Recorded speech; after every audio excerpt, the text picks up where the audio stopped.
Chapter 1. Yun Ming slowly opened his eyes, greeted solely by a thick gray-white mist, accompanied by the crackling sounds echoing in his ears.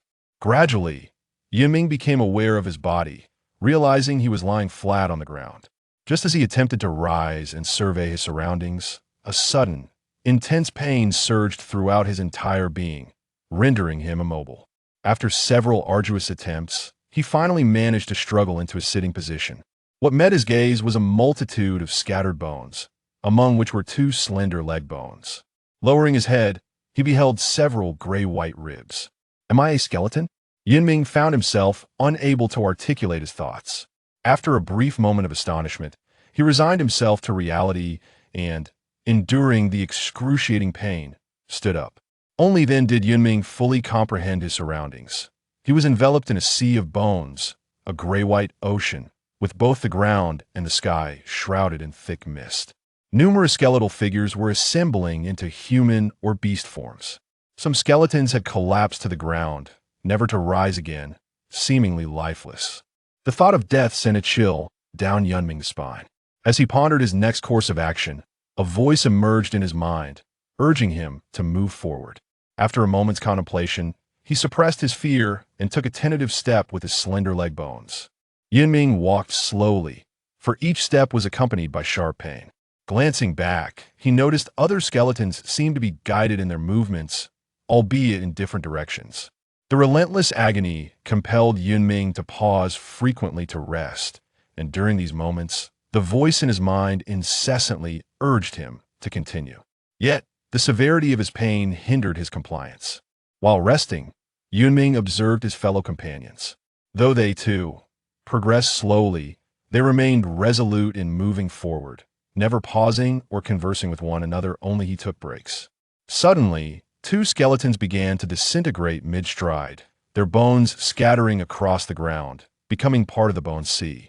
Witnessing this, Yun Ming felt a surge of apprehension, grateful for his decision to persist. After some time, Yun Ming realized his body seemed to ache less than before, and his pace quickened. During this journey, skeletons continued to disintegrate, joining the bone sea. During one of his rests, a humanoid skeleton collided with him from behind, causing both to tumble to the ground. Struggling to rise, Yun Ming quickly checked his body for damage.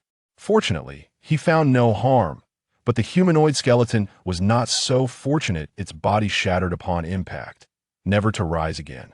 As Yun Ming glanced at the corpse on the ground, preparing to move forward, a tiny light, akin to a grain of rice, flew from the shattered skull. This light was not only diminutive but also emitted a faint glow. Before Yun Ming could grasp what was happening, the light entered his skull, and he experienced an unprecedented sensation of comfort, as if his body were being nourished. He felt himself becoming sturdier, confirming this by squeezing his slender arm bones. Is it the light's doing? Yun Ming pondered. But why didn't the other deceased skeletons produce light? Yun Ming halted his advance, standing still to contemplate this crucial question, even if he couldn't fully articulate why it mattered. Thus, he gazed at the corpse below, deep in thought. After a moment, a spark of insight illuminated his mind. Could it be that the collision with the other skeleton caused the light to manifest? With this notion, excitement brewed within him. He began observing the skeletons around him that appeared on the verge of disintegration. Notably, he spotted a tiger-shaped skeleton to his right, its tailbone missing and ribs nearly gone. Without hesitation, as he neared within 2 steps, Yun Ming lunged at the tiger skeleton, snapping it in half with a resounding crack. Lying atop the tiger skeleton, he relished the familiar and comforting nourishment, feeling a surge of exhilaration as his hypothesis was validated. Thus, Yun Ming continued his journey, alternating between walking and resting, as more skeletons fell around him while new ones joined their ranks. The scenery remained unchanged. Beneath him lay countless bones of varying sizes, and the air around him was forever thick with gray-white mist, creating a bizarre yet harmonious tableau with the tirelessly marching skeletons. Amidst this, an anomaly darted about erratically. Having discovered the effects of the light, Yun Ming seemed to become addicted to collecting them, reveling in the sensation of his body growing stronger with each acquisition. After absorbing over 100 light points, Yun Ming felt his body had significantly fortified, his walking speed surpassing that of the other skeletons, and the pain had vanished entirely. This instilled within him a sense of security, even a hint of excitement. Simultaneously, he noticed the surrounding mist began to thin, and a voice in his mind appeared to weaken. A strong premonition gripped him. He was on the verge of escaping this bone sea. After half an hour of traversing, a gray-white mist wall appeared before him. He reached out, placing his bony hand against the wall. The ethereal mist offered no distinctive sensation, yet he felt a slight chill and a pull. At that moment, the voice in his mind urged him more insistently to exit, as if hastening him along. It seems this is the boundary of the bone sea, Yun Ming thought. Observing the other skeletons, he noted they, too, followed the voice's guidance without hesitation, stepping into the mist wall. Throughout his journey, apart from the unexpected discovery of light points, Yun Ming also discerned the nature of the voice. It was likely the consciousness of the bone sea or some entity within it, guiding the skeletons onward to cull the weak and drive the survivors out of the bone sea. As for the reason behind this, Yun Ming remained oblivious. With that thought, curiosity about the world beyond the mist wall mingled with a tinge of fear of the unknown. Yet, Yun Ming understood that the bone sea would not permit him to turn back. Gazing at the mist wall before him, he clenched his fist and took a step forward. The sky was a dull gray, with dark brown soil underfoot, surrounded by skeletons of various forms. Emerging from the bone sea, Yun Ming beheld this scene, accompanied by distant, indistinct cries. "Foolish gray bones, congratulations on escaping the sea of death," a humanoid skeleton proclaimed loudly not far from Yun Ming. "Thus I am a gray bone," Yun Ming realized, noting that this skeleton differed from himself and those nearby. Its form was not gray-white, but rather a pale hue, and it was more robust, with a bony staff at its side. "From this moment, you shall serve Lord Kalenis, assisting him in conquering the human army's encampment and slaying every last human within." The white skeleton gestured toward the source of the cries with its bony finger. Yun Ming listened intently to the skeleton's words, daring not to lose focus, for it had effortlessly shattered several wandering gray bones with its staff. "If you can slay a few human soldiers, you may ascend to become a white bone like me. And should any of you luck into killing dozens of human soldiers, you could evolve into a jade bone. As for becoming a war bone like Lord Kalenis, don't even think about it. That is utterly impossible. Understood?" Listening to the white skeletano, it should be referred to as a white bone. Yun Ming learned that above gray bones existed white bones, jade bones, and war bones as distinct ranks. "Now, foolish gray bones, let us march toward the human army's encampment. One last reminder, stay close to me. Should you fall behind, you will be trampled into dust by other troops." Upon finishing, a semblance of a smile appeared on the white bone's facial structure, albeit with a hint of menace in Yun Ming's eyes. He then noticed that surrounding his group were others, similarly led by a white bone, with some humanoid white bones wielding various bone weapons. Under the guidance of the staff-bearing white bone, Yun Ming and the other gray bones set forth toward the battlefield. Although a sense of trepidation filled Yun Ming regarding the impending conflict, he remained blissfully unaware of its true brutality. Along the way, his group continued to merge with others, culminating in a vast sea of gray-white bones. Surging forward with great momentum, as the cacophony of shouts grew increasingly distinct, Yun Ming finally beheld the so-called battlefield. Not far ahead stood a military camp, its ground strewn with shattered bones and the carcasses of humanity. Countless gray bones and white bones clashed with the human soldiers, yet in comparison to the latter, the gray bones appeared woefully feeble, destined solely for slaughter, while the white bones could engage in a brief skirmish with the human warriors. A wave of unease washed over Yun Ming regarding his impending fate. "Charge! Annihilate the humans!" A voice among the white bones cried out, inciting considerable commotion within the ranks of gray bones as they hastened towards the fray. To avoid being trampled into mere fragments by the advancing horde, Yun Ming sprinted desperately forward. The influx of gray bones seemed poised to drench the battlefield in a pallid hue. As he ran, Yun Ming sensed the sky darkening, and upon glancing upward, he discovered a multitude of arrows densely filling half the heavens. With no time to ponder, he hastily sought refuge beneath a shield, curling his body into a defensive posture. Within the main tent of the military camp, several officers sat around a circular table, seemingly engaged in a conference, though an eerie silence enveloped the air, rendering it almost palpable. "Report," a soldier entered. "The cavalry has completed its preparations and is ready for deployment." After a brief silence of 2 or 3 seconds, a middle-aged man seated at the center spoke with a measured tone. "Wait a moment. Once the jade bones and battle bones make their appearance, we will dispatch the cavalry." The intricate golden patterns adorning his black uniform signified his status as the highest-ranking officer present. Once the soldier exited, the middle-aged commander surveyed the room and stated, "Gentlemen, I trust you are all aware of the current predicament. Our stockpiles of military supplies have been exhausted, and the nearby Allied forces are under fierce assault. Thus, if we wish to survive, we must carve our way out and crush this horde of bone debris." All the officers rose in unison, responding yes. Watching the officers depart, the commander fell into contemplation.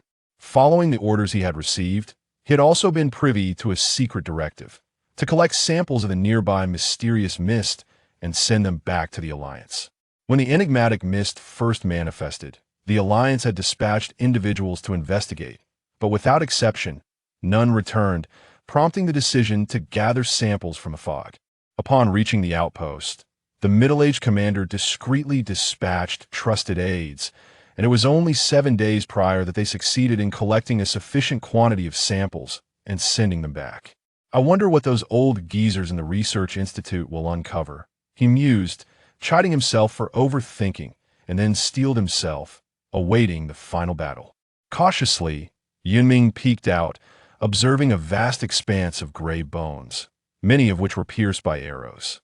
Discarding his shield, he stood, only to hear a voice exclaim, "Damnable bone debris! I never expected you to survive the rain of arrows." Turning, Yun Ming faced a human soldier clad in crude leather armor, wielding a sword. The youthful countenance revealed him to be a mere recruit, and in the next moment, the novice charged forward with a battle cry. As the recruit swung his sword toward Yun Ming's neck, he clenched his fists, instinctively sidestepping and using all his strength to knock the recruit to the ground. How is this possible? The fallen York gasped in disbelief. His veteran comrades had informed him that such skeletons were the most rudimentary gray bones, easily dispatched with a mere stick. Yet here he was toppled. Enraged and humiliated, York lunged at the detestable bone debris. Yun Ming had no time to react before being pinned to the ground, the recruit raising his sword once more to strike at Yun Ming's neck. With no alternative, Yun Ming grasped the sword's hilt with both hands, engaging in a struggle. Though Yun Ming was stronger than an ordinary gray bone, he ultimately could not match human strength. The pain radiating from his neck brought forth the first sensation of death's threat, igniting his primal instinct for survival. In desperation, Yun Ming reached for an arrow on the ground and plunged it into the recruit's throat. York clutched his neck, collapsing heavily to the ground, his eyes revealing fear, resentment, and an unwillingness to accept his fate. Yun Ming fixated on those eyes, suddenly overwhelmed by a wave of intense dizziness and nausea, so much so that he failed to notice a pinprick of light hurtling towards him. In an instant, a long-forgotten sensation enveloped his entire being, this time more enduring and pleasurable. Observing his markedly stronger physique, Yun Ming recalled the words of the skeletal warrior. Is this the method of becoming stronger? Having sensed the transformative power of slaughter, Yun Ming did not succumb to madness. After careful contemplation, he concluded that his opponent was merely a recruit young and inexperienced. Had he encountered a seasoned veteran, he might have already been reduced to bone fragments. Thus, Yun Ming chose not to linger on the battlefield any longer and began to stealthily maneuver toward the periphery. On a nearby hill, a metallic gleam caught the eye of a leopard-shaped skeleton, flanked by dozens of variously shaped skeletons. Unlike the leopard skeleton, these figures were cloaked in darkness, exuding a predatory aura. The quality of the gray bones emerging from the sea of undead is indeed commendable. Soon, the human cavalry will make their entrance. The leopard skeleton mused aloud, turning its gaze. "With center, do you know what to do next?" "Understood," "I shall clear the path for you, my lord," replied a robust, bull-shaped skeleton standing behind him. The leopard-shaped skull nodded slightly, then resumed its gaze upon the military camp, for there lay an adversary that demanded his utmost effort. Yun Ming was intently concealing himself at the edge of the battlefield when the ground beneath him began to tremble. Yun Ming observed another squad of skeletons charging onto the battlefield, this time led by a group of black skeletons, accompanied by a throng of white skeletons. As he pondered whether the black skeletons were of jade bones or battle bones, the vibrations beneath his feet intensified. A cavalry unit erupted from the human camp. The two sides clashed instantly, and within moments, a bull-headed black skeleton led its troops through the cavalry, surging directly toward the camp. Sensing a whiff of danger, Yun Ming became increasingly cautious in concealing himself. Indeed, after the skeletons breached the camp, chaos engulfed the battlefield. At that moment, Yun Ming noticed a thicket to his left. Clenching his fist, he dashed toward the forest, eager to escape this perilous locale. The tranquil woods offered solace. Apart from himself, no skeletons or humans were in sight. A gray rabbit was nibbling on some foliage, blissfully unaware of the skeletal intruder. Suddenly inspired, Yun Ming approached stealthily and seized the rabbit by its neck, lifting it effortlessly. The rabbit thrashed about in vain, soon succumbing to stillness, and a glimmering particle emanated from it, merging with Yun Ming's essence.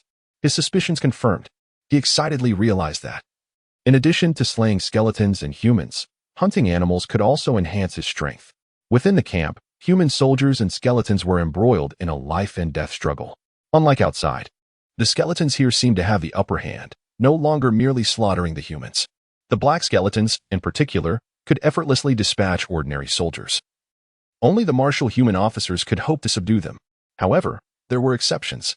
Vicentil swung his horns with force, casting aside the corpse of a human officer and advancing toward the main tent, trailed by a leopard-shaped skeleton. "The ensuing battle is beyond your involvement. Enjoy the souls while you can," the leopard skeleton remarked, while the bull skeleton said nothing and turned away. As the leopard skeleton sauntered into the main tent, he regarded the middle-aged officer standing at the center and spoke. "It seems you are the commander of this regiment." The officer, the commander of the 7th Battalion of the 11th Brigade of the 5th Army Corps, slowly drew his longsword. "With so many gray bones outside, it requires considerable effort." "Merely cannon fodder. They serve their purpose by depleting some resources," the leopard skeleton replied nonchalantly. The middle-aged officer remained silent, his gaze fixed intently on the leopard skeleton. Suddenly, he exerted all his strength and lunged at the leopard skeleton. The leopard skeleton remained remarkably composed, evading the long sword at an astonishing angle as it neared. The officer swiftly altered his direction, striking with a flurry of thrusts, yet the leopard skeleton adeptly dodged each attack, sustaining minimal damage. The combat escalated to a fever pitch. The middle-aged officer's assault was relentless, while the leopard skeleton utilized its agility to navigate the battlefield, rarely counterattacking. After yet another futile attempt, the officer, perhaps fatigued, inadvertently exposed his back. The leopard skeleton seized the opportunity, leaping high from behind, its massive skull glinting ominously. The middle-aged officer squinted, and in the next moment, his longsword sliced through the air toward his rear, revealing the officer's deliberate ruse to bait his opponent into an attack. But as the officer turned, he was met not with the aggressor but with a billowing black mist. Not good, it's toxic. The stinging pain in his eyes disrupted his movements. And in the next instant, the leopard skeleton clamped down on his neck. With a swift twist of its cervical bones, the leopard skeleton absorbed the officer's spirit. Although the officer's last-ditch retaliation posed a considerable challenge, the essential part was that the plan had succeeded.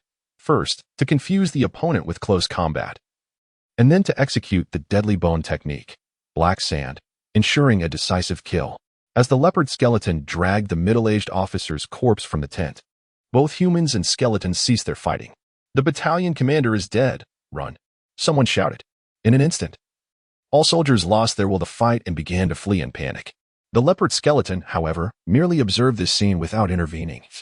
Instead, summoning several black skeletons with orders, immediately pursue the fleeing human soldiers, ensure some are taken alive, while the rest are to be slain. After issuing the command, the leopard skeleton entered the main tent, turning a deaf ear to the chaos outside, gazing at a nearly lifeless wild boar before him. Yun Ming picked up a branch from the ground and thrust it forcefully toward its eyes. After a struggle, the wild boar finally lay still, exhausted. Yun Ming once again tasted the sweetness of survival. After absorbing the gray rabbit's essence, he began to scour the vicinity for more prey, ultimately hunting down dozens of creatures, including several frogs and a few small snakes. With only larger animals remaining in the area, Yun Ming had no choice but to expand his search radius.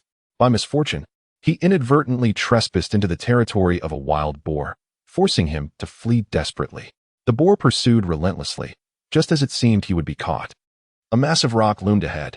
Yun Ming accelerated, leaping onto the rock and pushing off with all his might.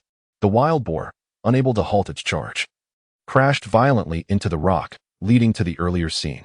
As Yun Ming expressed gratitude for the foolishness of the wild boar, he observed the light points it emitted, which were remarkably larger, even surpassing those of the new recruit. After absorbing these luminous orbs, Yun Ming's body began to rapidly take on a pallid hue, supplanting the previous ashen gray, shedding the inferior quality that had characterized him. Within mere seconds, he transformed to a shade akin to that of the former skeletal figure wielding a staff. Is this the advancement to white bone? Wait, can I speak now? Yun Ming murmured, acutely aware of the changes within his physique. However, he did not feel an overwhelming sense of joy at his newfound ability to articulate. Instead, he was engrossed in the transformations brought about by his elevation to white bone. In contrast to gray bone, the structure of white bone was evidently more robust, with an increased number of bones, shedding the fragile appearance of before. The connections between the bones were now more secure, and intriguingly, this enhancement rendered Yun Ming's body more agile and his movements more coordinated. As he surveyed his new form, Yun Ming felt an undeniable sense of relief. Although uncertain of his current strength, he was assuredly more formidable than during his gray bone phase. After a moment of contemplation, Yun Ming resolved to return to the military camp. Even though he had ascended to white bone, the surroundings remained unfamiliar, leaving him uncertain about what steps to take next. Moreover, given the previous recruit's demeanor towards him, Yun Ming recognized that remaining in this place would pose greater dangers should he encounter human soldiers. Thus, he deemed it prudent to seek companions of his kind, skeletons akin to himself. What Yun Ming remained unaware of was that, on the other side of the forest, dozens of human soldiers had finally evaded the relentless pursuit of the skeletal foes. In a state of panic, they hurriedly retreated toward their homeland, bearing with them the disheartening news of their defeat and a palpable fear of the skeletal horrors. The battle had come to a close. The battlefield lay strewn with lifeless bodies and shattered bones, while only the wandering gray and white skeletons roamed amidst the carnage. A formidable group of large skeletons emerged from the encampment, and one of them bellowed, "Gather here immediately, white bones." Yun Ming gazed upon the myriad of skeletons before him and could not help but concede that they were indeed far more aesthetically pleasing than himself. Unlike his pallid form, they glistened with a lustrous sheen, resembling exquisite sculptures carved from jade.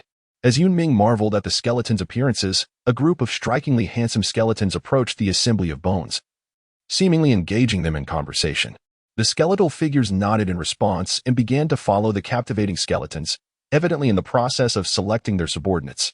Yun Ming observed a fierce altercation between two attractive skeletons vying for a particular skeleton, a tiger-shaped skeleton that exuded an air of strength and might unlike the others. It was no wonder that a brawl ensued. Ultimately, the victorious tiger skeleton claimed the defeated one, which was left to crumble into a pile of bones. The other skeletons bore witness to this spectacle in silence, as though such occurrences were commonplace. This was the unyielding code among skeletons. The victor reaps all, while the vanquished meets their demise. Lost in thought, Yun Ming was suddenly roused by a voice, slightly raspy yet commanding. Before him stood a striking skeleton, akin to himself, a humanoid form. Noticing Yun Ming's silence, the humanoid skeleton inquired, "Bone, do you wish to become my subordinate?" Yun Ming nodded and replied, "I do." "Excellent," said the skeleton.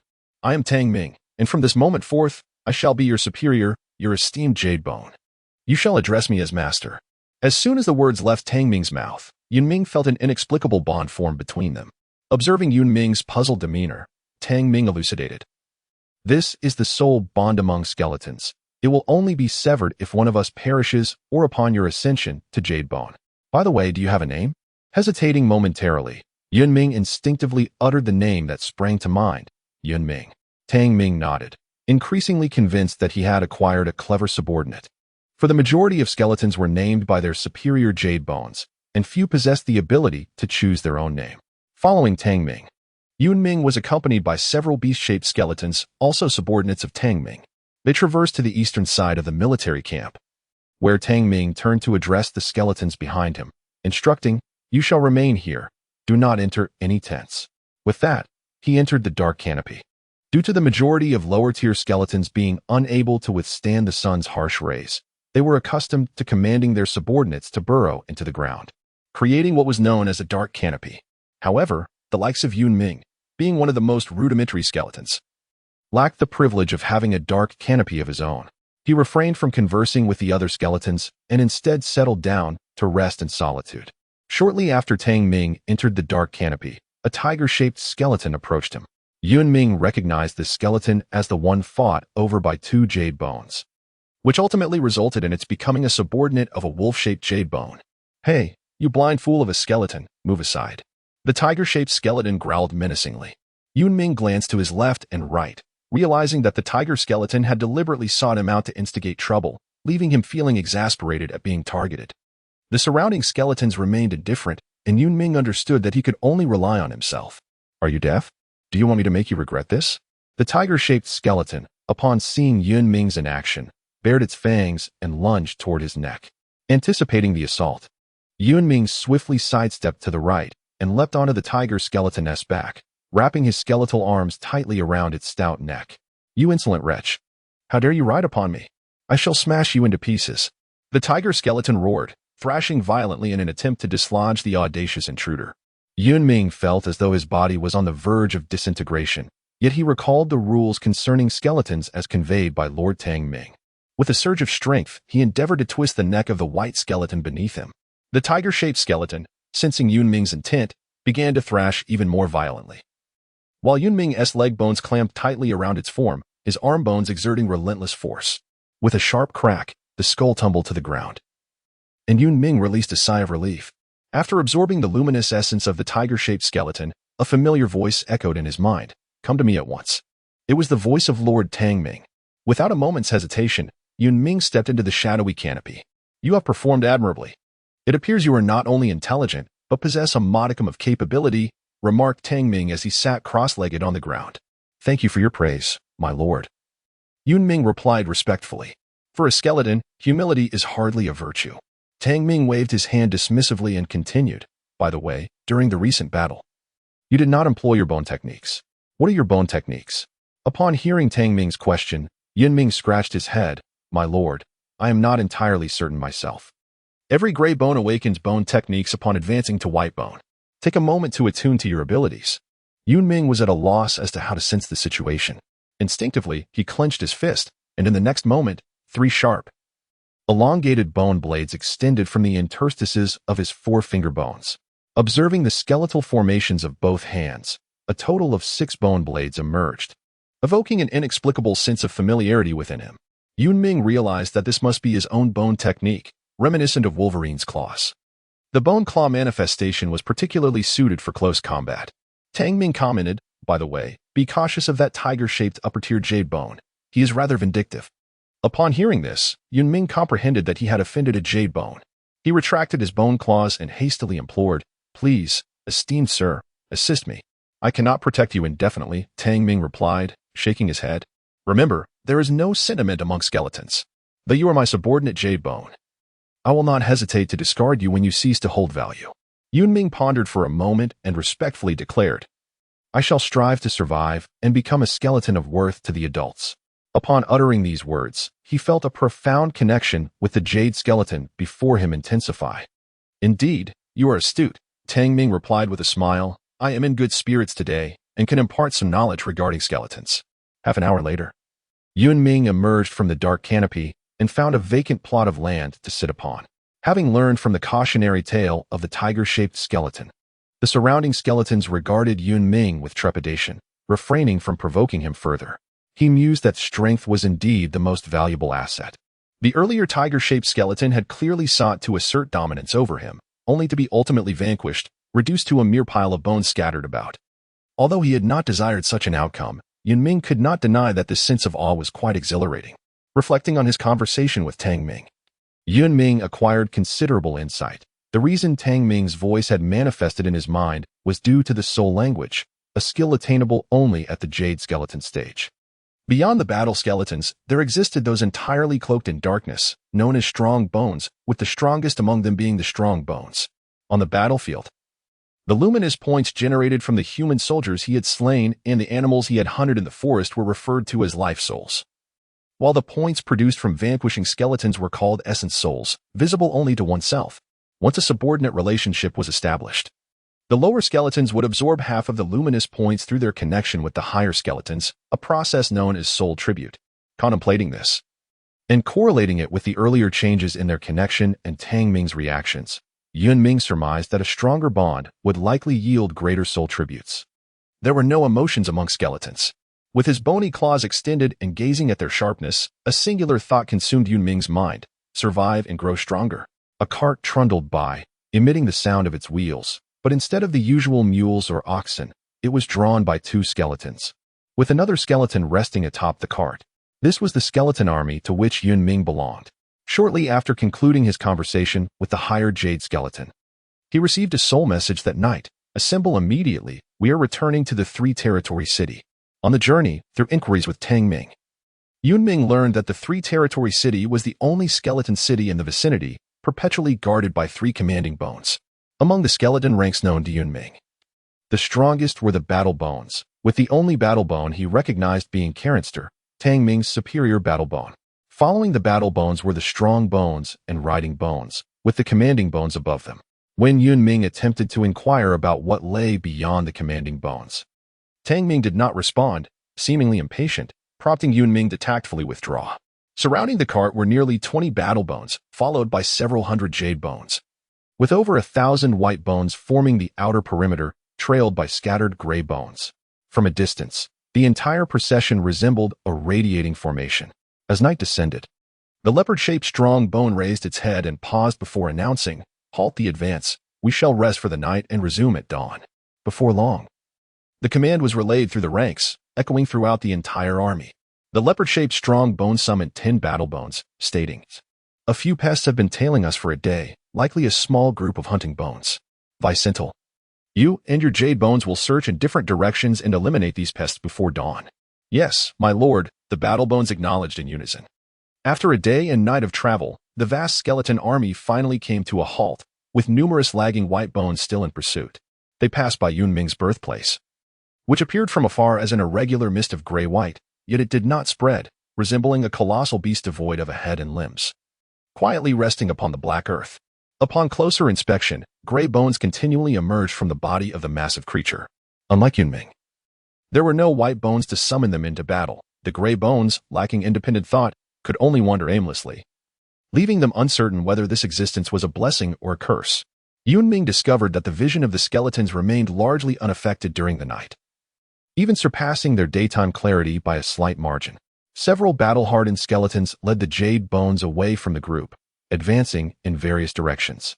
Yun Ming observed Tang Ming advancing towards a distant thicket, guided by a black skeleton. Suddenly, he recalled the numerous creatures he had hunted in the woods beside the military camp, including a wild boar, from which he had absorbed a considerable amount of souls. A fervent desire for strength began to swell within him, prompting Yun Ming to hasten into the darkened forest. Shortly after his departure, the leopard-shaped skeleton glanced in the direction Yun Ming had gone before resuming its repose atop the cart. Unbeknownst to Yun Ming, who was now preoccupied with the pursuit of prey, his aspirations had evolved beyond the mere capture of insignificant gray rabbits. Concealed behind the underbrush, he was intently observing a wild bull, his chosen quarry. The rationale behind selecting this particular beast lay in its slumbering state and the absence of any nearby companions, facilitating a stealthy ambush while allowing him to exploit his nocturnal vision. Yun Ming bent his legs slightly, exerting sudden force to leap onto the back of his prey. The creature instantly awoke, but before it could react, two bony claws precisely pierced its neck. Yun Ming was acutely aware that, whether it be skeletons, humans, or animals, the neck was a fatal vulnerability. The immense pain inflicted upon the prey would drive it into a frenzy in an instant. As Yun Ming struck successfully, he intended to retreat. However, the soul emanating from the bone claw compelled him to alter his strategy. The claw plunged deeply into the prey's neck, incessantly siphoning its life essence. In a mere heartbeat, Yun Ming was flung aside, crashing heavily to the ground, while the prey collapsed with a thunderous thud. His body suffered multiple fractures, and all 6 bone claws lay shattered. At that moment, even the slightest movement of his fingers proved excruciating. Fortunately, a surge of life essence began to mend his injuries. Although a considerable number of souls vanished after being absorbed, indicating that these were indeed soul tributes. Yun Ming estimated that at least half of the souls had transformed into tributes, leaving a bitter taste in his heart. The meager essence produced from the slain tiger-shaped skeleton was insufficient, amounting to less than 1% of a bison's life essence, which had gone unnoticed by Yun Ming. After absorbing the life essence, Yun Ming rose and examined the blood that stained his body, deciding to cleanse himself in the nearby river. With a splash, he plunged into the icy waters, allowing the chill to wash over him. Just as he relished the moment, he detected movement in the brush along the bank. Submerging himself, he prepared to strike. 2 figures stumbled towards the shore, a young man in his 20s supporting a tall beauty just shy of 30. Both were clad in tight-fitting attire, their faces smeared with blood. The tall beauty had a thick bandage wrapped around her right shoulder, from which blood continuously seeped, her complexion pale and teetering on the brink of unconsciousness. The young man, named Anderson, aided the tall beauty, Anna. The siblings were members of the Winterbone Hunters. To gather intelligence on the skeletons, the military had hired numerous hunting teams, including their own. Initially, their leader had no expectations of acquiring valuable information, merely hoping to trail the skeletons at a distance and hunt a few jade bones to return to the Alliance. Wealthy patrons had a penchant for various artifacts crafted from jade bones, and if fortune smiled upon them, they might even capture a battle bone for a modest profit. However, as the group of skeletons halted to set traps, a horde of skeletons suddenly emerged, led by a formidable bull-shaped battle bone, under whose horns their leader perished. Through sheer determination, Anna managed to lead her brother to safety, albeit sustaining grave injuries herself. Anderson settled Anna against a sturdy tree and proceeded to fetch water from the river. Just as he dipped his water pouch into the stream, 2 bone claws erupted from the depths. This chapter is not yet complete. Please click to the next page to continue reading the enthralling tale. Thanks to his sister's rigorous training in martial arts, he narrowly evaded a fatal strike from the claws, tracing the 3 gashes on his face with a shudder of realization. Yun Ming had failed. His previous ambush had almost succeeded, and now he was compelled to engage in a direct confrontation. Hearing the commotion, Anna regained some clarity and struggled to rise. Upon seeing her brother facing a skeleton, she urged, "Don't worry, I'll handle this bone wretch. We must leave at once." Anderson, without turning back, replied with unwavering confidence. His self-assurance was well-founded. After decades of warfare, humanity had gained substantial insight into the skeletons. Gray bones were feeble, white bones slightly stronger, while jade bones could contend with human soldiers yet often fell short. Only battle bones could rival warriors of equivalent human prowess. Yun Ming remained silent, his claws weaving through the air, targeting Anderson's face. Anderson unsheathed his dagger, bravely meeting the challenge. As both wielded short weapons, they were forced into close combat. Indeed, Yun Ming gradually found himself on the defensive, unable to mount an offense. Anderson's heart raced with anxiety. This skeletal foe was stronger than he had anticipated, and with pursuers behind, every moment delayed increased the peril. In a fleeting moment of distraction, Anderson inadvertently exposed a weakness. Seizing the opportunity, Yun Ming lunged forward, his bone claw piercing Anderson's right shoulder. Yet, Anderson remained unfazed, thrusting his dagger toward Yun Ming's neck. Just as the blade was about to make contact, Anderson felt a strange drain within him, a rapid weakening that rendered him incapable of holding the dagger. In mere moments, his eyes widened in shock as he collapsed, lifeless. Anna gazed upon her brother's lifeless form, her eyes misting with tears. Having lost their parents early on, she and her brother had always relied on one another. The murderer of her brother stood before her, and she yearned to reduce him to mere fragments of bone. However, the arrival of the pursuers was uncertain.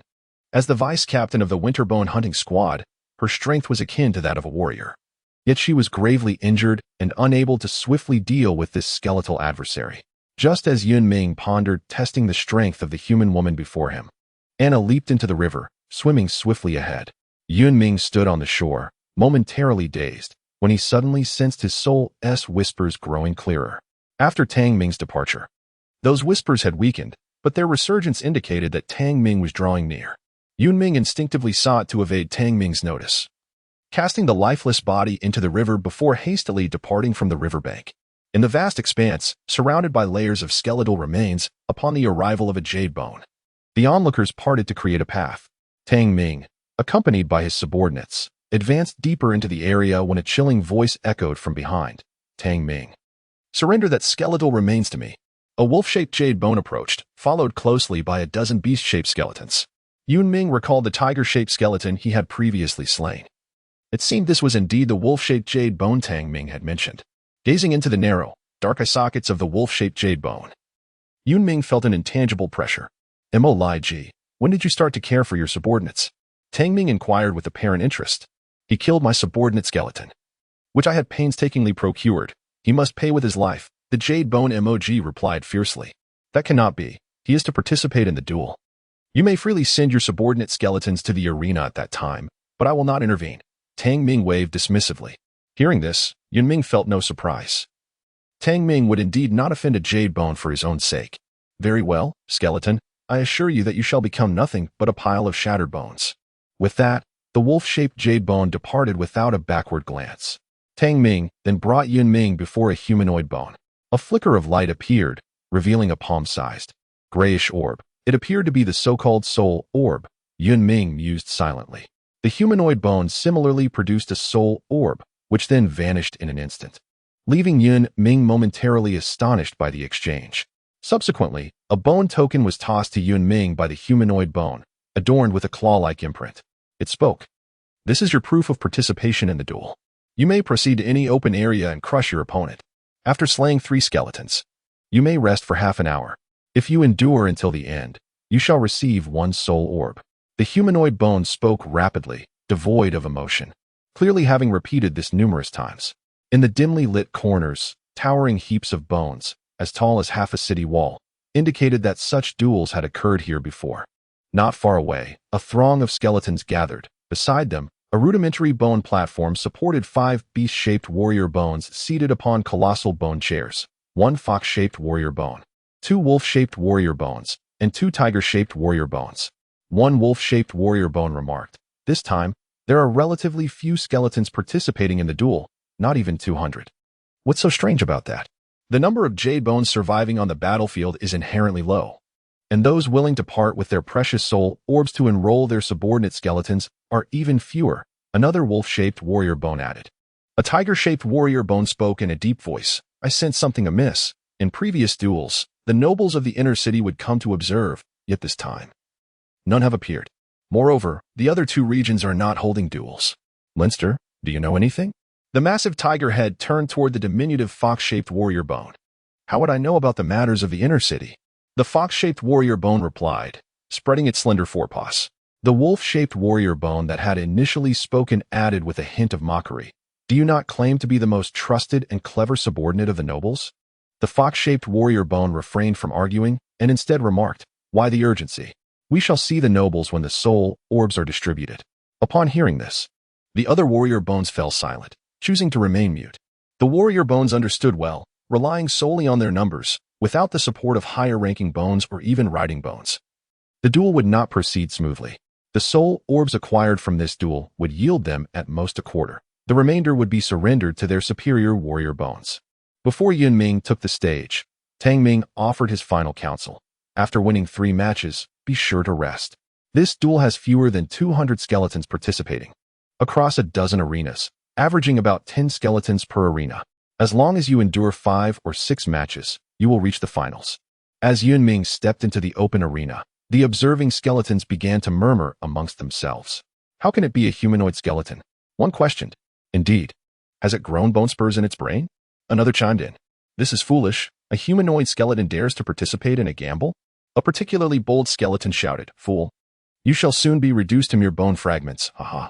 Judging by skeletal anatomy, humanoid skeletons indeed lack the speed, balance, and strength of their beastly counterparts.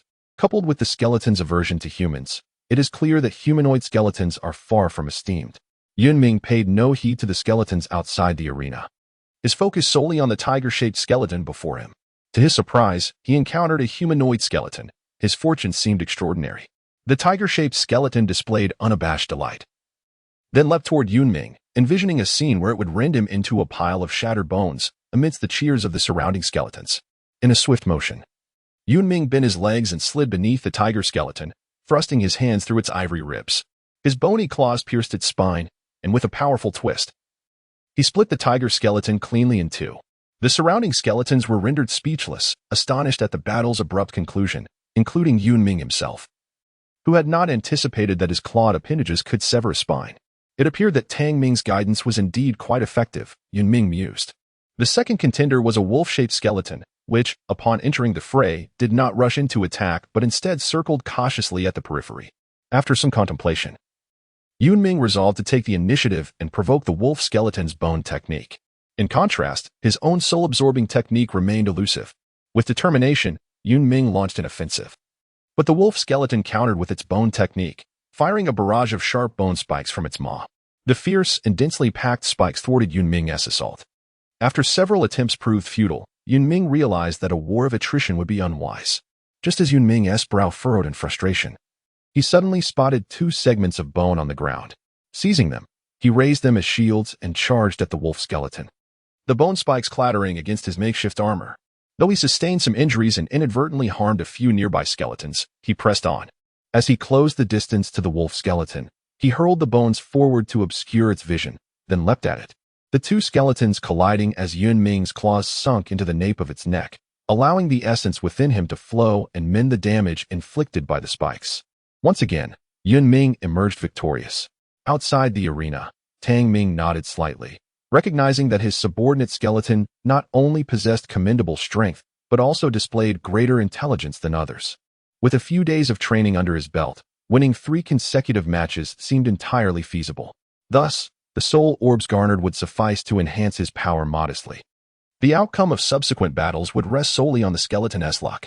In truth, Tang Ming harbored hope for Yun Ming's survival, despite the slim chances. Any skeleton that excelled in the arena would undoubtedly attract the attention of the higher-ups, a swift ascent indeed. Unbeknownst to Yun Ming, who lacked the energy to ponder Tang Ming's thoughts, he faced his third adversary, a bull-shaped skeleton. This time, Yun Ming refrained from probing and adopted a strategy akin to hunting wild cattle, reducing his opponent to mere bones before it could unleash its technique. Although the encounter was swift, the bull skeleton's final counterattack left several of Yun Ming's bones fractured, though his essence facilitated their repair. As he sensed the vitality coursing within him, Yun Ming finally comprehended why skeletons were inherently combative. As long as they survived the battles, injuries were inconsequential, and they would continuously grow stronger, thriving on conflict. After 3 successive victories, doubts dissipated, and some skeletons began to cheer for Yun Ming, earning him their respect. Meanwhile, battles raged fiercely across the arena, various bone techniques unleashed, the clashing of bones sending shards flying. While the audience erupted in fervent cries, this was a carnage fest belonging to the skeletons. Following a brief respite, Yun Ming faced his fourth opponent, a leopard-shaped skeleton. Its slender, well-proportioned frame and elongated limbs attested to its remarkable speed. As Yun Ming contemplated his approach, the leopard skeleton ominously declared, "My master sends his regards." Indeed, the anticipated had arrived. Recognizing the wolf-shaped skeleton Malaji outside the arena, Yun Ming understood that this opponent was Malaji's subordinate, pristine and unscathed, seemingly prepared specifically for him. Without further ado, the leopard skeleton lunged at Yun Ming, and he felt a surge of excitement. This was precisely what he desired.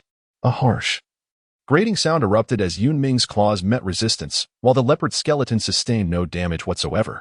In prior encounters against similarly ranked foes, Yun Ming had relied on his superior physical strength and the soul-absorbing properties of his bone techniques to dominate. Yet now, he faced a foe whose bones were even denser than his own, leaving him with the feeling of a lion futilely attempting to bite a porcupine. Your opponent likely wields a bone technique that fortifies its skeletal structure, typically with a time limitation. You must exhaust it. Tang Ming's words echoed timely in his mind. Or rather, within his skull. Yun Ming suddenly realized that although the gambling contest featured skeletal warriors, the use of soul language was not prohibited. It became evident that the contest involved not only the skeletons but also their superior jade bones. Just as he pondered this, the leopard-shaped skeleton lunged at him. Aware that he could not match its speed, Yun Ming had no choice but to dodge its fierce onslaught. Tang Ming was indeed correct. The leopard-shaped skeleton sought a swift resolution, which posed a significant challenge for Yun Ming. The open ground was devoid of any obstacles, littered only with shattered bones, compelling Yun Ming to evade and maneuver desperately. After approximately a quarter of an hour, Tang Ming's voice echoed in Yun Ming's mind. Now is the moment. Yun Ming swiftly retaliated, pivoting to strike with his claws. The opponent, true to its leopard form, adeptly twisted in midair, narrowly avoiding his bony talons and landing gracefully on the ground. As the two stood in a standoff, the audience of skeletons seemed to erupt with agitation. In a moment of confusion, Yun Ming heard Tang Ming's urgent soul message. The contest is over. We must flee. No sooner had the words left his lips than chaos erupted. Many skeletons, still bewildered, were trampled by their peers. Simultaneously, the 5 battle skeletons on the bone platform had already surged toward the inner city, having received soul communication from the superior strong bones just moments ago. Yun Ming found himself ensnared among the chaotic throng of skeletons, his body moving involuntarily, the figure of Tang Ming long out of sight, and the essence of soul speech beyond his reach. With no clear destination, he resolved to return to Tang Ming's hidden refuge. After a strenuous escape from the tumultuous mass of bones, Yun Ming eschewed the more spacious paths, opting instead for the narrow ways adjacent to the city walls, an insight gleaned from his previous wanderings. Along the way, he encountered numerous skeletons flailing about like headless flies. Their aggressive nature laid bare in the absence of a superior to govern them, engaging in conflict for the most trivial of reasons. Yun Ming witnessed 2 factions of skeletons erupt into violence simply over a fleeting glance. Still nursing injuries from a prior gamble, he chose to advance stealthily, avoiding unnecessary skirmishes. On the city wall, a pig-shaped war skeleton crushed the skull of a wolf-shaped jade skeleton, surveying the riotous skeletons below with disdain. Without turning, he inquired, "Have you dispatched them all?" A human-shaped jade skeleton behind him fawned. "Thanks to your might, those foolish bones have been eliminated." The pig-shaped war skeleton nodded, seemingly pleased, and commanded, "Then why the delay? Push the goods forward, lest I be compelled to crush your skull." The human-shaped jade skeleton hastily retreated. The pig-shaped war skeleton recalled the directive from his superior. Upon witnessing a mass movement of skeletons, he was to employ the crossbows to eradicate them. He inwardly scoffed at the notion that these mere bones, jade skeletons notwithstanding their numbers, could pose any significant threat. Merely cannon fodder, he mused. Moments later, a series of crossbows was lined up along the city wall, all obtained after the skeletons triumphed over the human forces. Their formidable frames provided substantial power, capable of threatening even the strongest bones. Indeed, a weapon of war, which felt somewhat wasteful to utilize against such lowly adversaries. Nonetheless, the pig-shaped war skeleton resolved to carry out his orders, for obedience to the commands of higher skeletons was a fundamental tenet of their existence. Beneath the shadowy city wall, in a blind spot, Yun Ming pressed onward. As he neared Tang Ming's hidden refuge, he suddenly recalled Tang Ming's soul speech. "Look around you. There are no heaps of shattered bones. I am within the refuge beneath the debris." It appeared that Tang Ming was nearby, Yun Ming mused, noting that the previous lack of contact was likely due to distance. However, as he surveyed the multitude of bone heaps before him, he felt a sense of helplessness. How could he possibly locate Tang Ming amid such chaos? In the inner city, within the central hall of bones surrounded by a multitude of war skeletons, Yun Ming gazed down the bone stairs into the disarray of the hall, where 2 factions of skeletons faced off. One side, clearly outnumbered, was led by a goat-shaped skeleton named a Crazer, one of the 3 commanding skeletons of the region. Among those supporting him was a leopard-shaped strong skeleton, to whom Yun Ming belonged. The opposing faction, more numerous, was led by 2 other commanding skeletons, the serpent-shaped Xiao Dan and the monkey-shaped Meng Nai, along with a horse-shaped commander. Observing the formidable energy shield before them, Xiao Dan raised his triangular head and declared, "A Crazer, even if we cannot break through, your bone technique cannot sustain for long. Do not prolong the inevitable. You must know there will be no reinforcements." A Crazer appeared unperturbed, absorbed in his thoughts. "So, you have allied together," he remarked. Hearing this, a sly smile crept across Meng Nai's skeletal visage. "Why bother with such trivial inquiries? This is beyond our control." The previously silent horse-shaped commander interjected, "1 against 3. You have no chance of victory." Silence enveloped the hall once more, with no one noticing that a Crazer's bone hoof was rhythmically tapping the ground, as if calculating something. As Yun Ming pondered the heaps of shattered bones with growing despair, he recalled Tang Ming's urgent soul speech. That heap of bones is substantial, and within lies a jade skeleton's frame. Hurry inside. Sensing Tang Ming's urgency, Yun Ming swiftly identified a bone heap and navigated around the surrounding debris. Estimating from the skull within, he discerned that approximately 20 skeletons lay beneath. And indeed, among them was a jade skeleton's frame. Yet it struck him as oddly familiar. It was Mojile. To his dismay, Yun Ming realized that Mojile had perished. A wave of concern washed over him. If even a jade skeleton could fall, what hope did he, a mere white skeleton, possess? Nevertheless, he quickly suppressed such thoughts. Clearing the bone pile and entering the refuge. Tongming's condition was dire. He had recently acquired a promising white skeleton for a gamble, proving his discerning eye as he triumphed in 3 consecutive matches, with hopes of amassing even more soul spheres. However, chaos had suddenly erupted, and his superior war skeleton had failed to respond to his summons. The situation had spiraled into confusion, and Yun Ming had received but a single warning through soul speech before Tangming departed with his subordinate skeletons, leaving his survival to chance. Realizing the urgency, Tangming sought a place to absorb soul spheres and swiftly elevate his power. Unexpectedly, Mojile had ambushed him, clearly coveting his soul spheres. The ensuing confrontation became a battle to the death, resulting in Tangming sacrificing a bone arm and the entirety of his subordinate skeletons to annihilate the threat. In that moment, Tangming had been stripped of the ability to defend himself, and in a bid for safety, he recalled Yun Ming. After several attempts at soul speech, he finally received a response, allowing him to absorb the soul spheres with peace of mind. He even contemplated rewarding Yun Ming with a sphere to bolster his loyalty, recognizing him as a valuable subordinate. Upon entering the shadowy canopy, Yun Ming beheld Tangming seated on the ground with his back turned towards him. "You have arrived," Tangming spoke. "Indeed." "I apologize for my tardiness," Yun Ming replied, though his dark, penetrating gaze remained fixed upon Tangming. The latter's left arm was broken. "It matters not. Guard this place for me and eliminate any intruding skeletons," commanded Tangming. Yun Ming bowed his head in acknowledgement and took his position behind Tangming, remaining silent. Before Yun Ming's eyes, a sudden flurry revealed 7 soul orbs materializing before Tangming, representing his entire fortune. Gazing at the orbs, a surge of desire ignited within Yun Ming, recalling the life and death struggles he had previously endured in the gambling fights. He clenched his fists tightly, oblivious to Yun Ming's presence. Tangming seized one soul orb and shattered it, a cascade of essence flooding into his body. Witnessing this scene, Yun Ming resolved to act, his sharp bone claws extended. And in the next moment, they lunged towards the jade bone before him. A jolt of pain radiated from Tangming's left shoulder, snapping him back to reality. Instinctively, his right hand retaliated, delivering a powerful punch that sent the assailant flying. "How dare you strike me?" Tangming exclaimed in astonishment. Among the skeletons, lower-tier skeletons generally exhibited unwavering loyalty to their upper-tier counterparts. However, betrayal could occasionally arise in extreme circumstances. Yet, to directly attack one's superior skeleton was a phenomenon Tangming had never encountered.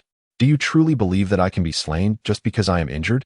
"Such folly," Tangming remarked, shaking his head. Yun Ming remained silent, his bone claws once more lunging fiercely at Tangming's left shoulder. Leaning back, the bone whip whistled past Yun Ming's neck, narrowly avoiding contact, prompting him to retreat swiftly. Tangming was engulfed in fury. His own lower-tier skeleton had dared to attempt his assassination, had he not sustained grievous injuries. A single hand would suffice to reduce Yun Ming to a mere pile of shattered bones, allowing him no chance of survival. Yet, despite his rage, Tangming maintained his composure. Since the onset of the confrontation, Yun Ming had employed a guerrilla tactic. Whenever his claws struck true, he would immediately withdraw, never lingering. Each successful hit left Tangming feeling increasingly enfeebled, leading him to deduce that Yun Ming's bone claws likely harbored poison. Yun Ming felt on the verge of collapse. The ribs and sternum in his chest had vanished, and the interior portion of his right arm had been shattered by Tangming's bone whip. Most critically, his spine was marred by numerous fine fractures. For a skeleton, the cervical and cranial bones are fatal vulnerabilities. Although damage to the spine may not result in immediate death, it would incapacitate the skeleton in an instant. In a fleeting moment, the bone whip lunged towards Yun Ming's cervical vertebra like a venomous serpent. Likely hindered by the fractures in his spine, Yun Ming had no time to evade. He could only raise the remaining segment of his right arm to shield his neck from the whip's crushing embrace. As both skeletons exerted their strength, they swiftly closed in, while Yun Ming's bone claws attempted to pierce Tangming's left shoulder. For elsewhere, the jade-like bones proved impervious to his assault. Tangming's heart surged with elation. With just a slight exertion, he could shatter Yun Ming's cervical bone. However, as he summoned his strength, an overwhelming weakness enveloped his body. No, this was not poison. Tangming finally realized that his own essence was draining away. Panic began to seize him as he gazed upon the expressionless visage before him, which now appeared increasingly grotesque. "So this is your skeletal technique," Tang Ming stammered, yet Yun Ming offered no reply. Instead, he inquired, "Do you recall the first words you spoke to me? This is the unyielding law among skeletons. The victor savors all, while the vanquished meets death." With that, Yun Ming hastened the absorption of Tang Ming's essence. Tang Ming fell, defeated at the hands of his subordinate. Had a third skeleton been present, this would undoubtedly have sparked sensational headlines throughout the realm of skeletons. Yun Ming gazed at the jade-like bones strewn upon the ground. This was his inaugural high-ranking skeleton. It was deemed the first not merely by happenstance, for Yun Ming was acutely aware that he would encounter more high-ranking skeletons in the future, unless one is exceedingly weak, rendering them unworthy of a skeleton's regard. It is evident that Yun Ming did not belong to such a category. Yun Ming does not inherently reject the notion of becoming a lower-tier skeleton. However, when Tang Ming occupies the position of his superior jade bone, Yun Ming is perpetually engulfed by a sensation of exploitation and oppression, one that leaves him utterly drained, constantly teetering on the brink of betrayal from behind. This feeling is loathsome to him, so much so that he harbors thoughts of eliminating his superior jade bone. Ultimately, he succeeded in doing just that. Yun Ming gazed at the 6 soul orbs beside Tang Ming and, emulating Tang Ming's actions, absorbed 3 of them consecutively. A wisp of white smoke emanated from his fractured body. After a brief moment, the smoke dissipated, revealing a humanoid figure composed of jade-like bones. Yun Ming marveled at his own body, which radiated a gentle luster reminiscent of precious jade, and could not help but exclaim, "Indeed, this is far more aesthetically pleasing than mere bone." Filled with exhilaration, he realized he had finally ascended to the state of jade bones, acquiring a modicum of self-defense and no longer being mere cannon fodder to be sacrificed at the whim of higher-ranking skeletons. My lord, there is more to this chapter. Please turn to the next page to continue reading, as the subsequent events are even more thrilling. With 3 soul orbs remaining, Yun Ming contemplated absorbing them all at once. This would not only bolster his strength but also shield him from becoming a target if he were to emerge with the orbs in hand. Remembering how Tang Ming had conjured a soul orb from thin air, Yun Ming pondered how he accomplished such a feat. Was it some sort of bone technique? As he considered this, he suddenly noticed a bone ring hanging from Tang Ming's collarbone, slightly thicker than his own arm bone. Upon closer inspection, he discerned that it was a circular clasp adorned with a small emblem, a fox-shaped skull with flames beneath it. Previously, Yun Ming had seen similar designs on other jade bones and assumed they were merely decorative. However, as he removed the circular clasp and brought it near the 3 soul orbs, a flash of ethereal light occurred, causing the orbs to vanish. When he then approached the clasp with his hand bone, 1 soul orb reappeared within it. Indeed, it is as I suspected, Yun Ming thought excitedly. After toying with this newfound ability for a while, he resolved to absorb the remaining 3 soul orbs immediately, although the orbs would not be detected. The current chaos necessitated that he elevate his strength as much as possible. After absorbing the 3 soul orbs, he realized that the enhancement was not as pronounced as before, indicating that the path to advancing to battle bones would be a long and arduous one. Yun Ming clenched his fist, the skeletal claws extending forth. During his initial hunt for wild buffalo, he had discovered the soul-absorbing effect of these claws. As he journeyed further, observing the techniques of other skeletal beings, Yun Ming became increasingly convinced of the uniqueness of his own claws. Reflecting on the remarkable feats achieved by his skeletal appendages, a sudden inspiration struck him. And after a moment's contemplation, he decided to name his technique Soul Devourer. Yun Ming sheathed the Soul Devourer, fastening the bone ring onto his arm, and strode purposefully towards the shadowy canopy outside. The journey from slaying Tang Ming to ascending to the rank of Jade Bone had transpired swiftly, allowing Yun Ming to clear the shattered bones and return to the surface, where he was met with the same chaotic scene as before. Raising his gaze to survey his surroundings, Yun Ming was suddenly struck by the sight of large bows arrayed along the city walls, their arrows as thick as his own arm bones, gleaming with a cold brilliance under the sun's rays. This evoked memories of the rain of arrows he had encountered upon his initial foray into battle. Had it not been for the overwhelming number of gray bones, it was likely that he would not have survived even half of that encounter. Even with his elevation to Jade Bone, Yun Ming remained doubtful of his ability to withstand such colossal projectiles. At times, he found himself disdainful of his own timidity, having ascended to Jade Bone. Why did he still exhibit the same cowardice? Though these thoughts lingered in his mind, his body betrayed him. Gazing at the towering bone wall, he felt a flicker of safety. This place not only provided refuge from the frenzied, chaotic skeletons but also served as a blind spot from the city's formidable bows. Yun Ming could not fathom why the skeletons insisted on remaining in the open, rendering themselves living targets for the gigantic arrows. A voice called out from behind him, "Jade Bone, what are you doing?" Turning around, Yun Ming beheld a boar-shaped jade bone, accompanied by several white bones. "I am executing my master's orders, awaiting further instructions," Yun Ming replied, weaving a web of deception. "Who is your superior battle bone?" The boar-shaped jade bone, unsuspecting, replied. Vicental. This name sprang to Yun Ming's mind instantly, recalling the formidable bull-shaped battle bone. Yun Ming pondered for a moment. He had already ascended to the rank of a jade bone, enabling him to engage in an equal dialogue with the pig-shaped jade bone before him. He thus retorted, "Who is your superior war bone?" Upon hearing the inquiry regarding his superior, the pig-shaped jade bone proudly raised its skull and proclaimed, "My superior war bone is the esteemed Lord Morinjizuo, renowned as the Wolf of Afterimages." As Yun Ming listened to the pig-shaped jade bone's boastful reply, his attention was drawn to the robust neck collar adorning its cervical bone. Noticing the identical pattern to that of his own bone ring, Yun Ming surmised that this pig-shaped jade bone was likely not an adversary. Within the grand hall of the inner city, a colossal energy shield began to flicker. The sole command of a cruiser resonated in the minds of every skeletal warrior. "Order all skeletons in the outer city to launch an assault on the northern gate." In response, the opposing horse-shaped war bone issued a command, not through soul words, but vociferously declared, "Prepare for the attack. The energy shield is about to vanish."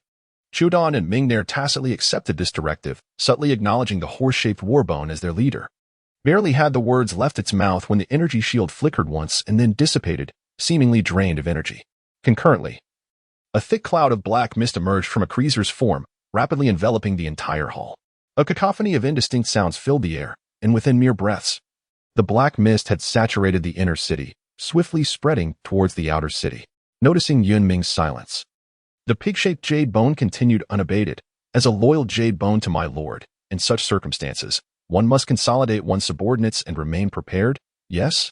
Suddenly, the pig-shaped jade bone halted, turning to Yun Ming with gravity. "You have received your lord's command as well, have you not? You must leave at once."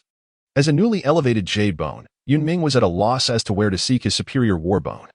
He merely nodded and followed the pig-shaped jade bone towards the northern direction of the city. Simultaneously, it seemed the other skeletons had received the same command, collectively ceasing their current actions and moving towards the north. The sound of wind slicing through the air grew louder as massive arrows were launched at the advancing skeletons. The jade bones were unable to withstand them, let alone the fragile white bones, which shattered into countless fragments. Some skeletons evaded the arrows, only to meet their demise from the flying debris.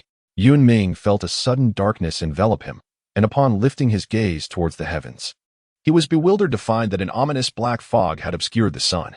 In the next instant, the world before him plunged into an abyss of endless darkness. Viewed from above, the entire three-domain city was shrouded in this eerie fog, rendering its outlines indistinct. This peculiar black mist had the uncanny ability to distort visibility. With no time to ponder the origins of this strange fog, Yun Ming could only proceed along the predetermined path, which seemed to be the sole avenue of survival. Navigating through the darkness, he stumbled over bones scattered beneath his feet and was occasionally struck by flying shards of bone. Unable to evade these dangers, he resorted to shielding his neck and skull with his hands. Surrounded by cacophonous sounds emanating from all directions, Yun Ming's mind remained remarkably clear. Based on the series of unforeseen events that had unfolded over the past few hours, he deduced that a division had occurred within Three-Domain City, with his faction at a disadvantage. The skeletons were moving towards the northern gate, presumably aiming for the city's entrance. With his thoughts organized, Yun Ming felt a slight sense of calm wash over him as he quickened his pace along the wall. In the pervasive darkness, the disoriented skeletons flitted about like headless flies, frequently obstructing his path. Whether they were foes or allies mattered not to Yun Ming. With a swift motion, he unleashed the Soul Devourer to siphon their essence. The chaotic skirmishes amplified the efficacy of the Soul Devourer, yet the indiscriminate counterattacks left Yun Ming with numerous injuries. Fortunately, the nourishment from the essence prevented any life-threatening wounds. Time became an ambiguous concept as he traversed the obscured landscape. Gradually, the black fog began to dissipate, restoring a semblance of light to the world. However, it was not complete. The upper reaches of the inner city remained cloaked in shadow. The skeletons, having regained their vision, spotted the nearby city gate and surged forward, while Yun Ming maintained his steady pace, unperturbed by their haste. As anticipated, it was not only the skeletons below that regained their sight.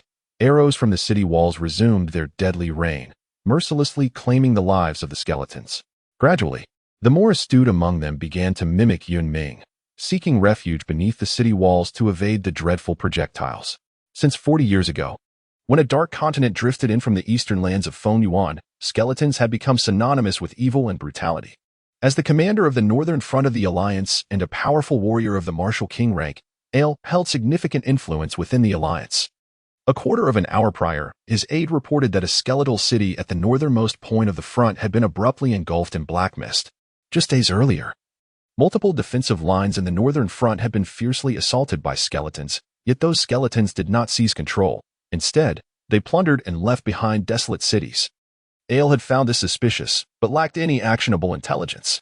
With the sudden unrest in the skeletal city, he surmised that turmoil might have arisen in the skeletal continent and summoned his aide.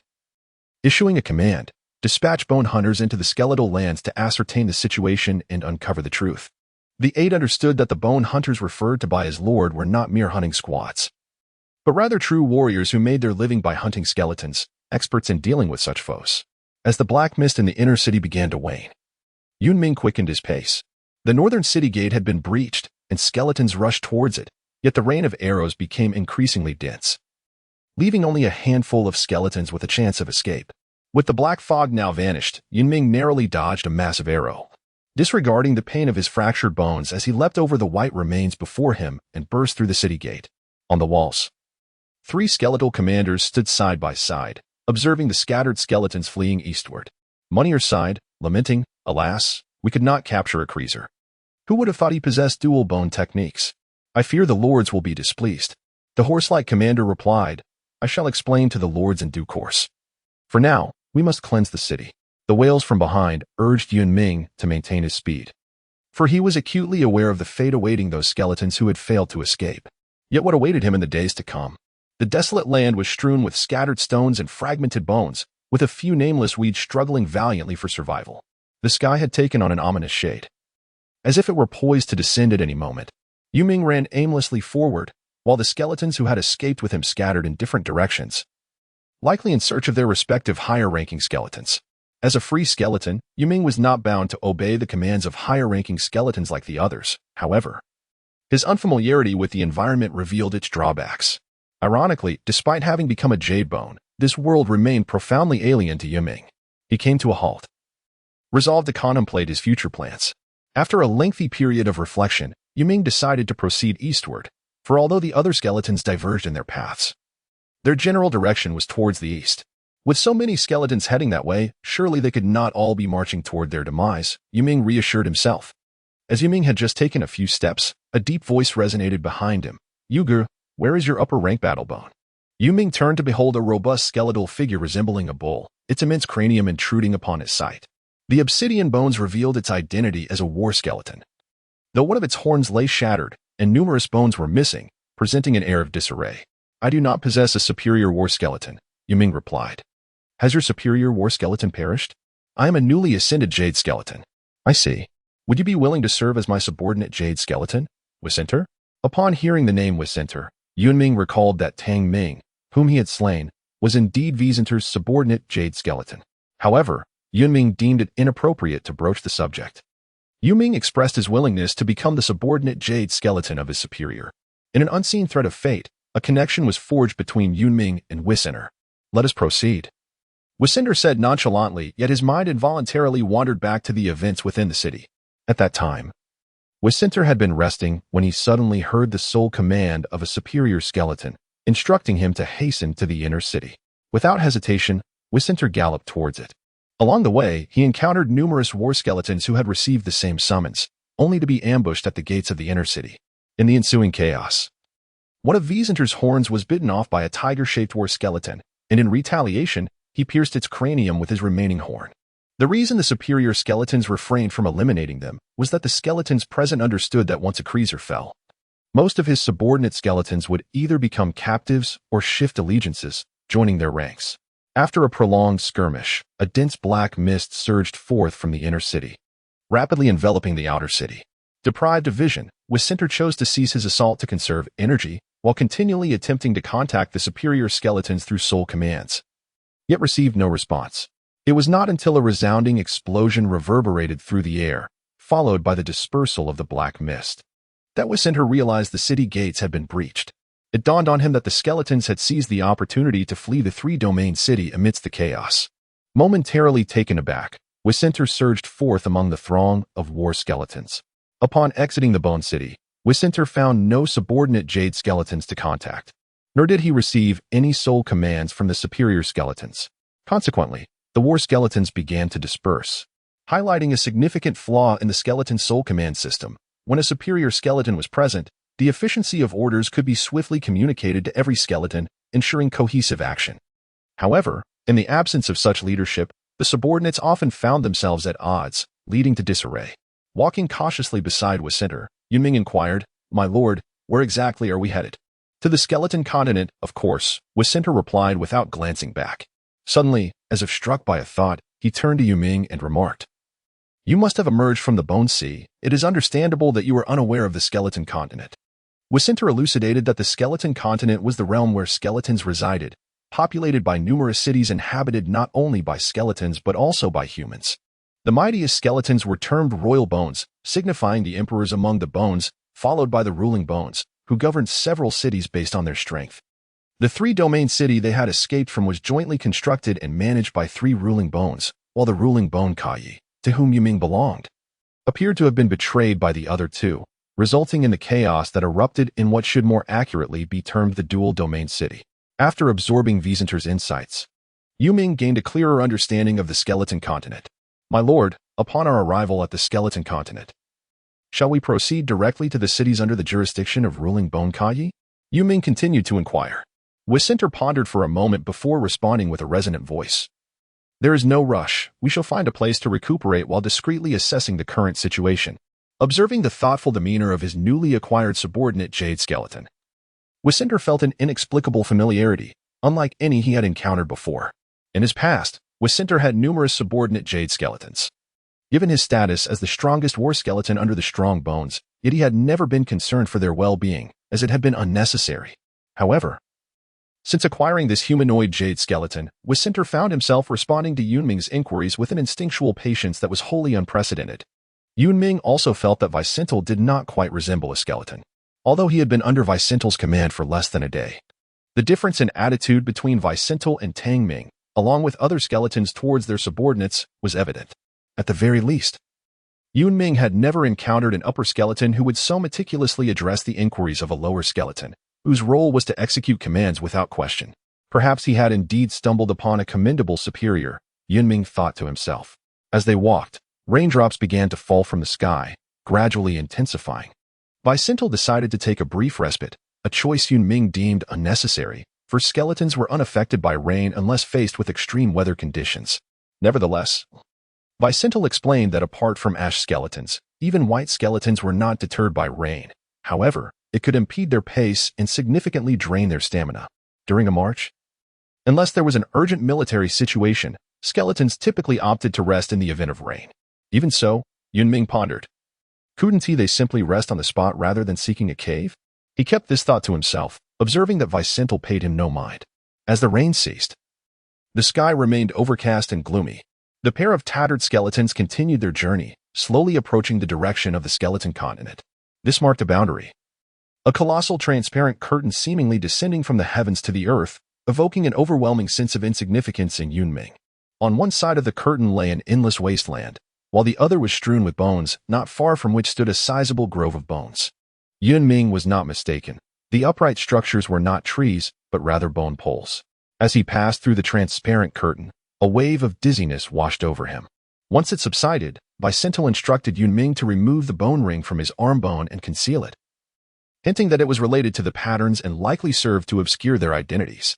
After determining the direction, Wisinter and Yun Ming ventured deeper into the skeleton continent. They soon arrived at a small village, with wisps of smoke rising into the air, indicating that dinner time was approaching. At the village entrance, a few children played, their oversized garments hanging loosely on their frail frames, their sallow faces devoid of any flush. Young children, of course, paid little heed to such matters, engrossed instead in the mud clutched in their hands. After nearly a day of travel, Yun Ming and Wisinter finally encountered their first village, only to find it inhabited not by skeletons, but by humans. In fact, human settlements were not uncommon on the skeleton continent, as humans required sustenance and could not cultivate land within cities. Thus, some chose to reside outside, eventually forming villages over time. Yun Ming lifted his foot, finding the soft black soil somewhat unfamiliar.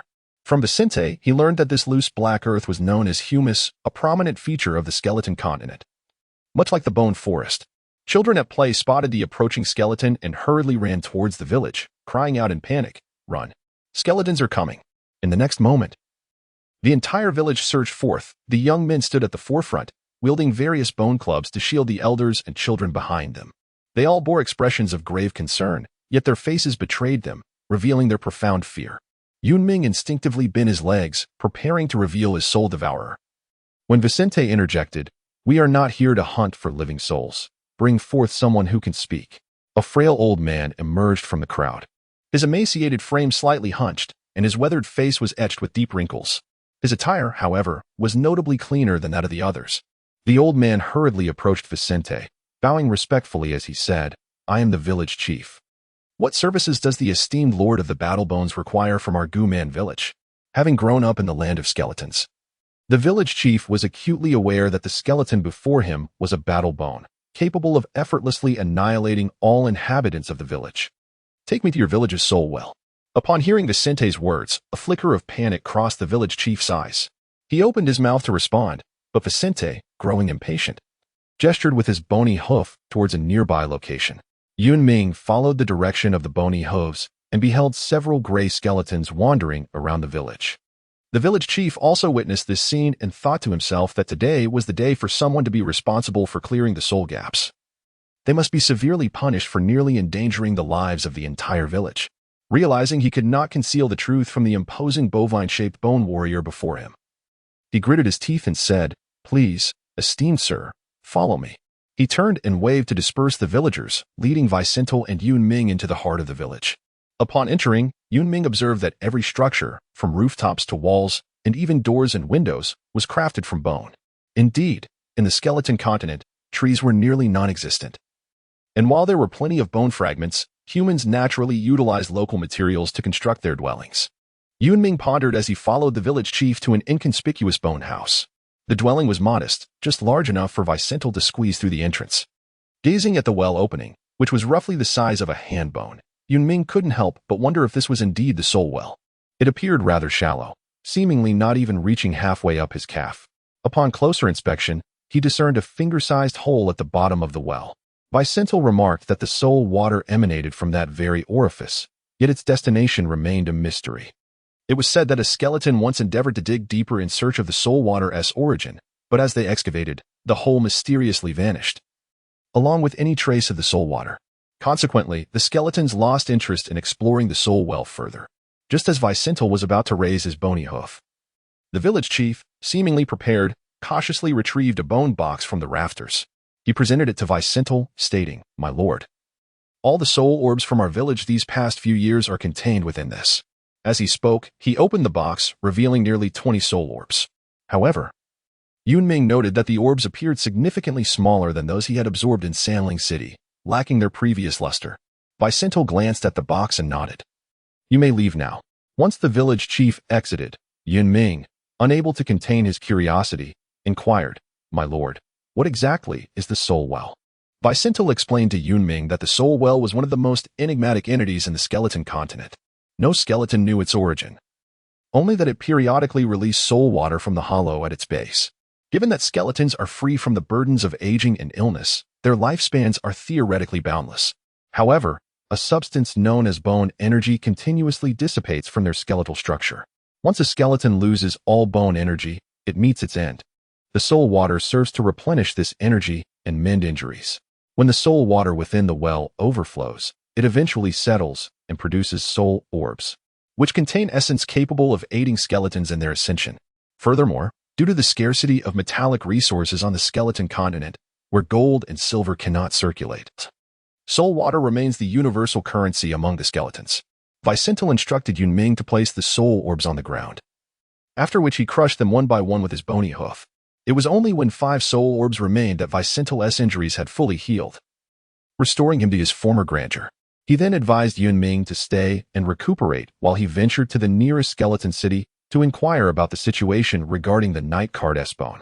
Upon concluding, he produced a bone token adorned with a bone insignia, urging Yun Ming to safeguard it diligently. Yun Ming promptly stated, "I shall accompany you, my lord." The sensei shook his head and replied, "If the two of us venture together, our identities may be easily compromised. Moreover, my dominoes and your bone ring are of utmost importance and require vigilant guardianship." He then summoned the village chief, addressing him. "I shall not claim your soul orbs without due compensation. My lower jade bones will safeguard this village in the coming days." Upon hearing these words, the village chief remained silent, his expression a tapestry of complex emotions. The chapter is not yet concluded. Please turn to the next page to continue savoring the captivating narrative. The sensei departed, leaving Yun Ming behind to fulfill the sensei's promise of protecting the village. Rather than excavating a hidden shelter, Yun Ming took residence directly within the soul well house, absorbing 5 soul orbs. At last, his injuries healed, and he sensed a subtle enhancement of his strength. Feeling somewhat bored, far removed from the battlefield, Yun Ming called for the village chief, intending to inquire about certain matters. "Why did my lord assert that your village possesses a soul well upon seeing the gray bones?" The village chief cast a puzzled glance at Yun Ming, bewildered as to why a skeleton would pose such a question, yet he proceeded to explain. When a soul well appears in a location, it is customary for a fisher, known as a companion soul fisher, to emerge nearby. The gray bones emerge from there. No wonder the village chief was perplexed. After all, it is unusual for a skeleton to inquire about its origins. Unbeknownst to him, Yun Ming was born in the Bone Sea and had returned to the skeleton continent for the first time. Upon hearing the village chief mention that the gray bones emerged from the soul fisher, Yun Ming's curiosity was piqued, prompting him to request that the village chief lead him to the fisher. Aware that refusal was not an option, the village chief reluctantly guided Yun Ming to the site. The soul fisher lay to the west of the village, stretching approximately half a kilometer, surrounded by a rudimentary fence made of bone rods. A few individuals stood outside the fence, wielding bone rods, a mix of old and young, seemingly a family. As Yun Ming approached, several gray bones crawled out from the fissure. Noticing Yun Ming's arrival, the onlookers lowered their bone rods and ceased their activities, except for one child, around 8 or 9 years of age, who appeared oblivious to Yun Ming. Spotting the gray bones emerging, the child raised their bone rod and swung it at the gray bones, exclaiming, "I'll kill you, despicable gray bone." The newly emerged gray bones were frail and unable to resist. Within moments, they were struck back into the fissure, retreating along the same path. A woman, witnessing this, rushed forward to lift the child, collapsing to her knees before Yun Ming in desperation, pleading, "My lord, he is but a child, knowing nothing of these matters. If you seek vengeance, let it be upon me." A man approached, still clutching a bone rod, and the village chief shouted urgently, "Aching, do not act rashly. Are you willing to endanger the entire village?" Yun Ming instinctively clenched his fists as the man shielded the mother and child behind him, remaining silent and kneeling down. The village chief anxiously interjected, "My lord, please do not take offense. We had no choice but to act this way." Before them knelt a family of 3, and a few steps away stood 2 trembling elders. Yun Ming understood that their actions were merely to protect the village's soul well. As a jade bone who had fought his way through a sea of countless gray bones, he knew that even the lowest of grunts, the gray bones, would likely kill that child without hesitation upon witnessing this scene. In the realm of skeletons, no human dared, at least not openly, to slay a skeleton. Although he too had risen from the ranks of the gray bones to his current stature, curiously, Yun Ming did not feel an overwhelming sense of anger. Yun Ming nonchalantly remarked, "Do not concern yourselves with me, proceed as you see fit." Upon hearing these words, the individuals present appeared somewhat incredulous, with the village chief responding first, "Thank you. My lord, thank you. Do express your gratitude to the Lord." The woman hurriedly offered her thanks and quickly distanced herself with her child from Yun Ming, fearful of his potential change of heart. The village chief instructed the family to continue clearing the gray bones, while a few others, still skeptical, approached the soul fisher cautiously. They tentatively dislodged several gray bones, soon realizing that Yun Ming truly seemed indifferent, which emboldened them to clear the bones more freely. With an unwavering gaze fixed deep within the soul fisher, Yun Ming inquired, "Why do you humans remain here, reliant on neither soul water nor soul orbs? Why not depart to dwell elsewhere?" The village chief let out a rueful laugh. "It is not so simple as to leave at will. Setting aside the constant threat of rogue bones, even if the journey were safe, suitable land for cultivation is scarce upon the skeleton continent." He then shifted his tone, revealing the final reason. While humans may not utilize soul orbs, the skeletons do not find them excessive. Periodically, they transport soul orbs, soul water, and surplus grain to the city in exchange for essential goods, thus improving their livelihoods. Is the city not susceptible to plunder? Yun Ming pressed further. The village chief appeared perplexed, uncertain if he was conversing with a skeleton, yet he patiently replied, "Our soul orbs and soul water are directly submitted to Lord K. No skeleton dares to seize them." Noticing Yun Ming's silence, the village chief cautiously added, "You must be new to the skeleton continent, having arrived from the west." It became evident to Yun Ming that his inquiries had revealed too much about himself. Yun Ming's hollow eyes turned towards the village chief, who quickly interjected, "My lord, please do not misunderstand. This old man merely noticed your keen interest in matters concerning the skeleton continent and speculated that you must be a military skeleton descended from the battlefield. Rest assured, I will not speak out of turn." According to the village chief, the term military skeleton does not denote a rank like bone warrior, jade bone, or white bone, but rather signifies a professional identity. Thus, skeletons within the army are naturally referred to as military skeletons. Some skeletons are born in the wild's minor soul fissures, possessing feeble strength and relying on small soul wells for survival, gradually forming skeleton villages akin to human settlements, subsisting on trace amounts of spiritual essence found in soul water. Those with slightly greater abilities tend to wander, known collectively as drifting bones. Additionally, there exist merchant bones, who, while not adept in combat, excel in trade. You are aware of the events in the West? Realizing he had been uncovered, Yun Ming ceased to conceal his intentions, confident in his ability to silence the villagers. The village chief, unaware of Yun Ming's thoughts, would surely have refrained from posing such questions had he known, opting instead to feign ignorance. Observing that Yun Ming showed no signs of aggression, the village chief felt a slight sense of relief and began addressing Yun Ming's inquiries. Although the villagers had not ventured far from home, they had accumulated knowledge over the years as the skeleton armies grew increasingly prevalent, often passing through the village to replenish their soul water. In the ensuing days, eager to learn more about the skeleton continent, Yun Ming posed a plethora of questions, and the village chief patiently answered each one, careful not to betray any impatience.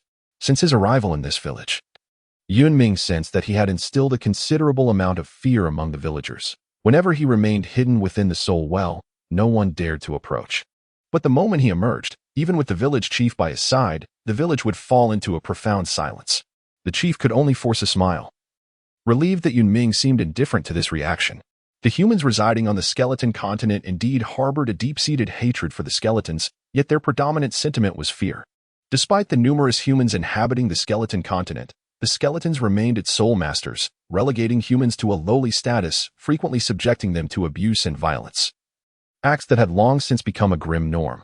Furthermore, whether due to the inhospitable nature of the skeleton continent or other reasons, Yun Ming observed that even the young adult males here seemed scarcely stronger than the new recruit he had slain. The humans of the skeleton continent were unfamiliar with martial techniques, let alone the advanced skills practiced by those from the Fengyuan continent. Many of the humans on this continent were born here, as the village chief had mentioned that this was his first encounter with news of the Fengyuan continent. The older generations had never spoken of any other land. Raised in the pervasive shadow of skeletons, even those capable of resistance found themselves at a psychological disadvantage.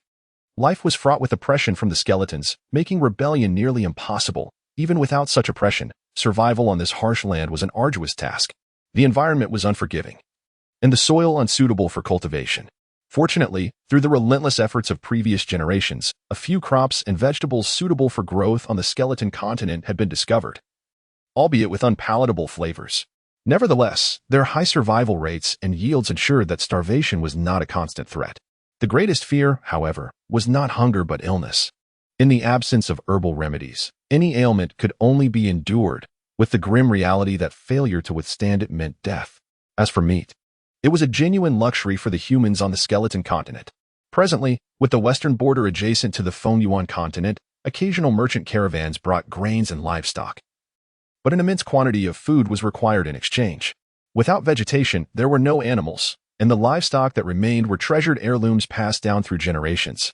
When asked why they did not leave for the Fengyuan continent, the village chief's face contorted into an expression of complexity that Yun Ming found perplexing, part sorrow, part helplessness, and tinged with despair. The chief explained that hostilities between the skeletons and the humans of the Fengyuan continent had persisted for ages. Even if they could reach the Fengyuan continent, the differences in appearance, thought processes, and lifestyles would render them unwelcome. They would merely be regarded as the skeleton's slaves, scorned even more than by the skeletons themselves. Upon finishing, the chief seemed to age a decade in an instant. Yun Ming was left bewildered as to how this old man possessed such knowledge, but refrained from pressing further. Gradually, life in the village resumed its former rhythm. The villagers recognized that this new skeleton was unlike those they had encountered before. This jade bone did not mistreat their cherished livestock. Nor did he bark orders at them or treat them as slaves, nor did he seek to harvest their souls for strength, after all.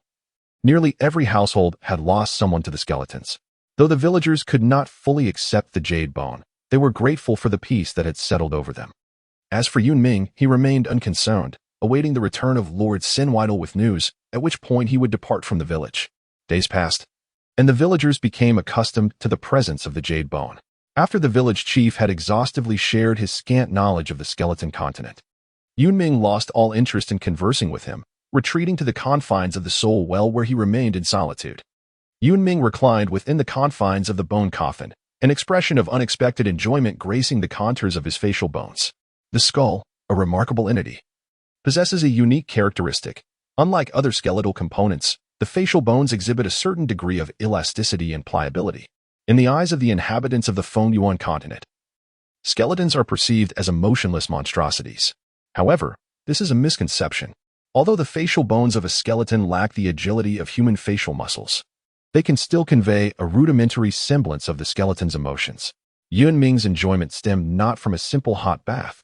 Rather, the bone tub was filled with an abundance of soul water. He recalled that Wiesenthal had mentioned soul water could replenish bone energy.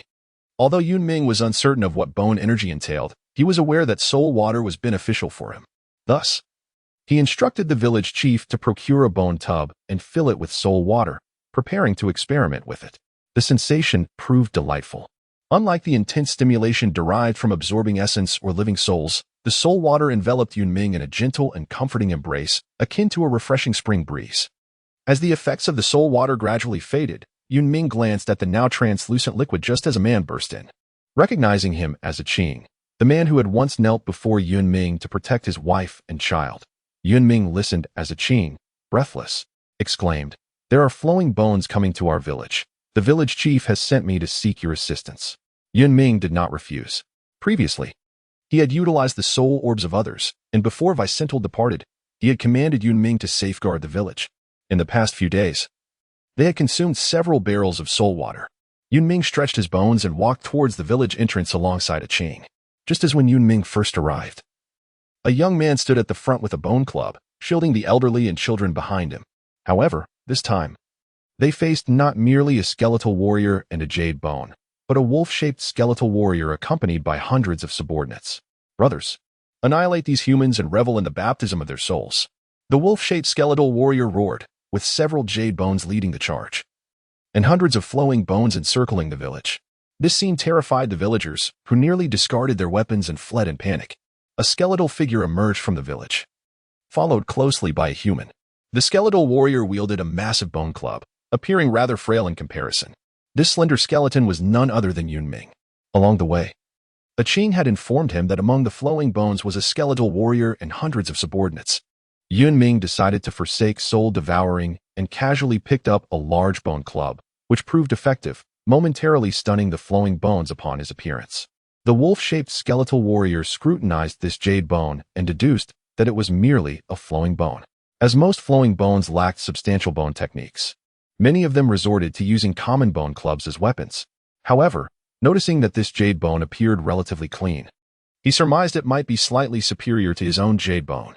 Calculating the potential of this jade bone, the wolf-shaped skeletal warrior proclaimed, "Jade bone, become my subordinate. I shall lead you to relish the souls of humans, and you will swiftly ascend to a skeletal warrior." To entice this jade bone, the wolf-shaped skeletal warrior made grand promises. It was unusual for a superior skeleton to make such assurances to an inferior one, and he believed this jade bone would be eager to accept his offer, thus allowing him to enjoy an additional share of soul offerings. Upon hearing the wolf-shaped skeletal warrior's intention to recruit Yun Ming, the villagers grew increasingly restless. Yun Ming was their sole beacon of hope. Should he become a subordinate of the wolf-shaped skeletal warrior, their fate would be nothing short of death. Only the village chief remained somewhat composed. Aware that Yun Ming was the lower jade bone of the ox-shaped skeletal warrior and would likely refuse the wolf-shaped skeletal warrior's offer. Yet, he pondered anxiously. Could a mere jade bone withstand the onslaught of hundreds of flowing bones? Yun Ming paid no heed to the words of the wolf-shaped battle bone. As he emerged from the village, he scrutinized this group of so-called flowing bones. Clearly, the village chief's assertions were not unfounded. The flowing bones, born in the wild, had never experienced war nor engaged in genuine combat. Their advancement was solely reliant on soul water, rendering their evolved bone techniques rather insipid. Even their skeletal frames could not compare to those of the military bones that had clawed their way up from mountains of corpses and seas of blood. Upon closer inspection of the wolf-shaped battle bone, one could observe that the black coloration did not completely cloak its form, revealing numerous small speckles. This phenomenon was similarly present among the jade bones and white bones.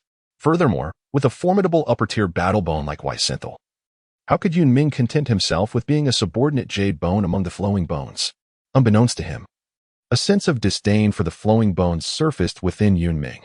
This sentiment was quite natural, for skeletons possessed an inherently combative nature and a natural reverence for the strong. Whether it was the bone-snatching turmoil he witnessed upon becoming a white bone or the shift in attitude from surrounding skeletons after winning 3 consecutive gambling duels. Both instances attested to this truth. Naturally, the military bones looked down upon the flowing bones, which had flourished through reliance on soul spheres. Even with the army's expansion and the need for reinforcements, flowing bones were not considered. Seeing Yun Ming's refusal to acquiesce, the wolf-shaped battle bone was incensed. Despite making such grand promises, this jade bone had the audacity to decline. However, upon reflection, it realized how fortunate it was to encounter such a fine jade bone and deemed it a pity not to recruit him. The wolf-shaped battle bone then proclaimed, "Jade bone, either become my subordinate or perish alongside these humans." It resolved to assert its dominance, believing that the jade bone would inevitably comply and become its follower. Basking in its own smugness, Yun Ming remained indifferent to the words of the wolf-shaped war bone and addressed to Qing, who stood behind him. "Inform old Hank that it is impossible for me to deal with all the hundreds of wandering bones. Leave the war bones and jade bones to me. The rest is up to you." After spending several days together, Yun Ming had learned that the villagers referred to their leader as Old Hank. A Qing conveyed Yun Ming's message to Old Hank, who cast a glance at Yun Ming. Realizing that he had no choice but to place his trust in this jade bone, he summoned the villagers, regardless of age or gender, urging even those who could only wield the smallest of bone clubs to remain and defend the village together. At that moment, the wolf-shaped war bone was consumed by rage. The foolish jade bone not only rejected his request, but also conspired with the lowly humans to resist him. Noticing a hint of disdainful amusement on Yun Ming's skeletal face, the wolf-shaped war bone realized he had been outwitted by a mere jade bone. He roared, "Kill this accursed jade bone and these humans." When a high-ranking war bone issued a command, the lower-ranking jade bones were compelled to obey. Moreover, the wandering bones had long craved the essence of souls. Previously, they had only been able to seize the soul orbs and soul water from skeletal villages. Having finally encountered a human settlement, they would have charged forward if it weren't for the sudden appearance of a jade bone.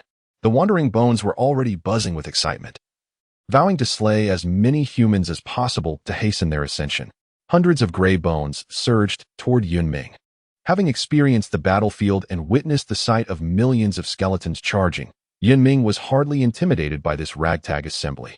Among the hundreds of gray bones, there were only a few dozen white bones, and the number of jade bones was fewer than 10.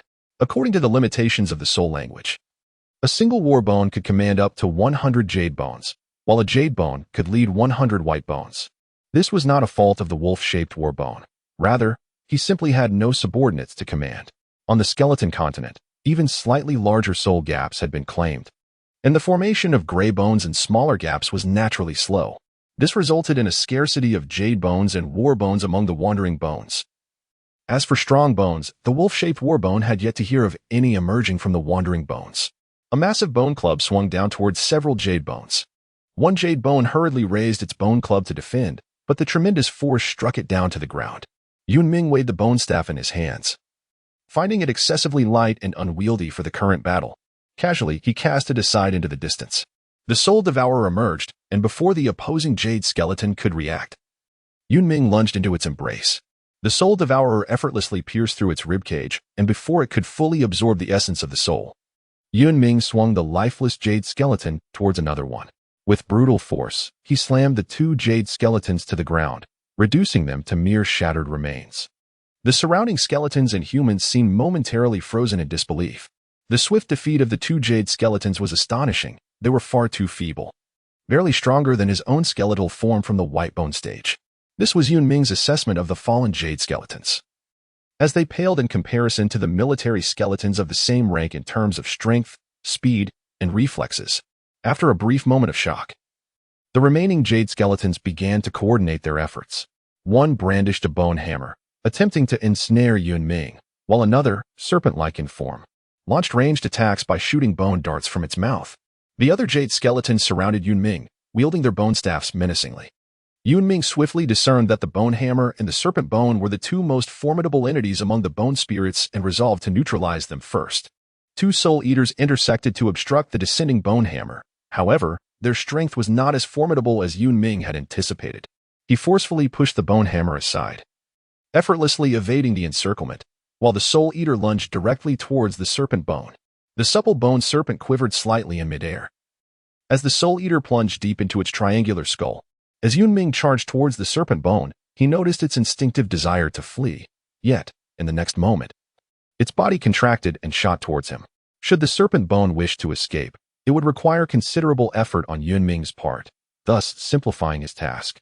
With a swift turn of his body, he evaded the bone hammer behind him and delivered a punch that sent the ambushing bone club flying. Yun Ming engaged in close combat, eliminating the distance that rendered the bone hammer ineffective. The soul eater danced maniacally, bone fragments scattering, and in the blink of an eye, the once formidable bone spirit was reduced to mere skull, limbs, and a spine. Having dealt with the bone hammer, 4 bone spirits remained. Without hesitation, Yun Ming, drawing upon his absolute strength, swiftly added 4 more skeletal remains to the ground. Witnessing the decimation of his subordinates, the wolf-shaped battle bone could no longer remain passive. He finally realized that the rapid extermination of 8 bone spirits was not due to the prowess of a wandering bone spirit, but rather the might of a true military bone. When he was still a bone spirit, he had contemplated joining the army to fight alongside human soldiers, relishing the essence of souls. However, he was not only rejected but also left severely wounded, taking a long time to recover. Subsequently, he was promoted to battle bone, forming his own squad. He had not anticipated the emergence of a military bone today, and he could no longer suppress his emotions. The wolf-shaped battle bone roared as he charged towards Yun Ming.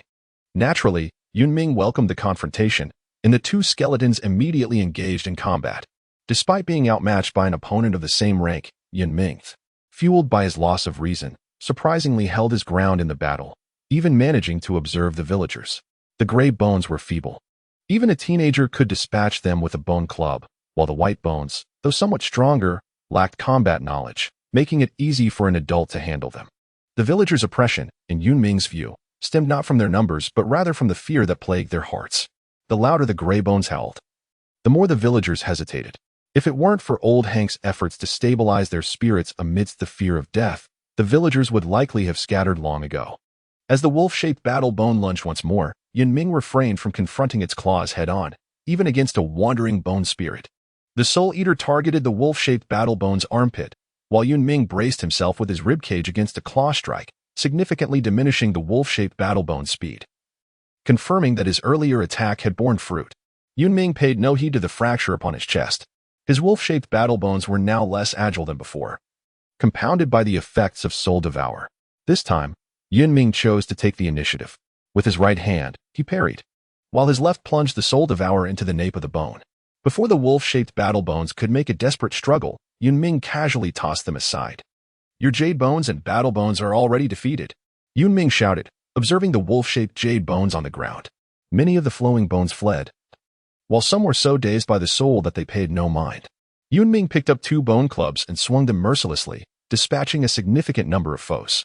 With Yun Ming's involvement, the outcome was inevitable. The flowing bones immediately scattered in panic, leaving behind a ground strewn with shattered remnants. "We have won. We actually triumphed over the skeletons." Old Man Cook could hardly believe it. Having lived under the shadow of skeletons since childhood, he often chose to endure the oppression in silence. His few acts of defiance were only due to the weakness of the adversaries. When he beheld the battle bones today, he assumed the village was doomed. To his astonishment, it was a jade bone that had saved them, vanquishing hundreds of flowing bones.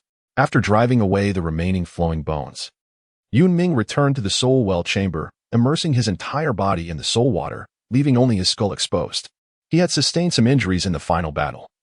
It seemed the disparity between jade bones and battle bones was still considerable, even against a mere flowing bone. Yun Ming reflected on this, pondering the vast differences that remained. This chapter is not yet complete.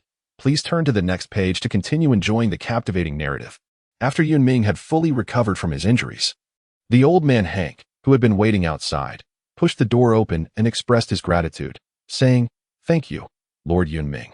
If it weren't for you today, our village would surely have been slaughtered by those vile skeletons.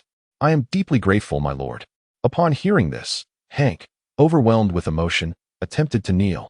But Yun Ming swiftly halted his gesture and replied, "There is no need for thanks. I merely fulfilled the task entrusted to me. Please, my lord, take your rest." "I shall not disturb you further," Hank said before exiting the soul well dwelling. Moments later, Yun Ming heard a commotion outside, mingled with sounds of weeping. He stepped out to find the villagers burying those who had perished at the hands of the skeletons today, 7 in total, all elderly individuals over the age of 50. Given the circumstances, this was considered a fortunate outcome for the village, as the elderly held little significance in this world. The burial site was located in the western part of the village, at the Soul Gap. There were no elaborate rituals. They simply tidied the deceased's clothing and appearance before casting them into the Soul Gap. As Yun Ming approached, Hank came to his side, inquiring, "Have we disturbed you?" "My lord?" Yun Ming gestured dismissively and asked, "Why are they being cast into the Soul Gap?" Hank paused for a moment, watching the villagers as they disposed of the bodies, and replied, "There exists a belief on the skeleton continent, whether living beings or skeletons. Those who fall into the Soul Gap do not perish. Instead, they are reborn, emerging once more from another Soul Gap." Yun Ming continued, "Is it a hope that they will eventually become skeletons?" Upon hearing this, old Hank gritted his teeth slightly and replied, "Your Excellency speaks truly. We fear the skeletons, even harboring a hatred towards them. Yet deep within our hearts, we still believe that even a gray bone is preferable to a living human." In Yun Ming's eyes, this represented a grotesque yet profoundly helpless hope. Without waiting for the burial to conclude, Yun Ming returned alone to the Soul Well house. After listening to old Hank's words, an unfamiliar feeling suddenly arose within him. Was it sympathy or pity? Perhaps it was a blend of both. Reflecting on old Hank's earlier remarks, he couldn't help but wonder if he had once truly been a human. Yun Ming could not help but smile, suppressing those thoughts. He understood clearly that regardless of whether he had once been a skeleton or a human, his sole objective now was to survive and grow stronger. Yun Ming still remained in the Soul Well house, rarely venturing outside. However, he discerned a shift in the villagers' attitude towards him. They no longer shunned him, seemingly regarding Yun Ming as one of their own. On the 5th day of the Bone Flow's incursion into the village, Vicental returned. Upon hearing of the Bone Flow's actions, Vicental proclaimed in a deep, resonant voice, "Indeed, it is the jade bone I have favored. It is time to teach those who bully the weak and fear the strong a lesson, so they may witness the might of the military bone." Yun Ming naturally attributed it all to the foresight of his superior. "Well, I am not one to indulge in the flattery of my subordinates," he declared. "For in my realm, prowess reigns supreme." Vicental, discerning the insincerity in Yun Ming's flattery, inquired whether he had any news regarding Lord K. This question was of utmost importance to Yun Ming. Based on the intelligence brought by Vicental, Yun Ming gradually grasped the entire situation. At the northern edge of the skeleton continent, 3 prominent leaders, K, Coster, and Dadalong, held territories that bordered one another and had long maintained an alliance. For reasons unknown, Coster and Dadalong conspired in secret, plotting against K.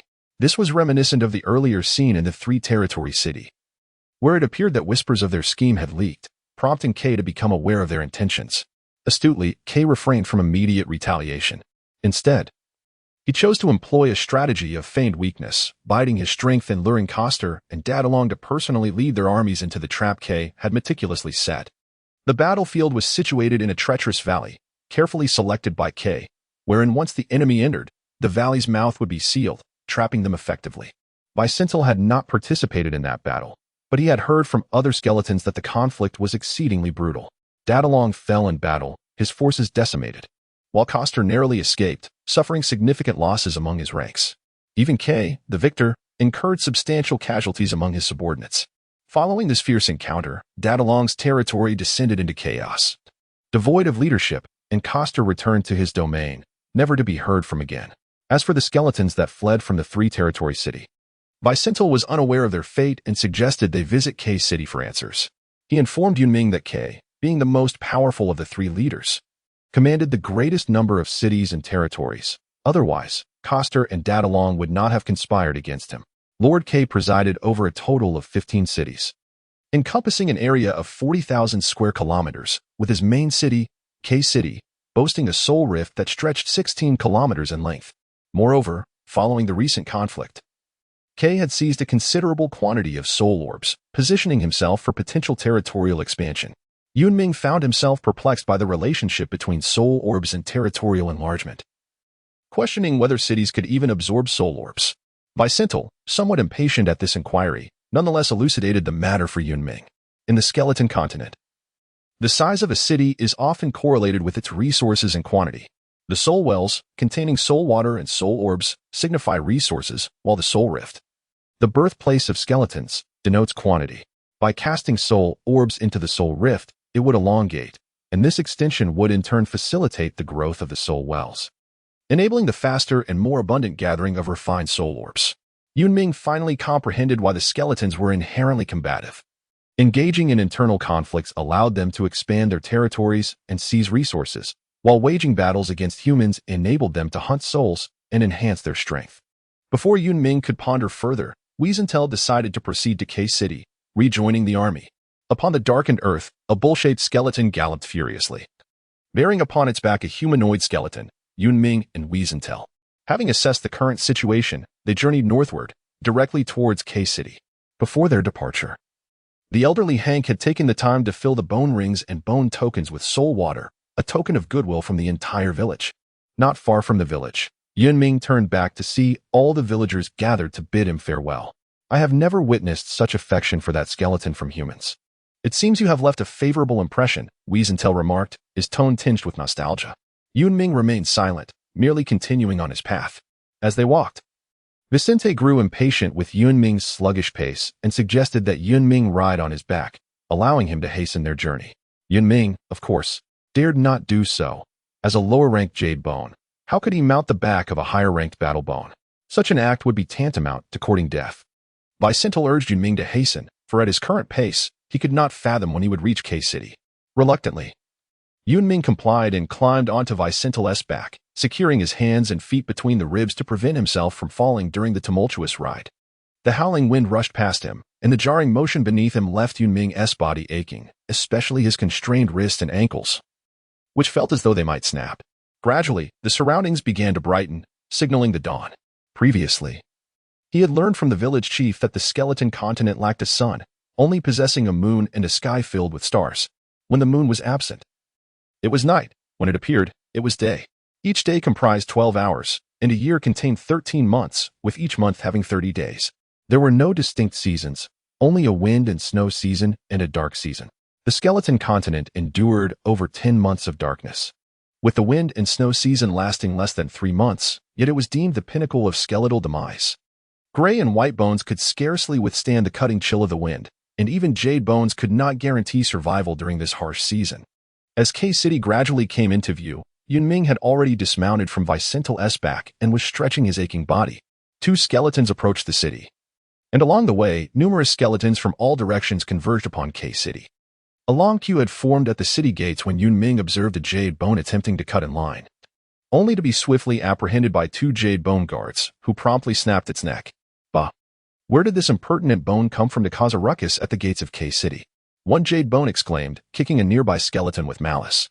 Casting a wary glance around, the skeletons, having learned from the prior incident, began to queue quietly, refraining from causing any further disturbance. Suddenly, Vicentil stood still, and after a brief moment, resumed his normal demeanor. What is the matter? Yun Ming inquired, perplexed, yet Vicentil offered no reply, merely indicating for Yun Ming to follow him shortly. Yun Ming and Wiesenthal did not wait in line. They directly approached the city gate, presenting their soul collection bones. Specifically Yun Ming's bone ring. Despite its diminutive size, it can contain 10 pounds of soul water, while Wiesenthal's bone tablet can hold an impressive 100 pounds. Hence the name Soul Collection Bones. A humanoid skeletal warrior inquired of Wiesenthal, "Who is your superior strong bone?" Li Feng, Weisenthal replied succinctly. The skeletal warrior glanced at Yun Ming, who stood behind Weisenthal, and instructed, "Follow me." Countless skeletons ambled about, some hawking their wares, others hurriedly making their way to destinations unknown.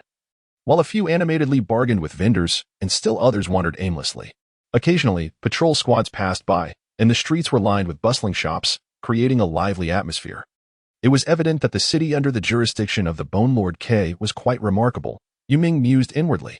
Following the humanoid skeletal warrior, they journeyed northward, walking for 2 hours until Yun Ming finally beheld a residential area comprised entirely of bone structures, which were significantly superior to the dwellings he had encountered along the way. In the distance, a grand palace loomed, radiating a striking crimson hue, exuding an air of magnificence. Yun Ming surmised that the Bone Lord K must reside within its opulent confines. Yun Ming and his companions navigated their way to a bone abode, where Weisenthal instructed Yun Ming to remain outside while he entered with the humanoid skeletal warrior. As Yun Ming lingered at the entrance, he observed that numerous other bone abodes were scattered around, each of a similar size and accompanied by a modest courtyard. Some even had jade bone sentinels. After approximately half an hour, Weisenthal emerged alongside the silent skeletal warrior, who departed without uttering a word, while Weisenthal guided Yun Ming towards the outskirts. Gradually, the density of the bone abodes diminished. Following Weisenthal, Yun Ming arrived at a secluded bone dwelling, situated in a remote area with only a few scattered abodes nearby, all appearing rather dilapidated. Aside from a solitary bone house at the center of the courtyard, there was nothing else to be seen. Weisenthal instructed Yun Ming to hang a bone at the entrance, signifying that a skeleton resided there, before stating he had matters to attend to and departing from the abode. With nothing else to occupy his time, Yun Ming contemplated exploring the bone house, curious about the dwelling of a skeleton and somewhat awkwardly reflecting that he felt akin to one himself. Upon entering the bone house, Yun Ming noted that its layout mirrored that of a human dwelling, featuring a spacious central hall flanked by 2 side rooms. The hall was furnished with dozens of bone chairs of varying sizes, presumably intended for skeletons of different forms. In the right side room, there was only a square pit over 1 meter deep, containing 2 openings of fist-sized diameter, one leading outside and the other seemingly connecting to a glass vessel in the corner. Yun Ming surmised that this pit was designed to hold soul water, with the openings serving as inlet and outlet. As he ventured into the left side room, Yun Ming was slightly taken aback to find not only tables and stools but also several rudimentary bone beds and some dishes. These items were evidently not meant for skeletons. Could it be that humans once inhabited this place? Just as Yun Ming pondered this perplexity, a cacophony of noise erupted from outside. Upon stepping outside, Yun Ming discovered that Weisenthal had returned, accompanied by over 30 jade bones, predominantly in the form of oxen, though a few wolf and ape-shaped jade bones trailed behind. Notably, there was not a single humanoid jade bone among them. "These are my newly recruited lower-tier jade bones. Allow yourselves to become acquainted," declared the ox-shaped battle bone, before disregarding Yun Ming entirely and striding directly into the bone house. Yun Ming approached one of the ox-shaped jade bones. "Hello, I am," yet before he could finish, the ox-shaped jade bone coldly turned away, leaving Yun Ming in an awkward silence as the other ox-shaped jade bones sought out their own resting places. "Hey, brother. I'm Sak. What is your name?" A cheerful ape-shaped jade bone appeared beside Yun Ming, exuding warmth. Sak towered over Yun Ming, each of his bones robust and powerful, clearly a formidable warrior. "Greetings, I am Yun Ming," he replied, extending his hand. Sak, however, refrained from the gesture and instead wrapped Yun Ming in a hearty embrace. Among skeletons, handshakes are not customary. "We are all subordinates of Lord Weisenthal now. Henceforth, we are brothers," Sak remarked, gesturing towards the other jade bones. "Those are my old comrades." After introducing each one, Sak continued, "I have heard that a new tavern has opened in the east of the city. Shall we go and take a look?" "Very well, let us indulge in a hearty feast today," Sak declared with a sweeping motion of his hand. At the tavern, Yun Ming and several jade bones gathered around a bone table. Sak lifted his cup and exclaimed, "Come, brother Yun Ming, cheers." He then poured the soul liquor over his skull. Observing this, Yun Ming followed suit, pouring the liquor over his own skull. A familiar sense of comfort washed over him, mingled with an inexplicable exhilaration that left him slightly dizzy. Yet, he adjusted quickly, for the sensation paled in comparison to that of living souls, being only marginally stronger than refined souls. "Brother Yun Ming, how does this soul liquor taste?" Sak inquired. "Indeed, it possesses a unique quality. Yet it pales in comparison to living souls," Yun Ming candidly replied. This response seemed to amuse Sak rather than surprise him, prompting laughter. Yun Ming, you are indeed a battle-hardened soul, unimpressed by this simple blend of inferior liquor and soul water. However, it is said that the finest soul liquor involves a complex creation process, incorporating many precious ingredients from the continent of abundant origins. The flavor is simply exquisite, surpassing even that of living souls. At this, a look of rapture spread across Sak's bony visage. Let us not dwell on such matters. Come, let us continue to drink. With that, Sak raised his cup once more.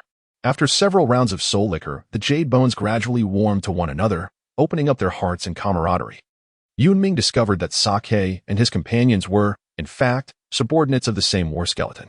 During their battles against the armies led by Kost and Dadalong, the higher-ranking war skeleton perished, leaving those without such rank to be dispatched to the cannon fodder camp, where they awaited either to serve another formidable skeleton or to meet their demise.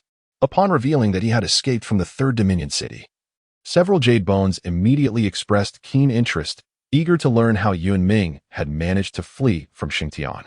Reluctantly, Yun Ming recounted the events, omitting any mention of the Soul Devourer, as its peculiar abilities posed a potential threat should they be revealed. This chapter has yet to conclude. Please turn to the next page to continue enjoying the subsequent enthralling content. After hearing about Yun Ming's experiences, the Jade Bones were filled with admiration, and each insisted on toasting him. Yun Ming did not decline and raised his cup in response. After consuming a considerable number of jars of soul wine, they prepared to leave, but when it came time to settle the bill, the Jade Bones exchanged glances, rendered speechless, just as Sake began to speak. Yun Ming interjected, "Brother Sake, allow me to treat you all to this round of soul wine." Yun Ming was aware that Sak and his companions had just returned from the battlefield, and their supply of soul water was likely depleted. Sak did not utter much, merely expressing his gratitude, which significantly enhanced Yun Ming's standing among his peers. However, such generosity came at a cost. This meal had drained Yun Ming of 4 pounds of soul water, calculating at the rate of 5 pounds of soul liquor for 1 pound of soul water. They had consumed a total of 20 pounds of soul liquor. For the first time, Yun Ming felt a pang of regret, as the skeletal waiter respectfully escorted them out. He bid them farewell. Upon exiting the tavern, the gentle moonlight cascaded down, accompanied by a refreshing breeze that seemed to lighten Yun Ming's entire being. After enduring numerous battles, his spirit had remained taut, only relaxing slightly during the drinking session with Sak and the others. Upon returning to the Bone residence, they were greeted by 2 bull-shaped Jade Bone guards at the entrance. Upon seeing Yun Ming and the skeletons return, they raised their heads in a display of pride. Yun Ming, however, chose not to indulge their arrogance and confidently strode into the courtyard. What was there to be proud of? They merely mirrored the form of Lord Vicental, assuming themselves superior. It was only on the battlefield that their true prowess would be revealed. In the shadows, a massive fist of a gorilla-shaped Jade Bone slammed into the ground, expressing its frustration before patting Yun Ming on the shoulder. "Brother Yun Ming, I owe you one today. Otherwise, I would have lost face," it said. "Brother Sak, no need for such formality." Yun Ming waved his hand. "Haha, from this day forward, we are brothers," Sak exclaimed with hearty laughter. Suddenly, a soul message echoed in Yun Ming's mind. "Do not leave the Bone residence for the next few days." He glanced at Sak, who clearly had received the same message. It appeared there was a large-scale mobilization of troops. Lord K was likely preparing to deploy against the territory of Dadalong. "Can we still wage war now?" Yun Ming inquired. "With Dadalong's skeletal leader deceased, his subjects are leaderless. As soon as Lord K takes the field, the skeletons will offer only token resistance before surrendering," Sak explained. In the following days, Yun Ming completely relaxed, engaging in sparring sessions with Sak and the others. And when fatigued, they would sit together and chat, gleaning valuable information about the military. Bang! Yun Ming dodged a powerful punch aimed at him, crouching low before charging at Sak's hip. Sak stumbled back 2 steps as the onlookers cheered in approval. Just as Sak was about to speak, Vicental emerged from the Bone House. "My lord," the Jade Bones greeted him promptly. Vicental approached Yun Ming, handing him a leather pouch. "Deliver this soul water to the Bone Library on East 9th Street immediately." East 9th Street was a rather dismal area, significant to skeletons primarily for its association with conflict and souls. Many locations were identified by numbers and orientations, such as East 9th Street, which denoted the 9th Street in the eastern part of the city. The number 9 was particularly loathed by skeletons, rendering any place associated with it as ominous.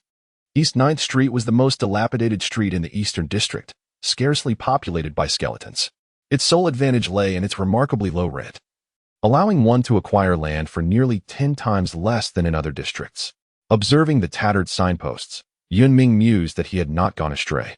Ascending the steps, he entered a modest shop filled with several bookshelves, each densely packed with books, yet coated in dust, indicating they had sat untouched for quite some time. Is there a skeleton here? Yun Ming peered inside. Lord Vicental sent you, didn't he? A voice, soft yet imbued with age, emanated from the counter. Turning around, he discovered a snail skeleton had materialized there. Indeed, Lord Vicental dispatched me to deliver this soul water, Yun Ming replied, placing the pouch on the counter. The snail skeleton glanced at the pouch. Not even 10 pounds. It seems that bull has truly given up. It appeared to be speaking to itself. Well, I suppose this will be the last favor I do for him. With that, the snail skeleton slowly made its way away. Vicental had instructed Yun Ming to deliver soul water to the snail skeleton, indicating their acquaintance. Observing the pale bone structure of the snail skeleton, it seemed to be a white bone, yet it did not appear to be a subordinate of Vicental. Furthermore, the snail skeleton's earlier remarks raised questions. What had Vicental relinquished? What could a white bone possibly do to aid a battle bone? A flurry of questions formed in Yun Ming's mind. Vicental appeared to be more complex than he had assumed. However, Yun Ming quickly reminded himself that Vicental was his superior. Any secrets would not be divulged to a mere jade bone. Suppressing his doubts, Yun Ming's attention was drawn to the myriad of books on the shelves.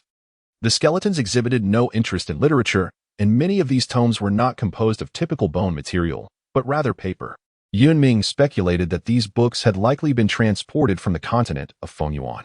Just as he was about to pick up a book, a square bone fragment caught his eye on the ground. As Yun Ming crouched down, he discerned that what appeared to be a mere fragment of bone was, in fact, an immense tome crafted from bone. The entire volume stood nearly half his height, gently brushing away the dust. He beheld the title inscribed upon it, The Complete Book of Bones. With a rough estimation, Yun Ming surmised that the book contained no fewer than 1,000 pages, each comprised of a slender bone slab adorned with intricate script. Upon turning to the first page, he was astonished to find an introduction to the classification of skeletons, detailing the distinctive characteristics of each stage of development. A surge of joy filled Yun Ming's heart, for this was precisely the knowledge he yearned for.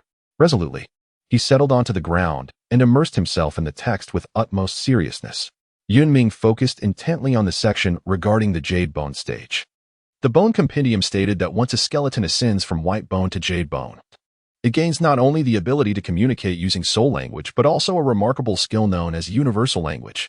This universal language enables one to comprehend any spoken tongue, regardless of its origin, and conversely, others can understand what you articulate.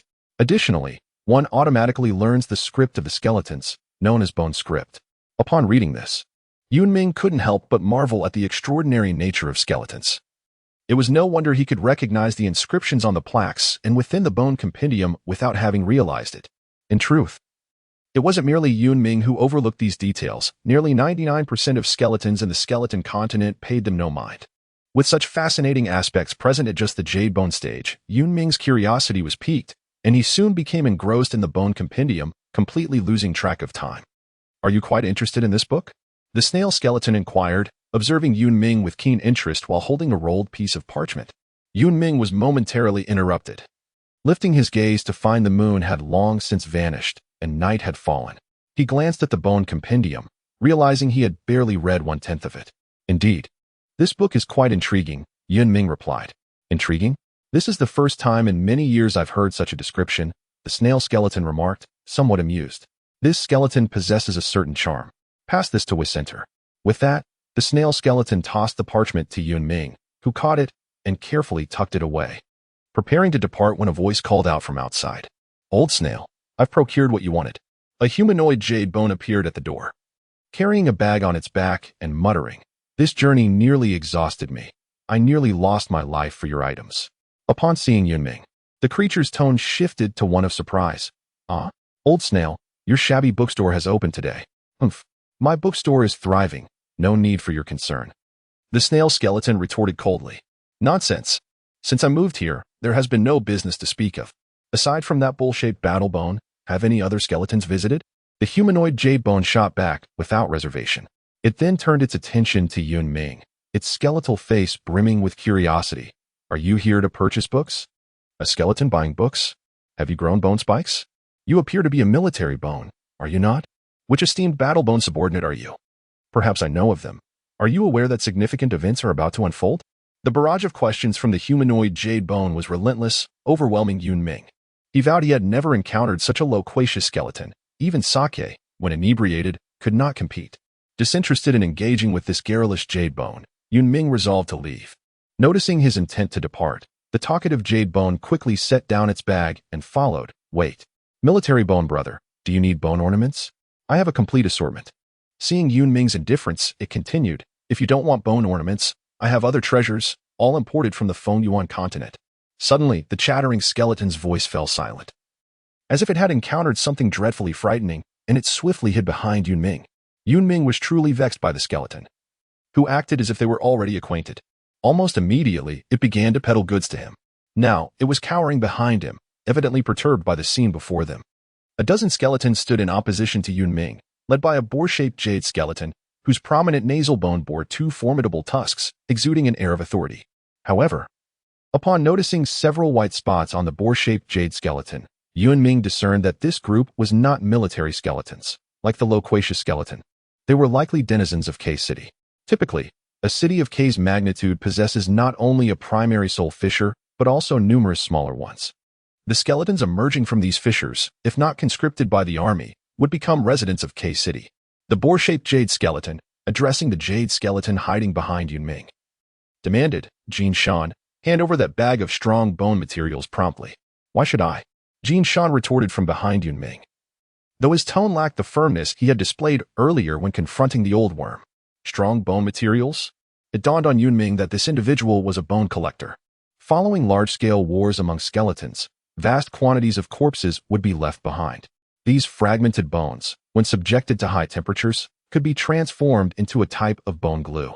Upon cooling and hardening, it would revert to its original material, due to its abundant raw materials and durability. This bone glue was the most widely utilized substance on the skeleton continent. Some skeletons, accompanying the army, would scavenge for bone materials on the battlefield. Although skeletons do not share humanity's reverence for burial practices, military skeletons still look down upon these scavengers, derisively dubbing them bone collectors. What surprised Yun Ming was that this individual had managed to acquire strong bone materials, a feat not achievable by mere luck. Refuse to comply? Then I shall crush you into fragments and incinerate what remains, the boar-shaped jade skeleton threatened menacingly. Jin Shan, trembling slightly, pointed at Yun Ming and warned. This person is a military skeleton. If you wish to live, depart at once. Haha, who are you trying to deceive? Have you ever seen a military skeleton without even a single subordinate? The boar-shaped jade skeleton erupted into laughter, as did the others, before directing their words at Yun Ming. If you wish to live, then be gone. Yun Ming remained silent, stepping forward with resolute determination. Jin Shan assumed Yun Ming intended to depart and was about to persuade him to stay, when, in an instant, Yun Ming lunged at the group of skeletons. With both hands, he penetrated the rib cages of two humanoid skeletons, shattering their spines effortlessly. He then firmly pinned a beast-like skeleton to the ground, rendering it utterly helpless. The entire process unfolded with remarkable swiftness. By the time the remaining skeletons registered what had transpired, two more skeletal remains lay strewn upon the ground. Now, can this affirm my status as a military bone? Yun Ming mused, casting a discerning glance at the pig-shaped jade skeleton. With renewed vigor, he exerted force beneath his feet. And yet another skeletal figure was added to the tableau. The pig-shaped jade skeleton watched in terror. Realizing that such a rapid dispatch of three skeletons could only be the work of a genuine military bone, it was clear that it had encountered a formidable opponent.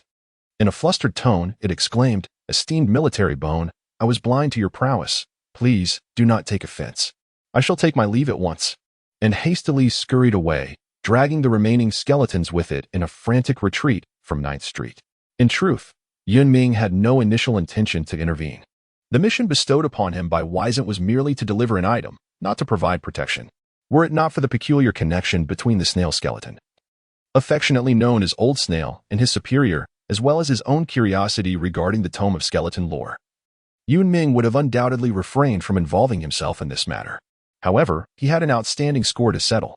Observing how effortlessly Yun Ming had dispatched the group of skeletons, Jin Shan approached eagerly, extolling, Oh, venerable military bone, your prowess is truly remarkable. That foolish pig, relying on sheer numbers, has been strutting about with unwarranted arrogance. Now it has received its due lesson. I am profoundly grateful to you, noble military bone. Yun Ming regarded the somewhat obsequious Jin Shan and waved his hand dismissively. It is but a trifling matter. However, I must commend your astuteness in perceiving my intention to act. By the way, you mentioned a desire to express your gratitude. How do you intend to do so? Jin Shan's facial features immediately stiffened as he sensed that this military skeleton was holding him accountable for being a scapegoat. Just as he was at a loss for how to respond, he noticed the slowly emerging snail skull and called out loudly, "Hey, old snail. This esteemed military brother has safeguarded your bookstore. Shouldn't you promptly show your appreciation?" The old snail, however, was unimpressed by such flattery. Whoever stirs up trouble must bear the consequences. If you refuse to offer anything, do not blame me for seizing it. Jin Shan threatened, "Come and try, if you dare." With that, he turned to enter the bookstore, casually remarking, "Should you wish to read, you are welcome any time." This was clearly directed at Yun Ming. Reflecting on the old snail's peculiar tactics, Jin Shan realized that he could not intimidate him, and it appeared that today's confrontation was inevitable. Listening to the exchange between the two skeletons, Yun Ming grew increasingly aware of the old snail's complexity. In the bookstore's backyard, Jin Shan's heart ached as he observed the soul sphere in Yun Ming's hand. This was something he had painstakingly acquired on the black market. Had it not been for that bag of strong bone material, his efforts over the past few months would have been in vain. With a subtle exertion of his fingers, a surge of essence flowed into Yun Ming's body, and he felt his strength augment slightly. Yun Ming felt a twinge of embarrassment. He had merely sought some soul water. Yet the other party had presented him with a soul sphere. He was well aware of the rarity of such an item, particularly in times of war. "What are your demands?" "As long as I am capable, I shall oblige." Yun Ming did not wish to receive such a substantial benefit without reciprocation. Upon hearing this, Jin Shan paused momentarily before promptly declaring, "I wish to follow you. Allow me to be your subordinate henceforth." This notion had arisen in Jin Shan's mind the moment he produced the soul sphere. Although he had earned some soul water through his business over the years, his combat prowess was woefully inadequate. Relying on a single soul sphere would not enhance his combat capabilities as effectively as securing a powerful patron. However, Jin Shan had not anticipated that Yun Ming would proactively invite him to voice his requests. Clearly, his judgment was not misplaced. This military skeleton was rather reasonable. Jin Shan's resolve solidified as he considered Yun Ming's unexpected willingness to entertain such a proposal. "You wish to accompany me? Are you suggesting a vassal relationship?" The term vassal denotes a distinctive connection among skeletons of equal standing. It arises when one skeleton's power significantly surpasses that of its peers or is deemed capable of advancement. It does not imply a hierarchical dynamic, as one can sever this bond at any time. Nevertheless, such relationships are seldom observed among military skeletons, who are accustomed to thriving in conflict, possessing an innate pride that makes subservience to peers challenging. Furthermore, higher-ranking skeletons prefer a clear hierarchical structure for easier management, as they are unable to employ soul commands or offerings with vassals, thereby compromising loyalty. Seeing that Yun Ming had yet to respond, Jin Shan continued. "Though I may lack combat skills, I am a merchant skeleton. I have engaged in various businesses beyond just bone materials, and I possess numerous friends across many cities, ensuring I am well informed." His words trailed off, for no skeleton would willingly seek a subordinate devoid of combat capability. Yun Ming was initially reluctant to entertain this idea, not due to the issue of strength, but because Jin Shan was exceedingly verbose. However, his assertions did indeed sway Yun Ming's perspective. "You claim to have access to valuable information, is that true?" Yun Ming inquired. Jin Shan nodded vigorously, "Of course. Over the years of conducting business, I have forged friendships in numerous cities, and my information network is undoubtedly reliable." Yun Ming felt that he hardly knew any skeletons, so having one to gather information for him was rather beneficial. It seemed inappropriate to decline such an offer. "Very well, I accept." Yun Ming patted the shoulder of the humanoid skeleton. "Really? Splendid. From this day forth, you shall be my leader. What shall I call you?" "I am called Jin Shan." The skeleton replied. "This name is of my own choosing, for I am determined to amass a fortune akin to a mountain of gold in the future." Yun Ming suddenly regretted his decision, "Yet you shall not harbor such feelings." Old Tortoise approached. "He will surely assist you in the future." "What does it mean to assist in the future? Am I not of help at present?" Jin Shan exclaimed loudly. "Old Tortoise, what do you mean by that?" "Enough. I must take my leave. I shall return tomorrow." Yun Ming impatiently interrupted Jin Shan and departed from the Bone Forest bookstore without a backward glance. Observing Yun Ming's gradually receding figure, Jin Shan seemed to recall something and hurriedly chased after him, calling out to his retreating silhouette, "Boss, you have yet to tell me your name. I am called Yun Ming. Boss, your experiences are truly exhilarating. If they were penned into a novel, they would undoubtedly achieve great success in the Fengyuan continent." Jin Shan flattered with a modest compliment. Yun Ming holds a different perspective. He does not wish to relive those perilous memories. Ever since he received the subordinate jade bone 3 days ago, he has been visiting the Bone Forest Library daily to peruse the tome on bones, often engrossed for most of the day. While immersed in his reading, he instructs Jin Shan to maintain silence. Yet Jin Shan invariably fails to restrain his chatter. Initially, Yun Ming felt as though his skull might burst from the noise. But after 3 days of this ordeal, he has grown accustomed to it and has become too apathetic to admonish him. The following day, upon returning, Sak expressed curiosity about what Yun Ming was engaged in, having not seen him for a while. However, once they arrived at 9th Street, and he merely glanced at the sign, Sak declared he had other matters to attend to and promptly departed.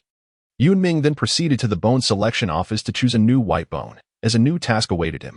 Upon receiving the soul message from Vicental, Yun Ming felt little surprise. Jin Shan had already hinted at recent developments and advised him to prepare accordingly. It appeared Jin Shan's information was indeed reliable. Yun Ming mused. This subordinate jade bone had not deceived him, its sole drawback being its incessant prattling. Closing the tome, Yun Ming approached a workbench in the backyard and respectfully addressed, "Elder Snail, Lord Vicental has commissioned me to select the next white bone at the bone selection office. I would be grateful for your guidance." During these days of studying the tome, there were numerous passages he found perplexing, leading him to consult Elder Snail. Although the elder's replies were often brief, they were invariably illuminating. Despite being merely a white bone with negligible combat prowess, Elder Snail's profound knowledge truly astonished Yun Ming, prompting him to refer to him as Elder Snail. Observing his superior's respect towards Elder Snail, Jin Shan dared not behave as he had previously. Elder Snail continued to manipulate an unknown liquid, responding nonchalantly, "What can I possibly advise? I am unfamiliar with military affairs. Has not Vicental already imparted this knowledge to you?" Reflecting on Elder Snail's words, Yun Ming quickly grasped their meaning, bowing slightly in gratitude. "Thank you, Elder Snail. See, I was right, wasn't I? There must be a war brewing. Otherwise, how could Lord Vicental send you to the bone selection office?" Jin Shan proclaimed triumphantly. Upon learning that Yun Ming was to select a new white bone, Jin Shan insisted on accompanying him, asserting that he would be able to assist Yun Ming in some capacity.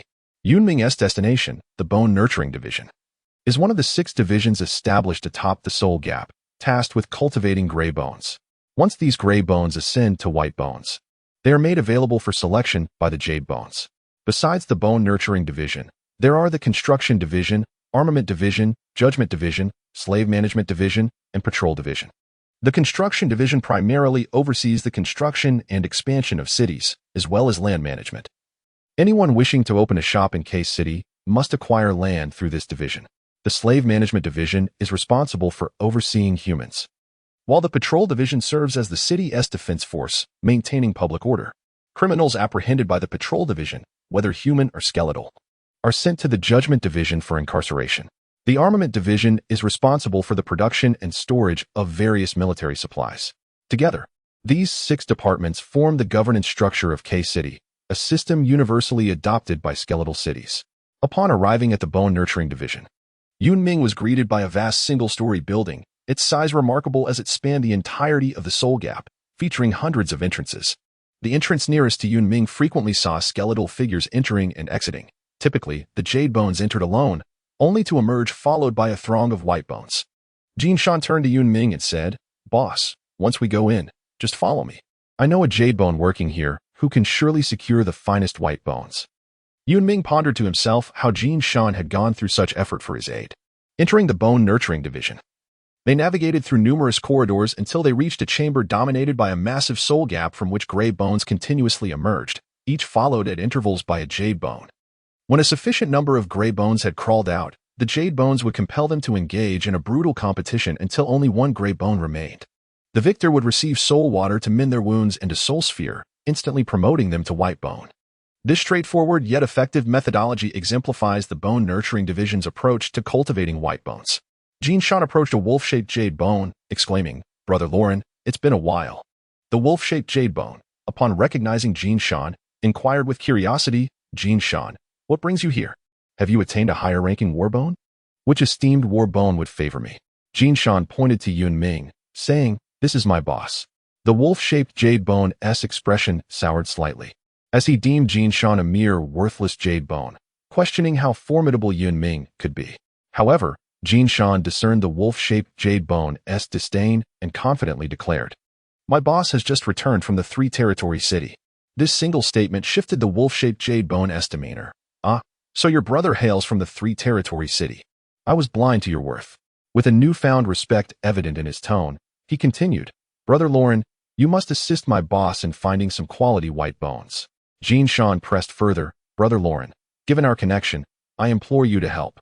The wolf-shaped jade bone replied hesitantly, Jin Shan, your timing is unfortunate. We recently recruited a large number of white bones, and there aren't many left. Jin Shan clenched his jaw, Brother Lauren, please, for the sake of our relationship, lend a hand. As he spoke, he waved an item in front of the wolf-shaped jade bone. Upon noticing the object in Jin Shan's hand, the wolf-shaped jade bone quickly amended his stance. What am I saying? Setting aside our relationship. For the sake of this brother who has returned alive from the Three-Territory City, I must assist. He swiftly snatched the item from Jin Shan's grasp, fearing a change of heart. Dear Master, there is more to this chapter. Please click the next page to continue reading. The following parts are even more thrilling. The wolf-shaped jade bone gestured for Jin Shan and Yun Ming to follow him outward. Yun Ming reflected on the notion that besides strength, financial power also held significant weight. Jin Shan had just given the wolf-shaped jade bone a water coin valued at 1. Speaking of water coins, one must mention the Water Guild, an institution established by several royal bones. Whether you are a territorial bone or a jade bone, you can deposit soul water into the Water Guild. Based on the weight you deposit, the guild issues water coins of various denominations. Each medium-sized city or larger hosts at least one water guild, with the guild leader typically being a strong bone. It is worth noting that the issuance of water coins has greatly facilitated the lives of skeletons, allowing even those without soul-collecting capabilities to carry substantial amounts of soul water. Although this practice poses risks, the method of crafting water coins is unique, incorporating not only strong bone glue but also other materials that impart a distinctive odor, making them easily identifiable, established directly by royal bones. The safety of the Water Guild is assured, as no foolhardy skeleton would dare challenge a royal bone. Unfortunately, the unexpected deaths of 3 royal bones, Dadalong, Coster, and another, 50 years ago led to ongoing friction among the 3 territorial bones, ultimately igniting a war. Yun Ming gleaned much of this information from recent conversations with Elder Snail, which he found invaluable. The 1 water coin Jin Shan had just given could be exchanged for 1 pound of soul water. In the military, jade bones receive 10 pounds of soul water monthly, while war bones receive 100 pounds, and so forth. During peacetime, they can collect their monthly allotment from the Water Guild, while during wartime, soul water is distributed directly. 1 pound constitutes a tenth of the monthly ration. Thus, the wolf-shaped jade bone was more than willing to assist.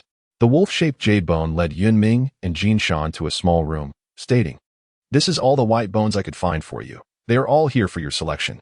The room was modest, containing about 20 white bones, all of which were beast-shaped, predominantly tiger, wolf, and leopard forms. This phenomenon is quite typical in comparison to beast-shaped white bones. Human-shaped white bones tend to be significantly weaker in speed, strength, and explosive power. Moreover, the bipedal stance of human-shaped white bones often results in an unstable center of gravity, explaining their lack of popularity in military ranks. Beast-shaped white bones possess advantages in these areas, save for their lack of dexterous finger bones. Is this really all the white bones available? This is hardly sufficient. Are you jesting with me? Jin Shan expressed his frustration, feeling as though the wolf-shaped jade bone had deceived him and that his water coin had gone to waste. Jin Shan, it's not that I'm unwilling to help. There truly are no additional white bones available, the wolf-shaped jade bone replied, gesturing toward the meager selection. While the quantity may be lacking, just look at their physiques and skeletal structures. They are excellent. Rest assured, one can easily defeat 2 or 3 opponents. Are there any human-shaped white bones? Yun Ming, who had remained silent, suddenly interjected. Certainly. What do you mean? The wolf-shaped war bone was momentarily taken aback. I am specifically requesting human-shaped white bones. Is there an issue with that? Yun Ming raised his voice. No, there is no issue. The wolf-shaped jade bone thought to himself that Yun Ming must be foolish. opting for less useful human-shaped white bones over the more advantageous beast-shaped ones, merely to appear ostentatious. Boss, while you are indeed a human-shaped skeleton, there is no need to insist on this. Human-shaped white bones are undeniably inferior to their beast-shaped counterparts, though the quantity is less. It is still preferable to having none at all. Jin Shan attempted to reason further, but Yun Ming silenced him. Yun Ming's actions were undoubtedly guided by his own considerations. Prior to his arrival, Elder Wa had suggested that he could recruit lower-tier skeletons of the same form, akin to Lord Wizened. Thus, Yun Ming resolved to exclusively enlist tiger-shaped or wolf-shaped skeletons, for these two types, structurally speaking, offered a more balanced composition and moderate size.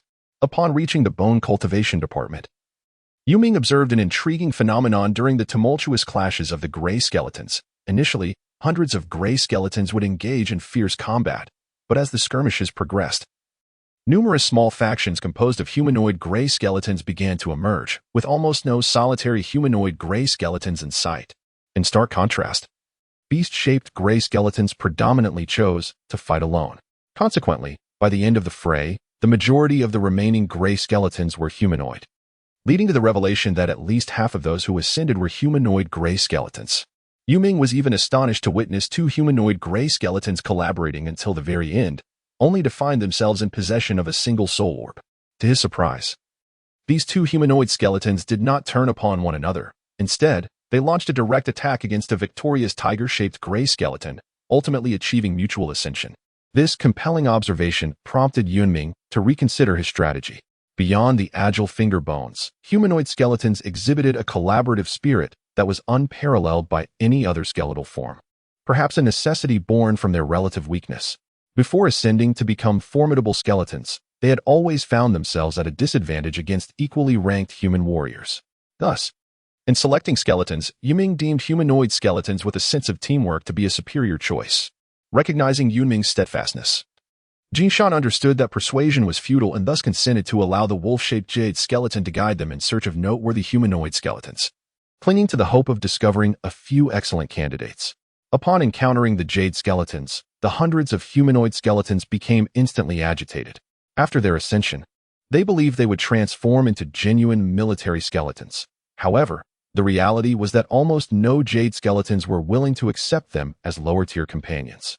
Some jade skeletons would not even recruit humanoid skeletons unless they had gathered 100. Thus, when the opportunity arose to meet jade skeletons, especially humanoid jade skeletons, they were eager to make a favorable impression. "My lord, choose me. Please, my lord," cried the hundreds of humanoid skeletons, each vying to showcase their robust frames. Stepping forward, Jishan announced loudly, "Silence. This is my superior, Yun Ming."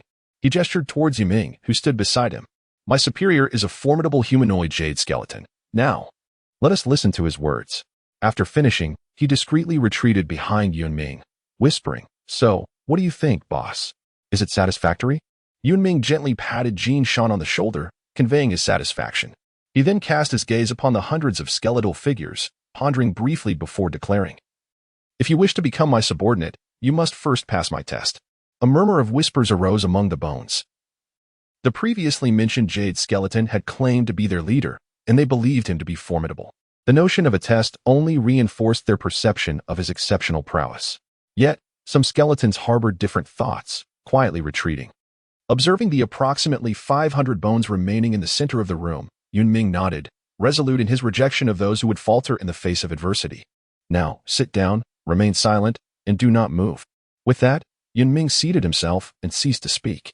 The skeletons, compelled by his words, mimicked his posture on the ground. The wolf-shaped jade skeleton was utterly perplexed. Sitting? What kind of trial was this? Had it been him, he would have orchestrated a contest to select the strongest 100 bones. Confounded by Yun Ming's approach, the wolf-shaped skeleton chose to depart. Despite his confusion, Jin Shan instinctively assumed the role of proctor. After expelling a few skeletons who conversed in hushed tones, he felt a surge of pride. While his strength was not remarkable among the jade skeletons, he could certainly intimidate the others. He resolved to recruit several imposing beast-shaped skeletons in the future. A quarter of an hour passed, and one by one, skeletons began to depart. After half an hour, Jin Shan counted those still seated and reported to Yun Ming, "Boss, we can conclude now. About 100 remain.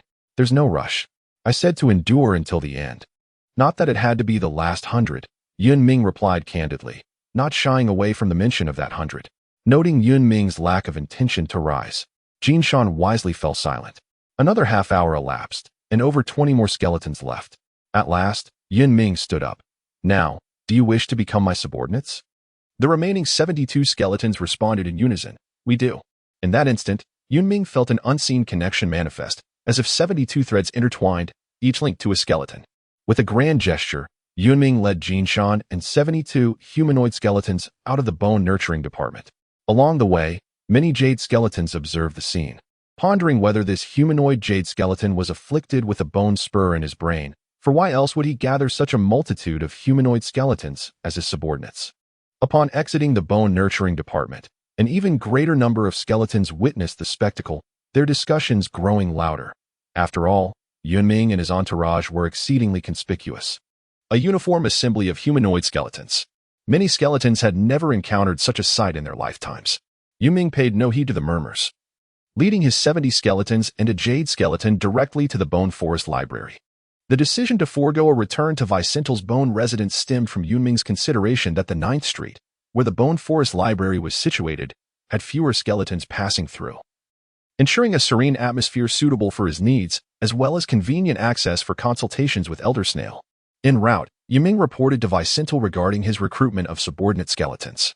Upon learning that all recruited were humanoid jade skeletons, Vicental fell into a brief silence, seemingly unfazed, and advised Yun Ming to remain prepared for the imminent assignment of new tasks. Regarding the forthcoming tasks, Yun Ming harbored some conjectures. The subjugation of the Dadarong territory seemed an established fact, and if there were combat missions, they would most likely target the southern Coster territory. The already desolate East 9th Street became even more forlorn with the arrival of the group of skeletons, rendering the street devoid of even a single skeletal shadow. Before the entrance of the Bone Forest Library, the 70 skeletons stood in a precise formation, devoid of whispers or furtive movements, as per Yun Ming's orders. For reasons unknown, Yun Ming felt that an army should embody such orderliness, as it exuded a greater sense of grandeur. Meanwhile, Jinshan continued to grumble about the wolf-shaped jade skeleton's failure to fulfill its obligations, unable to gather even 100 beast-shaped skeletons. Previous rapport had been cast into the abyss of souls, and he resolved not to engage and trade with such skeletons in the future. Yun Ming harbored no interest in the relationship between Jinshan and the wolf-shaped bone, and proceeded directly to the chamber of Old Snail. I had anticipated you would opt for the tiger or wolf-shaped bones, he remarked. Clearly perplexed by Yun Ming's choice, Old Snail invited him to express his thoughts candidly. Is that so? Your reasoning indeed holds merit, Old Snail mused contemplatively. Please, teach me how to lead troops. Yun Ming performed a respectful bow. Led troops? If they were human-shaped bones, I could certainly share some training methodologies employed by human generals, Old Snail replied, gesturing towards the white bones outside. However, soldiers must ultimately lead themselves. He then recounted the workings of human armies. After about an hour, Yun Ming commanded the white bones to rest. Upon hearing his order, the bones exhaled in relief, their previously orderly formation collapsing into disarray, which left Yun Ming somewhat dissatisfied. According to Old Snail, the primary focus for new recruits in human armies during training was not the enhancement of individual strength, but rather the cultivation of synchronized movements and a shared daily routine. This instilled in the recruits a sense of collective identity, fostering cooperation and unity, thereby increasing their chances of survival on the battlefield. Even though formidable individuals like warriors existed among humans, there were instances where armies successfully surrounded such warriors. This resonated with Yun Ming's earlier command for the bones to form ranks, albeit his actions had been instinctual, devoid of understanding regarding their significance. Was it possible that he had once been human? Such thoughts flitted through Yun Ming's mind. As for leading troops, Old Snail informed Yun Ming that cohesion and morale were essential qualities for any army. Without these attributes, it could hardly be regarded as a true army. Following his guidance, Yun Ming commenced training the lower-ranking bones, insisting that their movements, such as marching, sitting, and standing, must remain uniform. He even instructed them to dig a large underground shelter for communal resting. Old Snail also introduced Yun Ming to a popular game among human armies, the tower stacking. 2 bones would stand shoulder to shoulder, while a third would balance atop their shoulders, forming the simplest version of a tower, which could be expanded further. This exercise not only taught the bones the importance of teamwork, but also served to strengthen their skeletal structure. Regarding the enhancement of the bone's morale, Old Snail mentioned numerous methods, including punishment, reprimand, praise, and rewards. He suggested that employing a combination of these techniques could be effective, with the simplest being a balance of kindness and severity. Yun Ming noted these insights discreetly. However, he soon found himself confronted with a perplexing dilemma, naming, upon their elevation from gray bones to white bones. If accepted by a jade bone as lower ranking, they would be bestowed with names, an honor not afforded to Yun Ming, as those without a superior jade bone would have to name themselves, such as Jishan and Old Snail. This collective desire for names was entirely reasonable among the bones, and Yun Ming found it impossible to refuse. Yet, the task of conjuring 70 names proved daunting, despite his scholarly pursuits under Old Snail's tutelage. He could not summon such a plethora of names from his skull. Reluctantly, he borrowed a dictionary from Old Snail, purportedly authored by him, containing tens of thousands of bone characters and words, though it had likely collected dust on the shelf like Old Snail's other tomes. By randomly flipping through the dictionary, he could combine characters to form the names of the bones. After bestowing names upon the 72 bones, Yun Ming observed a significant boost in morale. Having names made training considerably more efficient, and communication through soul words flowed more smoothly. The sole inconvenience was that Yun Ming had to memorize these 72 names. After several days of diligent recollection, he successfully committed their names to memory. Through this period of training, while his lower-ranking bones had not yet achieved the level of unity described by Old Snail, they were at least capable of following orders with commendable discipline. During this time, Sak and his companions visited Yun Ming, similarly engaged in recruiting lower-ranking bones. Upon witnessing Yun Ming's lower-ranking bones, they realized that he was the very skeleton whose exploits had been the talk of the town in recent days. Sak offered to assist Yun Ming in acquiring some beast-shaped bones through alternative channels, a suggestion that Yun Ming understood all too well. In the Bone Continent, the trade extended beyond human slaves. Even the bones regarded their own kind as commodities, surrendered captives, the unaccounted guilty in the tribunal, wild bones, and even the soul fragments from the city of K-Night, showcasing a highly complex web of origins. Yun Ming declined the overtures of Sak, asserting that his lower-tier skeletons were quite satisfactory. After bidding farewell to Sak and his entourage, Yun Ming couldn't help but reflect on Sak's enthusiasm, which inexplicably reminded him of Tang Ming, the upper-tier jade skeleton he had slain with his own hands. Although Tang Ming had exploited him in the betting battles to amass soul orbs, it was undeniable that he had imparted much knowledge to Yun Ming. The sky was devoid of starlight, enveloped in a profound silence. Night had fallen. The inhabitants of K-City had long succumbed to slumber. Even the skeletons, who did not require rest, were influenced by humanity's rhythms and took a moment to pause. The skeletal warriors, having concluded their day's trainings, sat in neat rows on the ground. After several days of rigorous drills, they had begun to establish a rudimentary sense of discipline. To the north of K-City, a crimson hall stood solemnly, illuminated within, with braziers placed in each corner, burning not wood but rather the very bones of the fallen. The flames flickered with a pale hue, dispersing the ethereal glow reflected from the obsidian floor. Numerous bone inscriptions and peculiar symbols adorned the columns, seemingly chronicling ancient legends. The hall was largely empty, save for 3 skeletons, each draped in dark crimson cloaks and adorned with exquisite metallic embellishments, attire befitting only the highest-ranking warriors. Among them was a Creaser, a distinguished equine skeleton. Recently, Coster had retreated into his tower city, clearly plotting some scheme. One of the serpentine skeletons remarked, regardless of his machinations, "We shall simply dismantle his tower when the time comes." The other, an elephantine skeleton, dismissed the notion with a flick of his robust nasal bone. "It is precisely your recklessness that has warranted your presence in K-City," the serpentine skeleton retorted, shaking his head disapprovingly. The elephantine skeleton huffed dismissively, remaining silent. "A Creaser, when do you intend to depart?" The serpentine skeleton inquired, redirecting his attention to a Creaser. "My subordinates still lack sufficient lower-tier skeletons. It will require more time," a Creaser replied, his tone devoid of emotion. The serpentine skeleton understood that a Creaser's forces had suffered considerable losses upon returning from the Three-Territory City, and Lord K had entrusted a Creaser with a critical assignment at the border with Coster, indicating a high level of confidence in him. For both personal and professional reasons, he felt compelled to assist. "I shall allocate another batch of soul water and soul orbs to the Bone Cultivation Division," the serpentine skeleton responded. Upon his words, silence enveloped the hall, broken only by the crackling of burning bone. In the Bone Forest Library, Yun Ming was engrossed in studying a formation imparted by the elder snail. In human armies, various troop types existed, including agile cavalry, steadfast shield bearers, polearm infantry to counter cavalry, melee warriors wielding blades and axes, and archers for ranged assaults, each fulfilling distinct roles. Human commanders, taking into account the characteristics of different units, ingeniously devised various formations, adapting them to the evolving circumstances of the battlefield. Inspired, Elder Snail categorized skeleton combat techniques into 4 primary classes: defensive, mid-range, ranged, and melee. The defensive class paralleled shield bearers. Mid-range counterparts were akin to polearm infantry. Ranged units resembled archers, and melee warriors corresponded to blade and axe wielders. Countless gray skeletons were born daily on the skeleton continent. Even with a staggering promotion rate of 100 to white skeletons, the resultant combat techniques varied widely, with these 4 categories being the most prevalent. Based on the proportions of the 4 combat techniques, Elder Snail adapted human battle formations to create strategies suitable for skeletons. This particular formation comprised 11 skeletons, 3 defensive skeletons at the forefront to absorb attacks and advance, flanked by 1 mid-range and 1 melee skeleton on each side to engage the enemy and support the 3 defensive units.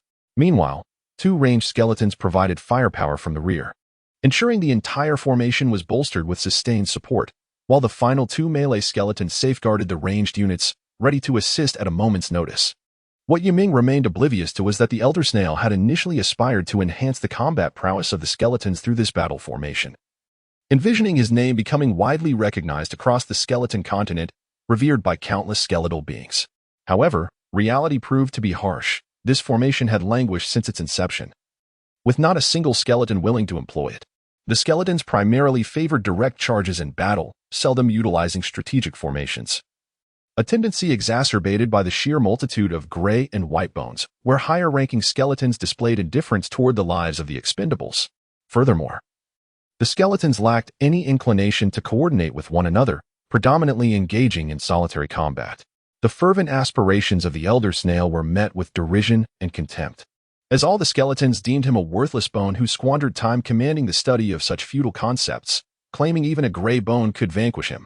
Disheartened, the Elder Snail ceased to showcase this battle formation to any skeleton, until Yun Ming approached him for assistance, as the Elder perceived Yun Ming to be distinct from the others, particularly in his reverence for knowledge, a quality absent in the other skeletal beings. The Elder Snail named this formation the Absolute Kill Formation, signifying that once it was activated, no living creature would escape.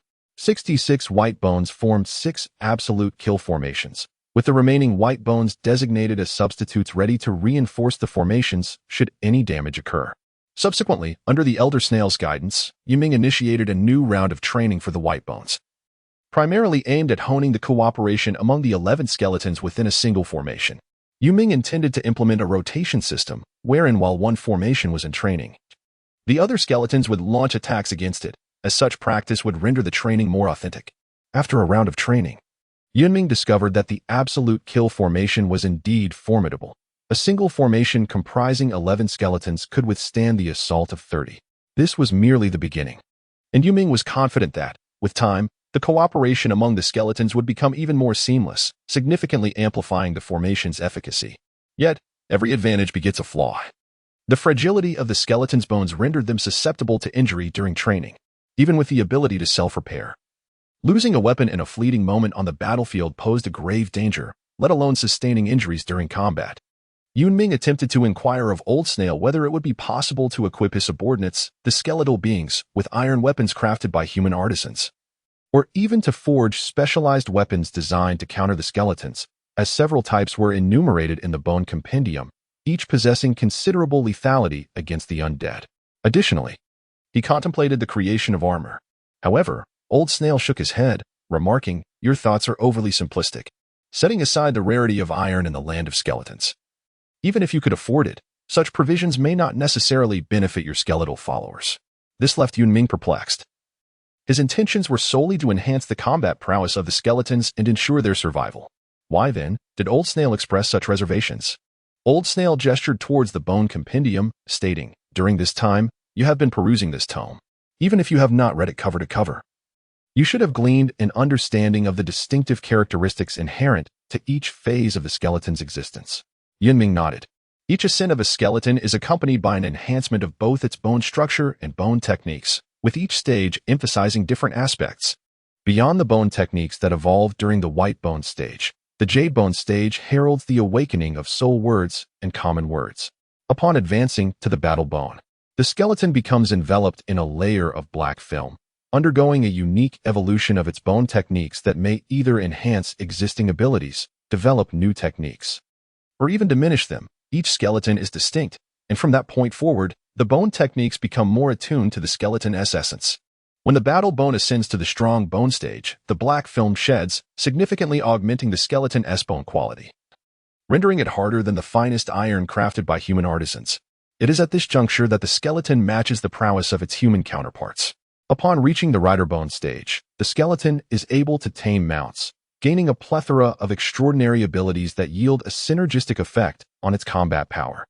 The advancement to the general bone stage produces the general bone halo, which serves as a manifestation of the skeleton's strength, bestowing various enhancements upon lower-ranked skeletons. It can be said that if a general bone halo overlaps with the bone techniques of a lower-ranked strong bone, the latter's strength will experience a substantial augmentation. As for the leader bone stage, the bone compendium lacks documentation, which is quite understandable. Each leader bone governs at least a dozen cities, with subjects numbering in the millions, making it implausible for other skeletons to observe and study. Upon hearing Yun Ming's response, Elder Snail nodded in satisfaction and then informed him that the bone techniques of a skeleton evolved during the white bone stage and remain with the skeleton thereafter, significantly influencing the trajectory of a skeleton's future path. Yun Ming has now acquired a subordinate skeletal warrior, whose combat prowess will constitute a significant portion of Yun Ming's own strength. Therefore, it is imperative to pay close attention to the growth of his subordinates. An excessive reliance on iron weaponry can hinder the development of one's own bone techniques, which is detrimental to the growth of a skeleton. The absolute kill formation allows most bone techniques to be effectively utilized. Upon hearing the words of Elder W, Yun Ming experienced a moment of enlightenment. It was thanks to Elder W's guidance that he realized his previous thoughts had been overly simplistic. Elder W, in turn, praised Yun Ming for having insights that surpassed those of more than half of the skeletons. This commendation sparked inspiration in Yun Ming. Since he could not equip his subordinate skeletons with weapons and armor, he resolved to procure some practical gear. During training exercises, these lower-tier skeletons frequently sustained injuries, leaving Yun Ming to personally fund their healing. As a jade bone, he possessed a soul-collecting bone bracelet, whereas his subordinate skeletons did not, making recovery inconvenient. Yun Ming planned to have Jin Shan acquire some small leather pouches, sufficient to hold half a pound of soul water. Anything more would hinder mobility.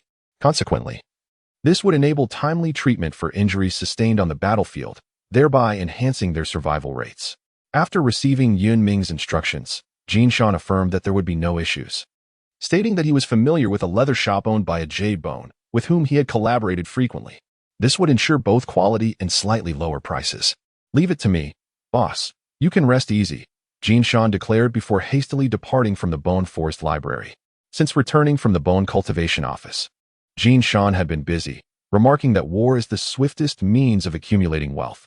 Yun Ming may not possess the acumen of a merchant, yet he understands that survival in the crucible of war is paramount to reaping its rewards. After all, a heap of shattered bones can only be transformed into gelatinous remnants. On the main thoroughfare of K-City, countless skeletal warriors flow like an inexhaustible river toward the city gates, flanked by throngs of curious residents eager to witness the spectacle. Amidst the procession, Yun Ming and his subordinate skeletal warriors stand out distinctly, as a formation of 72 humanoid skeletons marches in unison, silent and orderly, their synchronized steps starkly contrasting with the disarray of other skeletal squads. This uniqueness inevitably attracts numerous gazes, yet the skeletal beings remain unfazed, accustomed to the attention. Among the myriad of stares, one particularly piercing gaze emanates from the city wall. A cruiser observes the formation from his elevated vantage point. The sight of this assembly of humanoid skeletons piques his interest, an imitation of human military strategy, perhaps?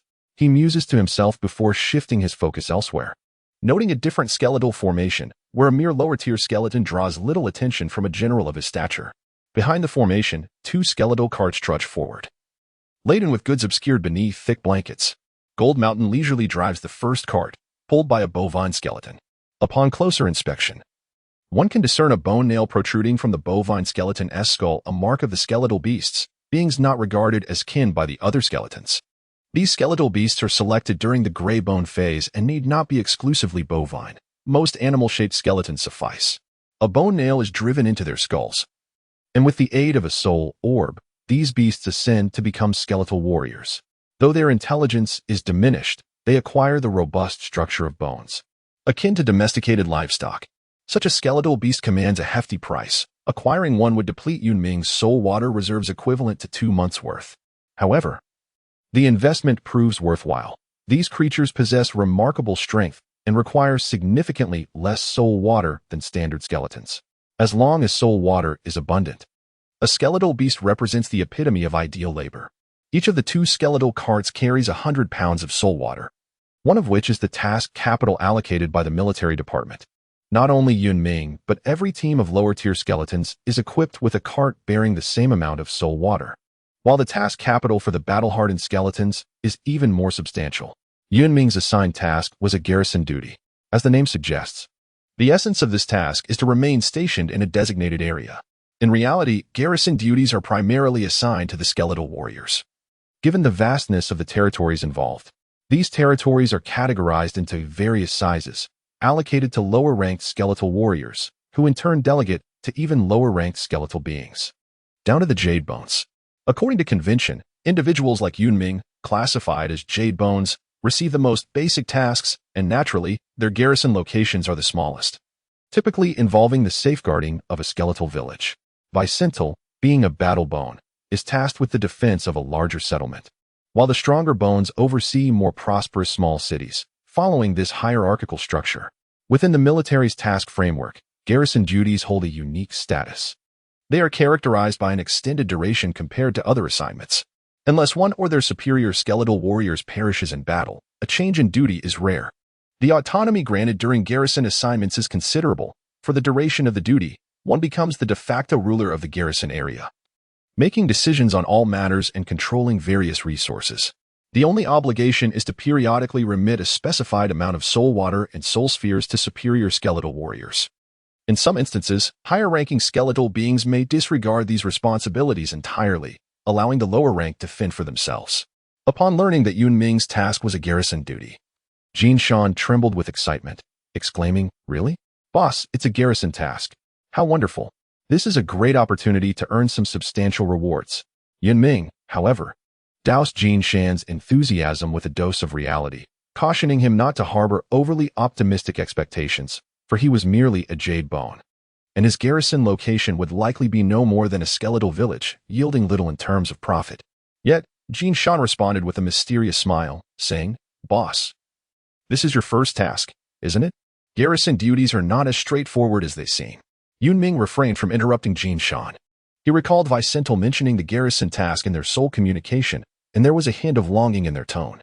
Jin Shan's words sparked curiosity in Yun Ming's mind. Could there be more to this garrison duty than meets the eye? Jin Shan rubbed his hands together and continued, "Boss, the most immediate advantage of this garrison duty is the ability to utilize soul gaps and soul wells. Although it may not rival the grandeur of K-City, it allows for the expansion of one's own team, and the soul water and soul spheres available exceed the monthly fixed quotas by a significant margin." Yun Ming nodded, acknowledging his understanding of the matter. Jin Shan, noticing no change in Yun Ming's expression, continued, "Of course, these are merely trifles. The real profit from garrison duties comes from the trade of bones and the plunder of unclaimed villages." According to Jin Shan, when skeletons accepted garrison tasks, it was inconceivable that they did not have lower-ranked skeletons accompanying them. This arrangement allowed them to cultivate white bones using soul orbs, which they could then sell in nearby cities. The military skeletons looked down upon these white bones, and many merchant skeletons, lacking in combat prowess, required protection. The robust military skeletons could not procure the stronger bones, naturally opting for those without identity. The timid merchant skeletons were more than willing to expend soul water on this venture. As for the plundering of unclaimed villages, it was quite straightforward. The skeleton continent witnessed the emergence of new soul wells and soul systems almost daily, which would rapidly coalesce into skeleton villages. Garrison tasks could not cover every location. Upon encountering an unclaimed skeleton village, they would sell whatever bones could be traded, discarding the weaker ones or those that resisted fiercely into the soul system. marking them for periodic collection of soul water and soul orbs. If fortune favored them and they stumbled upon a human village, the rewards would be substantial. They could annihilate the entire village to extract living souls, or, should they choose to enslave the humans for sale, the profits would surpass those from the trade of bones. As human slaves required no soul orbs for cultivation and were far more dexterous than skeletons, hence commanding a higher price. Upon hearing Jin Shan's words, Yun Ming was intrigued by how a merchant skeleton could possess such insight into military tasks, as though Jin Shan had personally undertaken garrison duties. In response to Yun Ming's inquiry, Jin Shan revealed the truth. During his time as a white bone, he had once worked for a certain merchant skeleton, who had business dealings with a battle bone responsible for garrisoning a small town. Their collaboration revolved around the trade of bones and slaves. After providing this explanation, Jin Shan hurriedly departed, vanishing from sight, and it was not until the day before their departure to the garrison that he reappeared, laden with a cart full of soul water. Yun Ming contemplated inviting Old Wu to accompany him to the garrison, hoping to seek his counsel at any moment. However, Old Wu declined, stating that he was merely an old man who could not endure the rigors, and as a competent military officer, one must resolve their own issues. Ultimately, Old Wu acquiesced to Yun Ming taking the comprehensive manual with him, then waved his hand, signaling Yun Ming not to disturb him while he continued to tinker with matters incomprehensible to Yun Ming. Yun Ming sat upon the second skeletal carriage, gazing at the distant golden mountain, acutely aware that it had not spoken the truth to him. As a merchant of bones, engaging in the plundering of villages and the trade of slaves necessitated a level of strength that the Golden Mountain could not command. It seemed that the Golden Mountain sought to leverage Yun Ming's stronghold and subordinate skeletons to facilitate and secure its business dealings. However, Yun Ming paid little heed to this. Since accepting the Golden Mountain as a vassal, it had diligently served him without deceit. Coupled with his own formidable prowess, Yun Ming held no concerns regarding the loyalty of the Golden Mountain. Upon exiting the city gates, the sinuous line of skeletons advanced steadily southward. As the silvery moon concealed itself behind the clouds, the entire skeletal procession came to a halt, though the white bones were no longer as fragile as the gray ones. A full day of travel had nonetheless resulted in some attrition among their ranks. The lower-ranking skeletons of Yun Ming sat neatly on the ground, maintaining their formation. Each skeleton held a leather pouch, pouring the soul water within onto their bare skulls. Although the soul water had somewhat lost its freshness, the essence contained within was sufficient to send shivers of pleasure through the bones. This extraordinary spectacle quickly captured the attention of the surrounding skeletons. The lower bones envied these peculiar beings for their ability to indulge in soul water, while the jade and battle bones regarded Yun Ming as an oddity for allowing lower bones to partake in such luxuries.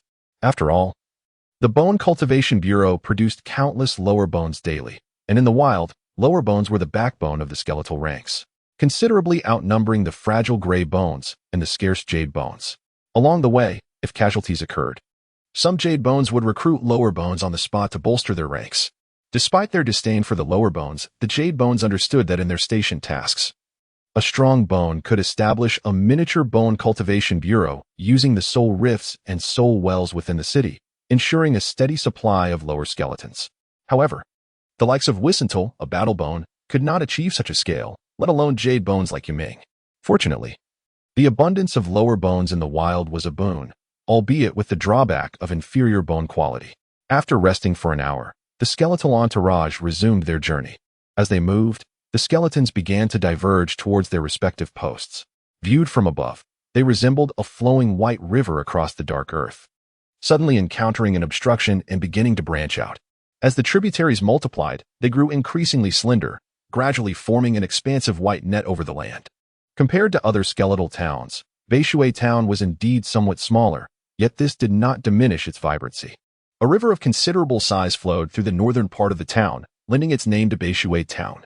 While the river was of little consequence to the skeletons, it was an invaluable resource for the humans residing on the skeleton continent. Thus, the number of humans in Beishui Town nearly equaled that of the skeletons, a rarity on the skeleton continent. This information was relayed to Yun Ming by Jin Shan, who, despite being a lowly jade bone, had traveled extensively and thus possessed far more experience than Yun Ming.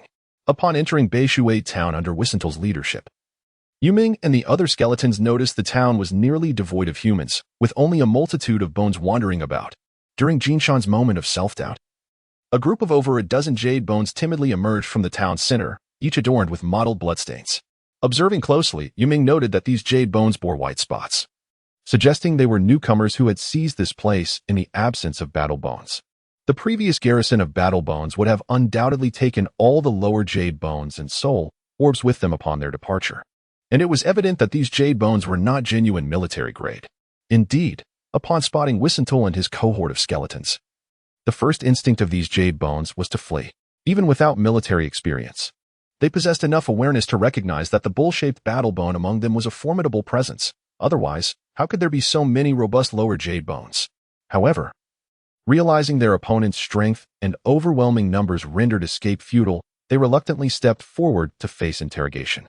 As anticipated, under Wissental's imposing presence, these jade bones found themselves powerless to resist, hastily divulging their story. It closely aligned with Yun Ming's conjectures. These jade bones were indeed lower bones, having roamed freely for days until they discovered the lack of battle bone protection here. Seizing the opportunity, they banded together to eliminate the human inhabitants of the town and indulged in a feast of living souls, subsequently advancing to jade bones. On the skeleton continent, the coexistence of humans and skeletons was not solely due to the latter's non-threatening nature and the policies issued by the royal bones. Another reason lay in the fact that the essence of human souls on the skeleton continent was far less fresh than that of those from the Yuanfeng continent. Although the exact reason remained a mystery, it was a consensus among all skeletons. This was especially true for battle bones. Once they had tasted the essence of human souls from the Yuanfeng continent, their interest in the sickly humans of the skeleton continent waned unless they found themselves in dire need. Only those lower bones who had never savored living souls would disregard the royal bones orders and commit widespread slaughter upon encountering so many humans. Upon comprehending the situation, Wissental remained silent, his dark eye sockets fixed intently on the group of jade bones before him. Seeing that Wissental did not appear enraged, the jade bones dared to hope. A wolf-shaped jade bone stepped forward, seemingly the leader of the group, and ingratiatingly said, "We were unaware of your impending arrival, my lord, and sincerely apologize for any offense caused. If you do not mind, we willingly offer ourselves as your lower jade bones, ready to charge into battle for you." As these words left his mouth, the wolf-shaped jade bone and his companions felt a surge of trepidation. After all, the long-standing disdain that military bones held for lower bones was well known, coupled with the generally low strength of lower bones, which resulted in minimal recruitment into the military. However, upon reflection, they realized that they, too, had absorbed a significant amount of living souls to rise to jade bones. While they may not compare to their military counterparts, they were certainly stronger than other lower bones. Thus, the prospect of joining the military did not seem entirely hopeless. This chapter is not yet complete. Please click the next page to continue enjoying the captivating content. With this thought, the wolf-shaped jade bone managed to quell his anxiety, even nurturing a flicker of anticipation. Yet, the outcome he awaited was not to be. After hearing the wolf-shaped jade bone's plea, Yun Ming did not respond with derision like the other jade bones. Instead, he quietly observed Wissental's reaction.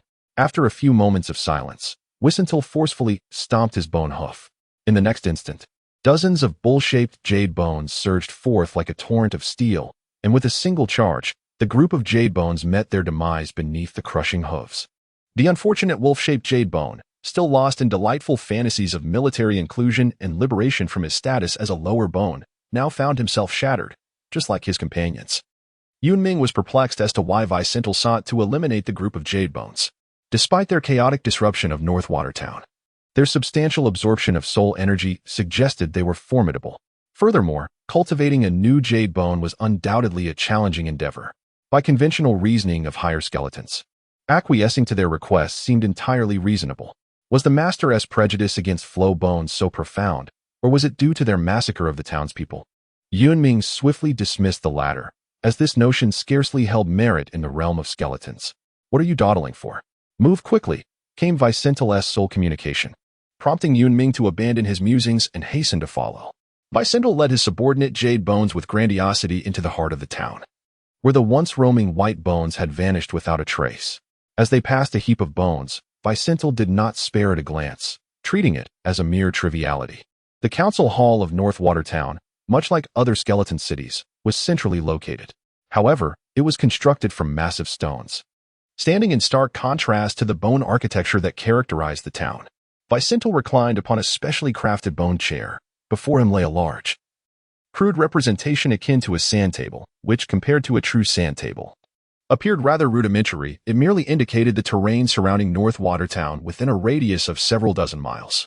However, the presence of a bone forest growing within the river suggested a lack of reliability in this representation.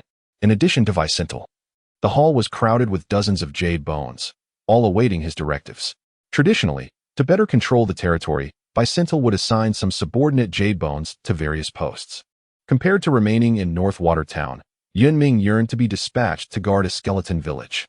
Although the safety might be compromised, it would be akin to possessing his own domain, naturally minimizing constraints. After dispatching half of the jade bones, only a few dozen bowl-shaped jade bones remained to guard North Watertown. Vicentil shooed the subordinate jade bones from the council hall, and then reclined alone in the bone chair, his dark, hollow eye sockets seemingly concealing something profound. Since Vicentil assigned the guarding tasks, Yun Ming had sensed something amiss. For the other jade bones, Vicentil had not even raised his head to designate their posts.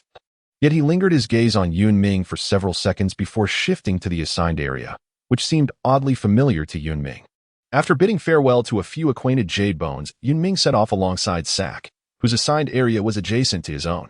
On the journey, Sak inquired about the synchronized and orderly formation of Yun Ming as subordinate white bones.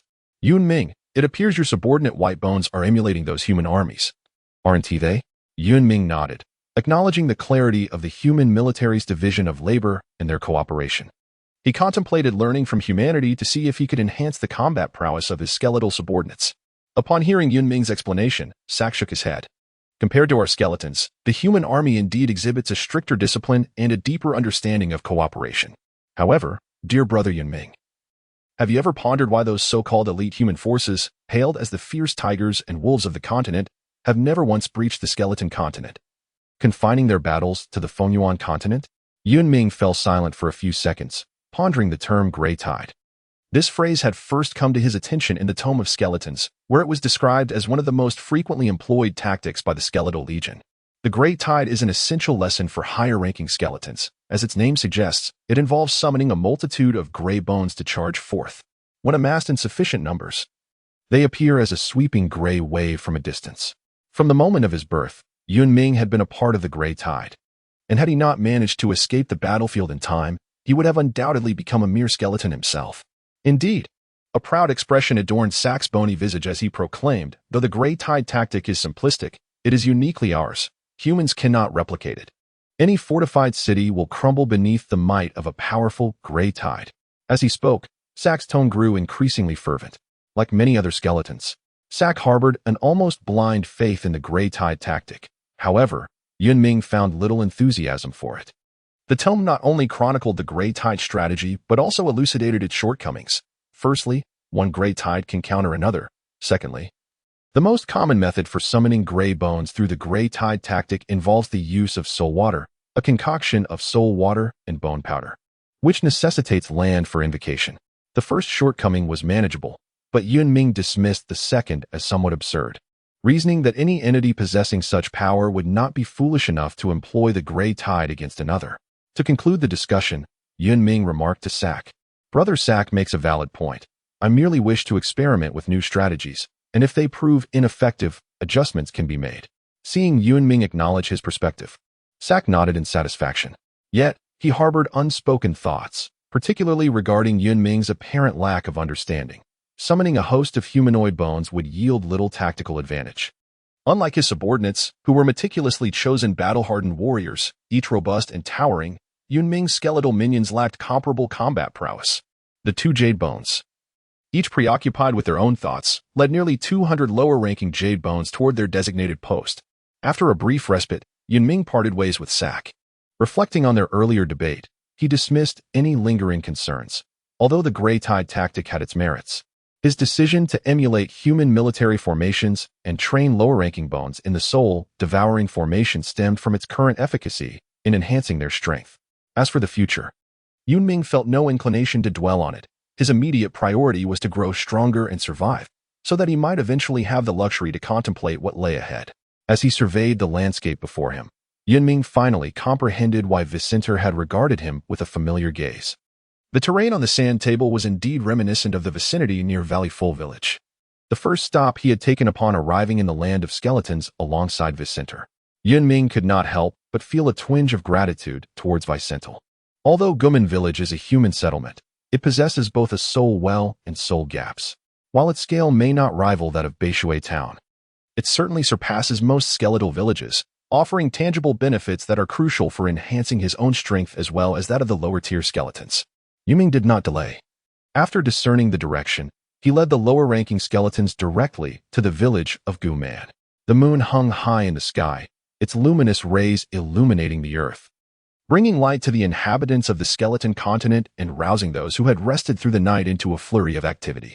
For reasons unknown, the moon of the skeleton continent appeared particularly large and bright, though it did not rival the brilliance of the sun from the Fengyuan continent.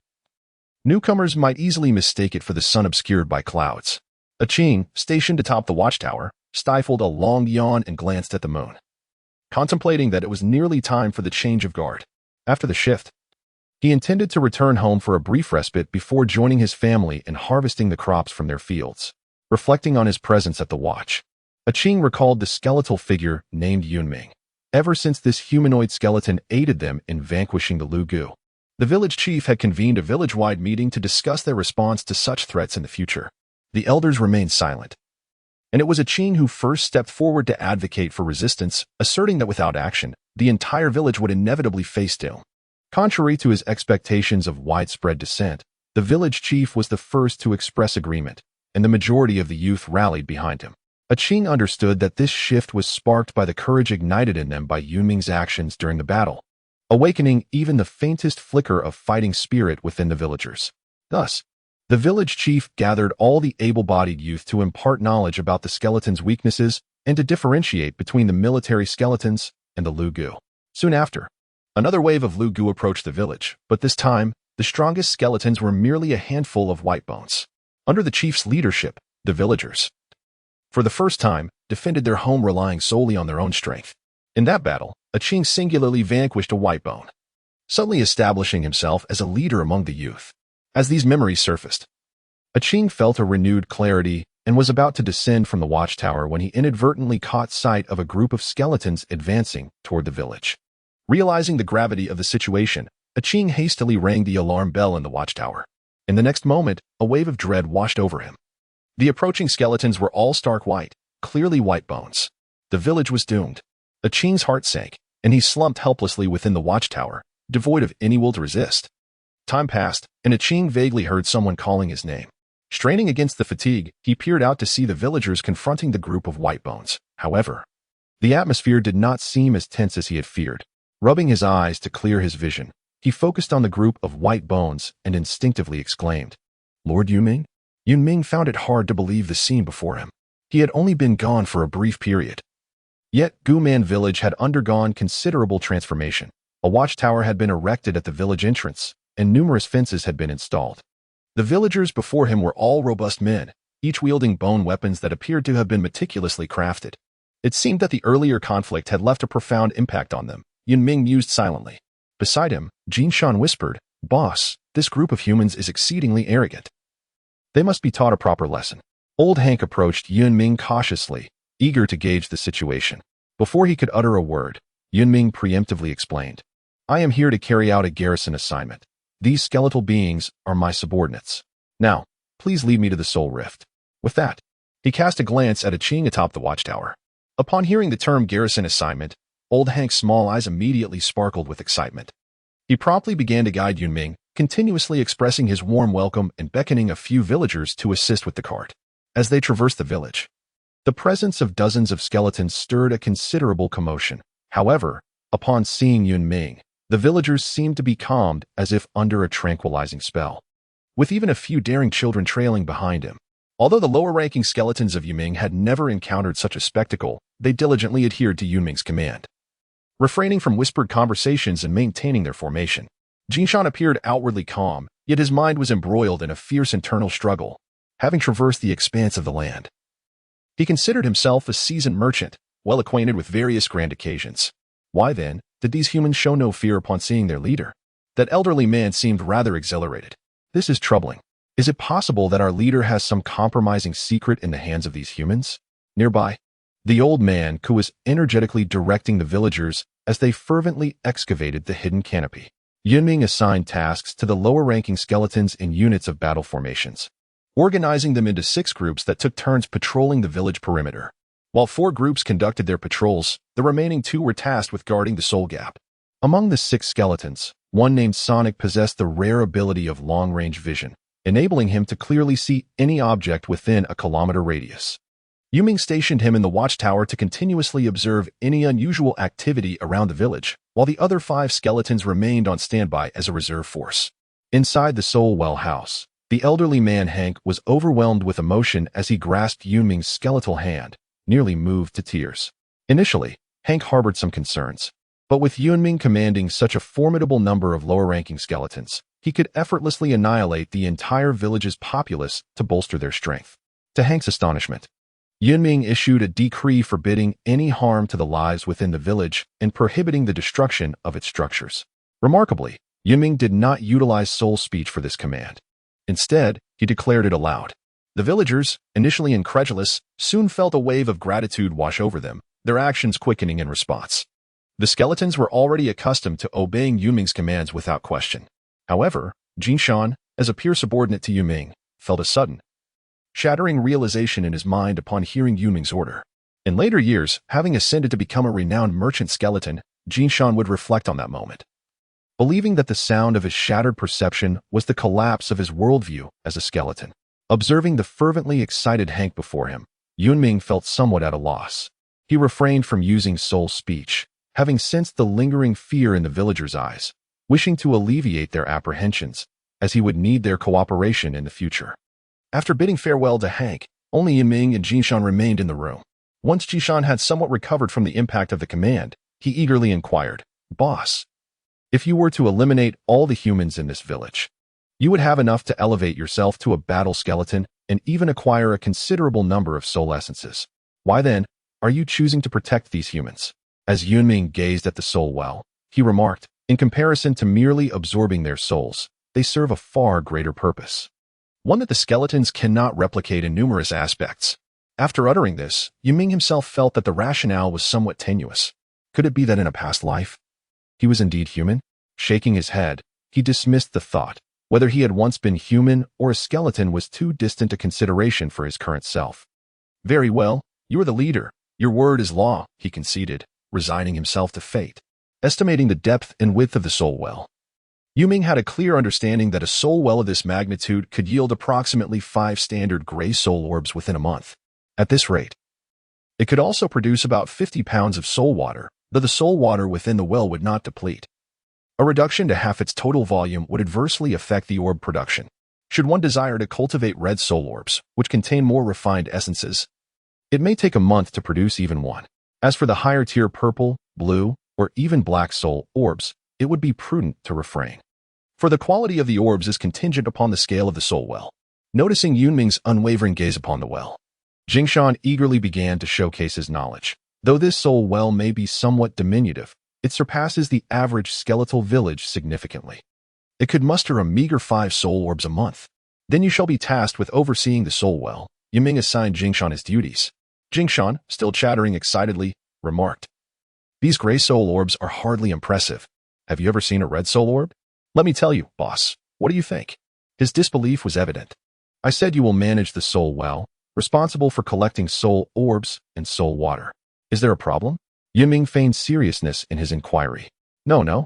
I am eager to do it. Boss, you possess the most discerning eye," Jinshan exclaimed, his excitement surpassing that of the previously reserved Hank, as he opened his arms in an attempt to give Yun Ming a grand embrace. Unaccustomed to such exuberance, Yun Ming subtly sidestepped the gesture. Jinshan, unfazed, continued to laugh heartily, unable to contain his mirth. To avoid disturbing Jinshan further, Yun Ming tactfully departed from the soul well chamber, intending to explore the soul gap. However, just a few steps away, he encountered Hank, who had been waiting nearby. Yun Ming noticed a flicker of fear and anxiety in Hank's gaze as he rubbed his hands together, seemingly wanting to convey something but hesitating to voice it.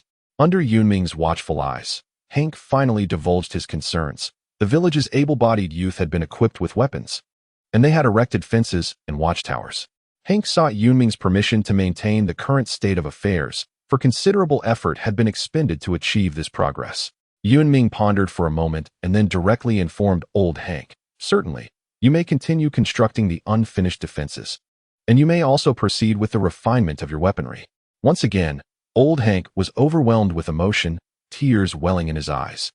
He expressed his heartfelt gratitude and assured that the polished weapons would be securely stored, ensuring they would never be seen in the village. Yun Ming nodded, uncertain of how to handle such a situation. He contemplated that next time he encountered a similar scenario, he must call upon Jin Shan. He quickened his pace, making his way towards the Soul Gap. The villagers had already excavated the dark canopy, and upon seeing Yun Ming approach, they greeted him warmly. "Greetings, Lord Yun Ming." Among them, one villager seemed familiar to him. He recalled someone named Ching, who had signaled the entire village from the watchtower upon spotting Yun Ming and his men. Yun Ming nodded, feeling somewhat lightheaded. After the villagers departed, he descended underground, where the dark canopy was expansive enough to accommodate both himself and the lower-tier skeletons. Surrounding the area and at the center were bone poles that supported the shadowy tent, for patrol squads had already set out. And Yun Ming now felt a sense of gratitude for having sought training advice from Elder Snail. Otherwise, his lower-tier skeletons would not possess such remarkable execution and initiative as they do now. At that moment, a skeleton communicated with Yun Ming through soul speech.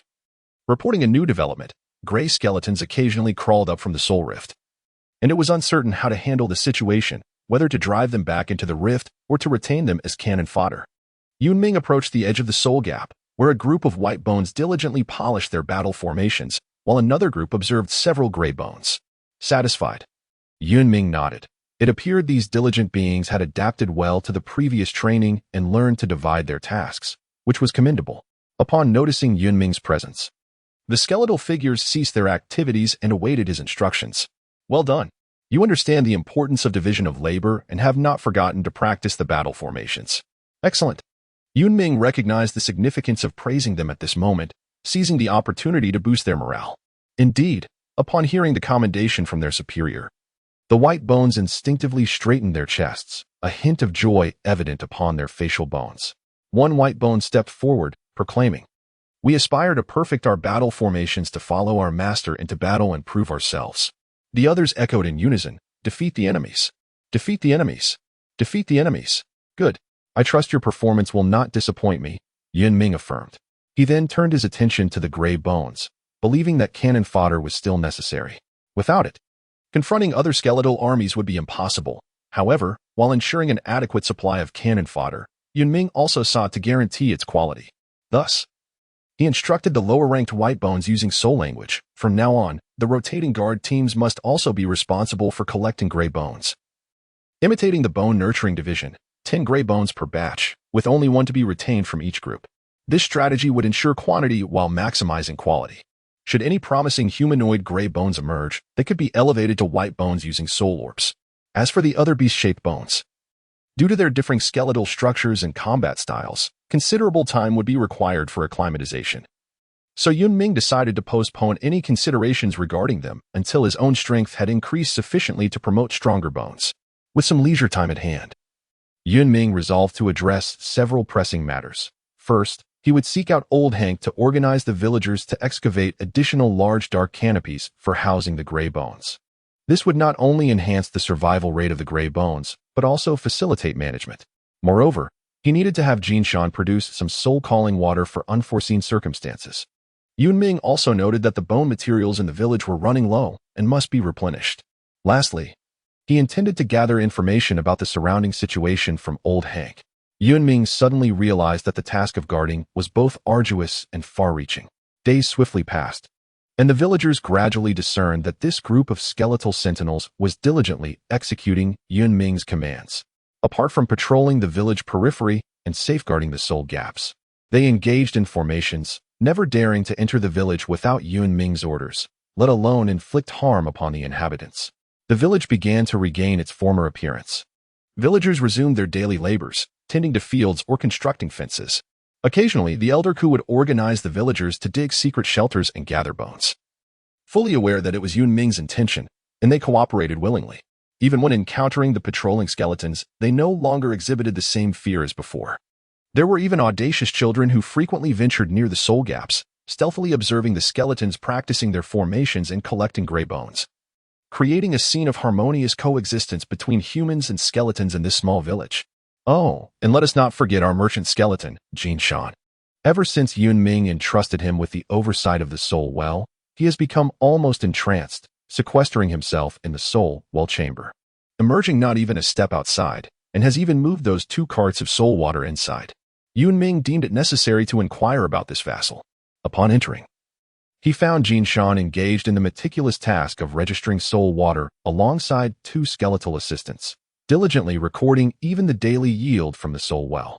Upon seeing Yun Ming, he lamented about the ineptitude of the skeletons, remarking that they required extensive instruction just to keep the accounts. At that moment, Yun Ming felt reassured that entrusting Jin Shan with the management of the soul well was indeed a sagacious decision, sparing him a considerable amount of trouble. On that day, Yun Ming was engaged in weighted training, carrying over 100 pounds of stone, according to the ancient Tome of Bones. Beyond the enhancement of the skeletal form through the infusion of life and essence souls, physical exercise could also fortify their bones.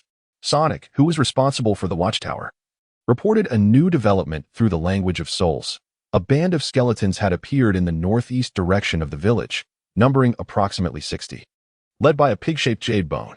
These skeletons did not belong to the category of flowing bones. Yun Ming immediately deduced this. For flowing bones could not exist without the presence of ash bones to supplement them, nor could such a multitude of skeletons be assembled.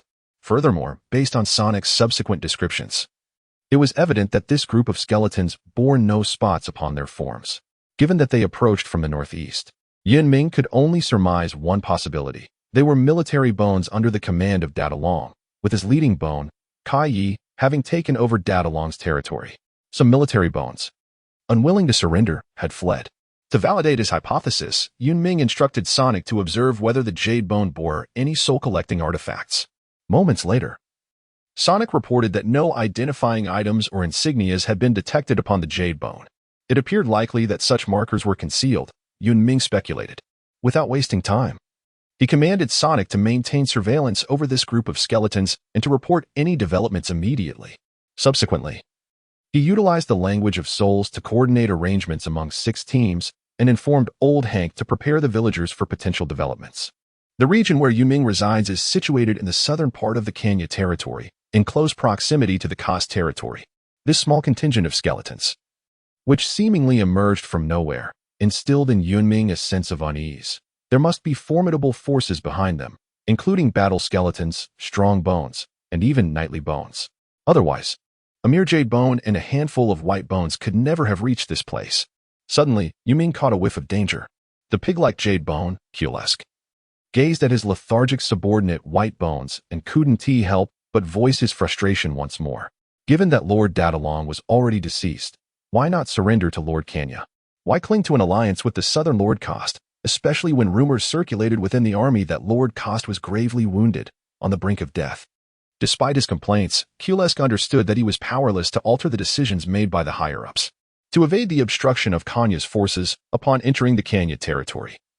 This skeletal army dispersed into smaller units, approaching the Kost territory as jade and battle bones. Throughout this journey, whether it was sheer luck or an instinct honed from emerging from mountains of corpses, Kulesk suffered minimal losses among his subordinate white bones and even encountered several skeleton villages, replenishing their soul water. Just as Kulesk pondered how to safely enter the Kost territory, a subordinate white bone he had sent to scout reported the unexpected presence of a human village ahead. In an instant, Kulesk felt that aligning with Lord Kost in the south was indeed an astute decision. Although the human souls on the continent of Fonyuan could not be compared, they were still genuine souls, infinitely superior to essence souls. Furthermore, an entire village's worth of living souls could potentially elevate him to a battle bone, allowing him to join Lord Kost's army. Excitement surged through Kulesk, causing his bones to tremble with anticipation. He urged his subordinate white bones to hasten their pace, unable to contain his eagerness for the living souls. As the village loomed closer, Kulesk began to sense something amiss. The entire village was encircled by towering fences, with deep pits, spikes, and various traps scattered around. The villagers were gathered behind the fence, yet their faces bore no signs of panic or fear. Instead, they brandished weapons, prepared to defend their home fiercely. Qles found it amusing. How could a group of humans wielding stones and bone clubs dare to resist? It was utterly laughable. Approaching the forefront, Qles refrained from launching an immediate attack. Instead, he raised his head and called out to the villagers, "Lay down your weapons at once, and I shall spare the lives of the elderly and children. Otherwise, do not blame me for annihilating your entire village." After delivering his ultimatum, he awaited the humans to voluntarily open the fence and grant him entry. Qles could hardly dispute his own actions. Even in a city governed by laws designed to protect human lives, many individuals live their entire lives as slaves and servants. In the wilderness, allowing the elderly and children to live was already a remarkably merciful act. With a creak, the fence slowly opened. Instead of humans welcoming him, Qles was met by a humanoid jade bone and several humanoid white bones emerging. At first, Qles assumed they were a group of wandering bones, but upon closer inspection, he noted that these skeletons bore no blemishes, unlike wandering bones. However, it defied logic for military bones to consist entirely of humanoid white bones. "Which faction do you belong to?" Qles inquired, unable to discern their origins. "We are military bones under the jurisdiction of the Kenya territory, tasked with a garrison mission." Yun Ming replied expressionlessly. Upon hearing Yun Ming's response, Qles momentarily froze, astonished that they were indeed military bones. The next second, he erupted into raucous laughter, mocking the jade bone for apparently having a mind filled with bone spurs, for assembling a group of humanoid white bones as subordinates. His derisive laughter caused the humanoid white bones to lower their heads. Although they had been training diligently under Yun Ming's command, he had never expressed disdain towards them. Yet they remained shackled by their own insecurities as humanoid skeletons. Upon witnessing the situation, Yun Ming did not display any anger and continued. "From whence do you skeletal beings hail? Are you unaware that this territory falls under the dominion of Lord K? Depart post-haste. Heed my warning and silence yourselves. I am in a benevolent mood today, and shall only take the lives of humans. Otherwise, I would have reduced you to mere bone fragments." The pig-shaped jade bone spoke fiercely. Upon realizing the true identity of his adversaries, Qles felt a pang of regret. At this juncture, he could only pray that they remained oblivious to his true nature, for should they uncover it, he might very well face the relentless pursuit of a war bone. Seeing that his questions were met with silence, Yun Ming was not the least bit surprised. He commanded the lower-ranked skeletal warriors to assemble. At the instant they received the sole command, the humanoid skeletons sprang into action, swiftly arranging themselves into two formations reminiscent of the character, with 4 in the front and 2 in the rear. The entire process was executed with remarkable precision, devoid of any hesitation, as if they had rehearsed it countless times. Qles was utterly taken aback by the audacity of these humanoid jade bones to resist. He hesitated momentarily, but found himself unable to forsake the tantalizing prospect of consuming living souls and ascending to a war bone. Gritting his teeth, he resolved that as long as he could eliminate these military bones and humans, he would fear not even the arrival of their superior war bones. Thus, with a commanding shout, Qles unleashed 40 beast-shaped skeletons, who charged forth with a cacophony of roars, exuding an impressive aura.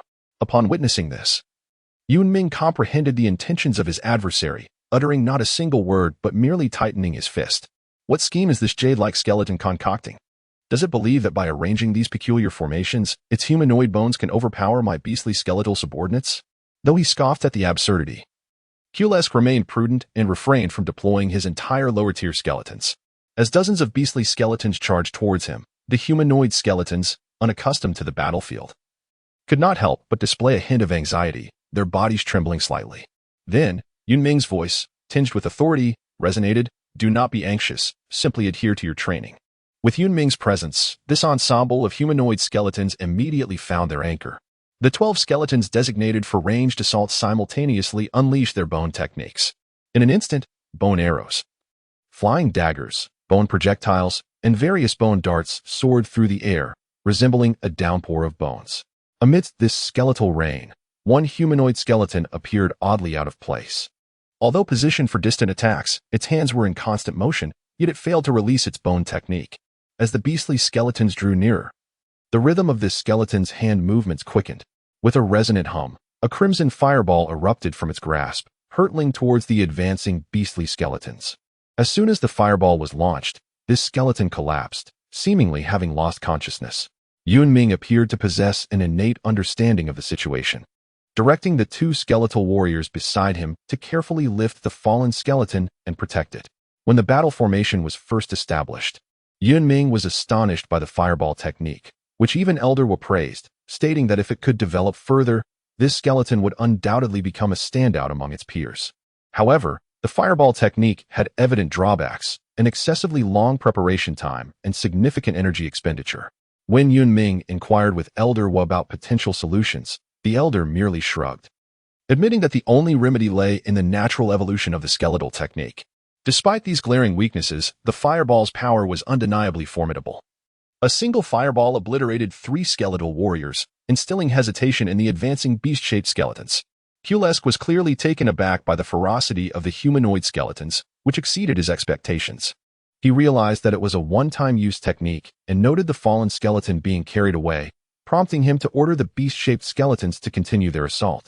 Uncertain if the humanoid skeleton had alerted its superior, Kulesk resolved to achieve a swift victory, determined to leave no survivors. Most lower-tier skeletons executed their higher-ups' commands instinctively. And under Kulesk's urging, the beast-shaped skeletons cast aside their doubts, charging fiercely towards the humanoid skeletons. The sound of thundering impacts filled the air as the beast-shaped skeletons leapt high, exposing their menacing fangs, while their forelimbs descended with crushing force, a typical offensive maneuver. The defensive skeletons clutched their shields tightly, striving to withstand the assault, as bone weapons gleamed ominously, aimed at the throats of the beast-shaped adversaries. This tactic, taught by Yun Ming during training, emphasized that both skeletons and bone constructs considered the throat and head as critical vulnerabilities. 2 melee skeletons seized the opportunity, launching low attacks towards the hind legs of the beast-shaped foes. Ranged attackers among the skeletons unleashed their techniques fervently, providing crucial fire support. Occasionally, a couple of agile beast-shaped skeletons managed to leap past the shielded defenses, only to meet their demise at the hands of the waiting melee warriors.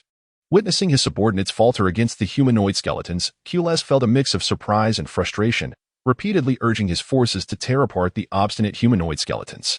Yet, events did not unfold as Kulesk had anticipated. Under the relentless triadic assault from above, below, and afar, the beast-shaped skeletons could scarcely endure. They either succumbed to throat piercings or had their hind limbs severed, rendering them immobile, some even losing half their bodies. Throughout their training, Yun Ming had stressed the importance of cooperation and maintaining their positions during combat. When the beast-shaped skeletons advanced beyond the shielded defenses, the frontline skeletons did not retaliate. Instead, it was the 2 skeletal warriors stationed at the rear of the formation who intervened.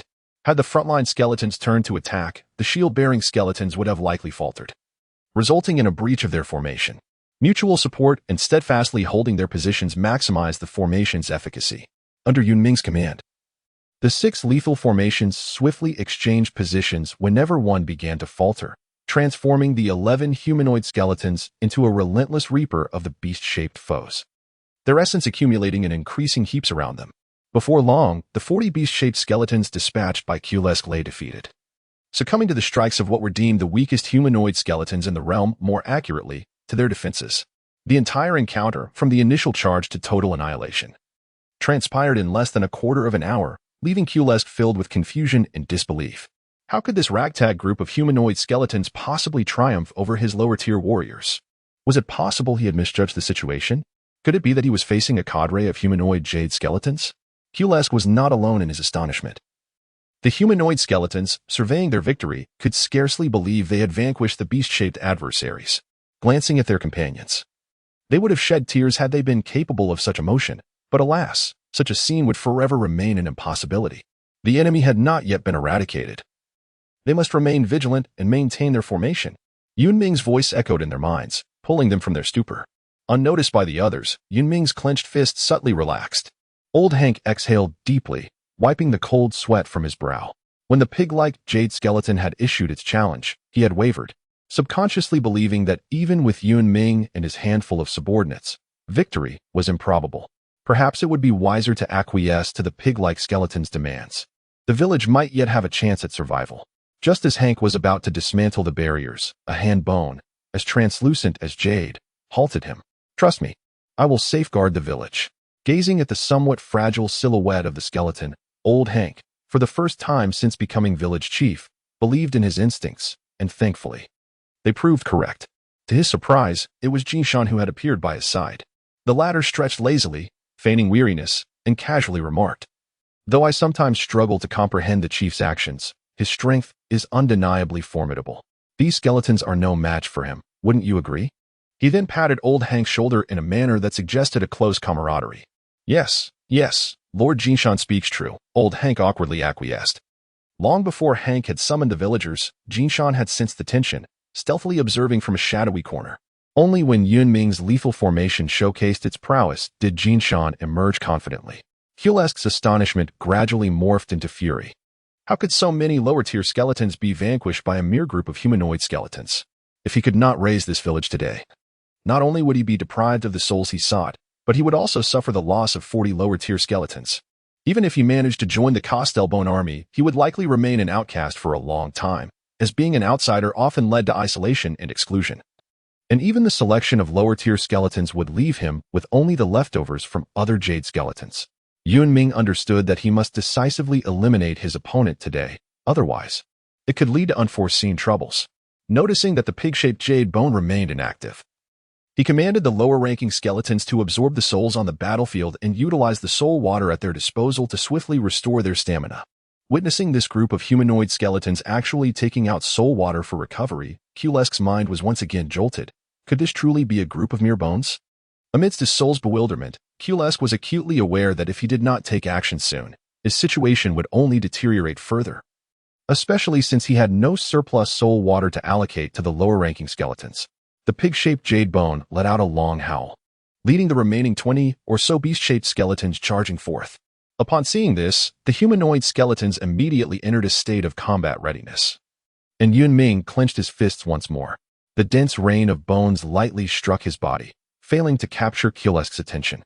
His sole focus was on eliminating the humanoid skeleton before him, absorbing the living souls beyond the barricade, and hastily departing from this place. Just as the two sides were about to clash, the previously scattered beast-shaped skeletons began to converge, closely following the pig-shaped Jade bone towards a specific battle formation. Anger did not entirely obliterate the pig-shaped Jade bone's reason. It understood that should its lower-ranking skeletons be annihilated, its own escape would become exceedingly difficult. Therefore, it had initially planned to concentrate its forces to strike the opponent unawares.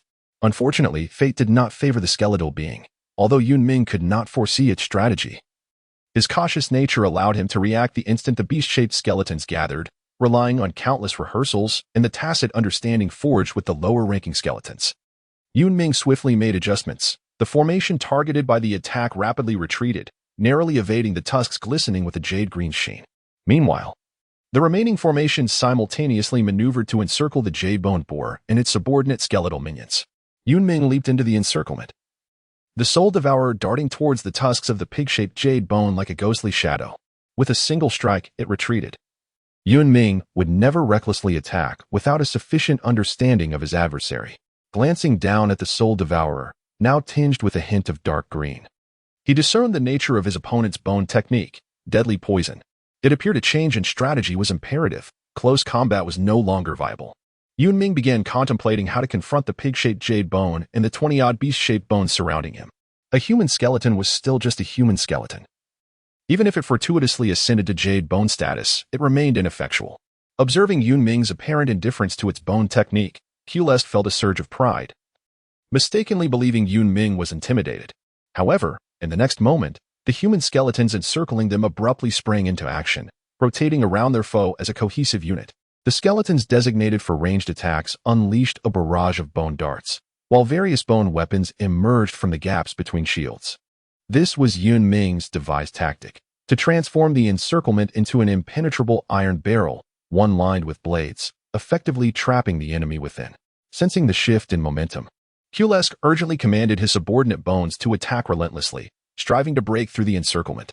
Yet, he quickly realized that his lower-tier bones were utterly incapable of penetrating the circle formed by the human skeletons. The dynamic encirclement rendered the beast-shaped bones unable to concentrate their assault. Any attempt to strike would provoke the human Jade Bone lurking nearby, thwarting their efforts. After several encounters, Kulesk recognized that this human Jade Bone possessed formidable strength, making it impossible for him to subdue it in the short term. In mere moments, Kulesk's subordinate bones suffered devastating casualties, his fury reaching a fever pitch. He charged recklessly into the encirclement. Yun Ming immediately intercepted him. commanding all subordinate bones to halt their movements and maintain formation. The soul devourer had now transformed entirely into a deep green hue, even the hand bones tainted by the jade bone's potent poison. Yet, Yun Ming chose not to retreat, but rather to confront the challenge head-on, as if anticipating something. At last, upon receiving a cryptic message, a peculiar smile formed at the corner of Yun Ming's jawbone.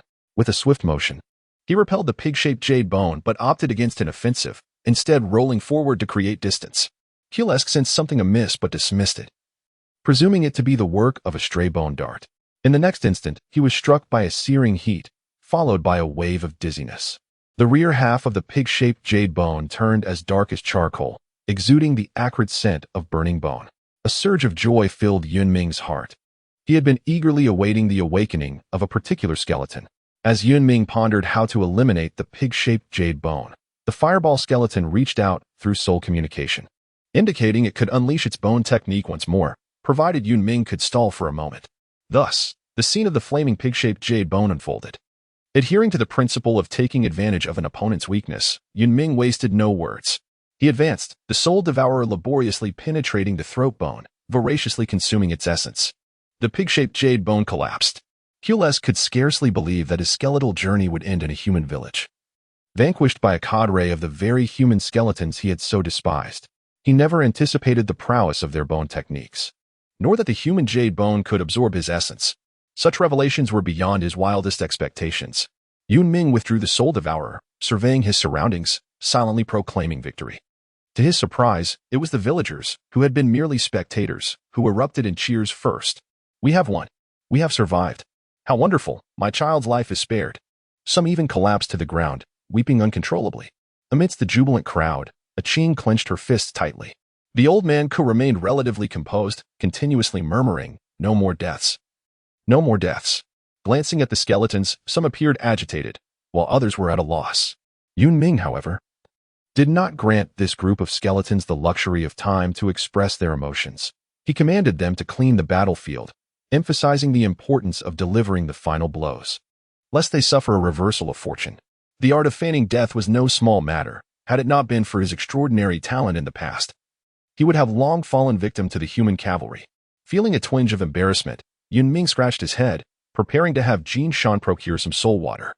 The chapter is not yet complete. Please turn to the next page to continue enjoying the thrilling content. Before Yun Ming could call for him, Jin Shan scurried over, his tone filled with utmost respect. "Boss, you are magnificent. Boss, you are awe-inspiring. With just a few swift moves, you dispatched that oblivious horde of skeletons." Jin Shan immediately began to shower Yun Ming with praise. Yun Ming had long been aware of Jin Shan's character. To avoid his incessant chatter, he swiftly interrupted. "Quickly prepare some soul water for me." As succinct as ever, Yun Ming's request was clear. "Rest assured, boss, the soul water is already prepared," Jin Shan declared confidently, patting his chest. "I even had it heated, ensuring you will soak in comfort." Yun Ming nodded in satisfaction, then suddenly recalled something. "Do not forget to prepare some soul water for Shifa." Shifa was the name of the fireball skeleton, one of the few skeletal figures whose name Yun Ming could remember. Before Yun Ming could continue, Jin Shan interrupted, "Rest assured, I will take care of the matter you entrusted to me. Leave the dirty work of cleaning up the battlefield to me." With that, he began to push Yun Ming towards the soul well dwelling. After bidding farewell to Yun Ming, Jin Shan turned to the pig-shaped jade skeleton, extending his magical claws towards it, his eye sockets glowing with an eerie green light as he assessed this color, this hardness, this resilience. "It seems this jade skeleton possesses considerable strength. What a pity that the back is charred. Ah, the head can be kept, but the rest must be dismantled. You lot. Be gentle, do not damage it." As Yun Ming walked through the center of the village, he felt an unsettling silence, not a single figure in sight, until he neared the soul well dwelling, where he found the entire village gathered, seemingly waiting for him. "Is there something you need?" Yun Ming inquired earnestly, genuinely puzzled by their silence. Old Hank approached Yun Ming, disregarding the poison in his hands, grasping them tightly with both of his own, his voice carrying an unusual tone. "Thank you, Lord Yun Ming, for once again saving our village." "Thank you. My parents say you are our village's benefactor." The voice was childlike, and as Yun Ming looked down, he saw a little girl, around 4 or 5 years old, hugging her leg bone and smiling up at him. Her complexion pale, yet her eyes sparkling brightly. Seeing the little girl, something within Yun Ming stirred. He gently touched her head with his finger bone and replied as softly as he could, "No need for thanks." He bent down, lifted the little girl, and handed her to old Hank. "Everyone disperse. I need to rest." Only then did old Hank notice Yun Ming's hands, and he turned to disperse the villagers, leaving Yun Ming alone. The bone bucket containing the soul water still emitted steam, with 2 gray soul orbs inside. Yun Ming leaped in with a splash, allowing the soul water to envelop him. After all, a skeleton cannot drown. As his thoughts wandered back to the battle of the day, he realized he needed to hasten to report to Lord Weisenthal about the origin of the skeletal horde. Lost in thought and under the warm caress of the soul water, Yun Ming's consciousness began to blur. Suddenly, he jolted upright from the bone bucket, drenched in cold sweat, realizing he had fallen asleep. It seemed he had been 2 tenths earlier. He diagnosed his own condition. Rising to his feet, Yun Ming checked his soul devourer, which had returned to its original state, and stretched his skeletal frame. It had been a long time since he felt this comfortable. Jin Shan had indeed done a commendable job. Sensing the warmth radiating from his bones, Yun Ming silently expressed his approval of Jin Shan's efforts. He wondered how the battlefield cleaning was progressing. It should be fine with Jin Shan in charge. Pushing open the door, he discovered the bright moon had vanished. Was it already night? He murmured to himself, "Lord Yun Ming, are you heading to the northern part of the village? That is where the battle occurred." A somewhat familiar voice called from behind. Turning around, Yun Ming found a slender young man standing there, his expression one of utmost respect. "Indeed, you are a Qing?" Yun Ming recalled the man's name. "Yes, it is I. I did not expect you to remember me, my lord. The village chief mentioned he is unable to walk well and has asked me to stay by your side from now on. Please inform me of anything you need, and I will convey it to the chief." Understanding that Yun Ming preferred brevity, a Qing did not wait for further inquiry and promptly divulged his purpose. Thereafter, lapsing into silence, Yun Ming pondered for a moment, refraining from dissent, and then lifted his leg to stride towards the northern edge of the village. The Qing followed closely behind him, matching his pace. Perhaps it was the peculiarities of the environment, but the humans of the skeleton continent possessed remarkable night vision. Extract the complete, sizable bones and ensure nothing is overlooked. Do not discard the remaining fragments or smaller bones. Gather them to concoct bone glue. Be meticulous, he instructed. Jin Shan observed this clumsy assembly of bones, a sense of frustration and disappointment welling within him. "Well done. I entrust the processing of these materials to you." To Jin Shan's ears, Yun Ming's words were akin to celestial music, and he responded with enthusiasm, "Rest assured, boss. I will undoubtedly extract the utmost value from these materials." Upon Yun Ming's approach, the skeletal beings ceased their activities, awaiting his command. Yun Ming gestured for them to continue their work and turned to Jin Shan. "Has Shiafei awakened?" "Just recently. I instructed him to rest a bit longer in the dark canopy," Jin Shan replied candidly. Yun Ming entrusted Jin Shan with the responsibility of handling the aftermath and then prepared to check on Shiafei's condition in the dark canopy. On the way there, Yun Ming inquired why a Qing was still following him instead of taking a rest. A Qing responded, "In order to be ready to receive your commands at any moment. Old Hanku has arranged for a small shelter to be built near the Soul Gap, and I reside there." Yun Ming deemed it entirely unnecessary, yet chose to let them be. Upon entering the dim canopy, he beheld Shifa, who was resting. Compared to the other skeletal figures, Shifa bore no remarkable traits, appearing somewhat frail. Yet, who could fathom that such a mere skeleton could unleash such formidable energy? "I have seen the master," Shifa declared.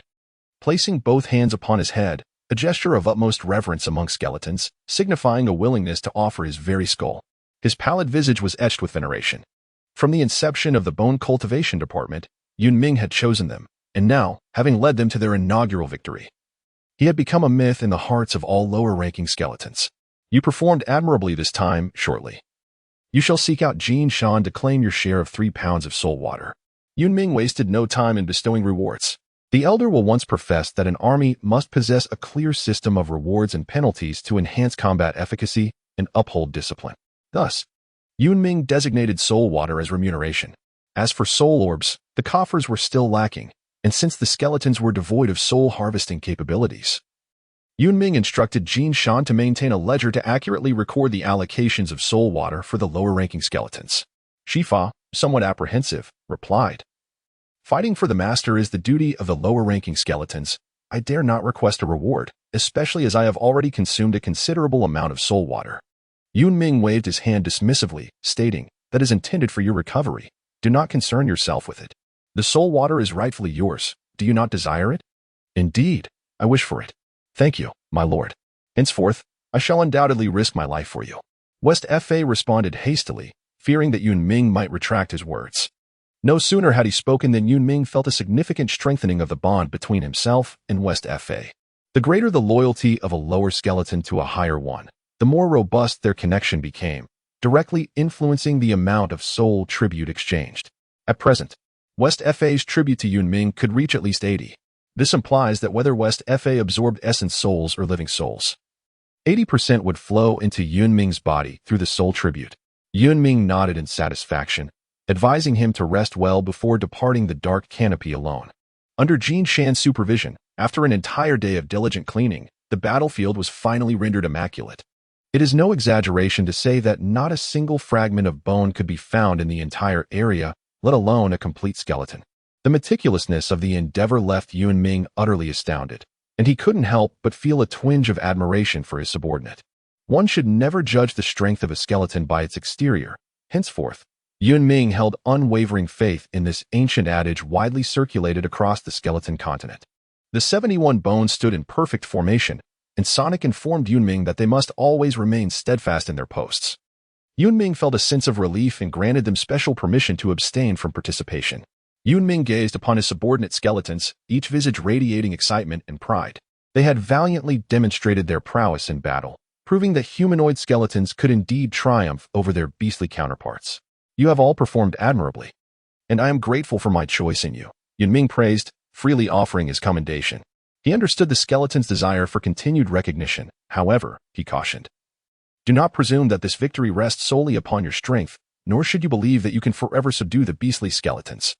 His tone shifted abruptly to one of seriousness. This chapter is not yet complete. Please turn to the next page to continue enjoying the captivating narrative. It is essential to balance praise with constructive criticism, allowing these recently victorious skeletons to recognize their shortcomings. Failure to do so may lead to future defeats. Yet one must also tread carefully to avoid dismantling the confidence they have just begun to cultivate.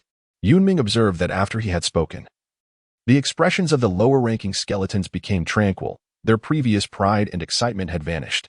It seemed his cold water had been effectively splashed, and he felt a quiet satisfaction within. He then continued, in this battle, we possess two advantages that the enemy lacks. Does anyone know what they are? In response to Yun Ming's inquiry, the skeletons fell into silence. This reaction was entirely anticipated by Yun Ming, assessing the gains and losses of a battle. Even a minor skirmish posed a significant challenge for the skeletons. My lord, I have a few thoughts, though I am unsure of their validity. Following the voice, Yun Ming recognized this skeleton as Amon, the strongest among them, who seldom spoke. His bone technique allowed him to summon a heavy sword of bone, and he had performed admirably in the recent battle. Do not hesitate. Please share your thoughts.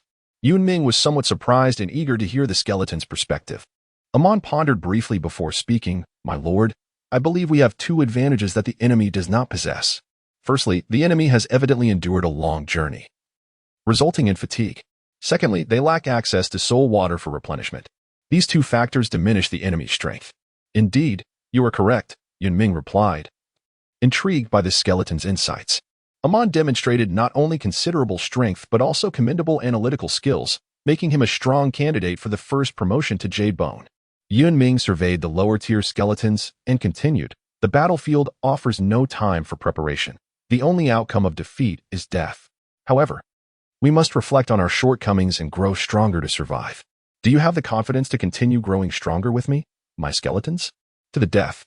We shall follow you, my lord. To the death. We shall follow you, my lord. To the death. We shall follow you, my lord. The skeletons echoed in unison, their voices resolute and resounding.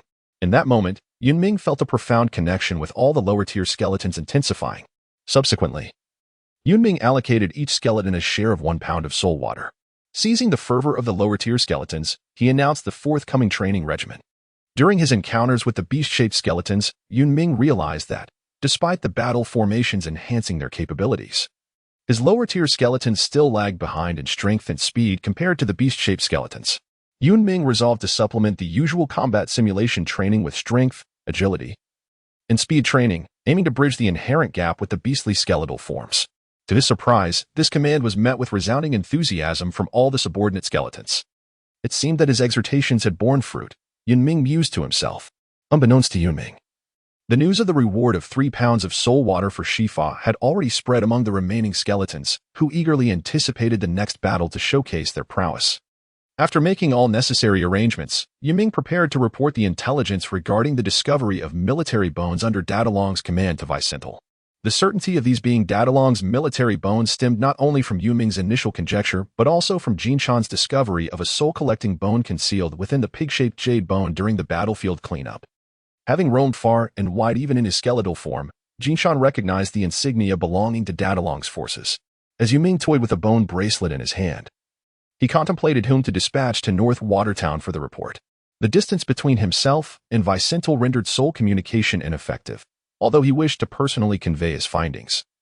He feared the emergence of another group of fleeing military bones, which could jeopardize the village's safety. After much deliberation, he resolved to send a lower-ranked skeleton for this task. To be cautious, he meticulously selected 6 skeletons, including Amon, dividing them into 3 groups to head towards North Watertown. Before half an hour had passed since their departure, Sonic atop the watchtower reported to Yun Ming the sighting of another skeleton, this time, a singular bull-shaped jade bone, seemingly approaching from the direction of North Watertown. The mention of the bull-shaped jade bone and North Watertown led Yun Ming to deduce the identity of the newcomer. Hastily recalling the 6 lower-ranked skeletons, Yun Ming, out of respect for Vicental, decided to greet this messenger at the village entrance. I come to convey the Lord's command. A significant number of rogue military bones have recently emerged, seeking to align themselves with the southern faction of Koster. If encountered, they are to be exterminated. The tone of the bull-shaped jade bone was devoid of any emotion. Yun Ming was taken aback to discover that the command conveyed by the ox-shaped jade bone coincided with the situation he intended to report. Thus, he recounted the recent developments.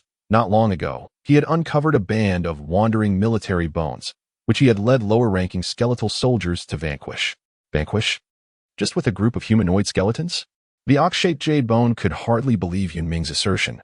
Suspecting that he had merely encountered a gaggle of wandering bones and was embellishing the tale to impress his superior.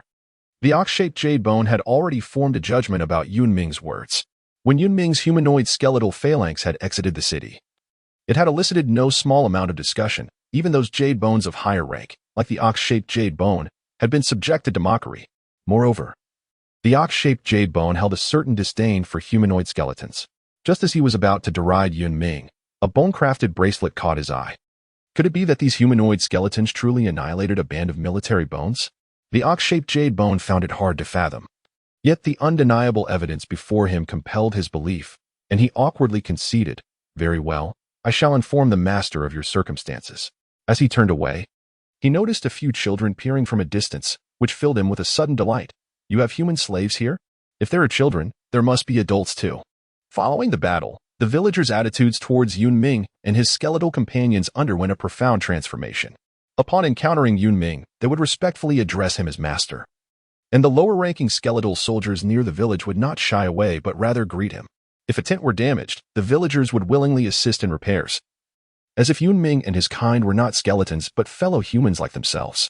Even Jinshan, who had initially struggled to adapt, had grown accustomed to this new reality, primarily because he discovered that humans were vastly superior to skeletons in accounting. He was currently instructing 2 teenagers in the art of bone script and bookkeeping. Initially, the ox-shaped jade bone had assumed this was an abandoned human village. Puzzled as to why the jade bone would not seek out a skeletal village where he could at least acquire some soul water. To his surprise, there were indeed humans here, which he naturally assumed were Yun Ming's slaves. This is bad, Yun Ming realized, having forgotten about this matter. If news of the village's situation were to leak, it would spell significant trouble. With his secret on the verge of revelation, Yun Ming could only play along, responding to the ox-shaped jade bone. "Indeed, all the humans in this village are my slaves." Upon hearing Yun Ming's words, the ox-shaped jade bone harbored no doubts. It was entirely normal for one to execute a garrison duty while engaging in some private trade. However, the luck of this humanoid skeleton was remarkable. He had stumbled upon a human village. The ox-shaped jade bone's astonishment shifted to envy. So many human slaves. This could yield a substantial profit in soul water. Alas, I remain stationed at North Watertown, unable to reap any benefits. Otherwise, I could have at least traded some skeletal bones. Yun Ming was, of course, unaware of what Niu Xingyugu was contemplating. He merely wished to shift the conversation. Aside from what was just mentioned, does my lord have any other commands? Niu Xingyugu appeared hesitant, his words coming out in a fragmented manner, which struck Yun Ming as somewhat peculiar. Unable to articulate his thoughts, he was intrigued to discern the hidden intentions of Niu Xingyugu. A strange silence enveloped them until Jin Shan unexpectedly emerged, clutching a leather pouch. My brother has toiled along the way. This is a modest offering of soul water prepared by my superior. He spoke while draping the pouch of soul water over the horns of Niu Xingyugu. The latter seemed somewhat irked. What do you mean by this? I am here to convey my lord's orders, not to solicit your soul water. Despite his words, Niu Xingyugu showed no intention of removing the pouch, even weighing it in his hands. Yun Ming recognized that the upcoming matters were not within his expertise and thus ceded the floor to Jin Shan. This elder brother, along with my master, is a subordinate of Lord Weisenthal, and we shall need to look out for one another. What significance do these soul waters hold? It must be said that Jin Shan's eloquence surpassed his strength by leaps and bounds. Jin Shan's words resonated well with the bull-shaped subordinate, who immediately adopted a tone of revelation. Ah, I remember now. The Lord has recent business to attend to outside, though I am unaware of the specifics. In any case, you should be unable to reach the Lord. Young master, there is more to this chapter. Please proceed to the next page for further excitement. Without further regard for Yun Ming, he turned and left. Observing this, Jin Shan hastily followed, insisting on seeing the guest off. Elder brother of the bullbone, rest assured, I know how to report on the situation here. Very well, then, take care. After bidding farewell to the bull-shaped subordinate, Jin Shan returned to Yun Ming, apologizing. Boss, the soul water was my unilateral decision. Yun Ming patted Jin Shan on the shoulder, saying, I understand. This is not your fault. Today, I owe you a debt of gratitude. It is merely my duty. Boss, focus on enhancing your strength. Matters like this can be entrusted to me in the future. Jin Shan replied, beaming with joy. At the moment the bull-shaped subordinate accepted the soul water, Yun Ming finally comprehended that the subordinate coveted the numerous human slaves under his command and sought to extract some advantage from him. Fortunately, a mere offering of soul water sufficed to send him on his way. Otherwise, even if he were a subordinate of Lord Weisenthal, Yun Ming would have felt compelled to detain him. After allowing Jin Shan to attend to his own affairs, Yun Ming, now alone, pondered the implications of the bull-shaped subordinate's final words. Lord Weisenthal is venturing out?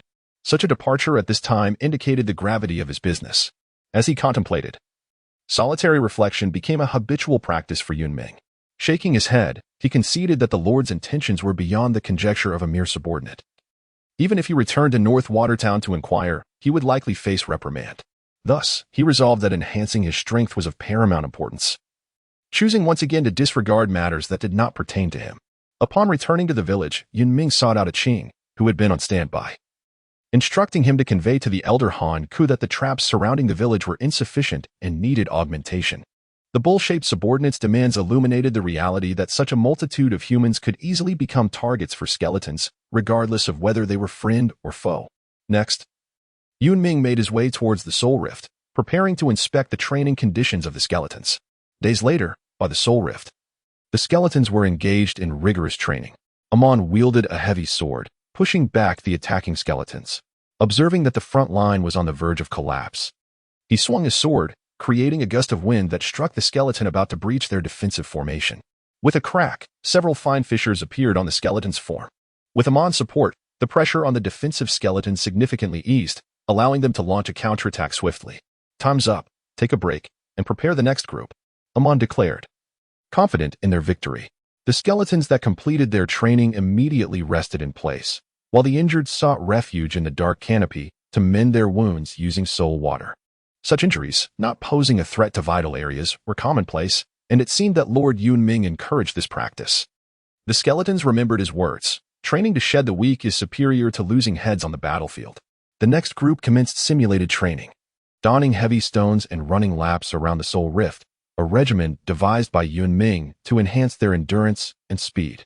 Meanwhile, another group of skeletons clad in rudimentary bone armor dodged bone projectiles, simultaneously honing their reflexes and aiding those responsible for ranged attacks to better execute their bone techniques. During the lull in the training, Yun Ming called them on his side. Your performance in various aspects during training and combat has been commendable.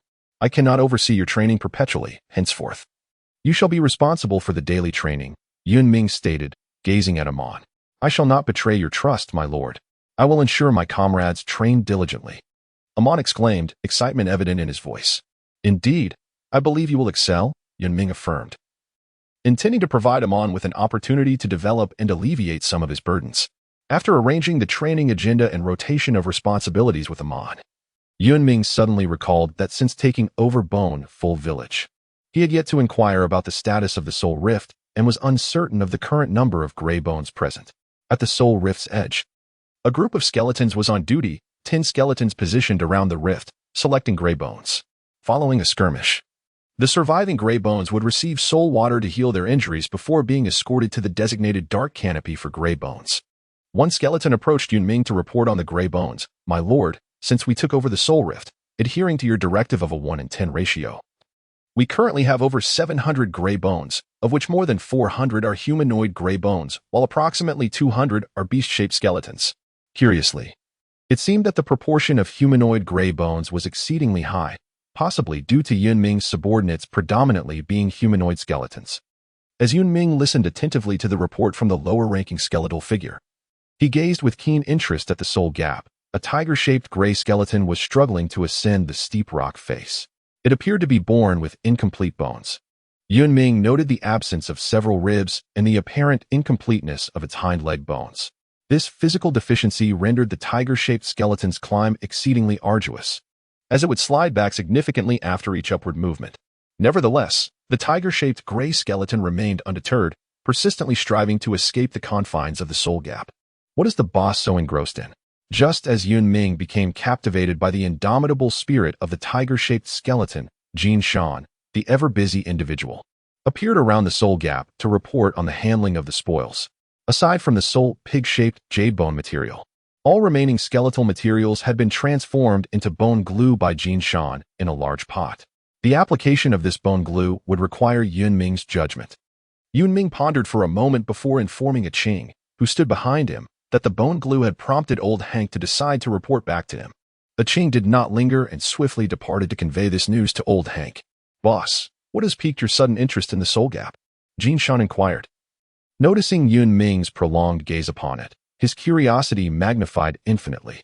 Following Yun Ming's line of sight, Jin Shan also spotted the tiger-shaped gray bone and shook his head, saying, Boss, even if this gray bone were to climb up, it would be nearly impossible for it to survive. It would inevitably turn into shattered fragments.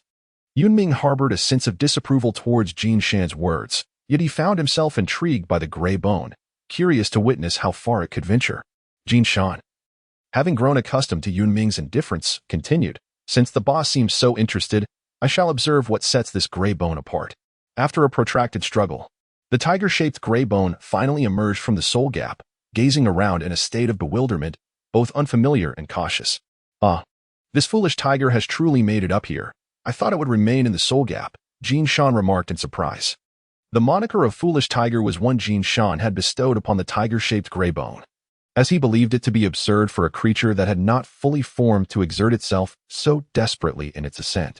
Once 10 gray bones had gathered, the adjacent white bone uttered a few brief words, prompting the gray bones to commence their battle. The 10 gray bones exchanged glances, evidently failing to comprehend the white bone's instructions. In the ensuing moment of confusion, the tiger-shaped gray bone opened its maw and lunged at a nearby gray bone. Its action served as a signal, and soon the 10 gray bones were engulfed in chaos. The tiger-shaped gray bone refrained from immediately joining the fray, instead cautiously maneuvering along the periphery, ready to pounce on any gray bone that was injured, and withdrew from the fracas. Yun Ming expressed surprise at this moment, not due to the fact that the tiger-shaped gray bone could emerge from the soul fissure, but rather because it did not recklessly advance. Instead, it patiently awaited the opportune moment to strike, gradually enhancing its strength. This showed a level of intelligence surpassing that of the average gray bone. It did not charge headlong into the fray. It seemed that this foolish tiger was not entirely devoid of cunning. Jin Shan commented with a semblance of authority. You were not so intense when you first emerged from the soul fissure, were you? Yun Ming interjected unexpectedly. Indeed, I was not born in the bone cultivation department. I emerged from a small soul fissure in the western part of the city. As soon as I ascended, I was noticed by a merchant bone for my potential and groomed as a successor. Speaking of his origins, Jin Shan launched into an animated recounting of his illustrious history. In truth, at that time, a merchant bone was in dire need of a substantial workforce and had set its sights on dozens of gray bones, including Jin Shan. Yun Ming, with a decisive spirit, posed the next inquiry. Do you recall what the depths of the soul abyss resemble? How did you come into existence? Observing the tireless efforts of the tiger-shaped gray bone striving to escape the soul abyss, Yun Ming found himself intrigued by another significant birthplace of the skeletons. Jishan replied without hesitation. I do not know. Every gray bone lacks memories of their birthplace. Why do you suddenly inquire about this, boss? I was not born from the soul abyss. I merely wish to know if you have any knowledge of what lies deep within it. Jinshan's response took Yun Ming by surprise, and to avoid raising any suspicions, he casually dismissed the query. I see. Why ponder such things? My daily thoughts revolve around finding more soul water. Even if I could remember what the soul abyss looks like, I wouldn't have the time to contemplate it. Jinshan maintained his consistently optimistic demeanor. Yun Ming nodded, expressing his profound agreement with Jinshan's views on the skeletons. Do the gray skeletons not remember? Is that truly the case? Yun Ming mused, realizing that even in his time as a gray skeleton, he had been remarkably different. As the dialogue between Yun Ming and Jin Shan concluded, the battle among the gray skeletons also reached its climax. Two beastly gray skeletons fixated their gaze on the tiger-shaped gray skeleton, noting its physical deficiencies. They planned to eliminate the tiger-shaped skeleton first before determining the victor.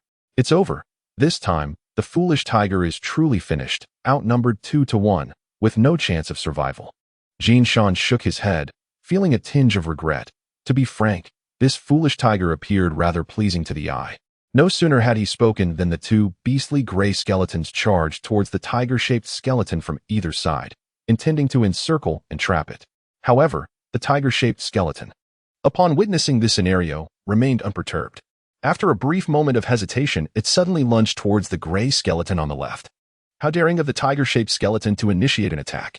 Jin Shan exclaimed with urgency. Does this foolish tiger wish to meet its end sooner? Yun Ming discerned the intentions of the tiger-shaped gray bone. The two gray bones, one strong and the other weak, presented a contrasting dynamic. The one on the left appeared notably more robust. The tiger-shaped gray bone was wagering that the weaker gray bone would refrain from intervening. Should the tiger-shaped gray bone confront the one on the right, it was highly probable that the left gray bone would eliminate both of them. Yun Ming increasingly perceived that the tiger-shaped gray bone was extraordinary, exhibiting a cleverness surpassing that of its counterparts. One should not underestimate it, even in its frailty. A flicker of ingenuity could enable it to vanquish foes of equal stature. Upon engaging in combat, the tiger-shaped gray bone found itself at a disadvantage. Swiftly subdued and pressed to the ground, the gray bone to its right refrained from intervening, observing whether the tiger-shaped gray bone could endure. Meanwhile, the gray bone on the left prepared to crush the tiger-shaped gray bone's skull with a claw.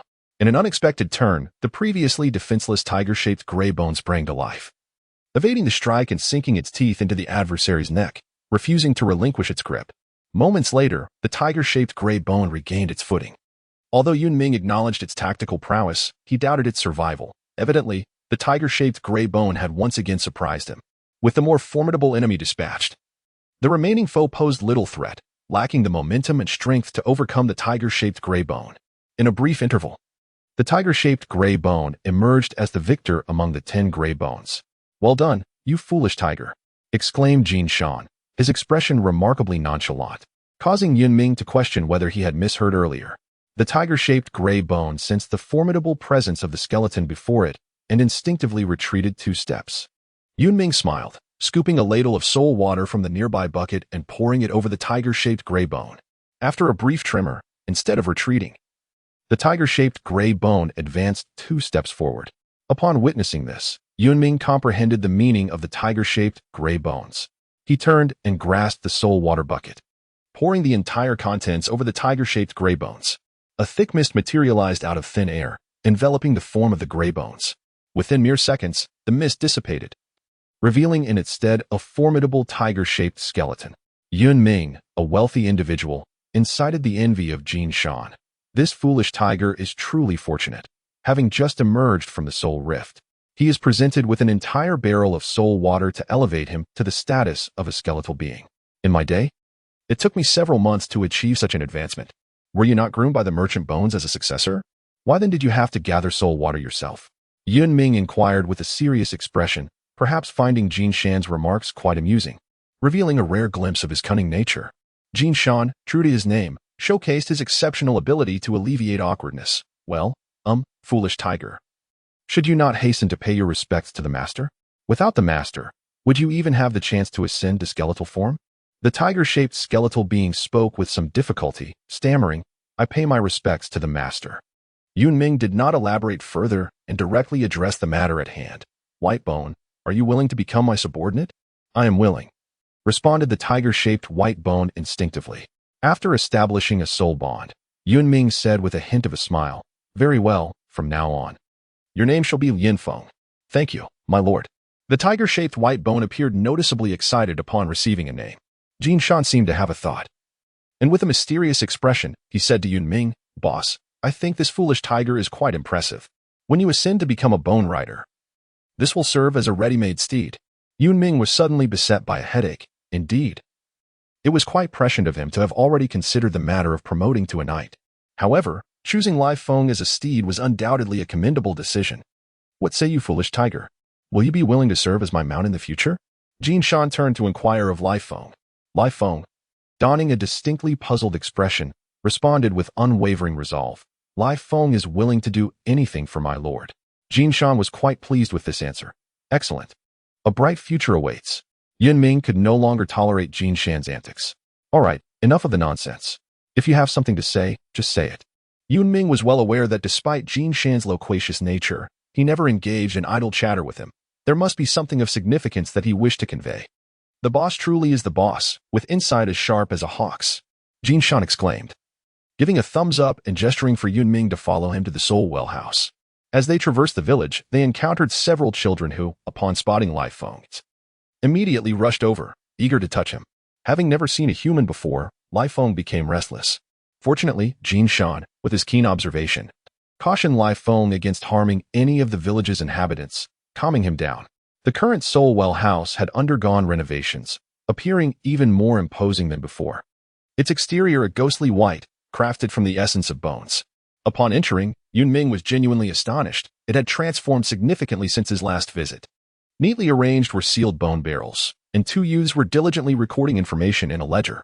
Jin Shan produced a thick account book. Boss, this details the daily influx of soul water. He then directed the two youths to retrieve a bone box.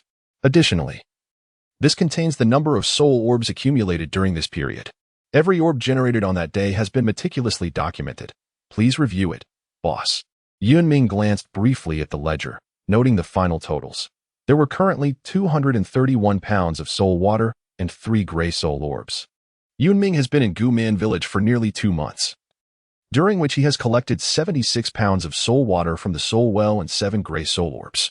The substantial amount he has gathered is attributed to his regular training, the collection of gray bones, and the considerable consumption of soul water during battles with the wandering military bones. Additionally, Yun Ming often utilizes the soul orbs to heal himself from injuries sustained during his training. Yun Ming returned the ledger to Jin Shan, stating, in truth, you need not show it to me. I place my trust in you. Jin Shan accepted the ledger, shaking his head. Chief, having entrusted such a significant task to me, as your subordinate, I cannot betray your faith. However, as a man of commerce, I shall ensure that the accounts are meticulously maintained. I will not claim an extra drop of soul water that does not rightfully belong to me.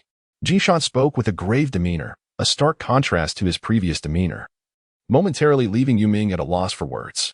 Indeed, you are correct. We shall proceed in this manner henceforth. Yun Ming chose to honor the principles of a true merchant. My lord, we have a situation. More skeletons are approaching. Sonic's urgent voice echoed in Yun Ming's mind. Yun Ming was taken aback and immediately rushed towards the village entrance, with the fierce wind swiftly following behind him. How could it be him? Yun Ming pondered in confusion. Not far away, a bull-shaped jade skeleton lay collapsed on the ground. As Yun Ming hurried towards the village entrance, he did not forget to inquire about the specific details of the foreign skeleton from Sonic. Sonic's response was simple, a bull-shaped jade skeleton.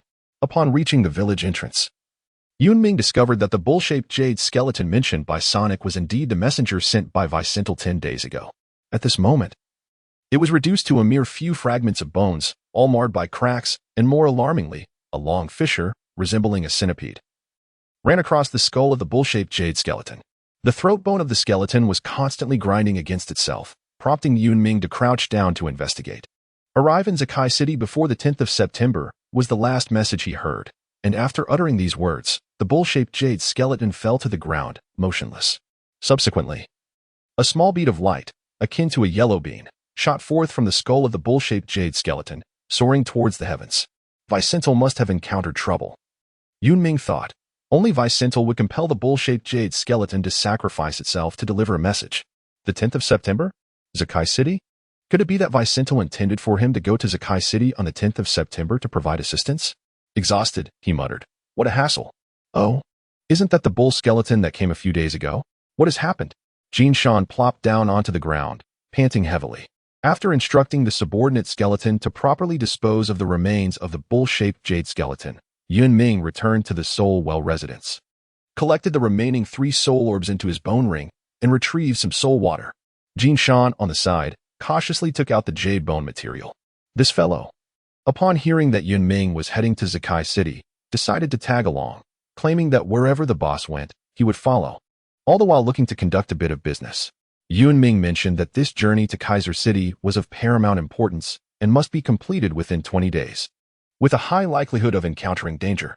Upon hearing this, Jin Shan paused momentarily before assuring, "No worries, boss, I promise not to hold you back.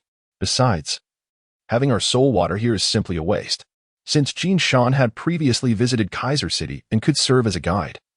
Yun Ming consented to Jin Shan accompanying him. "What do you need so much soul water for? We must hasten our journey and cannot carry so much," Yun Ming remarked as Jin Shan produced a large barrel of soul water. Jin Shan, however, mysteriously replied, "Rest assured, boss, it will not delay our progress." With that, his slender bony hand plunged into the barrel. The soul water within diminished rapidly, and in the blink of an eye, it vanished entirely. Subsequently, Jin Shan carelessly swept his bony hand over the jade bone material, which also disappeared without a trace. Yun Ming stood in awe at this display, to which Jin Shan proudly exclaimed, "What do you think, boss? Impressive, isn't it? Is this your bone technique?" Yun Ming inquired, recalling that since their acquaintance, Jin Shan had never showcased his skills. He had assumed that perhaps the technique was rather trivial and that Jin Shan was reluctant to reveal it. Little did he know that it was so unique. "Indeed, this is a bone technique crafted specifically for me." Jin Shan's tone revealed his satisfaction with his ability. "How much can your bone technique store?" Yun Ming asked, voicing his most pressing concern. Jin Shan pondered briefly before responding, "If it concerns soul water, approximately around 100 pounds. However, I have attempted to store other items before. When I tried to keep some animals and plants, they all perished." Yun Ming nodded, yet the exhilaration within him was uncontainable. Even so, the bone technology of Jin Shan was astonishing, truly deserving the title of a mobile warehouse, and a concealed one at that. This would allow for the transport of considerable supplies during future battles. After organizing everything, Yun Ming and Jin Shan set off in a bone cart. Initially, Jin Shan suggested bringing along the fierce steed, saying that riding this foolish tiger would surely hasten their journey. In truth, it was Yun Ming's remarkable speed that left Jin Shan trailing behind, prompting the idea. However, Yun Ming promptly dismissed it. While riding the fierce steed would indeed be swift in the realm of skeletons, particularly among military bones, riding a mount without having advanced to a riding bone rank could easily incite public outrage. Yet, Jin Shan's pace was undeniably sluggish. Reluctantly, Yun Ming selected a robust gray bone, fashioned it into a skeletal beast, and set off with the cart. The speed of the skeletal beast could not compare to Yun Ming's, but it was certainly swifter than Jin Shan's lethargic pace.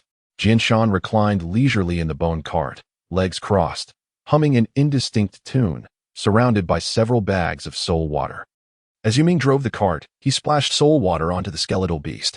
This scene materialized because Yun Ming, wishing to avoid unnecessary complications, decided to let Jin Shan return to his original trade of merchant bones while he assumed the role of protector.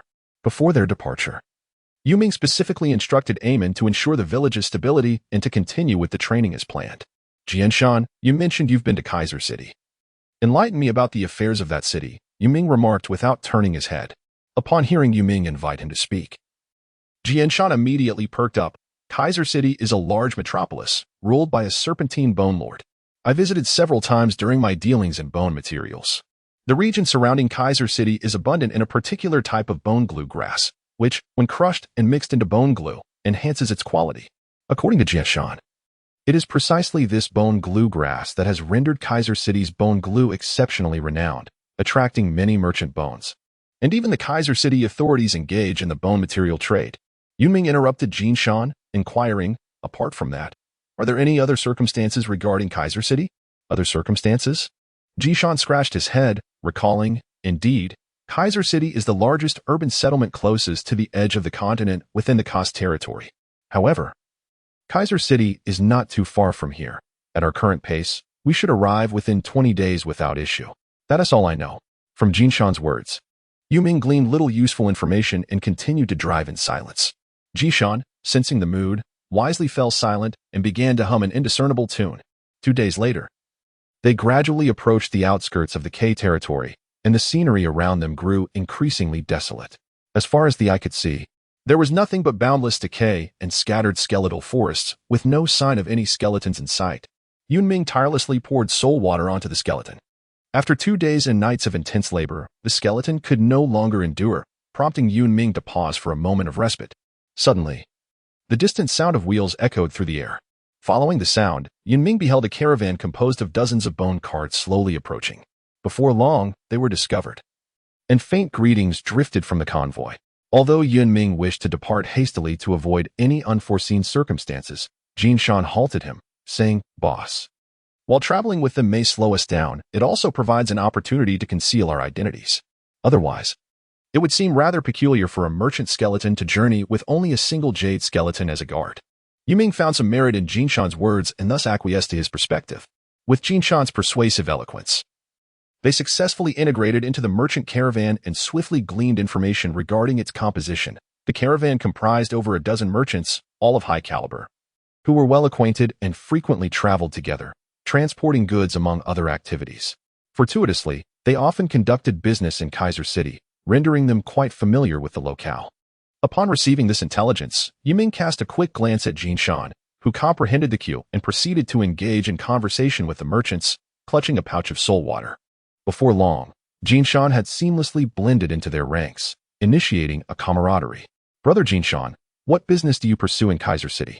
inquired one of the merchants. Jiashan replied with apparent ease, "I intend to sell some soul water and simultaneously procure a batch of bone materials." Naturally, those who had attained the status of merchant were no fools.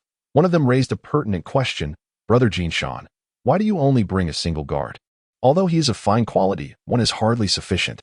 Indeed, Jiashan's observation rang true. The fact that a merchant was accompanied by just one guard did attract scrutiny. "Indeed, Brother Jiashan, this seems rather unsafe. However, I can procure a substantial quantity of white bones. Should you express interest, I assure you, I will offer them at a preferential price, ensuring you garner significant prestige." One merchant of a deer-like visage began to promote his wares. "Enough of that.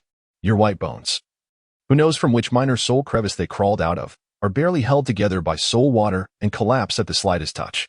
How dare you attempt to sell such wares?" Jiashan retorted, "Brother Jiashan, my white bones are of superior quality." Seizing the opportunity, merchants began to vie for attention. Jiashan adeptly navigated the discourse. "I appreciate your concern, brothers, but my guard is no ordinary individual." He lowered his voice deliberately, stating quietly, "He hails from a military background. I had to sell all my white bones just to afford him." Upon hearing this, Yun Ming immediately sensed a dozen gazes fixated upon him, scrutinizing him from head to toe. "Indeed, I see that Brother Jiashan's jade-skinned guard possesses a flawless, lustrous bone structure, unmarred by any blemish. He must certainly be of military lineage," remarked a wolf-like merchant, breaking the silence and affirming Yun Ming's identity. When Yun Ming first joined the merchant caravan, he quickly took note of a particular merchant bone. Not because he possessed the most goods or commanded the largest number of skeletal subordinates, but rather due to his ownership of a humanoid jade bone. This humanoid jade bone bore numerous spots, indicating it was likely a drifting bone. Yun Ming also observed that the hands of this humanoid jade bone were remarkably robust, leading him to speculate that its bone techniques were related to hand bones. The wolf-shaped jade bone garnered the approval of the other merchant bones, who then eagerly turned to inquire about Jiashan. "Brother Jiashan, how did you manage to hire that military bone? How much did it cost in soul currency?" "Brother Jiashan, can you still procure military bones?" "No need for jade bones, white bones will suffice. Let us collaborate. You provide the supply, and I'll find the employers." How does a 50-50 split sound? Brother Jishan, don't listen to him. Let us work together. You take 60, and I'll take 40. Jishan reveled in this adoration, responding to each query while ensuring that no real information about himself and Yun Ming slipped through his lips, maintaining an impeccable silence. That night, Yun Ming sat cross-legged in the center of the dim canopy, awaiting news from Jishan. For the merchant bones, seizing every opportunity to earn more soul water was paramount, while strength was relegated to a secondary concern.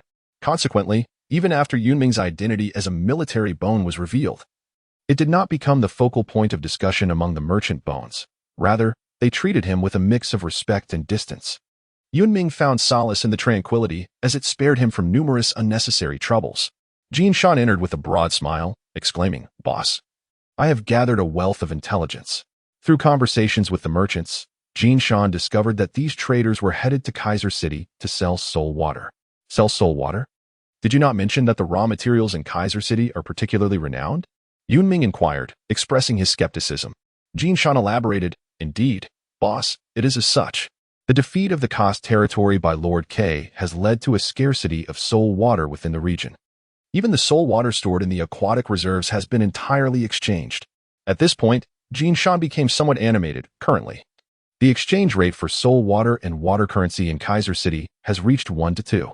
The more he spoke, the more exhilarated he became, nearly yearning to soar to Kaiser City at once to capitalize on the sale of soul water. Yun Ming felt an overwhelming sense of frustration, his thoughts tangled in confusion. Observing his demeanor, Jishan swiftly shifted the conversation. "The merchants have mentioned that the inspections in Kaiser City have become particularly stringent, as if they are guarding against something." At last, Jishan divulged some information that piqued Yun Ming's interest, albeit vague and lacking context, suggesting that those merchants were also in the dark. After absorbing the intelligence Jishan provided, Yun Ming let out a heavy sigh. Lord Wiesenthal had tasked him with a mission to Kaiser City. Yet the unsettling feeling of ignorance about what lay ahead was something he truly detested. Jishan, perceptive as ever, noticed Yun Ming's disquiet and chose to remain silent, retreating to the side with a hint of disappointment. Outside the dark canopy, the clamor grew louder, while within, the atmosphere was so tense that one could hear a pin drop. "Jishan, what is the point of lingering inside the canopy? Come out and join the revelry." A voice suddenly called out. Yun Ming promptly positioned himself at the doorway, once again embodying the reticent guardian of Jade.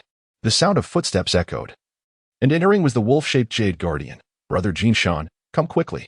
The outside is quite lively." Jishan, sensing his leader's subdued mood, lacked the inclination to join in the revelry. Yet he could not allow the wolf-shaped guardian to perceive any hint of his unease. Thus, he donned a cheerful facade. "Indeed, Brother Shatefinlin, let us partake in the festivities together. To be honest, I have yet to fully savor your soul wine." The wolf-shaped guardian replied with exuberance, "No problem, Brother Jishan. I can assure you, when it comes to soul wine, there will be no shortage." The two skeletal figures, resembling long-lost friends, exchanged light-hearted banter as they exited the dim canopy. Yun Ming followed closely behind Jishan, dutifully fulfilling the role of a guardian. Two skeletal warriors clashed fiercely, surrounded by an audience of onlooking skeletons, among whom two merchant skeletons appeared noticeably tense. In a fleeting moment, one skeletal warrior found an opening to unleash a powerful technique, seizing the rare opportunity to strike unreservedly at his opponent. At this juncture, one of the merchant skeletons wore a grim expression and, with reluctance, declared, "All right, I concede." Upon hearing this, the other merchant skeleton waved his hand, signaling the two skeletal warriors to cease their combat, bringing the battle to an end. The victorious merchant skeleton, beaming with delight, accepted several jars of soul liquor, repeatedly expressing his gratitude. He then produced 2 jars to offer to the skeletal warrior who had just participated in the bout, prompting the latter to eagerly pour an entire jar of soul liquor over his own skull, inciting a wave of envy from the other skeletal onlookers. As Yun Ming reached this point, he was suddenly reminded of his experience at the gambling duel in the Three Territories Bone City. It was precisely that duel that enabled him to ascend to the rank of Jade Bone and accompany Wiesenthal back to the Skeleton Continent. Unlike the gambling duels in the Three Territories, the contests among the merchant bones were imbued with greater entertainment value. The skeletons that entered the fray were purchased by the merchant bones at considerable expense, and thus they could hardly be expected to fight to the death. The stakes were not comprised of essential resources like soul balls. Rather, they consisted of various goods, such as soul wine and bone materials. The wolf-shaped Jade Bone turned to Jishan and inquired, "What do you think?" Brother Jinshan, are you interested in placing a bet? Let our jade bone guards take the stage. Perhaps I should pass on that. With the little soul water I possess, I was planning to take it to Kaiser City to earn some profit, Jinshan replied, caught off guard by the wolf-shaped jade bone. He thought to himself that he lacked the authority for such a gamble and discreetly glanced at Yun Ming. Yun Ming contemplated accepting the proposal of the wolf-shaped jade bone, recognizing that his unconventional ways could not persist indefinitely. Moreover, a single jade bone held little significance for him. After all, he had previously vanquished a flow bone of battle-grade caliber. Yun Ming nodded discreetly, and upon receiving his consent, Jinshan replied with ease, "All right. Since Brother Sha Taifun Lin is interested, I shall gladly accompany him." Haha, Brother Jinshan is indeed straightforward, the wolf-shaped bone remarked joyfully.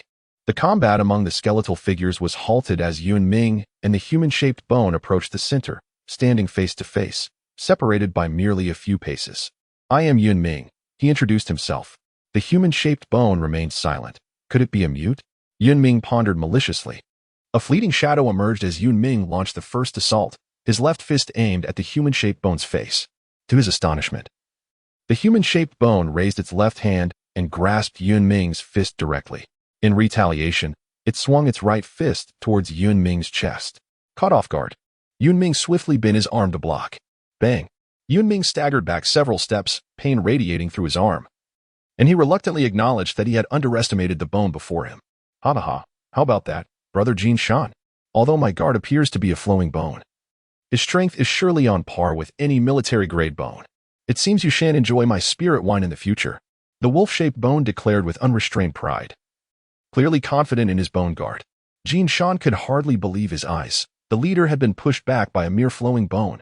Though he thought this inwardly, he maintained a calm demeanor outwardly, saying, "Do not fret, Brother Sha Taifun Lin.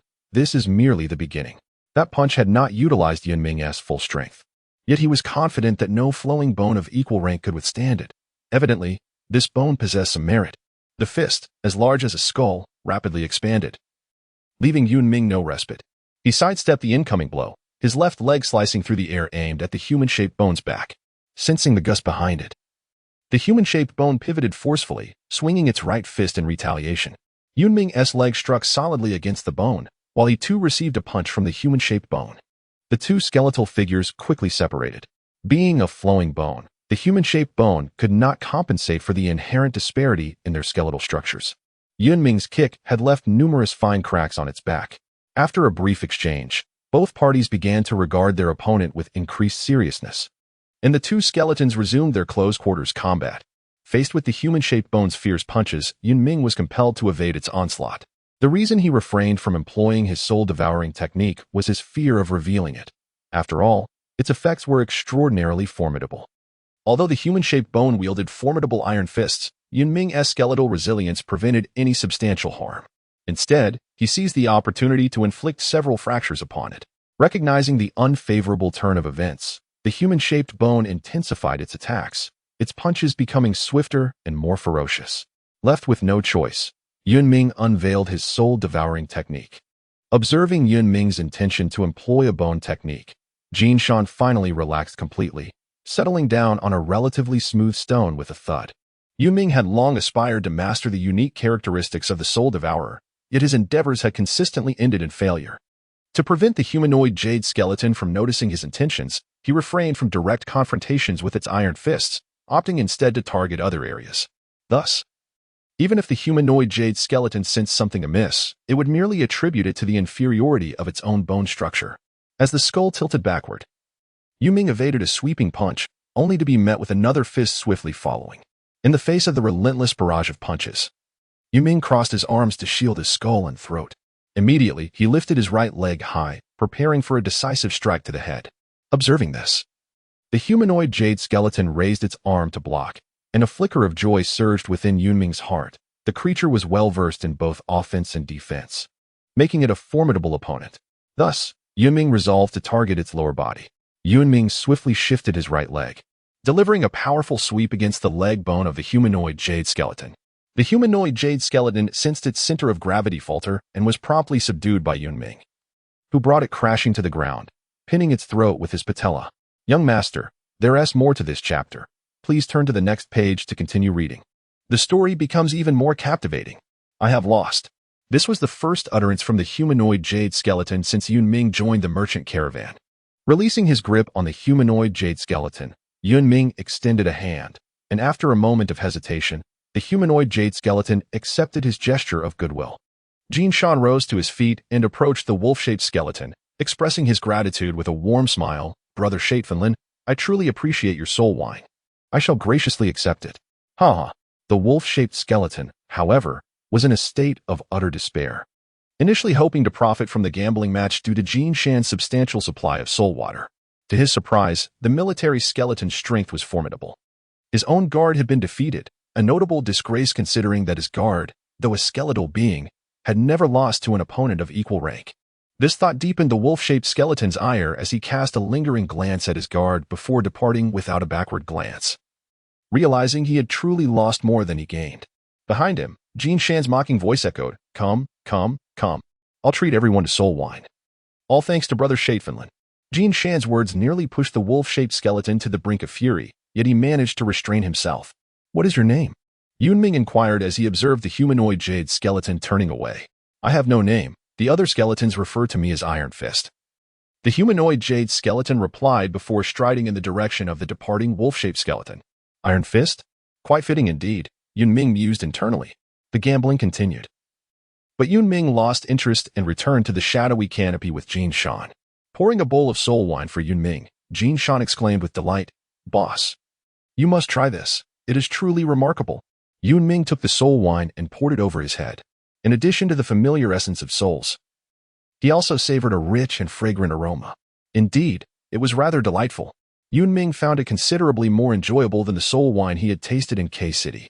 After finishing a jar of soul wine, Jin Shan became utterly intoxicated, clutching the wine jar and babbling nonsensically. Gold, my precious. Yun Ming truly cannot comprehend how a skeleton could possess such an obsession with gold. In Yun Ming's perspective, gold, aside from its aesthetic appeal, holds no intrinsic value and is far less useful than a pound of soul water. What Yun Ming was unaware of was that, in the skeleton continent, gold also served as a hard currency, albeit limited to circulation among the upper echelons of skeletons, thereby confining its reach. Naturally, a mere jade bone such as Yun Ming's was of no use in such a context. Yun Ming felt a slight dizziness, pondering that the soul liquor was rather potent.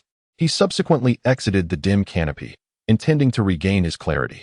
As he casually stretched his body, he inadvertently caught sight of a skeleton not far away. It was Iron Fist. Seated on the ground, Iron Fist appeared rather desolate, with no other skeleton daring to approach him. Yun Ming, clutching the last jar of soul liquor, took it upon himself to sit beside Iron Fist. Not bad, this soul liquor. Care to try? A jar of liquor materialized before Iron Fist. What? Do you not trust me? Yun Ming assumed Iron Fist doubted his intentions and splashed some liquor onto himself. Noticing there was no adverse reaction from Yun Ming, Iron Fist refrained from further words, snatched the jar, and poured its contents over himself. In mere moments, the entire jar of soul liquor was consumed by Iron Fist. With the nourishment from the soul liquor, the fractures in Iron Fist's bones began to mend swiftly. Why are you helping me? Iron Fist, not lacking in intelligence, understood the purpose behind Yun Ming's offering of soul liquor. Yun Ming did not respond to Tietuan's question. Instead, he countered with a query. Given your prowess, joining the military should pose no challenge. Why then do you follow that merchant? Tietuan fell silent for a moment before replying. He saved my life, and I owe him my gratitude. Yun Ming nodded, increasingly admiring the exquisite jade-like figure before him. You are indeed correct, however. One day there shall come a time to repay such kindness. Iron Fist remained silent, prompting Yun Ming to continue. If the day arrives when you have fulfilled your debt of gratitude, feel free to seek me out in Guman Village. With that, Yun Ming rose to depart. The earlier confrontation had instilled a profound appreciation in Yun Ming for this humanoid jade figure, even inspiring thoughts of claiming him as a vassal. Yet, Yun Ming understood that should he express such an intention, it might very well provoke Iron Fist's disdain. If Iron Fist could not be persuaded with genuine conviction, he would undoubtedly refuse to submit to any other skeleton. Thank you. Upon my arrival in Kaiser City, should you require my assistance, simply visit the East Township Freight Depot in the northern part of the city, Iron Fist remarked, patting the wine jar. Yun Ming understood that Tietuan wished to avoid any debts of gratitude towards him. He waved his hand to signal his comprehension and proceeded directly back to the dark canopy. The effects of the alcohol were indeed potent. Jin Shan shook his head, feeling still somewhat disoriented. "Boss, are you awake?" Upon noticing Yun Ming seated beside him, Jin Shan instantly perked up. Yun Ming made no effort to exacerbate the awkwardness, instead preparing to embark on their journey. Yun Ming hurried to the edge of the caravan where the skeletal figure resided, while Jin Shan lay upon the bone cart, opting not to engage in emotional exchanges with the merchants. Over the past few days, Jin Shan had already exhausted the necessary dialogues, rendering further initiative unnecessary. The crux of the matter was that Jin Shan was still feeling dizzy. Furthermore, Yun Ming's triumph over Iron Fist had caused Sha Taifun Lin to lose several casks of exquisite soul wine. It remained uncertain whether it was Yun Ming or Sha Taifun Lin that instilled fear, as the other merchants now seemed to shy away from both Yun Ming and Jin Shan, making any approach to converse unlikely. Yun Ming remained indifferent, while Jin Shan was solely concerned with how to acquire more soul water, reveling in his vast wealth. The caravan led by Sha Taifun Lin was situated at the very heart of the trade procession, surrounded by dozens of skeletal guardians. Yun Ming noticed that Tai Quan, originally responsible for driving the carriage, was now walking alongside the skeletal guards, bringing up the rear. After several days and nights of travel, the caravan finally entered the territory of Coast. Yun Ming was fully alert, ready for the task ahead. Within a grove of bones, the guards of the caravan were engaged in harvesting bone materials, and Yun Ming, as one of the guards, was no exception. The soul devourer swept through effortlessly, cleaving the robust bone materials from the decaying earth with terrifying efficiency. Tai Quan's performance was equally remarkable. With each resounding strike, the fragile bones crumbled before his might, collapsing to the ground in defeat. Given the current scarcity of soul water in Coast, the merchants feared encounters with robbers and decided to harvest some bone materials to disguise their caravan. This particular grove had evidently aged, with hundreds of bone materials predominantly of the skeletal grade, while a few rare jade bones stood out in the center. Sha Taifun Lin beckoned Tai Quan and several skeletal guardians to venture deeper into the grove, seemingly intent on claiming the rare jade bones. Observing this, Jin Shan approached Yun Ming, his eyes gleaming with envy, and exclaimed, "Boss, let us also gather some jade bones." Yun Ming halted his actions, and Jin Shan seized the moment. "Boss, even the skeletons in your formidable caravan are aware that Sha Taifun Lin would undoubtedly refrain from obstructing us." Yun Ming was indeed troubled. Although Jin Shan possessed certain merits, his lackluster abilities were of no concern to Yun Ming, who did not require him for combat. However, Jin Shan's insatiable greed remained an unalterable flaw. "Let us not forget that our mission is to rendezvous with Lord Weisenthal in Kaiser City. We must avoid unnecessary complications." Yun Ming firmly declined Jin Shan's proposal. Having previously offended Sha Taifun Lin by winning their wager, Yun Ming was wary that any further contention over the precious jade bone materials might provoke sinister schemes from him. Yun Ming, undeterred by the prospect of offending Sha Taifun Lin, still believed it prudent to maintain a low profile, for while one can easily confront open threats, the subtler ones are far more insidious. After a series of muffled yet urgent thuds, Sha Taifun Lin returned, flanked by his guards, who bore exquisite bone materials. Come, Brother Jin Shan, behold this exquisite material," Sha Taifun Lin insisted, eager for Jin Shan's admiration, keenly aware that he sought to reclaim his former prestige. Jin Shan, compelled by Yun Ming's directive, feigned enthusiasm, exclaiming, "This material must be on the verge of becoming battle-grade bone. Truly impressive, Brother Shate." His flattery brought a satisfied grin to Sha Taifun Lin's face, who replied, "What is this in comparison? In my heyday, I acquired genuine battle-grade bone." The exchange between the two skeletons was remarkably harmonious, as if their previous conflict had been but a fleeting memory. Once the materials were secured in the cart, the spirit water concealed in the deepest recesses, the caravan cautiously ventured forth from the bone forest. Yet, shortly after their departure, Yun Ming noticed an unsettling increase in the surrounding gray bones. Not merely aimless, these phantoms appeared to converge upon them with intent. Sensing the anomaly, Yun Ming leapt from the bone cart, prompting the other merchants to halt, bewildered by his sudden action. "What is it, boss?" Jin Shan inquired in hushed tones, recognizing that something was amiss. Yun Ming did not look back, still gazing at the surrounding gray bones, softly uttering, "Take care of yourselves." The gray bones closed in, prompting the Shangu members to realize something was amiss. At this moment, their self-proclaimed leader, Sha Taifun Lin, stepped forward with an air of awareness. "May I inquire where you hail from?" Let us engage in a cordial discussion. The gray bones multiplied, with a significant number of white bones intermingling among them. Iron Fist had arrived by Yun Ming's side at some point. His expression grave. Given the scale of the gray bones, the leader must be a battle bone. Iron Fist's conjecture was soon substantiated as various forms of jade bones began to emerge from among the skeletons. Before long, the corrupted ground beneath Yun Ming trembled slightly, and a colossal black skeleton slowly materialized on the horizon. A battle bone. Moreover, it was an iconic battle bone. The form of the iconic battle bone resembled a moving house, its four robust leg bones comparable to the materials loaded on a cart. Long tusks extended from either side of its skull, with a nasal structure composed of fist-sized bones in between.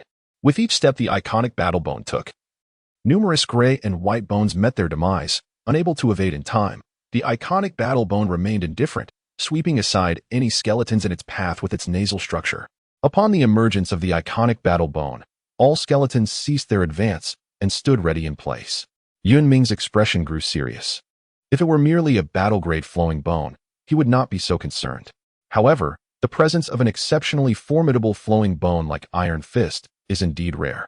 Yet, the hieroglyphic battle bones, along with the subordinate jade bones, were entirely devoid of any blemishes, each exuding an aura of malevolence, clearly indicating their nature as military bones. A fleeting thought crossed Yun Ming's mind. Could they be those notorious marauding military skeletons? Shape-Finlin felt his legs nearly buckle with fear. Had he known, he would have resolutely refused to come to Kaiser City. Regret gnawed him, yet he forced a smile upon his face.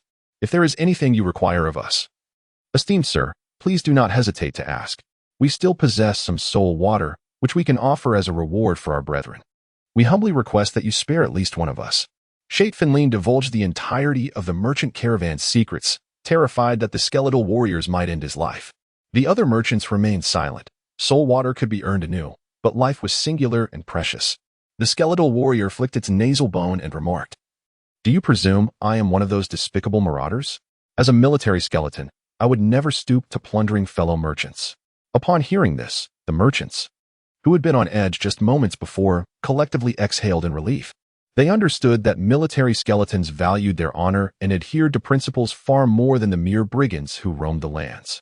They would, at the very least, abide by two fundamental rules. First, they would not initiate attacks on human slaves. Second, they would refrain from robbing merchant caravans. The previous elimination of the pig-shaped jade skeleton by Yun Ming did not violate these principles, for those humans outside the city were not slaves. Yun Ming exhaled a sigh of relief, observing the stance of the symbolic battle skeleton, which suggested that there would be no imminent danger to life. "What can we do to serve you, my lord?" Shape-Finlin inquired cautiously. "We are the military skeletons of the Dada Long territory, initially intending to join Lord Coster's army, but our request was declined. Currently, my subordinate skeletons are in dire need of soul water." The symbolic battle skeleton explained in one breath. The identity of the symbolic battle skeleton aligned with Yun Ming's suspicions. Yet, Yun Ming felt an odd sensation, as if this had all been rehearsed beforehand. Upon hearing this, the merchant skeletons immediately grasped the meaning behind the symbolic battle skeleton's words. A dozen merchant skeletons scrambled together, each contributing several dozen pounds of soul water, ultimately amassing around 700 pounds. Shape-Finlin led a few white skeletons to place the soul water before the symbolic battle skeleton, courteously stating, "My lord, this is a small token of our appreciation." The symbolic battle skeleton weighed the soul water with its nasal bone and then handed it to the nearby jade skeleton, fixing its eye sockets on Shape-Finlin and saying, "I shall not accept your soul water without recompense.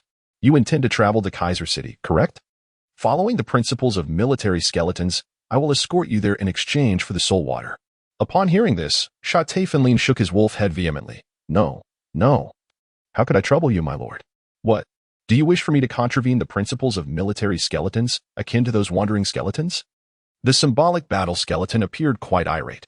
"Absolutely not, my lord. On behalf of the entire merchant convoy, I extend a warm welcome to you." Shape-Finlin's adeptness in navigating the situation rivaled that of Jinshan. Thus, the merchant convoy, to their bewilderment, gained an additional contingent of battle skeletons as guardians.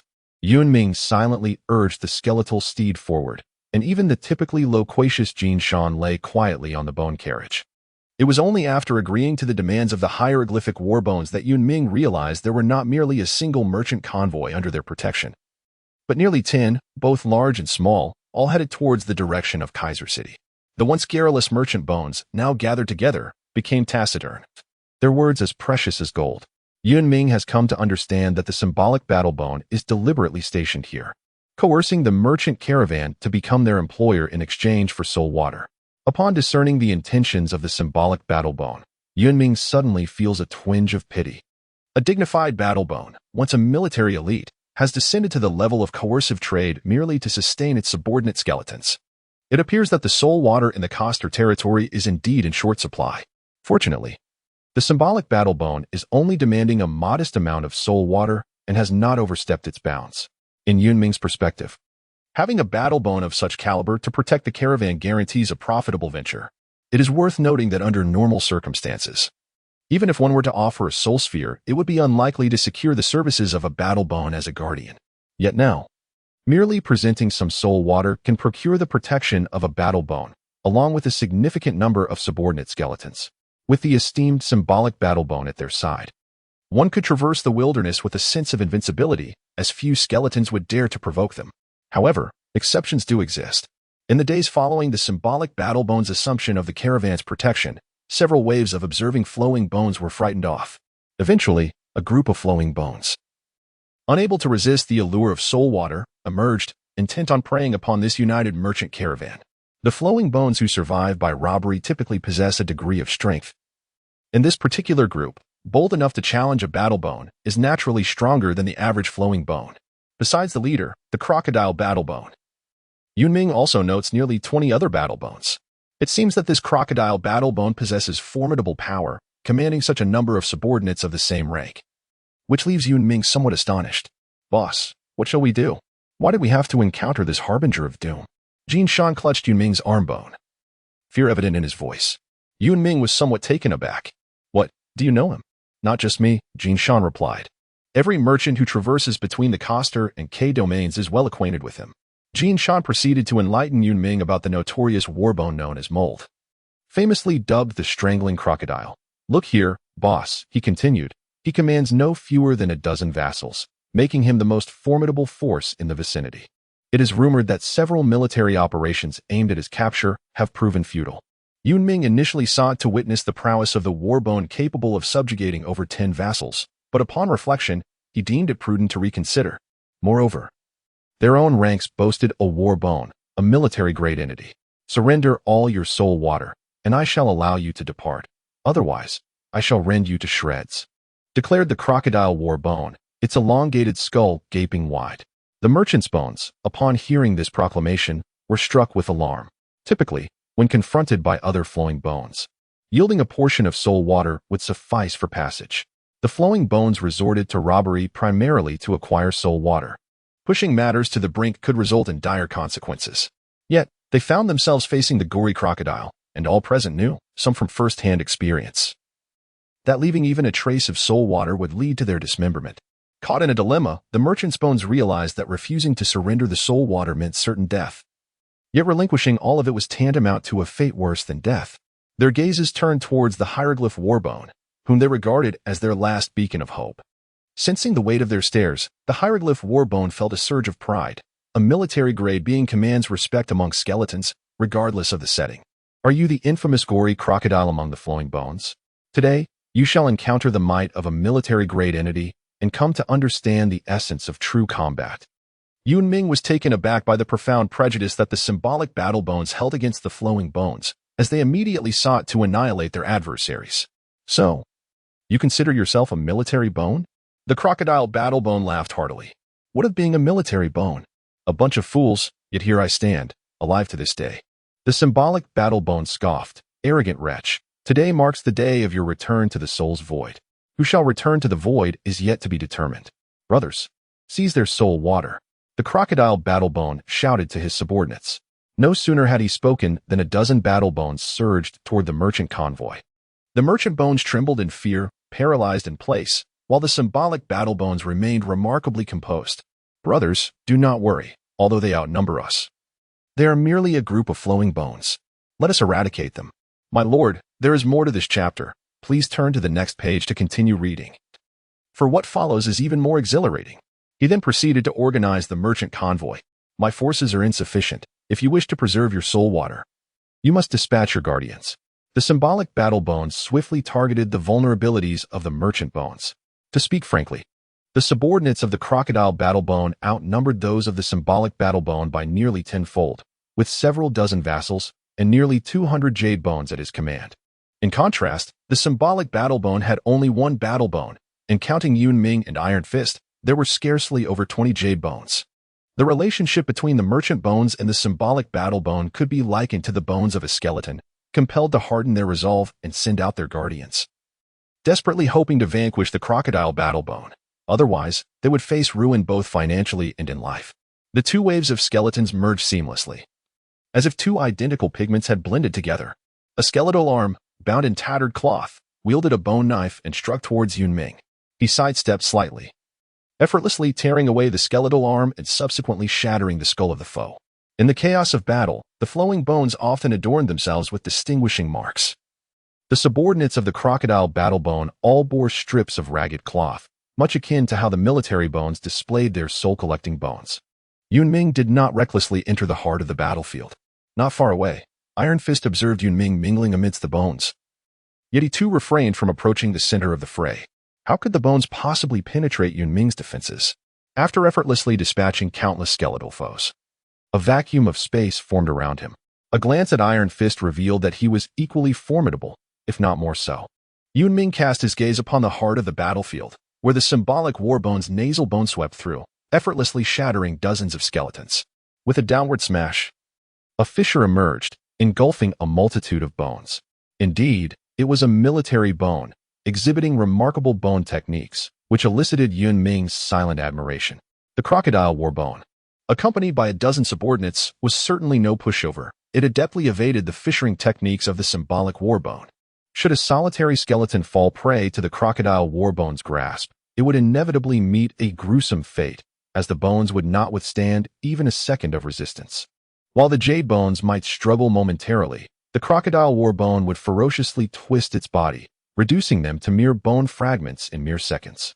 Was this what they termed the strangling crocodile? Witnessing such ferocious close combat bone techniques for the first time instilled a flicker of fear within Yun Ming. In contrast, the Iron Fist appeared eager to engage. The skeletons on the side of the symbolic war bone boasted superior quality, with a single jade bone capable of matching 3 or 4 skeletons of equal rank. However, they found themselves outnumbered and were perilously close to being encircled by the minions of the crocodile war bone. Yun Ming had no time for further contemplation. He exerted his leg muscles and rushed toward the heart of the battlefield.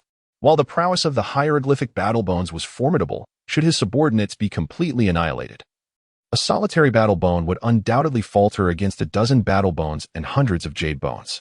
Yun Ming, acknowledging his own limitations, chose to offer support at the earliest opportunity. Iron Fist trailed closely behind him, while the actions of the two humanoid skeletal figures went unnoticed by the surrounding skeletons.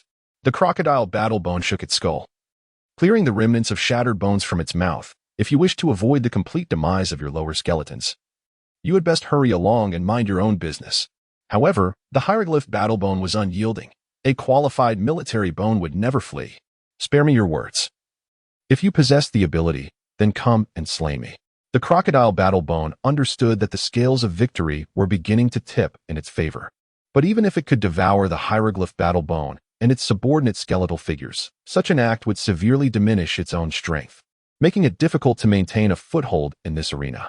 The resolute demeanor of the hieroglyph battle bone compelled the crocodile battle bone to adopt a strategy of gradual consumption, seeking to exhaust the lesser skeletal figures first.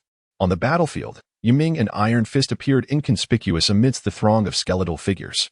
Little did the other skeletons anticipate that these two humanoid skeletal figures were poised to unleash a slaughter upon the minions of the crocodile battle bone. One wielded claws while the other delivered punches. The flow of bones in their hands scarcely endured a few exchanges.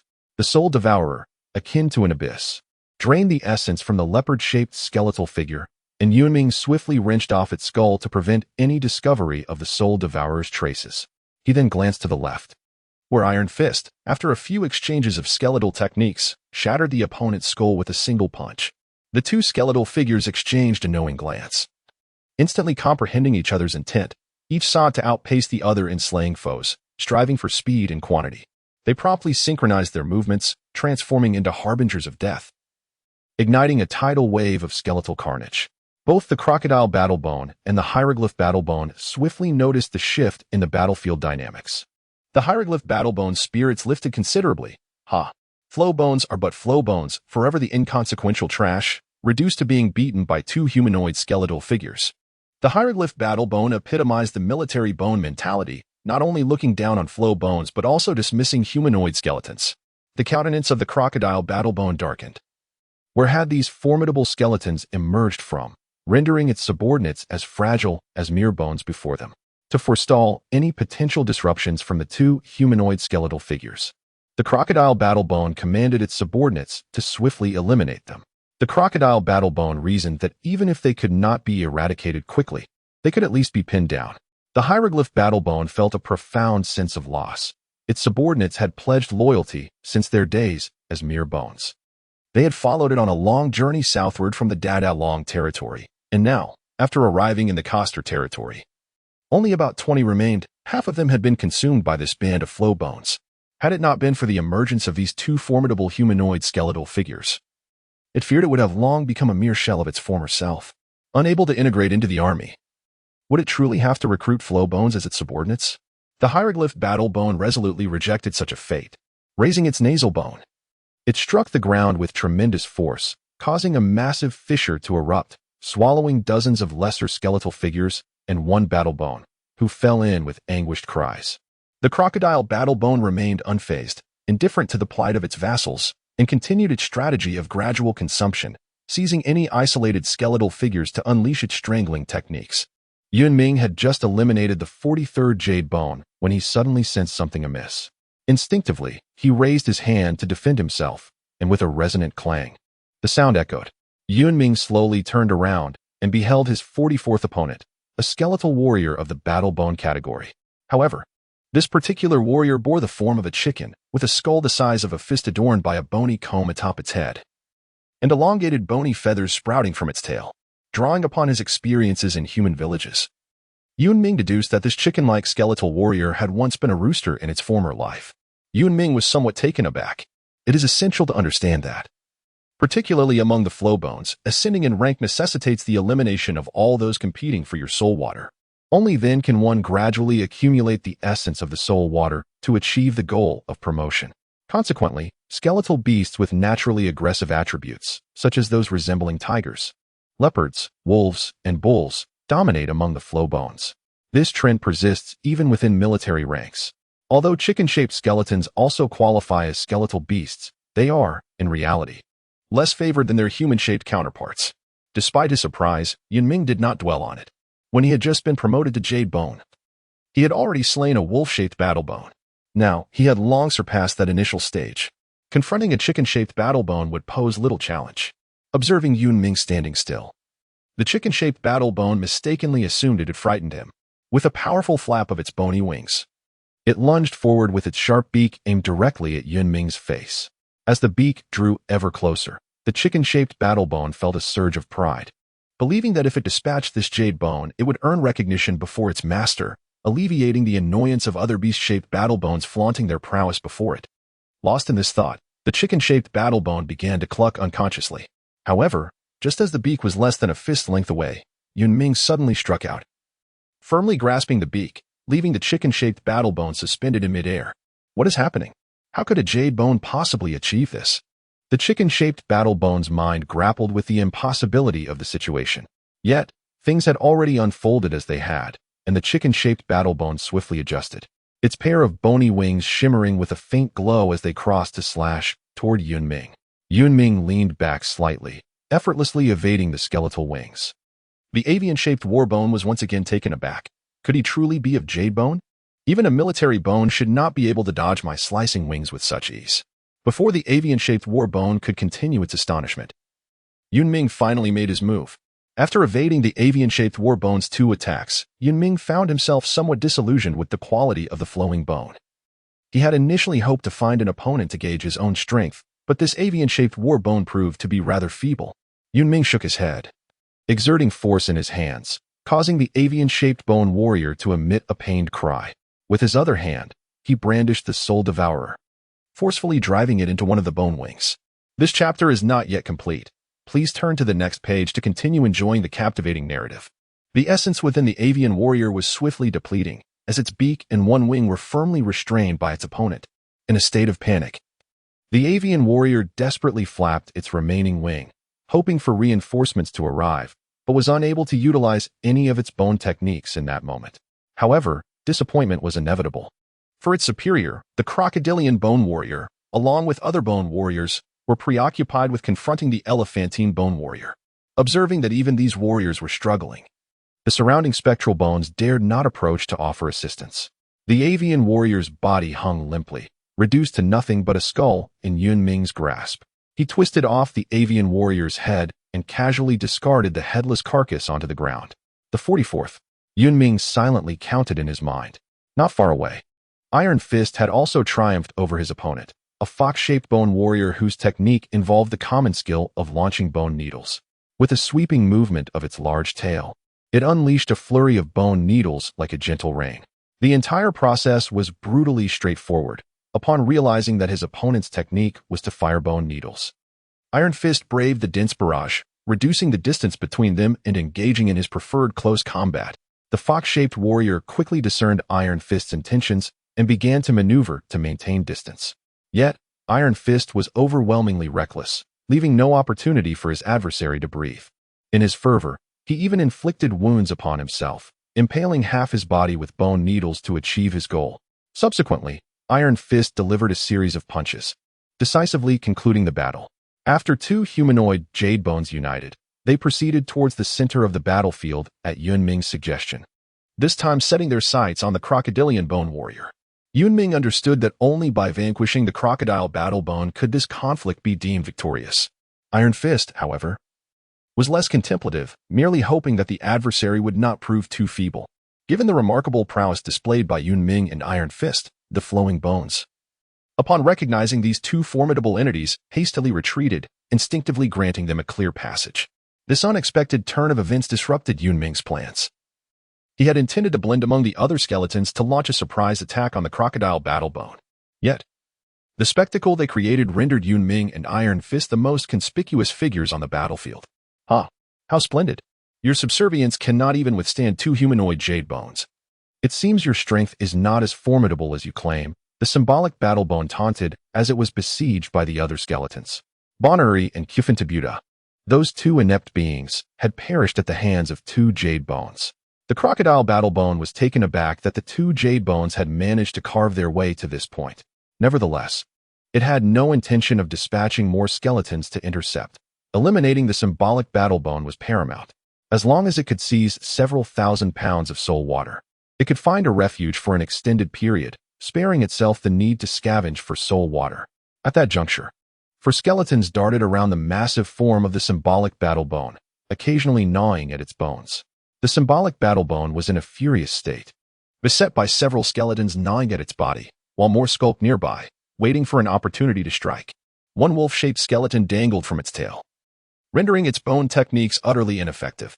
Were it not for the earlier grip of the crocodile battle bone on its nasal bone, these flowing bones would hardly have been able to approach.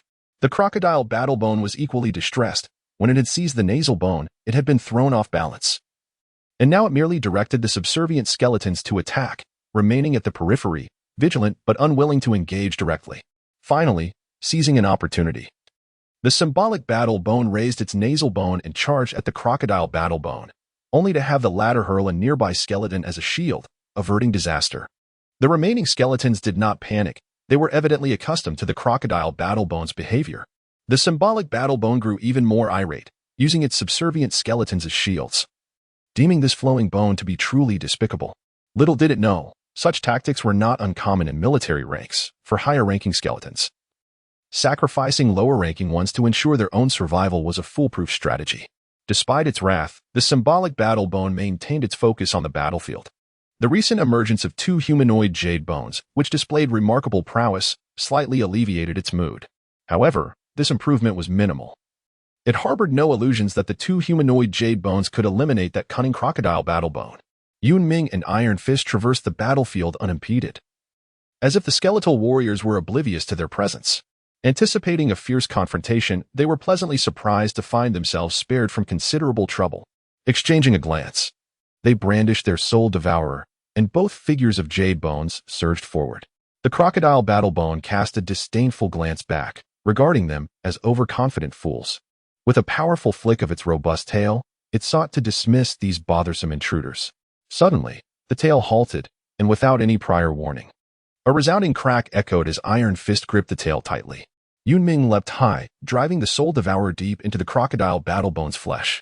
In the next instant, an overwhelming force surged through the tail, sending Iron Fist hurtling away, while Yun Ming was flung several meters back. The crocodile battlebone slowly turned around. Somewhat astonished, it had indeed underestimated the two of them. Such mere jade bones had managed to withstand its assault. Yun Ming staggered to his feet, secretly relieved that he had maintained control while using the soul-devouring technique, preventing the crocodile battlebone from discovering his presence. Otherwise, he would undoubtedly have become a thorn in its side at this very moment. With a failed strike, Yun Ming and Iron Fist were prepared to flee immediately. Adhering to the plan they had devised, to provoke the crocodile battlebone and divert its attention while the hieroglyph battlebone dealt with the other battlebones, knowing full well that the crocodile battlebone would be no match for it. Unfortunately, the unfolding events took Yun Ming by surprise, rather than becoming enraged. The crocodile battlebone adopted a calm demeanor and inquired, "You two possess considerable strength. Would you be willing to become my subordinates?" Yun Ming never anticipated that the crocodile battlebone would resort to such tactics of persuasion. Before Yun Ming could utter a word, the hieroglyphic battlebone exclaimed loudly, "If you choose to follow him, the most you can hope for is to become a battlebone like him, fighting desperately for a mere drop of soul water. Have you truly considered the implications of your choice?" In expressing this sentiment, the hieroglyphic battlebone was entirely oblivious to the fact that its own predicament bore a striking resemblance to that of the crocodile battlebone. Yun Ming gazed at the approaching crocodile battlebone with a wary expression and replied, "We have no such intentions at the moment, much to your disappointment." "Oh, is that so? In that case, you shall meet your demise," came the menacing retort as it opened its fearsome jaws and lunged at Yun Ming, seemingly intent on reducing him to mere fragments of bone. As Yun Ming attempted to evade, the crocodile battlebone suddenly halted, veering towards Iron Fist, its true target. In comparison to Iron Fist, Yun Ming's bone structure appeared far more robust, presenting a greater challenge to subdue. The crocodile battlebone, adhering to a swift and decisive strategy, aimed to eliminate one opponent before addressing the other. This tactical feint indeed caught both Yun Ming and Iron Fist off guard, and realizing that assistance was no longer feasible, Yun Ming urgently cautioned, "Be careful." Iron Fist's combat awareness, which had impressed Yun Ming during their previous duel, quickly came into play. As soon as the crocodile battlebone changed direction, Iron Fist reacted instantly, sidestepping just in time, his body narrowly avoiding the massive jaws. In his evasive maneuver, Iron Fist did not forget to retaliate with a punch towards the crocodile battlebone. Meanwhile, Yun Ming executed a sliding tackle beneath the crocodile battlebone, unleashing both soul devourers to slash across its abdomen. Yun Ming and Iron Fist stood shoulder to shoulder, their presence evident to all the skeletons present. They were the only forces capable of restraining the crocodile battlebone, a pivotal factor in the outcome of this conflict. If deities existed in the skeleton continent, one could surely hear a skeleton fervently praying at this moment, "Boss, you must win. Do not lose. If you perish, I shall not survive either." Jinshan, fervently clasping his hands and bowing in reverence, exhausted every prayer ritual he knew, much to the amusement of the merchant skeletons who, fearing for their own safety, had long concealed themselves. Otherwise, they might have thought Jinshan had lost his wits. "Are you all right?" Yun Ming glanced at Iron Fist and inquired. Iron Fist's response remained as straightforward as ever, "I'm fine, not dead yet." The crocodile battlebone was indeed no ordinary skeletal foe, rivaling even some military bones in ferocity. Fortunately, Iron Fist reacted swiftly, avoiding a fatal blow that could have incapacitated him from the crocodile battlebone's sneak attack. The hieroglyphic battlebone, witnessing this, felt a measure of reassurance. As long as these two jade bones could hold off the crocodile battlebone a little longer, it would be their chance to vanquish the remaining skeletal adversaries. Before the chapter concludes, please turn to the next page to continue enjoying the riveting content. The three skeletons exchanged glances, and in an instant, they lunged into combat. The crocodile battlebone strangulation technique was overwhelmingly domineering. Even with their superior strength, Yun Ming and Iron Fist dared not recklessly engage. Yet, Yun Ming soon discerned the crocodile battlebone's speed as its Achilles heel. After signaling Iron Fist, the two jade bones exploited their speed to evade the crocodile battlebone's massive jaws. Even if struck by other parts, as long as they prevented the use of its techniques, they would avoid any mortal wounds. Meanwhile, the hieroglyphic battlebone gradually regained its composure, showcasing the might expected of a military bone, systematically eliminating nearby skeletal foes while keeping a vigilant eye on Yun Ming's situation, ready to deliver a lethal strike to the crocodile battlebone at a moment's notice. Planting a foot firmly against the sweeping tail of the crocodile battlebone, Yun Ming utilized the momentum to retreat, glancing down to find his soul devourer had vanished, having fallen into a trap laid by the crocodile battlebone. He lost one soul devourer but managed to escape the jaws of doom. The crocodile battlebone, now seething with rage, had endured the prolonged harassment of the two jade bones and sustained injuries, tarnishing its fearsome reputation as the strangler of the abyss. Sweeping Yun Ming aside, it swiftly turned its head to attack Iron Fist on the left. Suddenly, a resounding howl echoed. The hieroglyphic battlebone had cleared its vicinity of lesser foes and was the first to unleash its bone techniques. The crocodile battlebone lost its footing, thrown off balance, and Iron Fist seized the opportunity to strike, prying open the creature's massive jaws with both hands. Yun Ming immediately surmised Iron Fist's intent, and strangely enough, despite knowing each other for only a few days, they had forged an unspoken bond in battle that even Yun Ming did not share with his longtime companion, Jin Shan. Perhaps it was the shared experience of their previous wager that fostered this deep understanding between the two jade bones.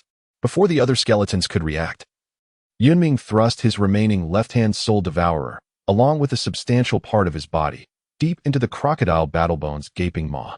The effect of the soul devourer intensified, swirling ceaselessly, and it dawned on the crocodile battlebone that these two jade bones truly possessed the power to end its life. Fear surged within it, boiling like water, as the crocodile battlebone thrashed violently, inadvertently injuring numerous skeletons in its futile struggle, but it was all in vain. Soon, the crocodile battlebone lay utterly still. Thus, the strangler of the abyss, a figure that had instilled terror in countless merchant skeletons, met its demise in the wilderness. With the leader fallen, the remaining lesser bones scattered like leaves in a storm. The outcome was inevitable. As Yun Ming anticipated, the hieroglyphic battlebone indeed encouraged the surviving lesser bones to regroup, initiating a pursuit that would leave no gray bone unscathed. Observing the retreat of the lesser bones, the merchant skeletons cautiously emerged, confirming the absence of danger before confidently stepping forth to disperse the gray bones. As the battle commenced, the agile merchant skeletons quickly concealed themselves. Aware that retreat was not an option, the merchant skeletons bound to the hieroglyphic battlebone were resolute, gritting their teeth to summon forth a plethora of gray bones using the soul water. The spectacle was nothing short of magnificent. As the summoned gray bones encircled the merchant caravan, preventing any lesser bones from breaching their defenses, not a drop of soul water or a fragment of bone was lost, successfully safeguarding the lives and properties of the merchant skeletons. Having secured victory, these gray bones, now devoid of utility, were inevitably discarded, resigning them to the fate of becoming new lesser bones. As the hieroglyphic battlebone pursued the remnants of the lesser bones, Yun Ming held no strong biases against them and chose to remain with Iron Fist. Jin Shan, ecstatic, internally proclaimed their safety at last. Noticing Yun Ming's approach, he feigned nonchalance, stating, "Well done, you may rest now." Yun Ming's protector respectfully replied, "Thank you, esteemed leader." Iron Fist, in a similar condition to Yun Ming, was met with a drastically altered demeanor from Saitfinlin, who graciously invited Iron Fist to rest in his bone carriage, appointing a white bone to serve as Iron Fist's charioteer and thoughtfully providing him with a pouch of soul water. Saitfinlin finally recognized Iron Fist's significance and began to lavish him with attention, ensuring that all hired guards were stationed nearby, vigilant against any potential opportunistic merchant skeletons. Yun Ming was not afforded such treatment. He had scarcely settled onto the bone carriage when merchants began to swarm around him. Their expressions akin to famished spirits laid eyes upon a delicate beauty, causing Yun Ming to shudder in discomfort. With large bags of soul water held aloft, they clamored to employ him, with some merchants boldly declaring that should Yun Ming acquiesce, the soul water would flow freely. It was no jest. Having a guardian comparable to a battlebone meant that acquiring additional white bones would render the majority of the flowing bones insignificant, alleviating the present sense of dread. Fortunately, there was Jin Shan, whose unyielding resolve held firm against the merchant's fervent overtures. Yet, when matters of life and death were at stake, These merchants were not easily swayed. They disregarded Jin Shan's counsel, insisting that Yun Ming clarify his stance and make a choice. Yun Ming had long been disturbed by the clamor around him. When it came time to express his stance, he wasted no words and directly revealed his soul devourer. It was proven that a strong fist is always the most compelling argument. The merchants agreed with Yun Ming's reasoning and dispersed voluntarily, granting him the peace he sought for rest. Shortly thereafter, a jade bone approached to invite Yun Ming. "My lord requests your presence." Accompanying him was Iron Fist. While Finland was naturally unwilling but dared not obstruct, thus complying obediently. As the white bones and jade bones were pouring soul water over themselves, they paused their actions upon seeing Yun Ming and Iron Fist, rising to express their respect. Upon reaching the front of the iconic battle bone, Yun Ming and Iron Fist politely bowed, exhibiting no trace of fear or anxiety despite the imposing presence of their counterpart. The iconic battle bone gazed down at the two humanoid jade bones, acknowledging that their performance today was indeed remarkable. To call them the greatest contributors would not be an exaggeration, and it altered the iconic battle bone's perception of humanoid skeletons. "Your strength is commendable. Would you be willing to become my subordinate, Jade Bones?" The iconic battle bone stated directly, revealing his intentions. Jin Shan and Finland, as employers, stood by and listened. Upon hearing the iconic battle bone's words, Finland was about to speak but was halted by the jade bone beside him. Jin Shan, however, appeared composed and untroubled, the reasons for which were understood by those in the know. "I am aware of your concerns. I, Kalanti, hail from a military lineage and will not remain a wandering bone forever. I shall join the army sooner or later." Noticing Yun Ming and Iron Fist hesitating, the iconic battle bone presumed they feared that aligning with him would only yield meager soul water and hastily offered reassurances. The iconic battle bone refrained from making grand promises, as his words reflected his genuine thoughts. "I have already accepted employment and will fulfill my commitments. Thus I cannot become your subordinate, Jade Bone. I hope for your understanding." Yun Ming stated sincerely and justly. The iconic battle bone was momentarily at a loss for words. Previously, the iconic battle bone's manner of speaking and operating had long been discerned by Yun Ming, embodying the typical military mindset, invoking honor, trust, commitments, and reputation left the iconic battle bone speechless. "You are a military bone, aren't you?" The iconic battle bone finally managed to pose this question after a prolonged struggle. "Indeed, my lord," came the affirmative reply. "You are correct. For us military bones, commitment is more crucial than life itself." The iconic battle bone nodded, harboring greater admiration for Yun Ming.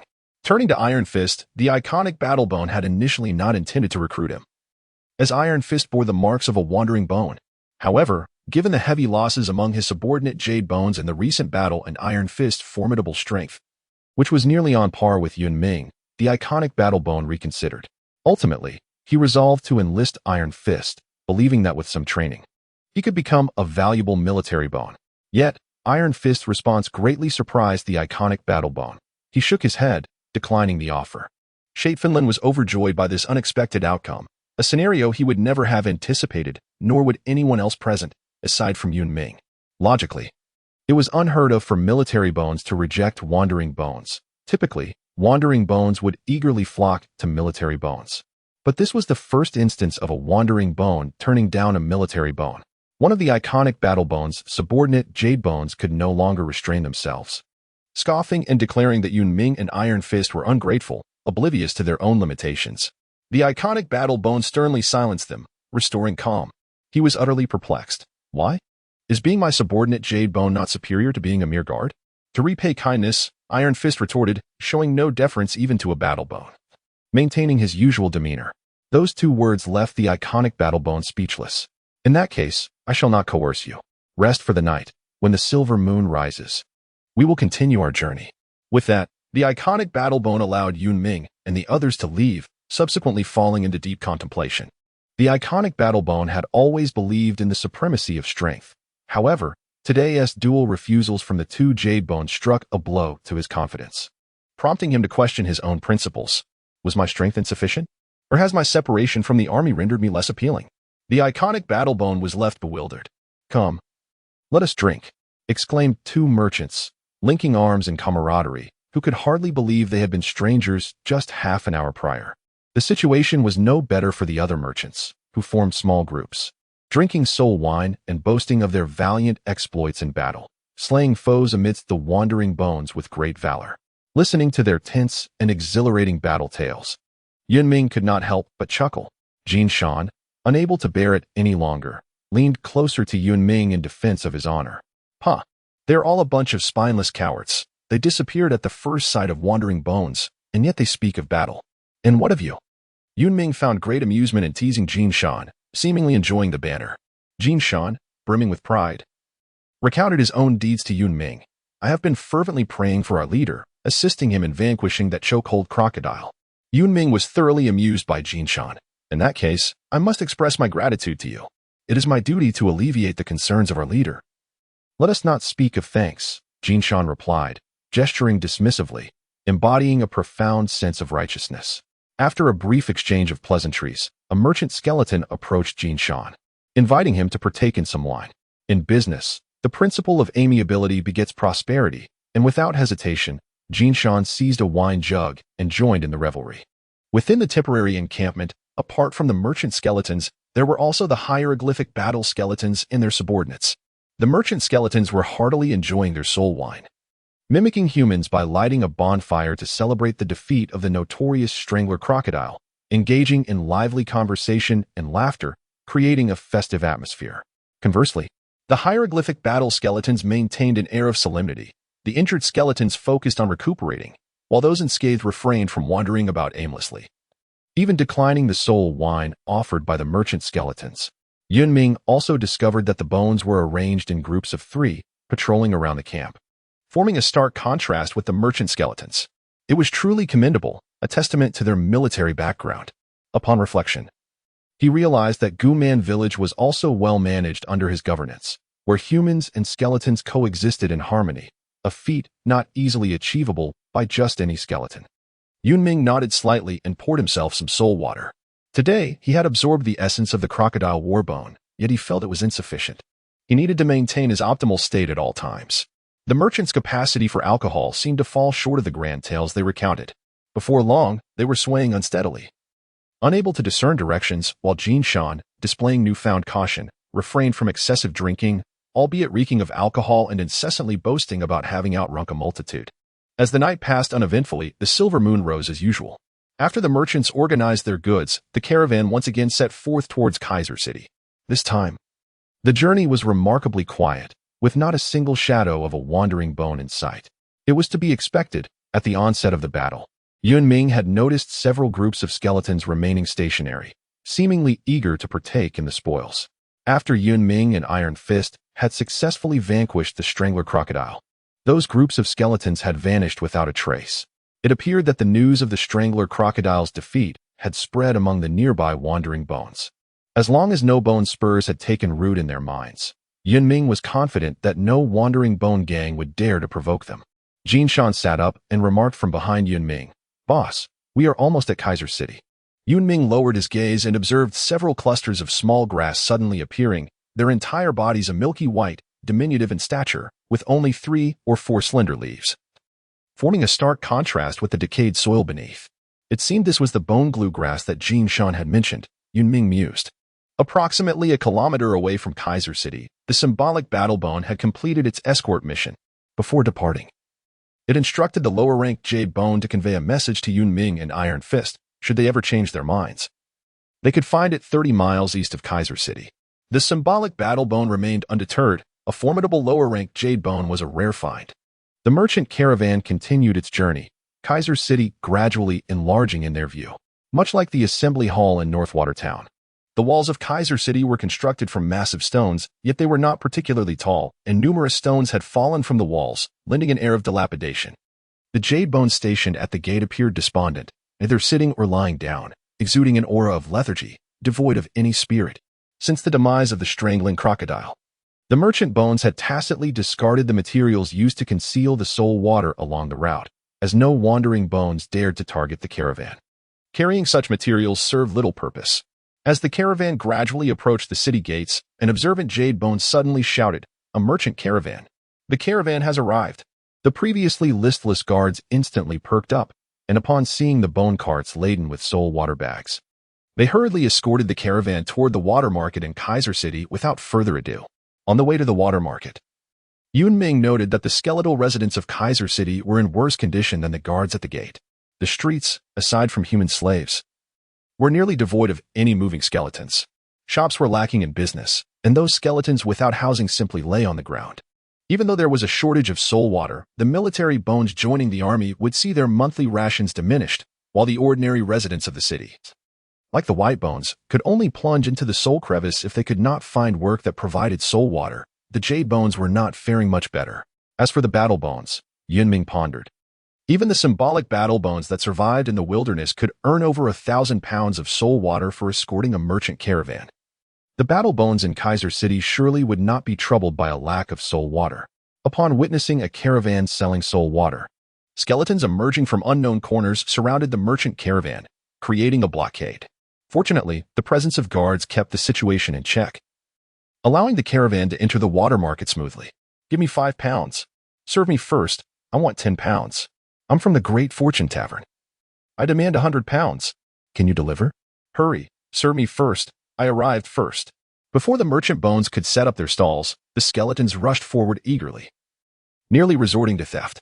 Thankfully, the Lord of Kaiser City was aware of the merchant caravan's arrival and dispatched numerous military bones to maintain order in the water market, preventing chaos from erupting.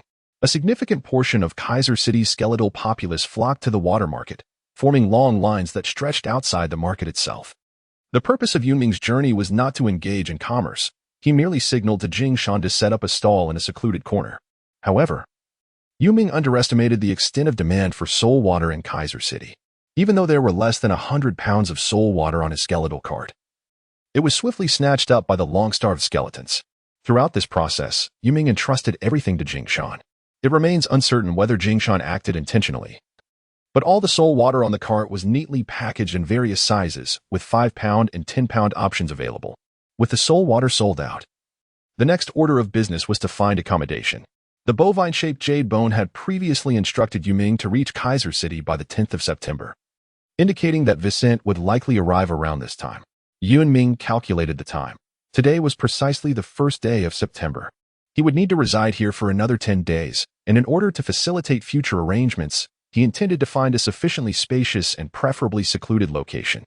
Upon hearing Yun Ming's request, Jing Shan volunteered to take charge of finding accommodation that would undoubtedly meet his requirements while also being economical.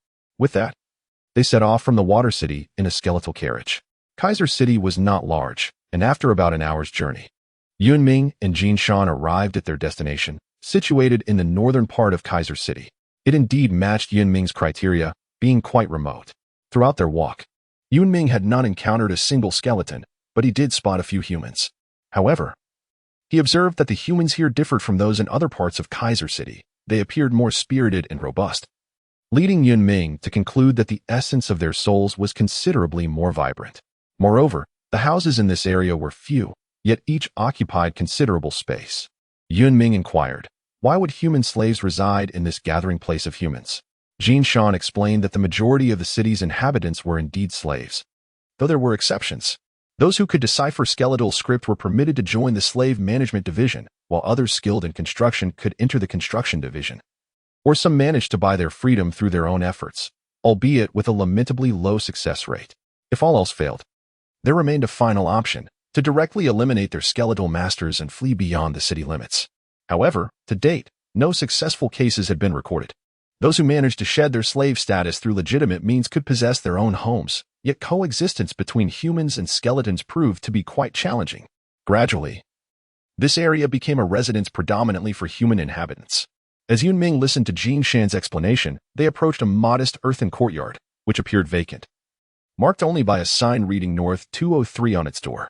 Jing Shan tethered the skeletal carriage outside and entered the courtyard with Yun Ming. Inside, aside from some weeds, there was nothing else. However, the interior of the house was remarkably tidy, resembling the layout of the homes in Guman village. It seemed the previous owner of this house was a human, and Yun Ming speculated that the reason for its vacancy was most likely due to the owner's demise. Yun Ming handed a soul orb to Jing Shan, instructing him to proceed directly to the construction bureau to purchase a property. Jing Shan hesitated momentarily, about to speak, but was silenced by Yun Ming, who then turned and made his way to the construction bureau. Yun Ming's actions are undoubtedly underpinned by his reasoning. According to the operational framework of the Skeleton City, the construction of buildings, urban planning, and land transactions are all overseen by the construction department. To erect a dwelling, one must first procure a parcel of land from the construction department. Should the owner of a property go missing or pass away, the dwelling will automatically revert to the management of the construction department, which may then lease or sell it to others.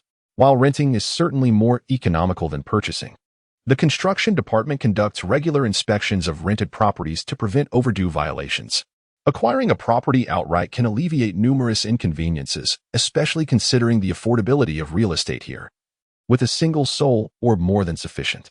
After Yun Ming tidied up the house, Jin Shan completed the purchase procedures, adding a symbol to the sign at the entrance of the construction office, indicating that the house had been bought. As Yun Ming had surmised, upon obtaining the soul ball, Jin Shan first inquired at the water district. Typically, at least 70 pounds of soul water is required to exchange for a single soul ball, and generally, skeletons do not trade soul balls for soul water. Currently, in Water City, a gray soul ball can be exchanged for 100 pounds of soul water. Upon hearing this, Jin Shan hastily made his way to the black market. The term black market originally came from the Fengyuan continent, and the skeletons found it quite fitting, thus adopting it directly.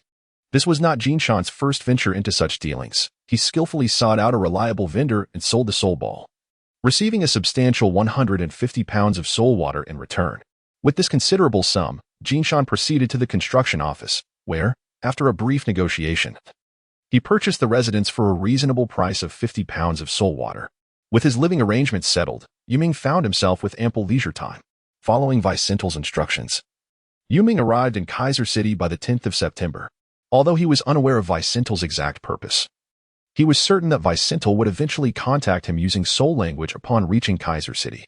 For now, Yun Ming could do little but wait. With nothing else to occupy his time, he resumed his daily training regimen. As Jishan had mentioned, the humans who purchased homes here were free residents, having shed their status as slaves. His neighbor, Bei, 202, was such an ordinary family. This family of three had a man who, as a youth, accidentally discovered a book on learning bone script. The young boy realized that this book could alter the course of his destiny, and indeed, his fate unfolded as he had envisioned. While still a slave, he seized every moment of respite to study bone script. Years of diligent study enabled him to grasp the language, and during a public recruitment by the Slave Management Office, he achieved his aspiration of entering the office. No longer a mere slave boy, his proficiency in bone script, coupled with a strong work ethic and a touch of cleverness, garnered him the favor of the supervising skeleton. And he soon owned a house in the northern part of the city. At that time, the young man appeared to be an ambitious individual, gaining a modest reputation. Through introductions, he married a woman of notable beauty from the skeleton continent, and they quickly welcomed a son. The passage of years transformed the boy into a man. Since his marriage, he treated his wife with great kindness, and after having a son, he placed all his hopes upon him, even passing the bone script book to his child, hoping for a legacy to continue. One day, after finishing work at the Slave Management Office, the man followed the same route home that he had traversed for nearly a decade. As he passed by a certain residence, he couldn't help but peek inside. The jade skeleton was performing some peculiar movements in the yard. Just days earlier, he had noticed someone residing there. But he hadn't anticipated that the new neighbor would be a skeleton. How could a skeleton reside here? A jade skeleton could easily find a better home in Kaiser City. Intrigued, the man lingered, but suddenly he realized something and hurriedly made his way home. As if pressed by an urgent matter, just as he closed his own door, a dozen jade skeletons appeared nearby, exuding a menacing aura. Seeing so many jade skeletons, the man quickly locked his door, fearful of inciting their wrath and inviting calamity upon himself. The group of jade skeletons had a clear purpose. Swiftly halting in front of a courtyard, where the sign read Bei 203. Yun Ming had just completed a day of rigorous training and was about to return to his room for a brief respite when, without warning, the door was forcefully kicked open. A group of jade-bone figures entered, while others scaled the walls with agility. In the blink of an eye, Yun Ming found himself encircled. Hey, jade bones, I shall not waste words. Surrender the soul orb, or hand over your skull, declared the central figure, a tortoise-like jade bone, exuding an air of arrogance as if he had already secured victory over Yun Ming. Yun Ming observed the more than a dozen jade bones in the courtyard, and combining this with the words spoken by the tortoise-shaped jade bone, he deduced the reason for their presence. Previously, Jin Shan had disposed of a soul orb in the black market. confidently proclaiming the reliability of his channels. However, it now appeared that he had long been under surveillance. Yun Ming could only hope that Jin Shan was clever enough not to get caught.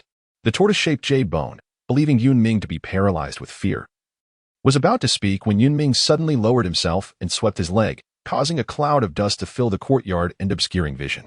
Meanwhile, in room North 202, a man had just finished dinner and was preparing for sleep when a sound of bones grinding echoed from another room. The woman immediately covered the boy's ears, fearful of waking the sleeping child. With a trembling voice, she whispered, "When will they leave?" "I hope." The man quickly gestured for silence, extinguishing the bone candle, and the room was instantly shrouded in darkness. As the dust gradually settled, the situation in the courtyard was once again revealed. Shattered bones littered the ground, and the remains of the jade bones were incomplete, with skulls rolling about haphazardly. Yun Ming sat atop the carapace of the tortoise-shaped jade bone, engaging in amiable conversation, through which he unraveled the intricacies of the situation. As he surmised, the black market of Kaiser City was indeed under the dominion of the military, with the upper echelon of jade bones, particularly the serpentine warbone Sima, as its master. The moment Jin Shan unveiled the soul sphere, he caught the attention of these formidable entities. Under normal circumstances, a few soul spheres would hardly provoke such a significant response, risking the reputation of the military bones. However, given the current exceptional circumstances, even a single soul sphere held immense value. After 2 days of tracking Jin Shan, they had discerned Yun Ming's residence. Yet, just as they were poised to strike, Jin Shan inexplicably vanished. The warbone, upon learning this, remained unfazed, reasoning that as long as the soul sphere was intact, all was well. During the intelligence-gathering process, the warbone became aware that Yun Ming had previously allied with another humanoid jade bone to slay the choking crocodile. Initially dismissive of this feat, viewing it merely as the luck of an itinerant bone, the warbone nonetheless opted to dispatch a dozen jade bones for assurance. Little did they anticipate encountering the anomaly that was Yun Ming. Sensing their numerical advantage, Yun Ming boldly initiated an assault, skillfully disrupting their focus and ultimately dispatching the unwelcome intruders after considerable effort. "I have divulged all that I know. You shall permit my departure, yes?" The tortoise-shaped jade bone stammered, its sharp bony claws pressed against its throat, paralyzed with fear. "Very well, you may leave," Yun Ming replied casually, sheathing his soul-devouring weapon. "My lord, there is more to this chapter. Please click to the next page to continue reading, for the ensuing events are even more thrilling." To the tortoise-shaped jade bone's ears, this was music akin to celestial harmonies, compelling it to hasten towards the exit with unprecedented speed. Yet, as it crossed the threshold, a sudden vertigo enveloped it, and then all sensation ceased. "To let you depart does not equate to sparing your life," Yun Ming stated matter-of-factly, delivering a swift kick that sent the tortoise-shaped jade bone's remains back into the courtyard, after which he firmly shut the door. The breaths of the family within grew steady and tranquil, clearly having succumbed to slumber, while in another room, a voice murmured, "To have so swiftly resolved the matter of a dozen jade bones, it seems he possesses considerable skill. Does Brother Feynman wish to select him?" inquired a melodious voice, presumably that of a young girl. The previous voice fell silent for a moment, followed by rhythmic tapping. "Let us observe further. Caution remains paramount." After resolving the issues of over a dozen jade bones, Yun Ming felt a tinge of luck in his heart, grateful for having absorbed those 2 soul orbs. Otherwise, it would not have been so effortless. Yun Ming entered the room without paying any heed to the scattered bones in the courtyard. Shortly thereafter, a rather cunning figure peeked around the corner, ensuring that the coast was clear before stealthily making his way into room 203. Just as Jin Shan closed the door behind him and turned around, he was met with the sight of the bones in the yard. With a tortoise-shaped jade skeleton at his feet, Jin Shan rubbed his hands together and began the meticulous task of organizing the bones, or rather, the jade materials in the courtyard. He straightened up, massaging his somewhat sore shoulder blades after nearly 2 hours of labor. The courtyard was transformed. All the bones were sorted by size and type, meticulously arranged, and the area had even been swept clean. Creaking softly, Jin Shan pushed the door open and found Yun Ming sitting cross-legged on the bed. "I apologize, boss," Jin Shan said, lowering his head and standing to the side, not daring to utter another word. Yun Ming waved his hand dismissively, saying, "Never mind, nothing significant happened anyway. In the future, one must exercise utmost caution in their endeavors." Yun Ming understood that blaming Jin Shan at this juncture would be futile. Offending a warrior of the battle bones had already become an undeniable reality. The most pressing matter now was to devise a solution. The boss was indeed correct. Those who navigated the black market were notoriously untrustworthy. Jin Shan appeared quite defiant towards the boss. I have not been idle these past few days either. I have gathered information about the upper echelons of the Jade Bones. Pray tell, what have you uncovered? Yun Ming was troubled by this predicament, yet he was taken aback by Jin Shan's apparent competence. In addition to the information regarding the turtle-shaped Jade Bones, Jin Shan brought forth a significant piece of news. The snake-shaped warrior, Seaman, had been temporarily dispatched on a mission and was not present within the confines of Kaiser City. Upon hearing the words, Yun Ming immediately felt a wave of relief. If a bone warrior were indeed to seek vengeance upon him, his only recourse would be to flee. Subsequently, he instructed Jin Shan to retain 100 pounds of soul water stored away as a precaution against unforeseen circumstances, before asking him to cleanse the soul water he currently possessed and to remain obedient for a few days. Jin Shan nodded in agreement, hastily departing with the intention of selling the soul water he held. Despite his shortcomings, the mere mention of business invigorated him, prompting Yun Ming to stifle a chuckle in his mind. As the silver moon illuminated the skies, the humans who had rested through the night commenced their daily labors. After breakfast, a man set out from his home to attend to work, only to pause shortly after, turning back to glance at his dwelling with a heavy sigh, before trudging toward the slave management office with reluctant steps. Once Jin Shan had left, Yun Ming resumed his training, administering some soul water. Without a soul well at his disposal, he dared not indulge in a soul water bath, conserving it instead. It appeared that Jin Shan's intelligence had proven accurate. The bone warrior was indeed absent from Kaiser City. After training for half a day without any skeletons appearing to confront him, he finally felt at ease. Having trained throughout the day without Jin Shan's return, Yun Ming paid it little mind. The man had been preoccupied with business outside, a realm unfamiliar to Yun Ming, who had entrusted everything to Jin Shan, refraining from inquiries, an indication of the trust he held. However, as time passed, an unease settled over him, prompting him to venture outside for a look. Upon opening the door, he spotted a frail man passing by, who cast a fleeting glance at Yun Ming before hastening his pace. Was it a matter of differing statuses? Yun Ming pondered, noting how the people here seemed unperturbed by the presence of skeletons. This was easily explicable. Those who had managed to escape the shackles of slavery possessed skills that enabled them to undertake tasks beyond the capabilities of skeletons, thus ensuring their survival. Consequently, the humans residing here were the envy of all others in Kaiser City. After surveying the surroundings and finding no trace of Jin Shan, Yun Ming returned to the courtyard. As the silver moon began to wane into the decaying earth, uncertainty crept in once more. Was it possible that Jin Shan had encountered trouble again? Knock, knock, knock. Yun Ming opened the door to reveal the same frail man standing outside. Follow me. I know who you seek, the man stated, turning on his heel and departing, offering Yun Ming no opportunity to pose questions. Yun Ming followed the man to North 202 and entered the dwelling. The central area was a hall, flanked by a room on either side, and it seemed there was another door at the back of the hall. Accompanying the man, Yun Ming entered one of the rooms, which was sparsely furnished with merely 3 beds. On the middle bed lay an individual, while 2 others, one tall and one short, occupied the room, both appearing relatively young. Yun Ming silently clenched his fist as the soul devourer materialized. Where is Jin Shan? The shorter young man cast a glance at Yun Ming, a faint smile gracing his lips. Do not be anxious. Your vassal is unharmed.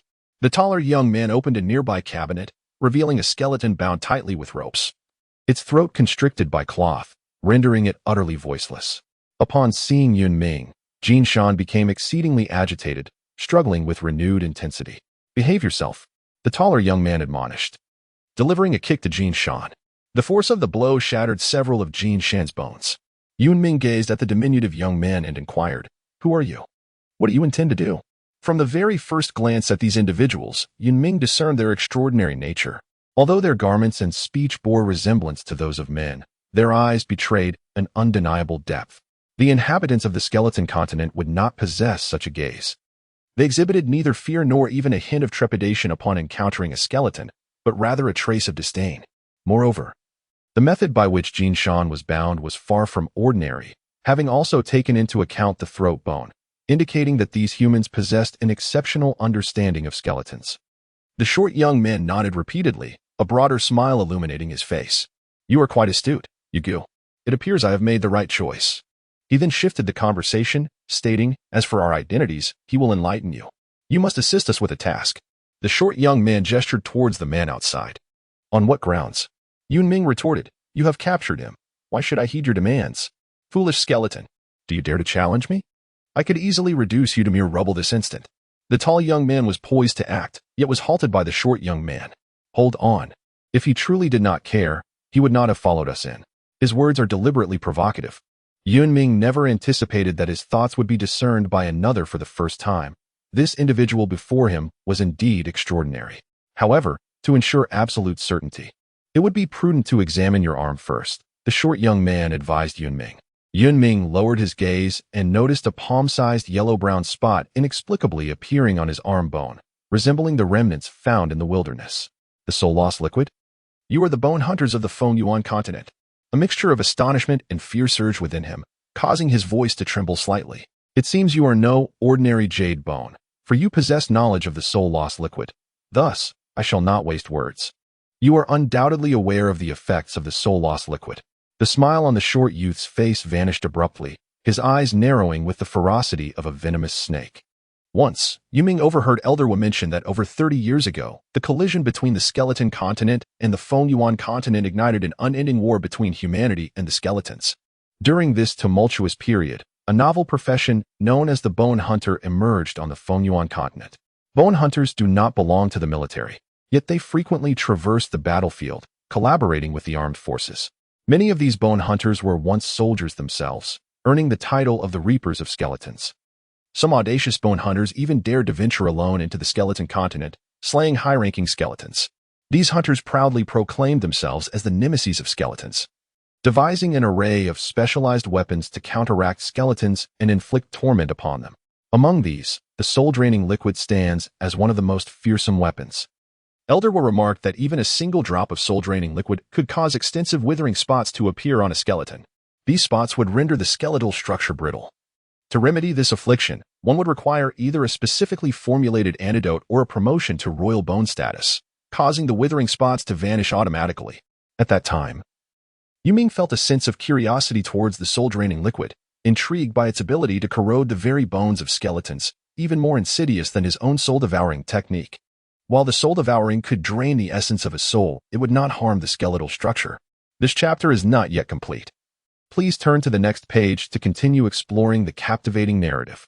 Elder Wu informed Yun Ming that the materials required for the soul-draining liquid are exceedingly rare, and its preparation is rather intricate, resulting in a very limited production.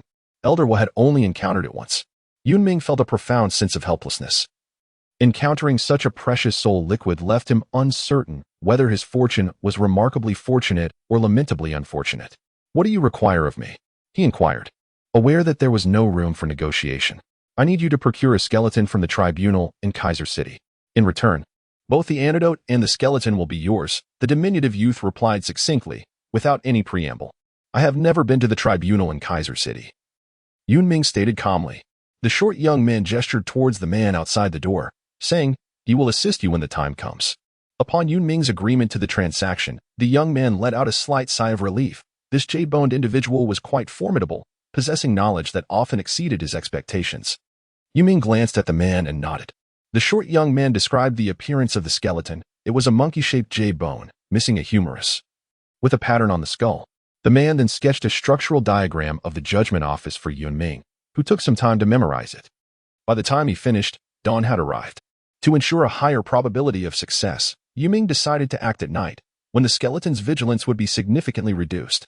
However, returning to his previous dwelling was not an option. He had no choice but to share a room with these few humans. The presence of the bone hunter and the skeleton in the same quarters would undoubtedly stir commotion across 2 continents. During this time, a young girl entered with food. She had a round, adorable face, yet her gaze towards Yun Ming revealed her allegiance with the others. The girl also fed medicine to the person lying in bed, who appeared to be injured and unconscious. "Why was I chosen?" Yun Ming pondered, feeling somewhat bored. The tall young man shot him a cold glance, but remained silent, while the short young man resumed his earlier tone, stating, "It is rare to find someone capable of swiftly slaying a dozen skeletons of the same rank, at least. I have never witnessed it. Is that so? It seems I was already being watched back then." A slight smirk curled at the corners of Yun Ming's mouth, yet his heart was filled with bitterness. Just as he had attracted the attention of the battle skeletons, he was now held captive by these bone hunters. Yun Ming felt that fate was particularly merciless towards him, though he acknowledged that he had brought this upon himself. The short young man was correct in saying that if Yun Ming had not been concerned about the Golden Mountain, he would never have stepped into this courtyard and could have simply walked away. Now, having entangled himself in this predicament, he could only blame himself. As darkness descended, the man returned home after a day's work. After having dinner and tucking his wife and children into bed, he softly knocked on the door. "Ah, Lord Jadebone. It is time for us to depart," the man whispered from outside. Upon hearing this, the tall young man scoffed, his eyes filled with disdain. "Best of luck, Jadebone," the short young man said, offering Yun Ming a friendly smile. However, Yun Ming sensed no warmth in it. The man donned a large cloak, his head obscured by a thick hood, and drove the bone cart towards the judgment office. The bone cart belonged to Yun Ming, and to facilitate their escape, the man's cloak was that of the bone hunters. Although skeletons lacked a concept of night, any skeleton would recognize the oddity of a human wandering alone at such an hour. Wearing the cloak at least helped to conceal his form. This had been Yun Ming's suggestion. "You work for the slave management office. How do you know about the judgment office's circumstances?" Yun Ming inquired. As soon as the man mentioned his employment at the slave management office, Yun Ming sensed something amiss. The man explained that the slave management office was responsible for tracking the status of all humans within the city, including changes in identity, population records, birth statistics, and even death tallies. However, once a human committed a crime, they fell outside the jurisdiction of the slave management office. Such cases were handed over to the judgment office, where no human, regardless of their transgressions, could hope to survive. Their fate was invariably to provide souls for the skeletal enforcers there. Once these humans perished, the slave management office had to be notified to adjust the population count. This was precisely the man's responsibility, which enabled him to create the map of the judgment office's layout. Yun Ming listened intently to the man's words as the bone carriage slowly maneuvered into a narrow alley, the clandestine entrance to the tribunal. It was through this passage that the man routinely entered the tribunal to tally the number of deceased humans. He sought a concealed spot, hiding both himself and the bone carriage, his gaze unwaveringly fixed upon the rear wall of the tribunal. The tribunal's backyard was designated for the confinement of criminal humans. Yet not a single human was visible, with only the dark stains of blood on the walls testifying to the former presence of humanity. A skeletal figure advanced along the wall, intermittently pausing to survey the surroundings, seemingly not a guard of this establishment. This skeletal being was none other than Yun Ming in disguise. During the day spent in the company of the bone hunter, Yun Ming contemplated the formidable challenge of rescuing a jade bone from the tribunal. The Lord of Kaiser City was a formidable bone, and convention dictated that the heads of the 6 departments, including the Slave Management Bureau, the Tribunal, and the Bone Nurturing Bureau, were all appointed from the ranks of lower-ranking warrior bones.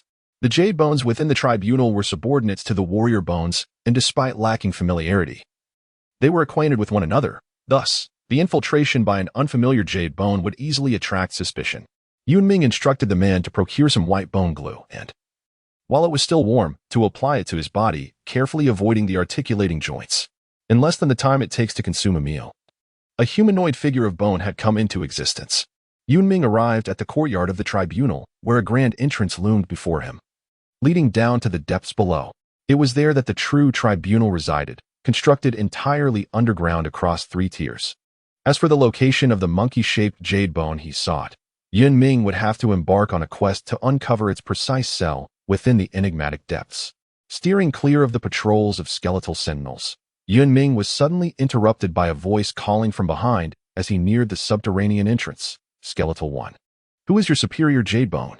A hedgehog-like jade bone emerged from the shadows, flanked by a formidable entourage of burly beast-shaped skeletons. The stark contrast was somewhat comical. Yun Ming immediately straightened, responding with conviction, "To answer you, my lord, my superior jade bone is Lord Val."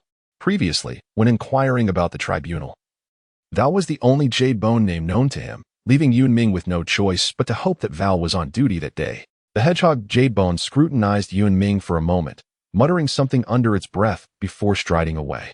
Yun Mingsong exhaled with relief. Today truly was a day of vigilance for Val. It appeared that fortune favored him. The reason he refrained from taking action was not due to a lack of capability. Even if the judgment offices where skeletons were to appear, Yun would have confidence in his ability to retreat unscathed. However, such a retreat would likely draw the attention of the formidable skeletons, jeopardizing the rescue plan entirely. The damp atmosphere of the underground prison was quite uncomfortable for Yun. And in the cells on either side, various skeletal forms were confined. Among them, he spotted a rabbit-like skeleton, given its utterly non-threatening demeanor. Yun found it difficult to fathom what crime could have led to its imprisonment. Yun Ming strode confidently past the skeletal figures, adopting the demeanor of a dungeon guard. Evoking no suspicion, these bones seemed to overlook his presence entirely.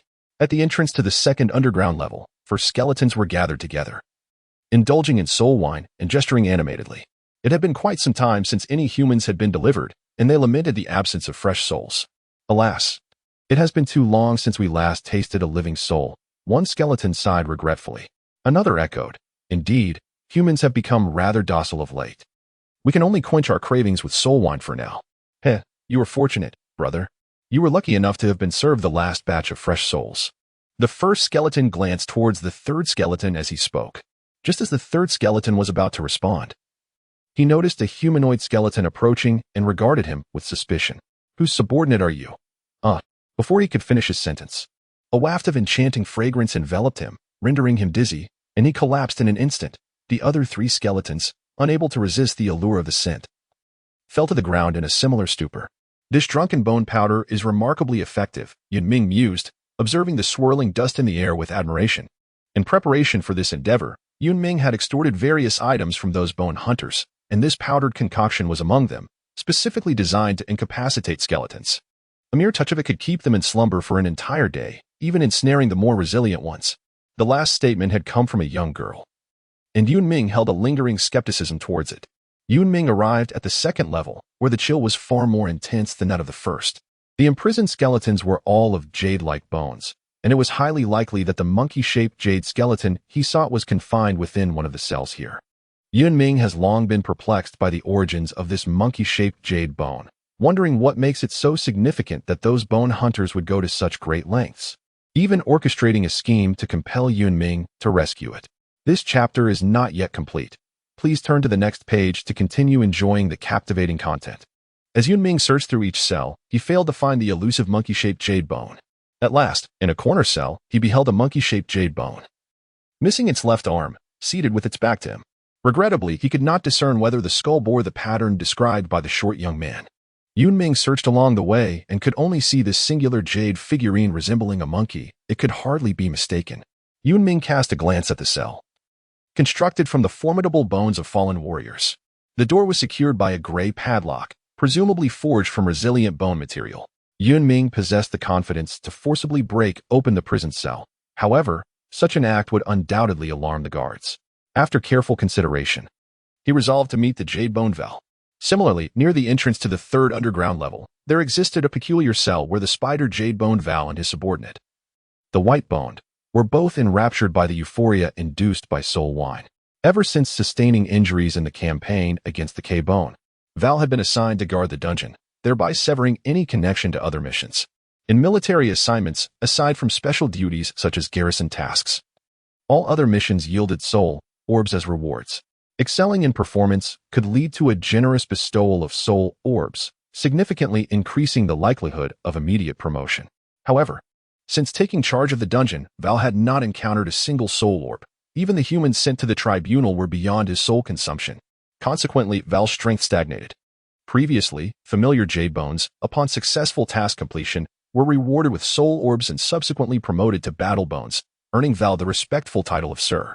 This stark contrast was an unbearable reality for Val, one he felt powerless to alter, leading him to spend day after day in the damp, dim dungeon, numbing himself with soul wine. Yun Ming entered the prison cell, cradling a wine jar obtained from the guard post on the first underground level. Inside, he found only a solitary spider jade bone and a few skeletal figures. It seemed this was indeed the elusive Val. Yun Ming mused inwardly. Observing the inebriated state of the skeletons, he feigned warmth, exclaiming, "Come, my brothers, indulge in this exquisite soul wine." As he spoke, he generously filled their cups. The skeletal beings appeared genuinely intoxicated. Not only did they harbor no suspicions towards Yun Ming, but they also downed the soul wine he poured with eagerness. The spider jade bone, too, failed to notice anything amiss, reprimanding Yun Ming for his lack of decorum in not serving him first. Yun Ming approached the spider jade bone. As the wine jar tilted slightly, Several skeletons collapsed onto the ground with a thud. This sound startled Val, who realized that the skeletons before him were suspicious. The spider Jade Bone, filled with rage, immediately demanded, "Who are you?" Upon being unmasked, Yun Ming cast the intoxicating powder he had concealed in his hand towards Val. Strangely, Val was unusually alert at that moment. Upon perceiving the powder, he instinctively activated his bone technique, Spider's Web. Within moments, the majority of the intoxicating powder in the air was swiftly cleared away. Yun Ming silently cursed his misfortune, yet his hands were far from idle. The Soul Devourer unleashed a flurry of afterimages as it lunged towards the spider Jade Bone. The 6 skeletal legs exerted themselves, propelling the spider Jade Bone backward, creating distance between it and Yun Ming. The spider Jade Bone glanced down at the claw marks on its abdomen. As a seasoned Jade Bone, Val's prowess far surpassed that of most newly emerged counterparts. However, the long-term erosion from the soul wine had seeped deep into his marrow, and Val was no longer the formidable Jade Bone he once was under the command of the elite Warbone. "Who are you to dare assault the tribunal? You are courting death," Val admonished coldly. Though his agility had waned, his keen sight and experience remained intact. Val discerned that the humanoid skeletal figure before him was merely a disguise. It was, in fact, a Jade Bone. Quickly shaking off his panic, Val felt a surge of exhilaration. Regardless of the origins of this Jade Bone, capturing him would surely restore his standing before the master. With this thought, Val abandoned the notion of contacting the superior Warbone. He was determined to resolve the matter with the Jade Bone alone, preferably by capturing him alive. His menacing mandibles opened wide, and webs were expelled one after another, forming perfect hexagons. Yun Ming held the wine jar in one hand, deftly maneuvering to evade all the spider webs. Earlier, when Val had utilized bone techniques to clear the drunken bone powder, Yun Ming had discerned that these webs possessed no offensive capabilities but exhibited remarkable stickiness, seemingly serving to impede movement through bone techniques. Val was astonished. The humanoid Jade Bone before him had evaded all the webs, making it exceedingly difficult for him to retaliate should Yun Ming close in. The spider Jade Bone could not help but regret its earlier decision. In awe of Yun Ming's prowess, the spider Jade Bone found itself with little time to ponder. With a decisive leap, Yun Ming landed upon the back of the spider Jade Bone, swiftly placing the wine jar atop its head. Before the spider Jade Bone could comprehend the situation, Yun Ming firmly pressed down on its head. The soul wine contained within the jar had been meticulously concocted by Yun Ming, infused with ample drunken bone powder. After locating the monkey-shaped Jade Bone, Yun Ming intended to retrieve the key. Having observed the vicinity of the prison cells for a while, he realized that the skeletons appeared somewhat inebriated, which inspired this clever ruse. The sole peril lay in the possibility that the spider Jade Bone might regain its wits and contact the superior battle bone, rendering Yun Ming's efforts futile. However, the combination of soul wine and drunken bone powder soon overwhelmed the spider Jade Bone, plunging it into a state of inebriation. Although the drunken bone powder was formidable, Yun Ming had not anticipated the spider Jade Bone's rapid capitulation. Moreover, the webs it launched, while sticky, lacked both precision and force, and its own reactions were regrettably sluggish. Yun Ming harbored a modicum of doubt regarding whether the spider Jade Bone was indeed a flowing bone, for its lustrous and warm radiance suggested that it was, without a doubt, a true military bone. It seems that even the finest soul wine must be consumed in moderation, as overindulgence could be fatal. Observing the myriad of wine jars strewn about, Yun Ming concluded thus, to err on the side of caution. He poured the remaining soul wine over the spider Jade Bone, ensuring that it would remain unconscious for a considerable time. After dealing with the skeletons in the cell, Yun Ming discovered a key upon the spider Jade Bone's form. After waiting for approximately a quarter of an hour, everything appeared normal and no battle bones arrived. As for why the spider Jade Bone had not contacted its superior battle bone, that was a mystery only the spider Jade Bone could elucidate. Click. The lock opened with an audible sound. The monkey-shaped bone remained seated with its back to Yun Ming, their movements slower than he had anticipated. It seemed the monkey-shaped bone was already aware of Yun Ming's purpose for being there. "Let us not waste words. Come with me," Yun Ming stated indifferently. "Do not be hasty," the monkey-shaped bone replied, turning around and pointing to the design upon its skull, enigmatically inquiring, "Do you know what this is?" Yun Ming and the monkey-shaped Jade Bone arrived at the first level of the dungeon, where 4 skeletal guards remained in a deep slumber. With a firm grip, the monkey-shaped Jade Bone crushed the skulls of the 4 skeletons, relishing the exquisite essence of their souls after such a lengthy absence. The monkey-shaped Jade Bone twisted its neck, displaying an expression of sheer delight. Yun Ming gazed upon the scene, waiting as the monkey-shaped jade bone absorbed the essence of the souls. Once the process was complete, he urged the jade bone towards the dungeon's exit. The silver moon had yet to ascend, and Yun Ming, sacrificing his last remnants of drunken bone powder, managed to escape the tribunal alongside the monkey-shaped jade bone. It seems you have deceived them of quite a few possessions, albeit of trivial value. The monkey-shaped jade bone offered its critique with precision. The man waited for nearly half the night, finally witnessing Yun Ming emerge alongside the peculiar jade bone. Yun Ming and the monkey-shaped bone spirit leapt onto the bone cart, the man uttering not a single word as he hurriedly drove away from that place. On the cart, the monkey-shaped bone spirit wore an expression of sheer delight, while Yun Ming remained silent, his mind replaying the conversation from the dungeon. The monkey-shaped bone spirit posed a question, and Yun Ming, of course, had no knowledge of what the symbol represented. He merely shook his head. Shortly thereafter, the monkey-shaped bone spirit inquired if Yun Ming was aware of his identity, to which Yun Ming again responded with a shake of his head. However, at that moment, Yun Ming's curiosity had been ignited. Noticing Yun Ming's lack of urgency, the monkey-shaped bone spirit smiled and began to recount the origins of the bone slaves. In the skeletal city, a multitude of human slaves resided, and on the continent of Fengyuan, there existed skeletal slaves corresponding to the human ones, succinctly termed bone slaves. The source of these bone slaves stemmed from those skeletons captured during warfare. Bone slaves were essentially the hallmark of the bone hunters, who possessed myriad torturous methods for tormenting skeletons. Once ensnared by a bone hunter, the only fates awaiting the unfortunate were death or servitude as a bone slave. At this juncture, the countenance of the monkey-shaped bone spirit contorted in anguish, for this was a memory he desperately sought to forget yet remained indelibly etched in his mind. Gradually, a fervor for cultivating bone slaves surged among the noble humans of Fengyuan. Bone hunting groups, large and small, would train these slaves, yielding astronomical profits. Once the bone slaves were adequately trained, they would voluntarily sign a contract in the presence of their purchasers, at which point a symbol would manifest upon their bodies, with their very lives resting upon the whim of their masters. My young master, the monkey-shaped bone spirit concluded, there is more to this chapter. Please turn the page to continue reading, for what follows is even more thrilling. After the monkey-shaped bone spirit shared these revelations, Yun Ming comprehended his identity. Yet, the subsequent words from the monkey-shaped bone spirit caused Yun Ming to linger in the dungeon for a full half-hour. The monkey-shaped bone spirit proposed an alliance with Yun Ming to eliminate the bone hunters, offering all spoils of victory to him, with the condition that he must personally slay the middle-aged man, the one lying in bed, gravely injured and unconscious. Yun Ming inquired tentatively. The monkey-shaped bone spirit affirmed that this middle-aged man was indeed the one who had tormented him and was now his master. It was that very arm bone that had been severed by the middle-aged man, with the wound still coated in the soul-stealing liquid. Yun Ming scrutinized the fracture, confirming it to be the desiccated mark of the soul-devouring liquid. After being captured, the monkey-shaped jade bone, in a bid for survival, entered into a pact with a middle-aged man, becoming a bone slave. The monkey-shaped jade bone anticipated that Yun Ming would deliberate for some time, even preparing for the possibility of a refusal or a confrontation. However, the truth was that Yun Ming's ability to deal with the guards without alarming the war bones left the monkey-shaped jade bone with little confidence. To its surprise, Yun Ming pondered briefly before acquiescing, neglecting to inquire about the specifics of the bone hunters.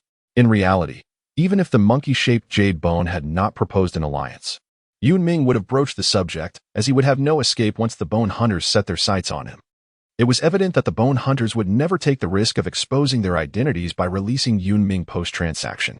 Thus, Yun Ming had been devising ways to safeguard himself.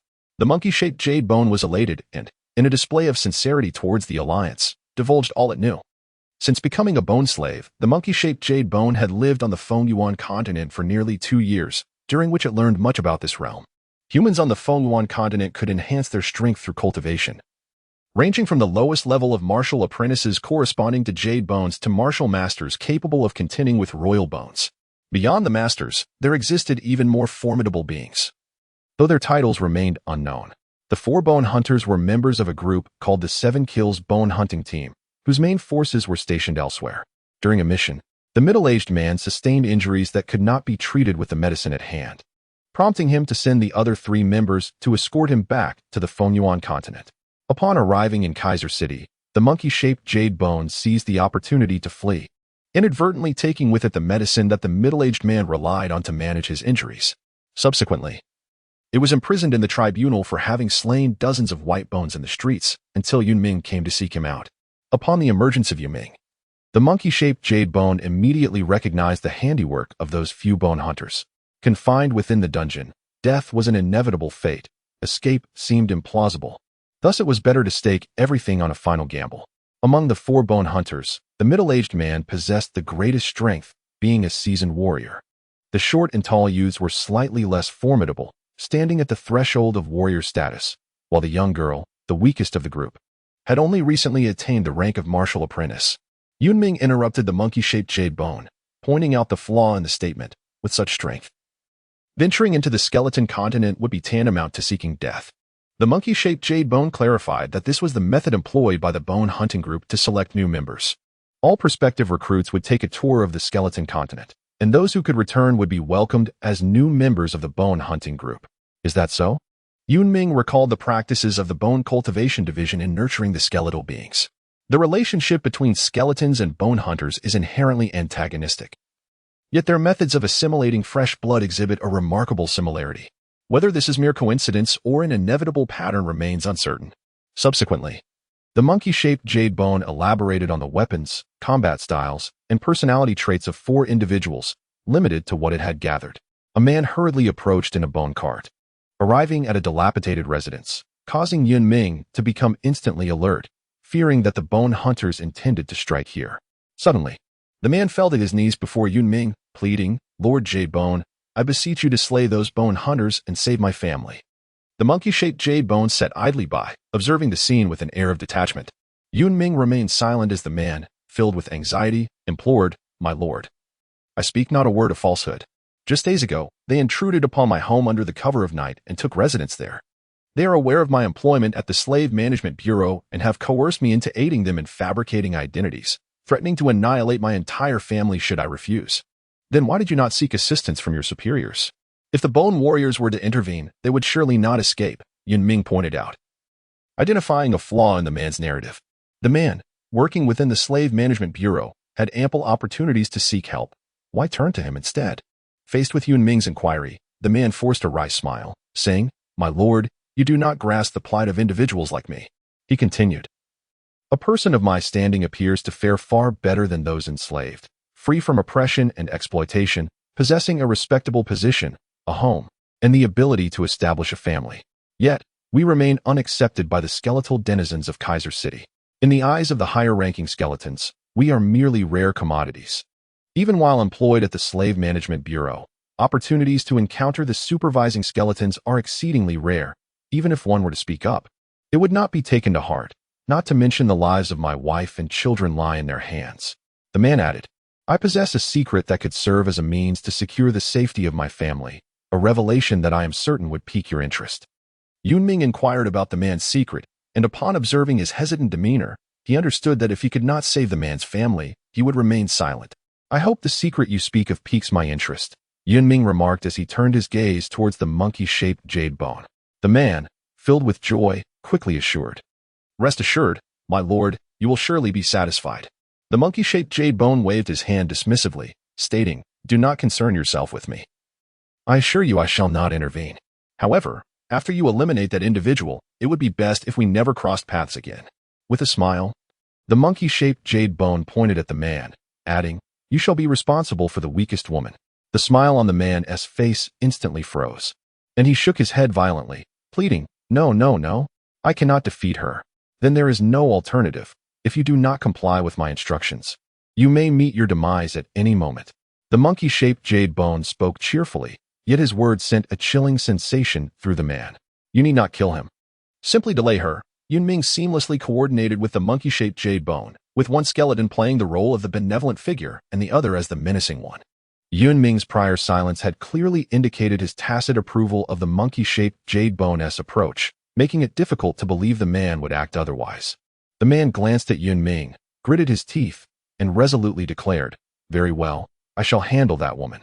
I implore you both to ensure the demise of those bone hunters." His tone was exceedingly sincere, appearing devoid of deceit. This unexpected turn left Yun Ming somewhat astonished. It was indeed ironic for a human to entrust skeletons with the task of exterminating fellow humans. As the silver moon began to rise, Yun Ming and his companions hastened their return. Yun Ming, with a single hand, guided the monkey-shaped jade bone into the room, while the man trailed behind, his thoughts shrouded in mystery. Just as when they departed, the middle-aged man lay on the bed, gravely wounded and unconscious. In the kitchen, a young girl was brewing medicine, while Jin Shan remained bound, utterly still, seemingly under the influence of a soporific powder. The short young man, upon seeing Yun Ming return with the jade bone, displayed a fleeting glimmer of excitement in his eyes, though he quickly masked it. "You are later than I anticipated," he remarked. "The guards proved to be somewhat troublesome and took more time than expected," Yun Ming replied nonchalantly. The short young man nodded and stepped forward. Yun Ming immediately took a step back, with the soul devourer standing protectively in front. Since this was a transaction, a deposit must be made first, otherwise there would be no reason to continue the discussion. The tall young man, who had remained silent until now, suddenly erupted in anger, muttering, "Stop the idle chatter and hand over that skeletal monkey to me at once." Yun Ming paid him no heed, as the soul devourer remained steadfastly in front. The short young man fixated on Yun Ming, squinting slightly. "Very well, you may choose," he said. "I shall select the antidote for the soul loss elixir." Without a moment's hesitation, Yun Ming made his choice. The short young man nodded in approval. Yun Ming's decision was both logical and justified, and he tossed a small porcelain vial into the air. Yun Ming swiftly retracted the soul devourer and firmly caught the porcelain vial. With a decisive motion, he uncorked the bottle and poured the antidote directly onto the withered spots of his arm. The short young man, taken aback by Yun Ming's boldness, questioned, "Are you not afraid that the antidote might be a deception?" Yun Ming gazed at the withering spot gradually diminishing in size and stated without lifting his head, "Our transaction is far from over." The short young man nodded in agreement, the coldness in his eyes intensifying. Yun Ming forcefully pushed the monkey-shaped jade bone forward, prompting the tall youth to bend down and untie the ropes binding Jin Shan. As the monkey-shaped jade bone was shoved, it wavered precariously and toppled into the arms of the shorter youth. Instinctively, the shorter youth reached out to catch it, only to realize, too late, that something was amiss. The monkey-shaped jade bone broke free from its restraints and swung its remaining arm bone, striking down towards the shorter youth's head. Though taken by surprise, the shorter youth was not entirely unprepared. A steel spike, the length of his forearm, slid out from his sleeve, successfully intercepting the blow from the monkey-shaped jade bone. Simultaneously, Yun Ming's fist lunged at the tall youth from a particularly cunning angle. The tall youth reacted swiftly, drawing a weapon from a nearby cabinet and wielding it to deliver a downward strike. According to the monkey-shaped jade bone, the shorter youth's weapon was a steel spike, adept at targeting the joints and crevices of skeletons with a speed so rapid it left no room for defense, often resulting in a skeletal structure that was left in ruins. The tall youth wielded a bone-slicing knife, originally a kitchen utensil, which had been modified into a formidable tool against skeletons. This knife possessed a wide blade reliant on its weight to sever bones, with a blunt edge that did not rely on sharpness for victory, but rather on the force of its descent, thus demanding considerable strength from its user. As Yun Ming had anticipated, forming an alliance with the monkey-shaped jade bone with the intent to eliminate these hunters. It was evident that the hunters had no intentions of sparing Yun Ming either, establishing a mutual understanding between both factions. Inside the cramped room, two jade bones engaged in combat with two bone hunters. In terms of strength, the two hunters were nearly on par with battle bones, while Yun Ming's ally, the monkey-shaped jade bone, was at a disadvantage due to the loss of an arm bone. However, the confined space limited the effectiveness of their weapons. And with one hunter severely injured and unconscious, the two remaining hunters were cautious, unable to fully unleash their potential. This strategy, devised by Yun Ming and the monkey-shaped jade bone on their way here, emphasized the need for close-quarters combat, keeping the battleground confined to the room. As the bone-slicing knife proved to be the formidable weapon against skeletons, each strike was powerful and heavy, and within mere moments, Yun Ming felt several of his bones snap under its onslaught. The tall youth, too, bore the brunt of Yun Ming's blows, his face bruised and battered. In the limited space, the tall youth could only defend with a bent arm, enduring Yun Ming's relentless barrage of punches. Without warning, the tall youth leaned back, revealing that his prior defenses had merely been a buildup of energy. With the buildup complete, he struck twice with the bone-slicing knife, deflecting Yun Ming's punches and exposing his skull. With a sinister grin, the tall youth gripped the knife with both hands and delivered a diagonal downward slash. Just then, Jin Shan, having abruptly regained consciousness, witnessed the scene unfold and, without a moment's hesitation, hurled himself at the tall youth with all his might.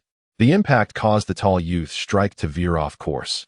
Yun Ming slightly tilted his head, and the bone-slicing knife grazed his skull, severing both his clavicle and scapula, nearly cleaving him in half.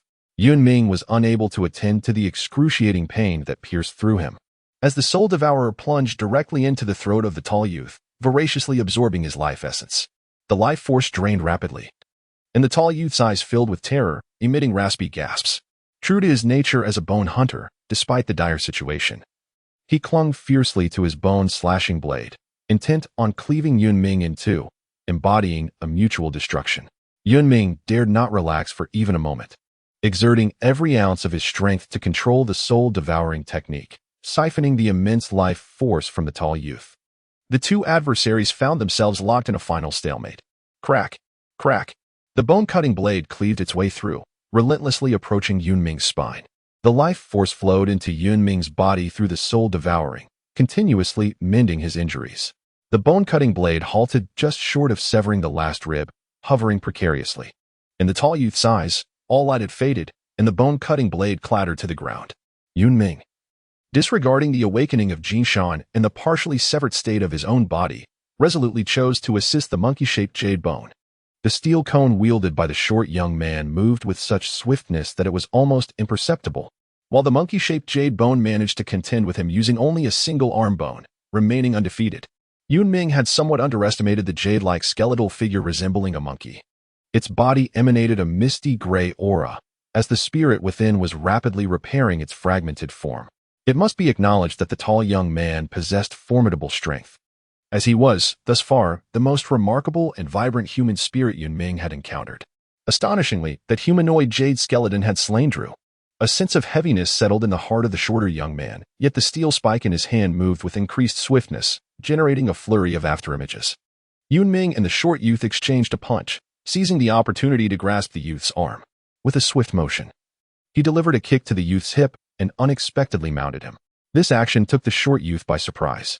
Uncertain of Yun Ming's intentions, he did not dwell on it for long and, raising his elbow, struck back with determination, intent on bringing this formidable opponent down. Yun Ming tightly clamped the slender waist of the short youth, while the soul devourer pierced through the ribs into the chest cavity of the young man. The short youth's strength surpassed that of the monkey-shaped jade bone by a slight margin, rendering the battle against Yun Ming a near-equal match. However, facing two opponents, he soon found himself at a disadvantage, revealing numerous vulnerabilities. The monkey-shaped jade bone discerned the shift in momentum, swiftly rotating its body to engage in a fierce confrontation with the steel cone. The combination of a hand strike and a spinning motion proved remarkably effective, effortlessly severing the young man's throat and, in the process, sending both him and Yun Ming hurtling away. Withdrawing the soul devourer, blood gushed forth from the three wounds. Quickly pooling on the ground, Yun Ming pushed aside the short youth and stood up once more. The events that had just transpired occurred in mere seconds, leaving Yun Ming enveloped in a haze of gray mist, while the monkey-shaped jade bone exhibited a similar state, with fractures scattered across its form, shrouded almost entirely by the mist. The monkey-shaped jade bone had severed the throat of the diminutive youth, absorbing a significant portion of his soul.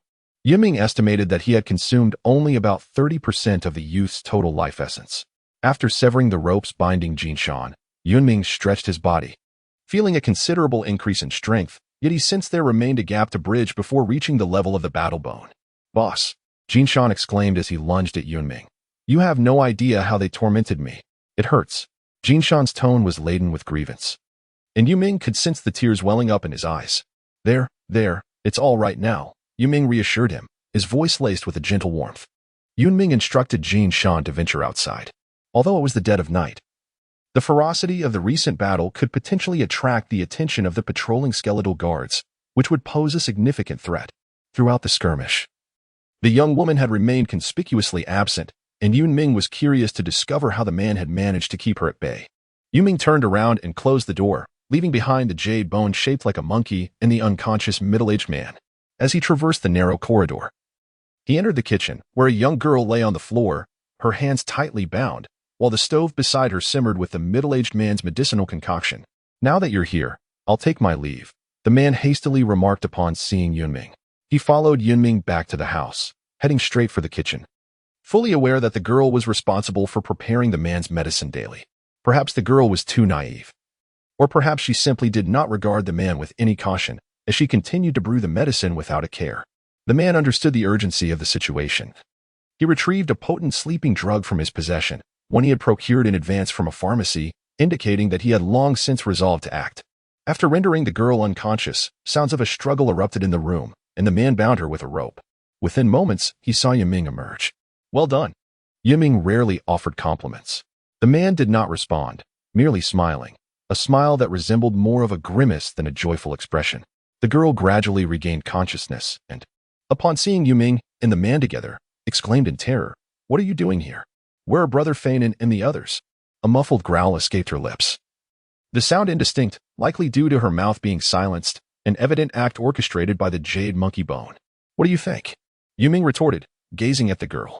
The girl, fully aware of the grim reality, realized that even those lying injured in bed had not been spared, and her companions had already fallen victim to the skeleton before her. Tears welled in her eyes as she struggled to accept the truth. Why help them? Why? After a moment of silence, she fixed her gaze upon the man, questioning him word by word. The girl could not comprehend why the man would assist the skeleton and was filled with disbelief. Tears streamed down her fair face, while the man found it difficult to meet her gaze and could not provide a response to her inquiries. "Because he is different from you," Yun Ming spoke coolly. The girl rejected this explanation, screaming frantically, "He is human, unlike you filthy skeletons." Yun Ming crouched down, pointing at the man. "Do you truly believe from the depths of your heart that he belongs to your kind? And what of your companions? Will they ensure the survival of his family after your departure?"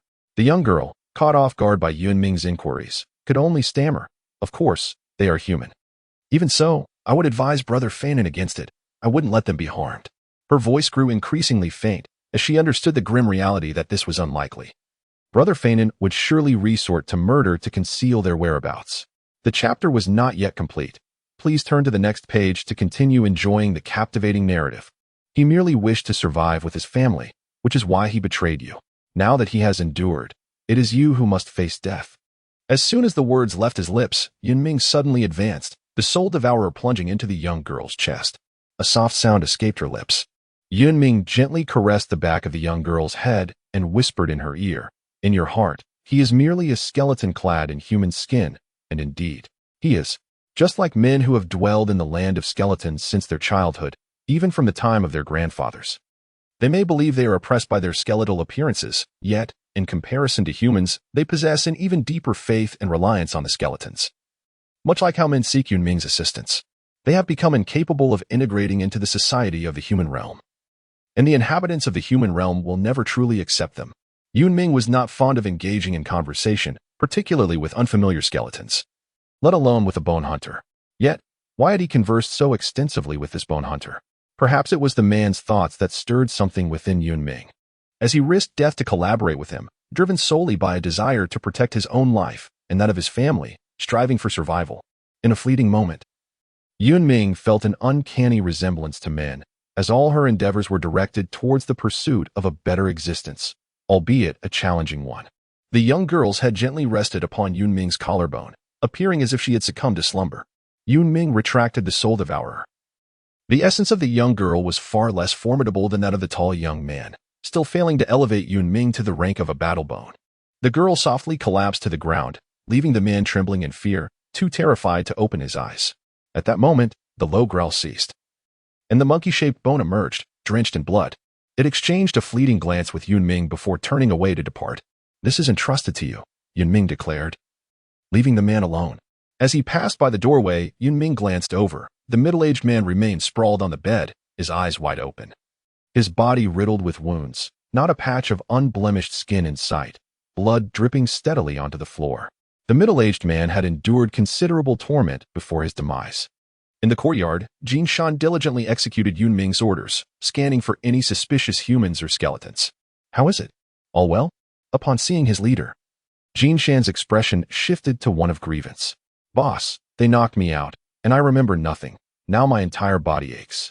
He continued, "But as soon as I woke up, I saw the boss in danger, and I would risk my life to protect you." His eagerness for accolades suggested that all was well. Yun Ming extracted some soul water from the soul collection bone and handed it over. Thanks, boss. Upon seeing the soul water, Jin Shan reverted to his usual self. Once you're done with this soul water, assist in clearing away those human corpses. Yun Ming thought it wise to keep Jin Shan occupied. Understood. Jin Shan's face fell into a frown. After dispatching Jin Shan, Yun Ming stood in the courtyard, feeling an overwhelming fatigue wash over him. So much had transpired in just a day and night, and he had been in a state of constant tension. Now, he could finally relax. The monkey-shaped bone had departed. After slaying its former master, it was no longer a bone slave. Yun Ming regarded it as a peculiar skeleton, one that had endured humiliation and hardship to survive, seizing any opportunity for vengeance without hesitation, ruthless and unyielding. After avenging itself, it left without a trace, for nothing could bind it. Yun Ming questioned his own ability to remain so nonchalant, as he had subordinates and vassals to consider. The 4 corpses could not be disposed of swiftly by the man and Jin Shan alone. Thus, in a bid to expedite the process, Yun Ming reluctantly joined the task of handling the bodies. In the man's backyard, a pit measuring 3 to 4 meters deep had been prepared, into which the 4 bone hunters were unceremoniously cast. The man retrieved a ring from his pocket and presented it, saying, "My lord, this is the most vital treasure of those bone hunters, bestowed upon you." Before Yun Ming could respond, Jin Shan, with an expression of skepticism, gazed at the man and remarked, "I have thoroughly searched these 4 humans and found no such ring. Are you suggesting it was concealed elsewhere?" When it came to matters of trade and treasures, Jin Shan's reactions were 100-fold swifter than Yun Ming's. The man immediately knelt, trembling with fear, and stammered, "My lords, this indeed belonged to that middle-aged man. I took only this, leaving everything else untouched. Surely you cannot suspect me of having the audacity to take more." Jin Shan stepped forward and snatched the ring from the man's grasp, handing it to Yun Ming. "How does one utilize this?" Yun Ming inquired, scrutinizing the ring, which was entirely jet black, intermittently emitting a barely discernible glow. The man stuttered, I don't know, but it resembles the soul-collecting devices used by the military bone lords. I have witnessed those bone hunters retrieve weapons and food from here, I swear. In other words, you too lack the knowledge of its use, rendering this item utterly useless to me," Yun Ming replied coolly. The man dared not utter a word, lowering his head further, trembling in trepidation, fearful that this merciless skeleton might take his life at any moment. Yun Ming had no intention of causing trouble for the man. He was already determined to eliminate those bone hunters. Involving the man merely signified a lack of trust, and he held little hope for the so-called secret. "Let us depart," Yun Ming declared.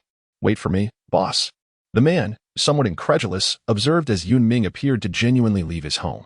He hastily rose, laboriously wielding a spade to fill the deep pit, before swiftly returning to seek his wife and children. In North 203, Yun Ming sat contemplatively in a chair, pondering the ring. If the man had not been deceitful, this ring was likely a storage device for human warriors. The challenge lay in its usage. It was akin to having a treasure chest before you, knowing it contained riches yet being unable to unlock it. Embracing a mindset of desperation, Yun Ming decided to employ the method of soul collection, placing the ring on the table and waving his hand above it. Suddenly, a dark gleam flashed across the ring's surface, and a gray soul orb materialized in his grasp. It truly worked. Yun Ming felt a surge of elation, but he quickly regained his composure, uncertain of what other treasures the ring might hold. The room was illuminated by successive bursts of black light, and after hundreds of flickers, the table was laden with items. Although Yun Ming seldom displayed excitement, his expression transformed as if he had stumbled upon a mountain of soul water. The table overflowed with objects from within the ring, revealing over 100 gray soul orbs, along with 2 orbs radiating a deep crimson hue, red soul orbs. Without the slightest hesitation, Yun Ming seized a crimson soul orb and crushed it. An incredibly dense gray mist erupted into existence, causing an intense itch throughout his entire skeletal structure, as though something were sprouting within him. As the mist dissipated, Yun Ming had undergone a remarkable transformation. His body was enveloped in a delicate layer of black membrane, akin to a piece of black silk draping over him, though his form remained largely unchanged. The number of bones within his body had significantly increased, rendering him far more robust than during his days of jade-like fragility.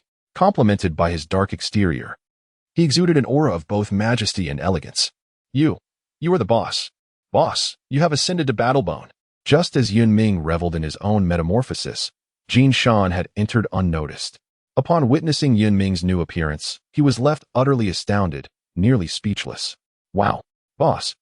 You are truly formidable, truly imposing, truly impressive. Jin Shan circled around Yun Ming, his flattery pouring forth without cessation. Upon noticing the multitude of soul orbs scattered across the table, his jaw dropped in disbelief, leaving him utterly speechless. Yun Ming smiled gently, once again stowing the gray soul orb on the table into his ring, leaving only a solitary red soul orb and a few miscellaneous items. This ring could accommodate a greater variety and quantity of objects, far surpassing the soul-receiving bone. The more Yun Ming gazed upon it, the more he grew fond of it. And without hesitation, he slipped it onto his finger. To his delight, it fit rather well. Yun Ming entrusted a hodgepodge of items to Jin Shan for management, leaving the decision to either sell or retain them in his hands. Jin Shan accepted the items, his head involuntarily turning towards the crimson soul orb. Boss, why do you still keep this red soul orb? As he spoke, he suddenly noticed Yun Ming gazing at him with a smile that was neither fully amused nor entirely serious. Boss, is this meant for me? Jin Shan inquired tentatively. Yun Ming nodded. Initially, he contemplated absorbing the red soul sphere himself. However, upon reflection, he realized that having already ascended to the bone of war, the absorption of a single red soul sphere would yield no significant enhancement. Instead, it would be more beneficial to bestow it upon Jin Shan. To be honest, Jin Shan had accompanied him through numerous trials in recent days, and with Jin Shan's elevation to the bone of war, he would possess a measure of self-defense, alleviating Yun Ming's need to constantly safeguard him. Jin Shan cradled the red soul sphere in his hands, the dark crimson light casting a glow upon his features.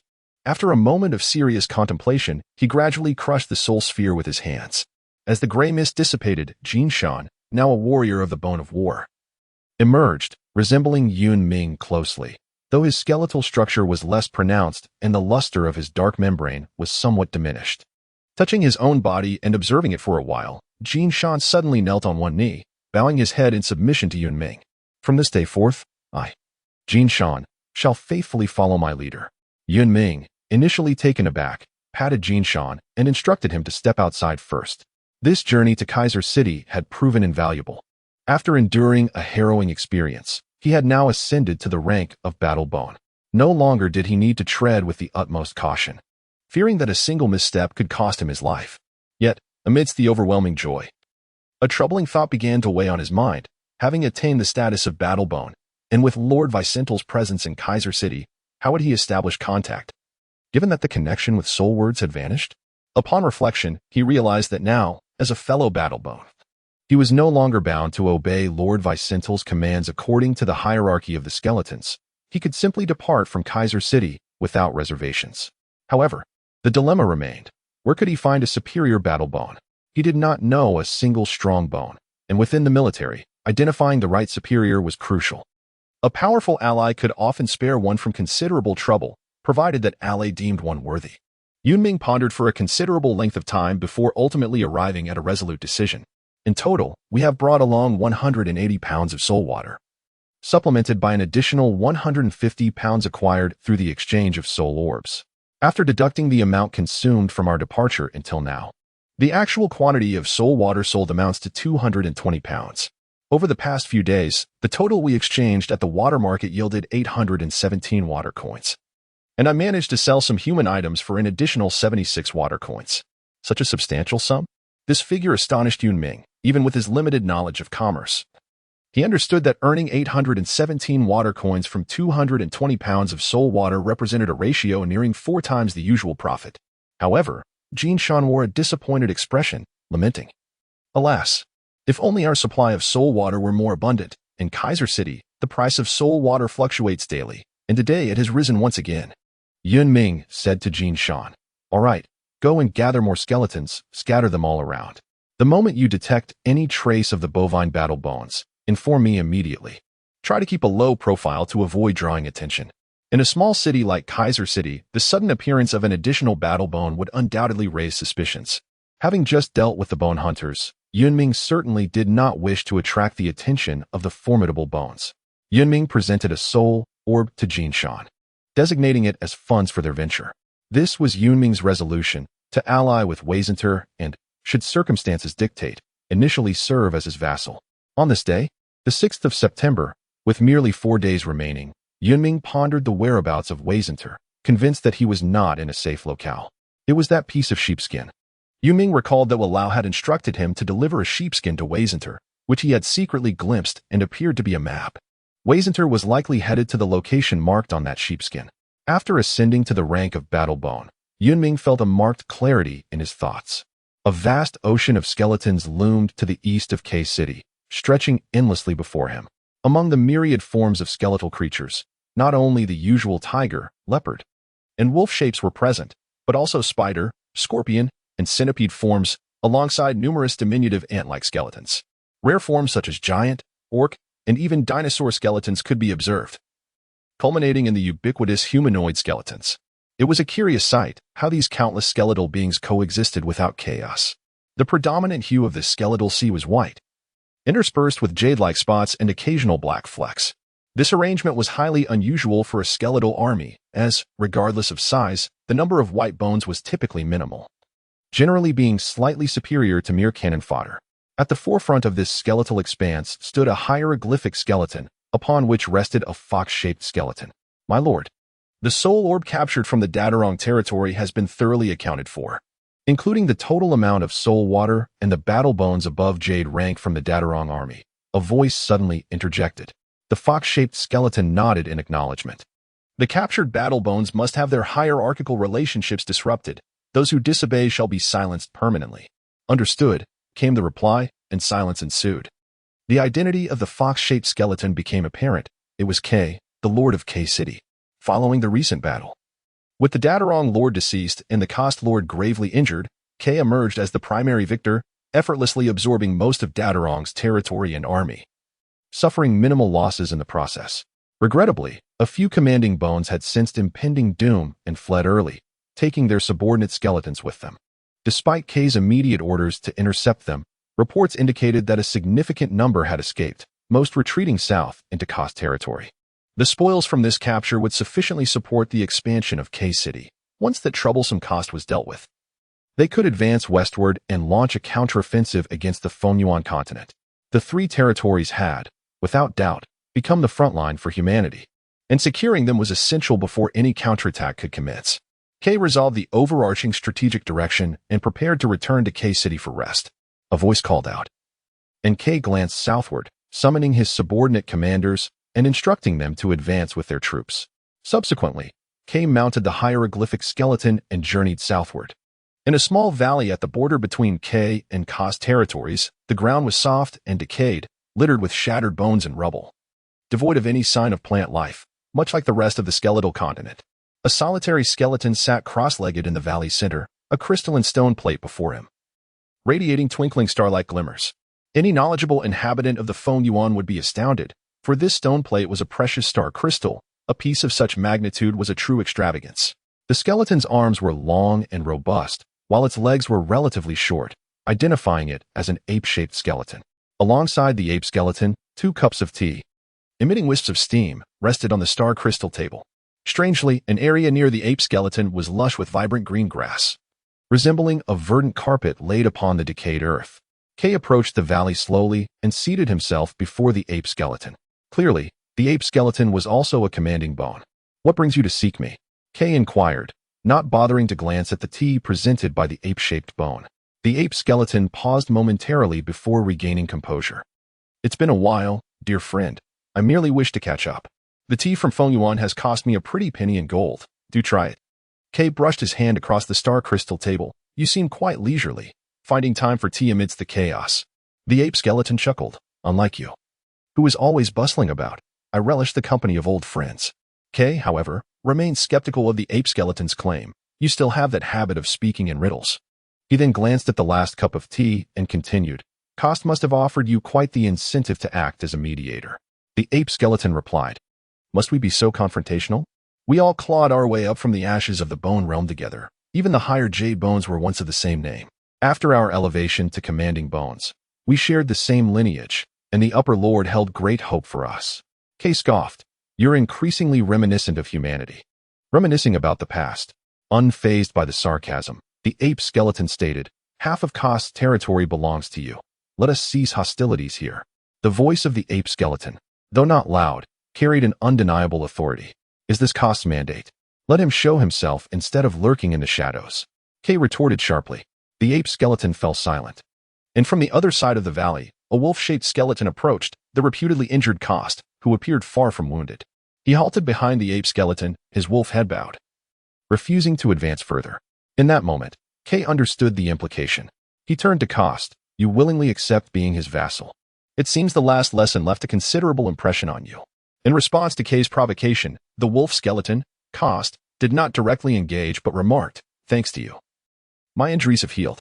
He added, I've heard rumors of Feng Yuan's bone hunters in our territory, seemingly probing into the previous withdrawal. Your realm seems restless. Kay's mention of the past ignited Cost's ire, though he suppressed it. I doubt your territory can remain undisturbed for long.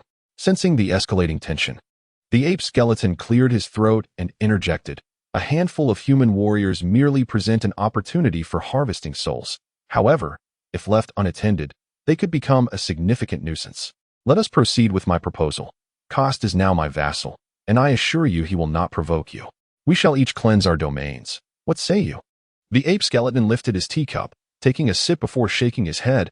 I simply cannot acquire a taste for human brews. They lack the excitement of soul essence. Kay and the ape skeleton locked gazes for a prolonged moment, while Cost grew increasingly anxious, hesitant to disrupt the silence, his claws scratching faint lines into the ground. The hieroglyphic skeleton at the valley's entrance understood that, even if a conflict erupted among the three lords, his role as Kay's steed meant he would rather perish than abandon his master. This was the duty of a faithful subordinate skeleton. Suddenly, Kay upended his teacup over his head, exclaiming, not bad at all. Turning away from the valley, Cost was finally able to relax only after Kay departed. My lord, why did you not keep Kay? Are you questioning me? Said the ape-like leader, his back turned. I dare not. Cost quickly clarified, showing no semblance of a leader. The ape-like leader, gazing at the teacup in hand, remarked, I can sense that the fox is on the verge of ascending to Baron. Let us focus our energies on the continent of abundance for now. What? Cost exclaimed, filled with indescribable fury, realizing the chasm between himself and Kay had widened so drastically. Damn it. The ape-like leader observed Cost and noted that Kay was indeed correct. Cost was overly fixated on that failure. Very well. You shall lead the vanguard in this expedition. With that, he set the cup down. Under the eaves, Cost felt compelled to bow his head. Fully aware that the ape-like leader sought to undermine his authority, yet he gritted his teeth and acquiesced. The tea is still warm. Drink quickly, lest it cool, the leader said with a weighty tone. Cost sampled the tea, finding it both bitter and astringent. The moment the ape-like leader rose, the grass beneath withered instantaneously, as if drained of its vitality. As he walked, Cost commanded his subordinate generals to intensify the hunt for bone hunters in their territory, declaring that any suspected humans should be executed on sight. Strangely, this order only applied to half of the territory. The other half's hunters were, of course, a small gift from Cost to Kay.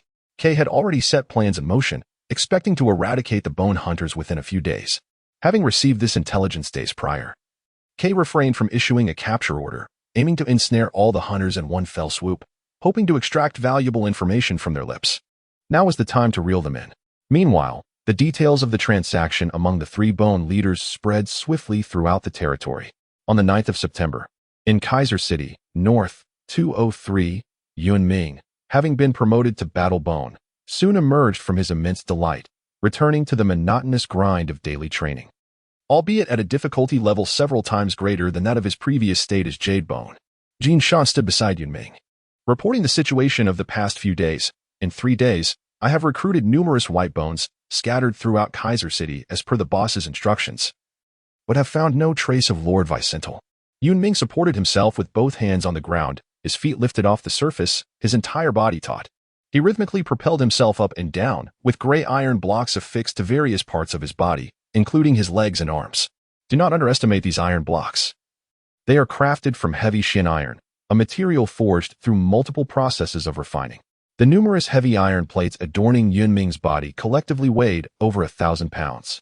The Jinshan had dispatched individuals to scour every iron shop in Kaiser City to amass these.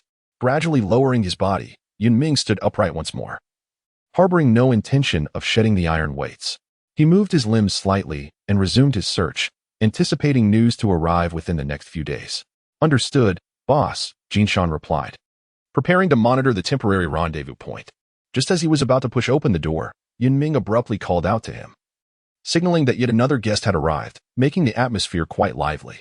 Upon hearing this, Jinshan swiftly concealed himself behind Yun Ming, his movements precise and efficient, devoid of hesitation.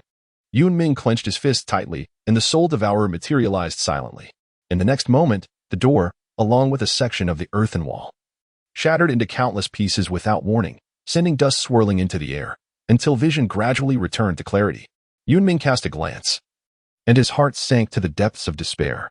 12 bull-like skeletal warriors stood before him, among which one, the most robust, shimmered with a metallic luster, as if forged entirely from steel.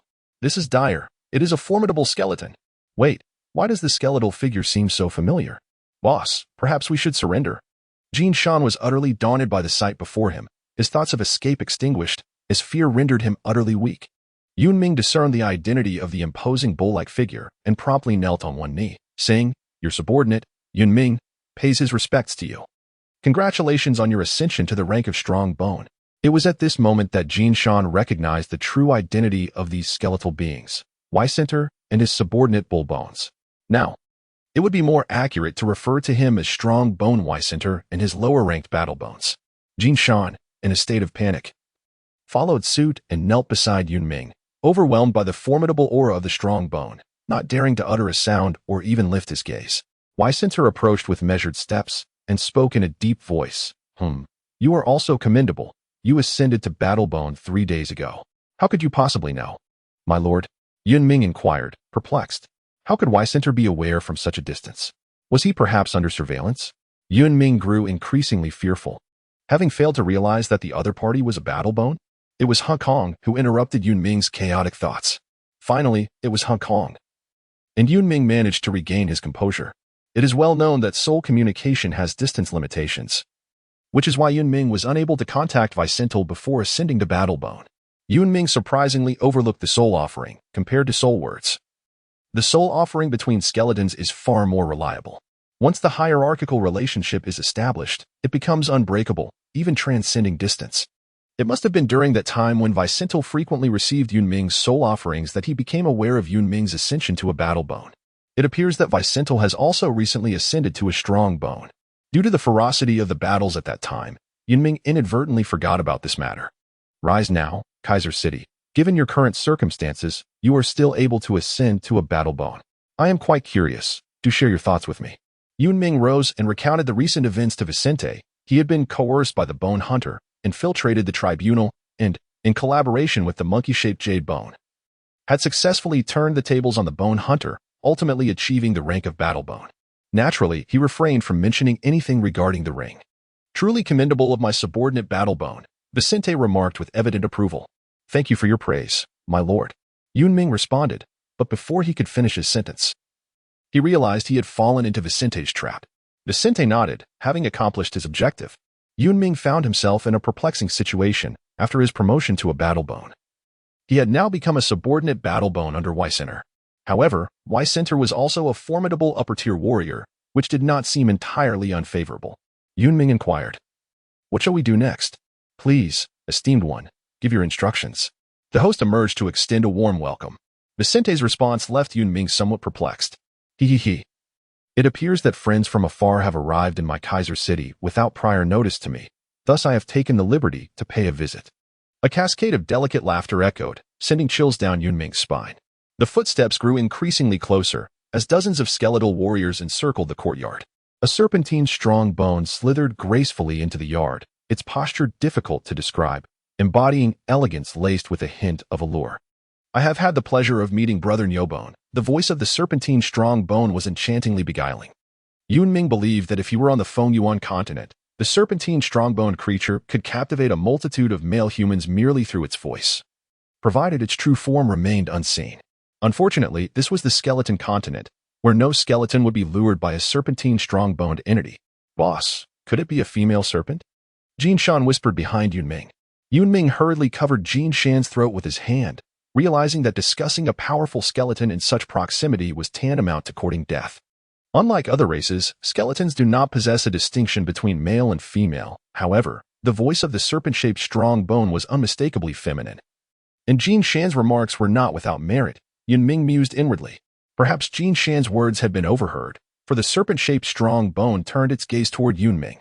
A few days ago, several jade bones went missing. You are responsible, aren't you? The serpent-shaped strong bone's voice was gentle, yet it sent chills down Yun Ming's spine. If it were merely common jade bones, the serpent-shaped strong bone would not grieve. However, these were its subordinates guarding the black market, and their loss implicated a significant portion of its interests. Beside it, another serpent-shaped battle bone regarded Yun Ming with cold disdain. With the creditor at the door, Yun Ming understood that he could no longer conceal the matter today. What do you mean? Vicente stepped forward. The serpent-shaped strong bone replied. The loss of a few jade bones is a trivial matter. I am merely curious about the purpose of your visit to Kaiser City, Brother Nyo. I have come to rendezvous with my subordinate battle bones and will depart shortly, Vicente stated. I see. Then I shall not detain you, Brother Nyo. The serpent-shaped strong bone felt a slight relief. Not long ago, a report had arrived from its subordinate battle bones regarding the sudden appearance of a bull-shaped strong bone and a bull-shaped battle bone heading straight for the human gathering in the northern part of the city. The serpent-shaped battle bone feared this was a marauding group from the Dada Long territory intent on slaughtering humans. Recently, numerous military bones had infiltrated the coast territory. And while those who had joined the army were manageable, those who had not transformed into rogue bones, causing considerable distress. The serpent-shaped strong bone summoned all remaining subordinate battle bones to prevent the impending threat, initially expecting a fierce battle. It now appeared that the bull-shaped strong bone harbored no malicious intent. So, Brother Nyo is a subordinate of the Kayi territory's bones. It seems a bit premature for you to seize the city, the serpent-shaped strong bone remarked playfully. The bone token around Vicente's neck signified his identity. What do you mean by seizing the city? Vicente questioned, perplexed by the serpent-shaped strong bone's words. The serpent-shaped strong bone chuckled lightly. It appears that Brother Nyo is still unaware. It then proceeded to relay the results of the negotiations between the two leading bones to Vicente. Yun Ming, upon hearing this, thought to himself that the coast territory's bones had paid a hefty price. Losing half of their territory would certainly cause distress to any territory leader. As soon as the serpent-shaped strong bone finished delivering this news, Vicente began to usher them out. The serpent-shaped strong bone bore no resentment. Understanding that this group of skeletons was not there to cause chaos in Kaiser City was sufficient. It too needed to hastily pack its belongings lest these individuals take advantage of the situation. The serpent-shaped strong bone departed with its subordinate battle bones from the courtyard. Vicente commanded his subordinate battle bones return to the base. The residents of Kaiser City, especially the human inhabitants, would forever remember this day when a bull-shaped strong bone led 11 bull-shaped battle bones rampaging through the city. This was purely a rumor, aside from visiting Yun Ming's residence. Vicente had ventured nowhere else. It was the city lord who intervened, leading his subordinate battle bones to engage in a fierce battle with the bull-shaped strong bone in the northern part of Kaiser City, driving the invaders away amid a scene of devastation, even causing walls to collapse. As one of the witnesses, Yun Ming quickly departed Kaiser City under Vicente's orders. The only residents of Sector 202 who might have witnessed the events fled under cover of night, insisting they had seen nothing and refusing to speak a word. Within less than a month, the city lord and his troops withdrew from the city, while an outsider strong bone declared that Kaiser City now fell under the dominion of the Kayi territory and proclaimed itself the new lord of Kaiser City, marking a formal change of allegiance. Similar scenes unfolded in over 50 towns across the northern coast territory. Soon, November arrived, ushering in 3 months of blizzards across the skeleton continent. Countless lowly gray bones, white bones, and human slaves were forever lost during those 3 months. And Kaiser City could not escape such a fate. The rumors were buried beneath thick layers of snow. Thus, the sensational battle of strong bones that had captivated Kaiser City became an enigma, relegated to the annals of history. These events, however, were merely a prelude to future occurrences. Yun Ming was blissfully unaware that he had become a part of a rumor. At that moment, he was journeying back to Guman village alongside Jin Shan, while Weisenthal commanded 11 bull-shaped skeletal warriors to return to North Water Town and await further orders, instructing Yun Ming to summon the remaining jade bones. As for Weisenthal himself, Yun Ming surmised that he was likely seeking a formidable ally. With the negotiations between the K and Coast factions underway, it was evident that their next objective would undoubtedly be the Fengyuan continent.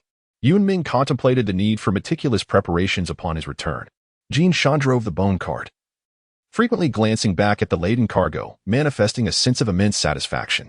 The items on the cart were not particularly diverse, comprising merely three categories: water currency, spoils of war, and jade bone materials. The water currency amounted to 893, earned by Jin Shan from selling soul water in Kaiser City over the past few days. The spoils of war, naturally, were those left behind by the bone hunters. Jin Shan had selectively retained those weapons effective against skeletons, which were excellent for self-defense. The jade bone materials were even easier to explain upon arriving in Kaiser City. The dozen or so jade bones brought by Jin Shan had been dealt with by Yun Ming, and Jin Shan had kept all the materials, justifying it as a means to avoid waste. After his promotion to skeletal warrior, Jin Shan harbored aspirations of acquiring several jade bone guards. This was not a fleeting whim. Since becoming a merchant bone, the desire to be accompanied by a retinue of guards had become a cherished dream. Now that he had ascended to a skeletal warrior and had the financial means, it was only natural to seek a display of grandeur. Unfortunately, Yun Ming coldly rejected Jin Shan's proposal, citing that the strength of purchased jade bones varied significantly and their loyalty could not be guaranteed.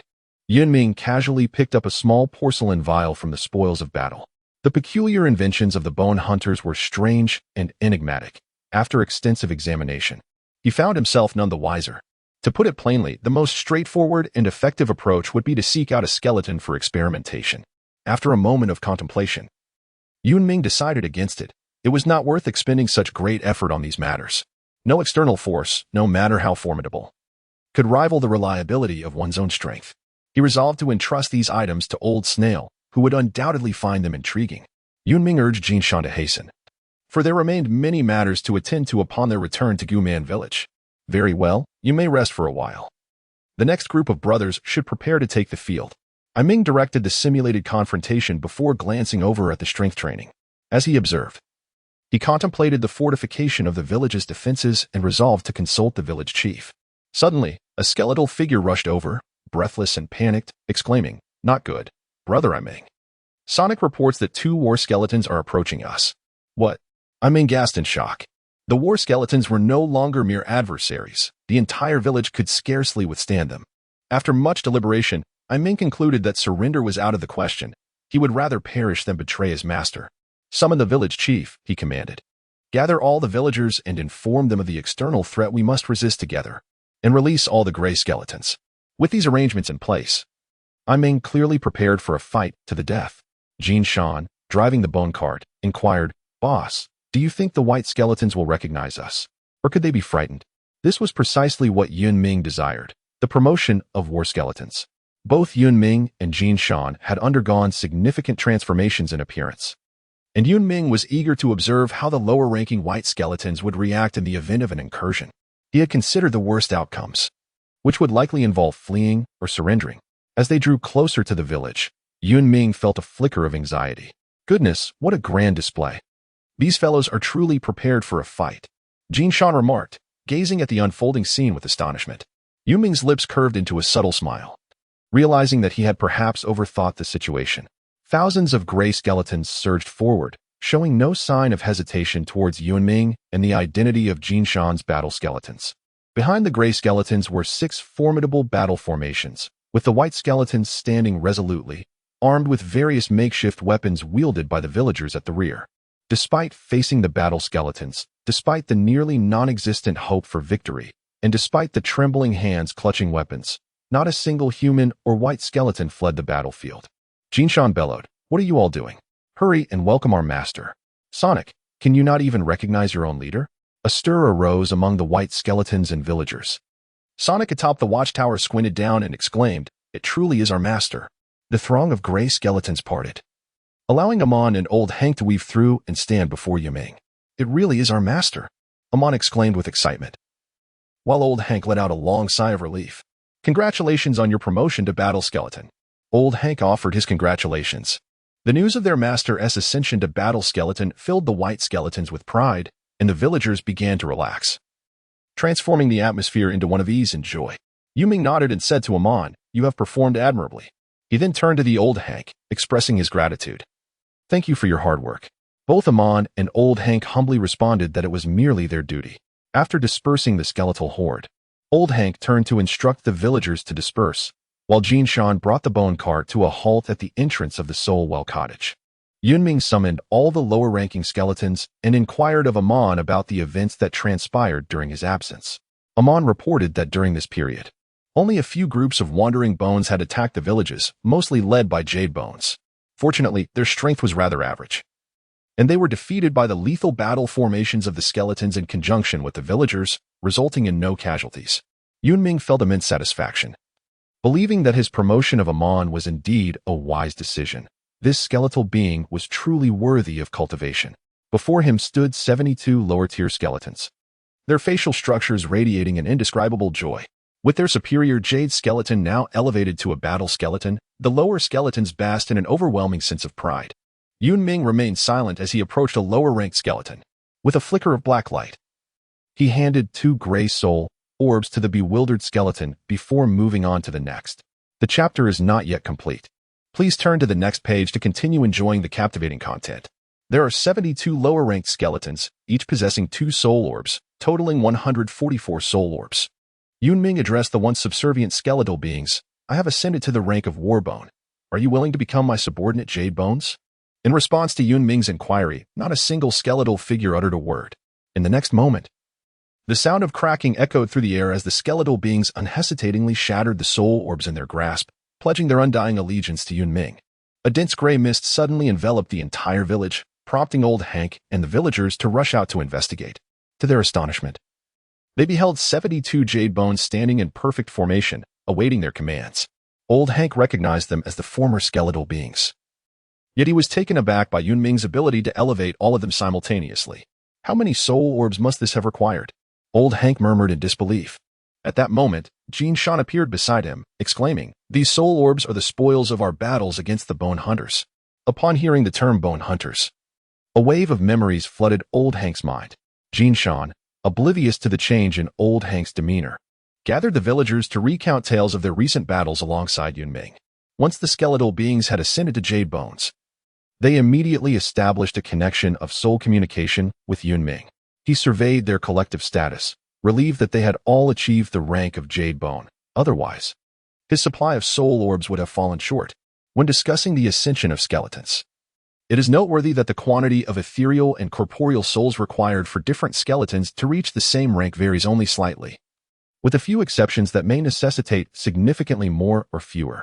Excluding the operational funds allocated to Jin Shan, his ring contained 2 red soul orbs and 147 gray soul orbs.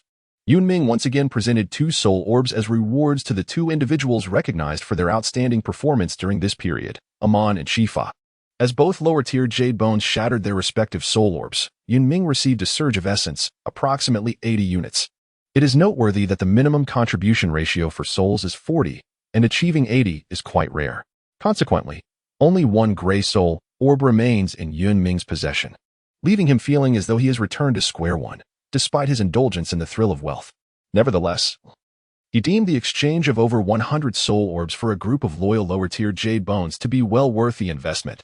Yun Ming, in high spirits, proclaimed loudly, "Today, the soul water is unlimited. Drink freely." The Jade Bone beings erupted in cheers. Yun Ming interrupted Jin Shan's storytelling, insisting that he bring forth all the soul water. Although Jin Shan felt a pang of regret, he complied with Yun Ming's request. As night fell, 2 bonfires crackled to life beside the soul rift, the sound of the burning white bone material echoing in the air, while the pale flames danced upon Yun Ming's dark visage. Setting aside the burdens of his superior skeletal form, Yun Ming joined the Jade Bone beings in savoring the soul water. Gradually, villagers, bringing forth their homemade brews, joined the gathering, and the Jade Bone beings showed no aversion. They had become thoroughly accustomed to coexisting with humans. Yun Ming beckoned, and the somewhat reserved Lifefoam approached. In the lower ranks of Yun Ming's skeletons, the humanoid bones have all been elevated to Jade Bones, with none among the Ash Bones selected. Only the white bone named Lifefoam remains, well aware that he is favored by the master, rendering him unchallenged by any Jade Bone above him. Lifefoam currently finds himself in a somewhat awkward position. "There was no soul orb for you today. You must feel a bit despondent," Yun Ming inquired. The tiger-shaped white bone, Lifefoam, promptly responded, "I have followed the master for the shortest duration and have not achieved any notable merit. I dare not claim the soul orb." Yun Ming gently stroked the smooth head of the tiger, reassuringly stating, "Rest assured, I shall not neglect my subordinates." "Yes, my lord," replied Lai Feng, becoming increasingly docile as he lay beside Yun Ming. Jin Shan approached with a bowl of soul water, cheerfully addressing Yun Ming. "Boss, do give it a try. This is the soul wine I concocted. You made this." Yun Ming hesitated momentarily before accepting the bowl. The liquid appeared rather murky, leading him to suspect that Jin Shan had perhaps mixed in a handful of decayed earth. Noticing Yun Ming's skepticism, Jin Shan clarified, "This is brewed from soul water and the villager's wine. While it may look a bit cloudy, the taste is quite delightful. Please, boss, do sample it." Yun Ming, somewhat skeptical, poured a little of the concoction over his head and found it rather pleasant. The potent alcohol, combined with the ethereal spirit, bore a striking resemblance to the essence of life, leaving a pronounced after-effect that rendered him slightly dizzy. "Indeed, it was quite enjoyable," Yun Ming remarked thoughtfully.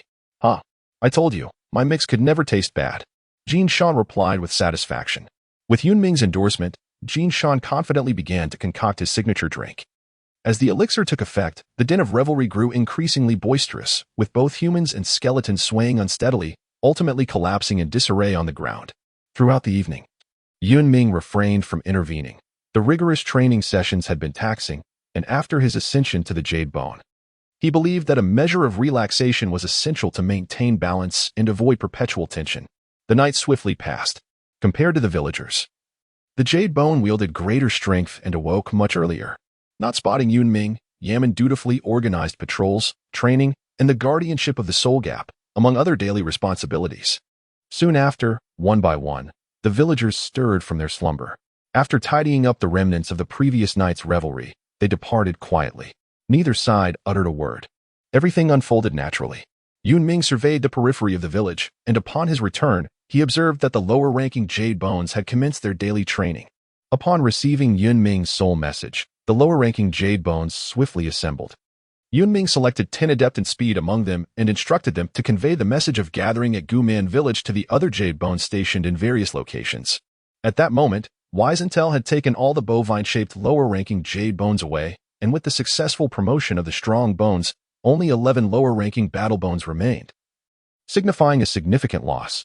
Among Weisenthal's previous lower-ranking Jade Bones, only a few beast-shaped Jade Bones remained, including Sak.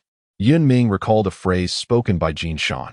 High returns are often accompanied by high risks. This adage, widely circulated among merchants, resonated with Yun Ming beyond the realm of commerce.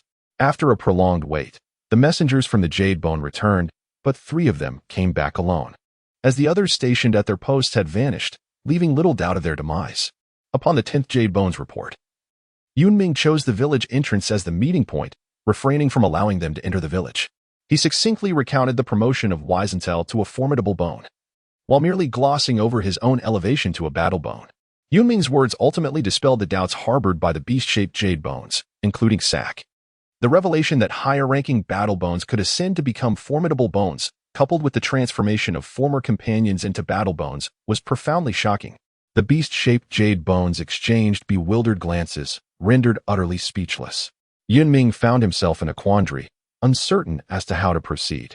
After a prolonged silence, he tentatively inquired, "Does Lord Vicente imply that your garrison duties have come to an automatic conclusion? What are your intentions henceforth?" The beast-shaped Jade Bones exchanged glances, each observing the other, until their gazes ultimately converged upon the simian-shaped Jade Bone, Sak. Throughout the discourse, Sak had remained silent. But now he lifted his head to meet Yun Ming's gaze and softly declared, "Sak is willing to serve as Lord Yun Ming's subordinate Jade Bone." Yun Ming was taken aback, as were the other 6 beast-shaped Jade Bones. Sak continued, "If my lord does not find me unworthy, I swear my undying loyalty to you." The moment Vicental ascended to the rank of a formidable bone, it severed any connection with these Jade Bones. Rather than seeking an unfamiliar higher battle bone, it is far more prudent to choose Yun Ming, who at least possesses some understanding of the situation. It was this realization that compelled Sak to resolutely decide to become Yun Ming's subordinate Jade Bone. At this moment, Yun Ming was well aware of Sak's intentions and thus readily acquiesced. With Sak leading the way, for members of the Jade Bone chose to become Yun Ming's subordinate Jade Bones, and he accepted without hesitation. To be frank, Yun Ming had a fair understanding of the capabilities of these individuals. They were quite formidable, leaving no grounds for refusal. Vicental had suggested that Yun Ming reach out to several former subordinate Jade Bones, which was not without its implications. Meanwhile, Two other jade bones could not accept this reality and quietly departed. Yun Ming did not intervene, knowing that forcing such matters could lead to future complications. Now, with the addition of 5 more subordinate jade bones, the total number of subordinate jade bones has risen to 77. Yun Ming commanded Sak and the others to return to their respective posts, to organize their supplies, and to remain poised for any potential relocation. Sak's departing figure bore a hint of melancholy, and Yun Ming regarded this former comrade, with whom he had once shared soul wine, engaged in mutual trainings, and journeyed together to their outpost. Now, their relationship had transformed into one of hierarchy, and both Yun Ming and Sak understood that they could never return to those days. Regaining his composure, Yun Ming immersed himself in the training of the jade bones. Following their elevation, their capabilities had been significantly enhanced, necessitating Yun Ming's direct oversight of their training. This chapter is not yet concluded. Please turn to the next page to continue enjoying the captivating content. However, it is imperative to exercise caution, for the intensity of training cannot match that of the past, given the absence of soul water for Yun Ming to squander. In the blink of an eye, 3 days elapsed. Under Yun Ming's vigilant supervision, the lower-ranking jade bones had begun to gain preliminary control over their newfound strength. And Yun Ming also took the opportunity to impart knowledge regarding the lethal battle formations to Amon. Yun Ming intends to implement the ultimate battle formation, employing the Bone Sea strategy when confronted with a large-scale enemy. However, should the adversaries possess superior strength or if the battlefield terrain proves disadvantageous for the Bone Sea tactic, the skeletons can swiftly transition into group combat. By leveraging the synergistic effects of bone techniques, they will eliminate foes effectively. As more lower-tier skeletons emerge in the future, the complexities of the situation will inevitably increase. It is impractical for Yun Ming to personally oversee every matter. Thus, within the human army, there are instructors responsible for training new recruits in combat, military regulations, and even escape tactics. Amon has been chosen by Yun Ming as the instructor. Prepare to return to K-City, the voice of Vicental resonated. After Yun Ming and Vicental were promoted to Battle Bone and Strong Bone respectively, the distance maintained by soul communication was significantly enhanced. Based on the intensity of their connection, Yun Ming deduced that Vicental was not far away, likely situated in North Watertown. My lord, do you intend to advance into Fengyuan continent? Yun Ming inquired through soul communication. Indeed, Vicental affirmed, elaborating on the commands associated with his new position as a Highbone Knight. His instructions aligned closely with Yun Ming's conjectures. Following discussions, the K-Bone had officially mobilized towards Fengyuan continent. Crucially, ever since Yun Ming returned to Gumin village, Sonic had frequently observed large contingents of skeleton armies marching westward. Considering the geographical context of Gumin village, Yun Ming had already pieced together a substantial part of the puzzle. Vicental's orders ultimately validated his assumptions. In truth, even without Vicental's directive, Yun Ming had already intended to journey to K-City. The ascension from Low White Bone to Jade Bone necessitated the recruitment of Low White Bones. However, Yun Ming currently possessed thousands of gray bones without the soul orbs required for cultivation. With Vicental's orders in hand, he could justifiably visit the bone cultivation office in K-City to select white bones, while also obtaining soul collection bones for the aspiring jade bones. Yun Ming promptly communicated with Saku and the other jade bones, instructing them to gather the lower-tier bone warriors at Guman village, while also notifying Jin Shan to hasten the packing of their belongings. In an instant, all the jade bones became engrossed in their tasks, leaving the villagers bewildered and rushing to inquire with Old Hank. Old Hank approached Yun Ming and respectfully inquired, "Are you, esteemed Yun Ming, preparing to journey to the Fengyuan continent?" Yun Ming did not deny it. "How did you know?" "It was during these past few days while harvesting the grain that I frequently glimpsed the large troop marked with the Kanye insignia, which emboldened me to speculate." The old man, Hack, spoke slowly and deliberately. "What brings you here?" Yun Ming found it hard to believe that Hack sought him out merely for this. Hack's expression shifted several times before he finally said, "Lord Yun Ming, please take us away." "Take you away? Is this the decision of all of you?" Yun Ming could hardly fathom that Hack would make such a request. "Why?" he wondered, utterly perplexed. Hack let out a bitter laugh. "In truth, before your arrival, I wouldn't have dared to even contemplate this matter. Although our lives are arduous, this is, after all, the place where we have lived since childhood. We would not leave unless absolutely necessary." His voice grew choked with emotion as tears traced the deep lines of his weathered face. "But ever since Lord Yun Ming came to our Guman village, you have bestowed upon us hope, the hope of a better life alongside you. The sincerity in Hack's eyes was something Yun Ming had never before witnessed in the gaze of a human. He was astonished that his unintentional actions could inspire such profound hope in these people, prompting Hack to express such sentiments. Initially, Yun Ming had chosen to keep these villagers for the sake of free labor. The current situation had indeed surpassed his expectations and control. Yun Ming pondered for a moment and spoke. I can lead you away, but your identities will be reduced to that of slaves. If you wish to leave, you must all depart together. Here is the arrangement. Upon my return from K City, I expect your answer, whether it be the complete exodus or the status of slaves. Both options served to conceal the villagers' true identities during their departure. Unbeknownst to them, Yun Ming had come to regard these villagers as his own private property, reluctant to have them discovered by other skeletons. Old Hank nodded incessantly. Very well. I understand that Lord Yun Ming has our best interests at heart. When you return, I shall provide you with an answer. He added, however, I will not be taking the elderly with us. The rest of you must deliberate amongst yourselves. Just as Old Hank prepared to summon the entire village for discussion, Yun Ming articulated his final request. Old Hank stood frozen in place, mechanically nodding in response.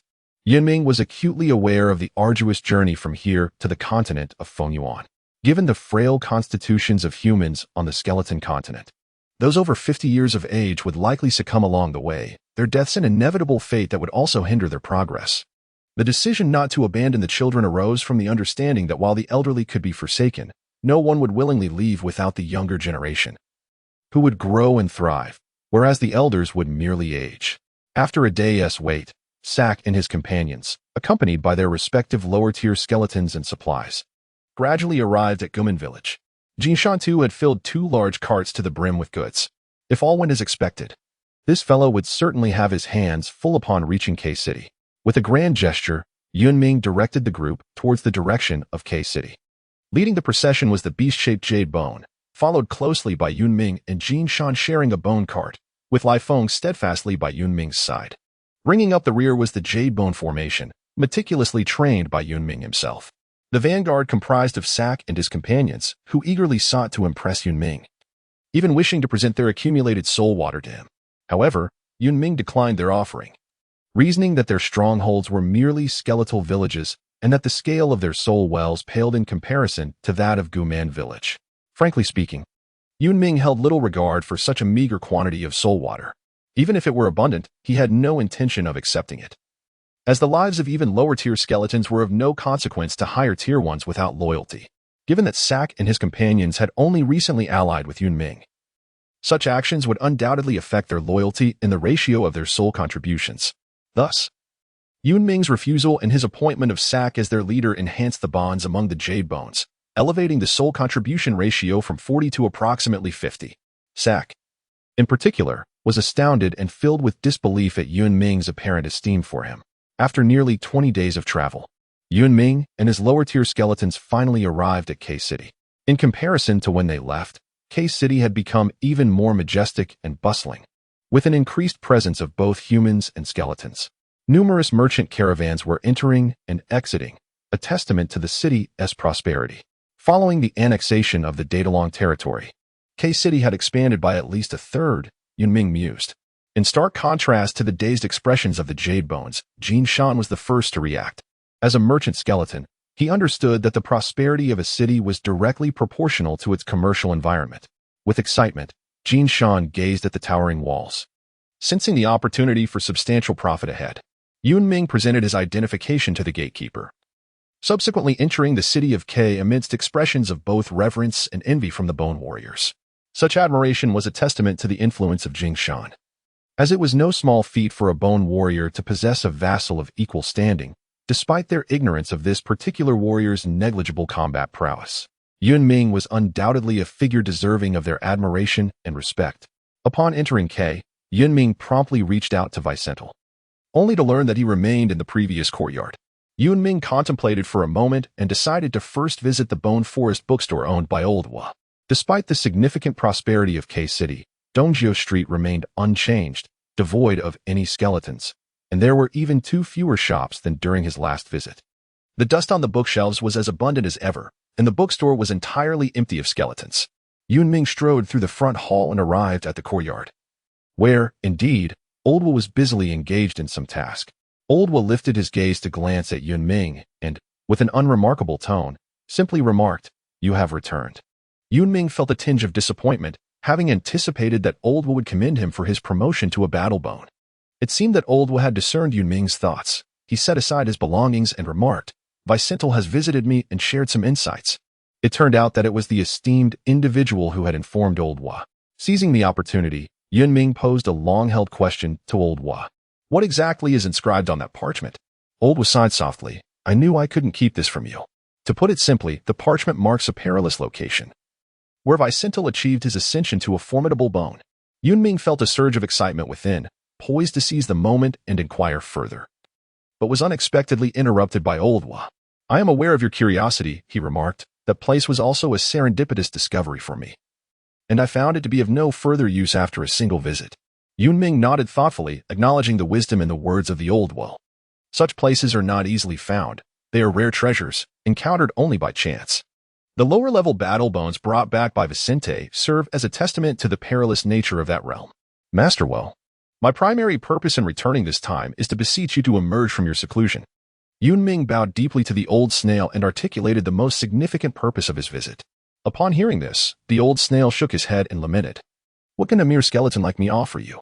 It would be quite fortunate if I do not become a burden." Yun Ming hastily exclaimed, "Your knowledge surpasses that of any skeleton I have ever encountered. In my eyes, your contributions far exceed those of a mere battle bone. I am in dire need of your assistance." Lao seemed somewhat swayed by Yun Ming's words, yet he still declined the request, stating, "Indeed, you are unlike any other skeleton. However, I am weary and do not wish to engage any further." Yun Ming wished to make another attempt, but Old Wa did not grant him the opportunity, immersing himself once more in his research and ignoring Yun Ming entirely. At that moment, Jin Shan arrived in the backyard, exclaiming, "Old Wa, behold, I have ascended to the realm of battle bones. Following my esteemed leader, advancing to jade bones is utterly effortless." In response to Jin Shan's ostentation and boasting, Old Wa remained indifferent. Jin Shan cast a glance at Old Wa's workbench and, thumping his chest, assured Yun Ming, "Fear not. My leader, this matter shall be entrusted to me." Yun Ming observed Jin Shan's earnest demeanor and deemed it worthwhile to give him a chance, for this fellow was undoubtedly more articulate than himself.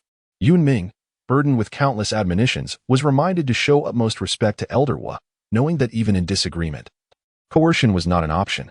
Casting a glance at the sign of the Bone Forest bookstore, he silently hoped that Jin Shan could indeed persuade Elder Wa to accompany him to the Fengyuan continent.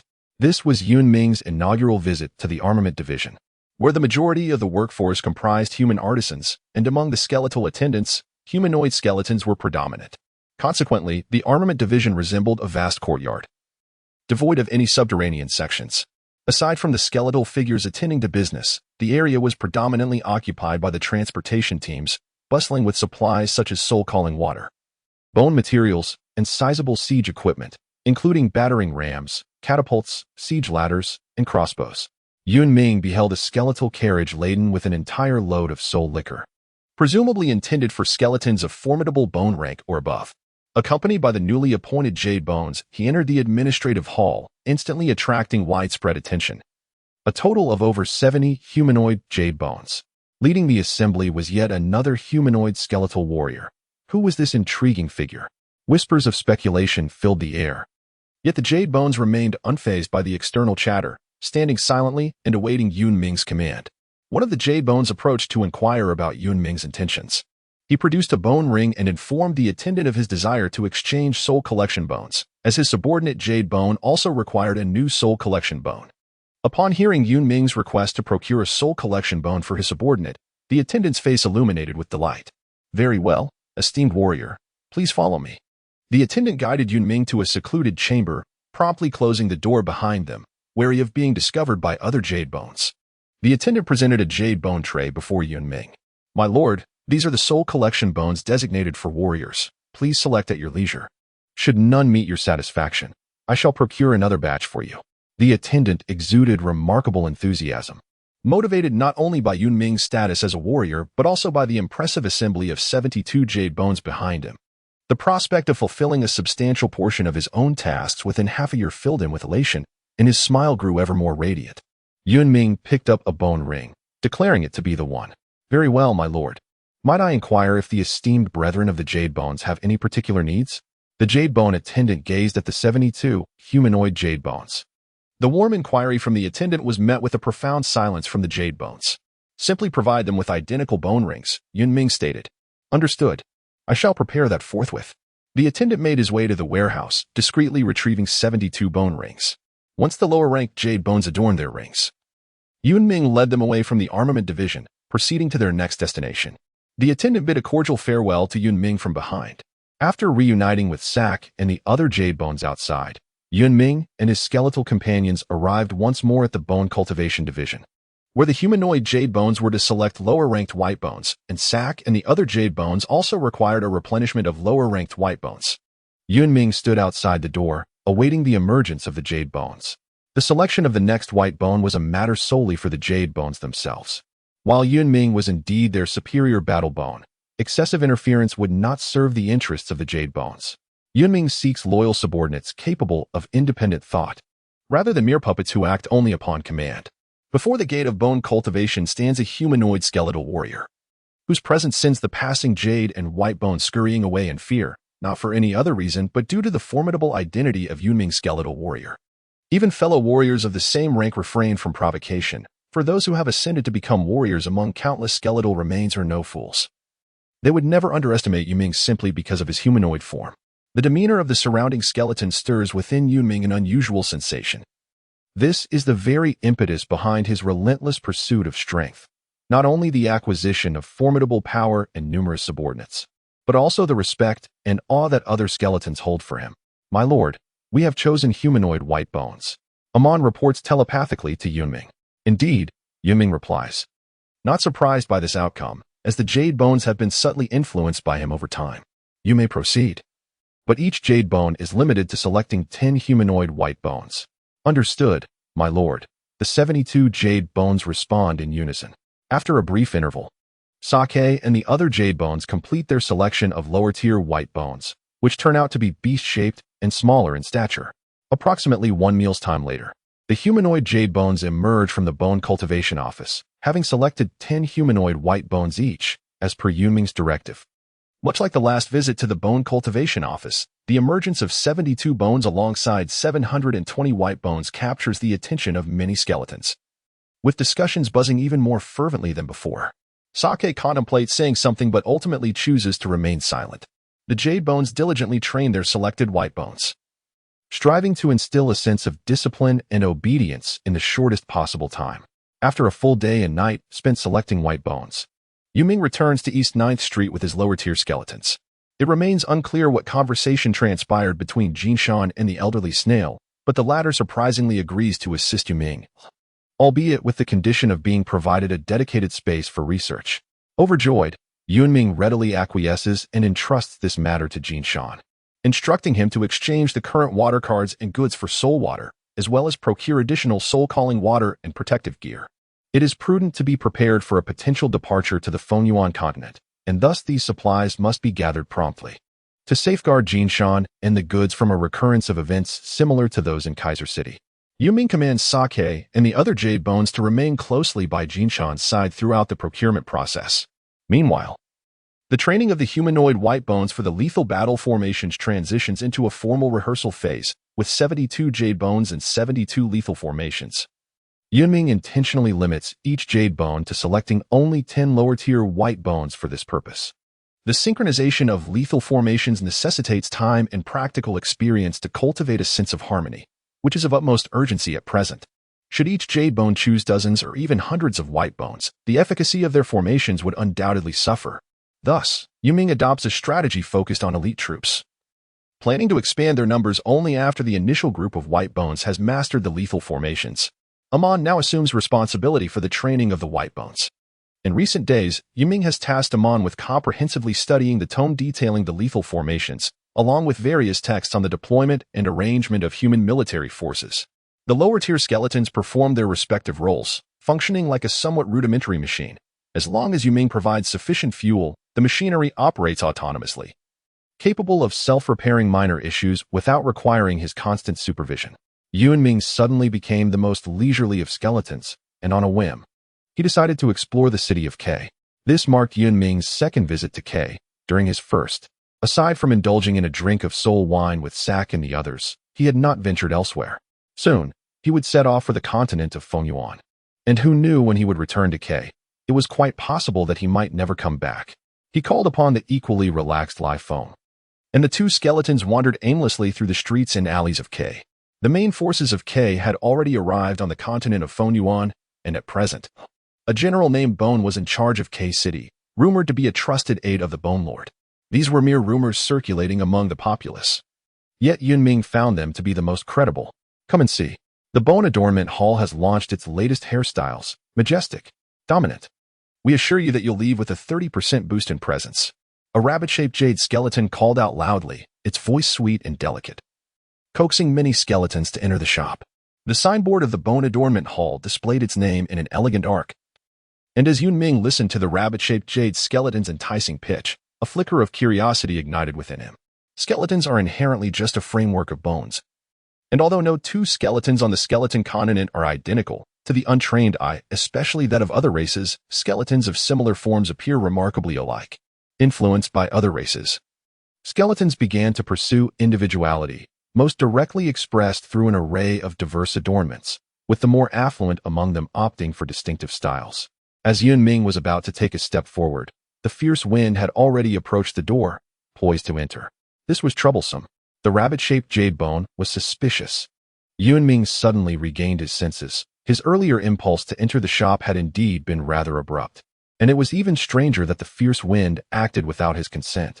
Observing the jade bones that had entered the Bone Adornment Hall, the expressions on the faces of the skeletal figures appeared somewhat unnatural.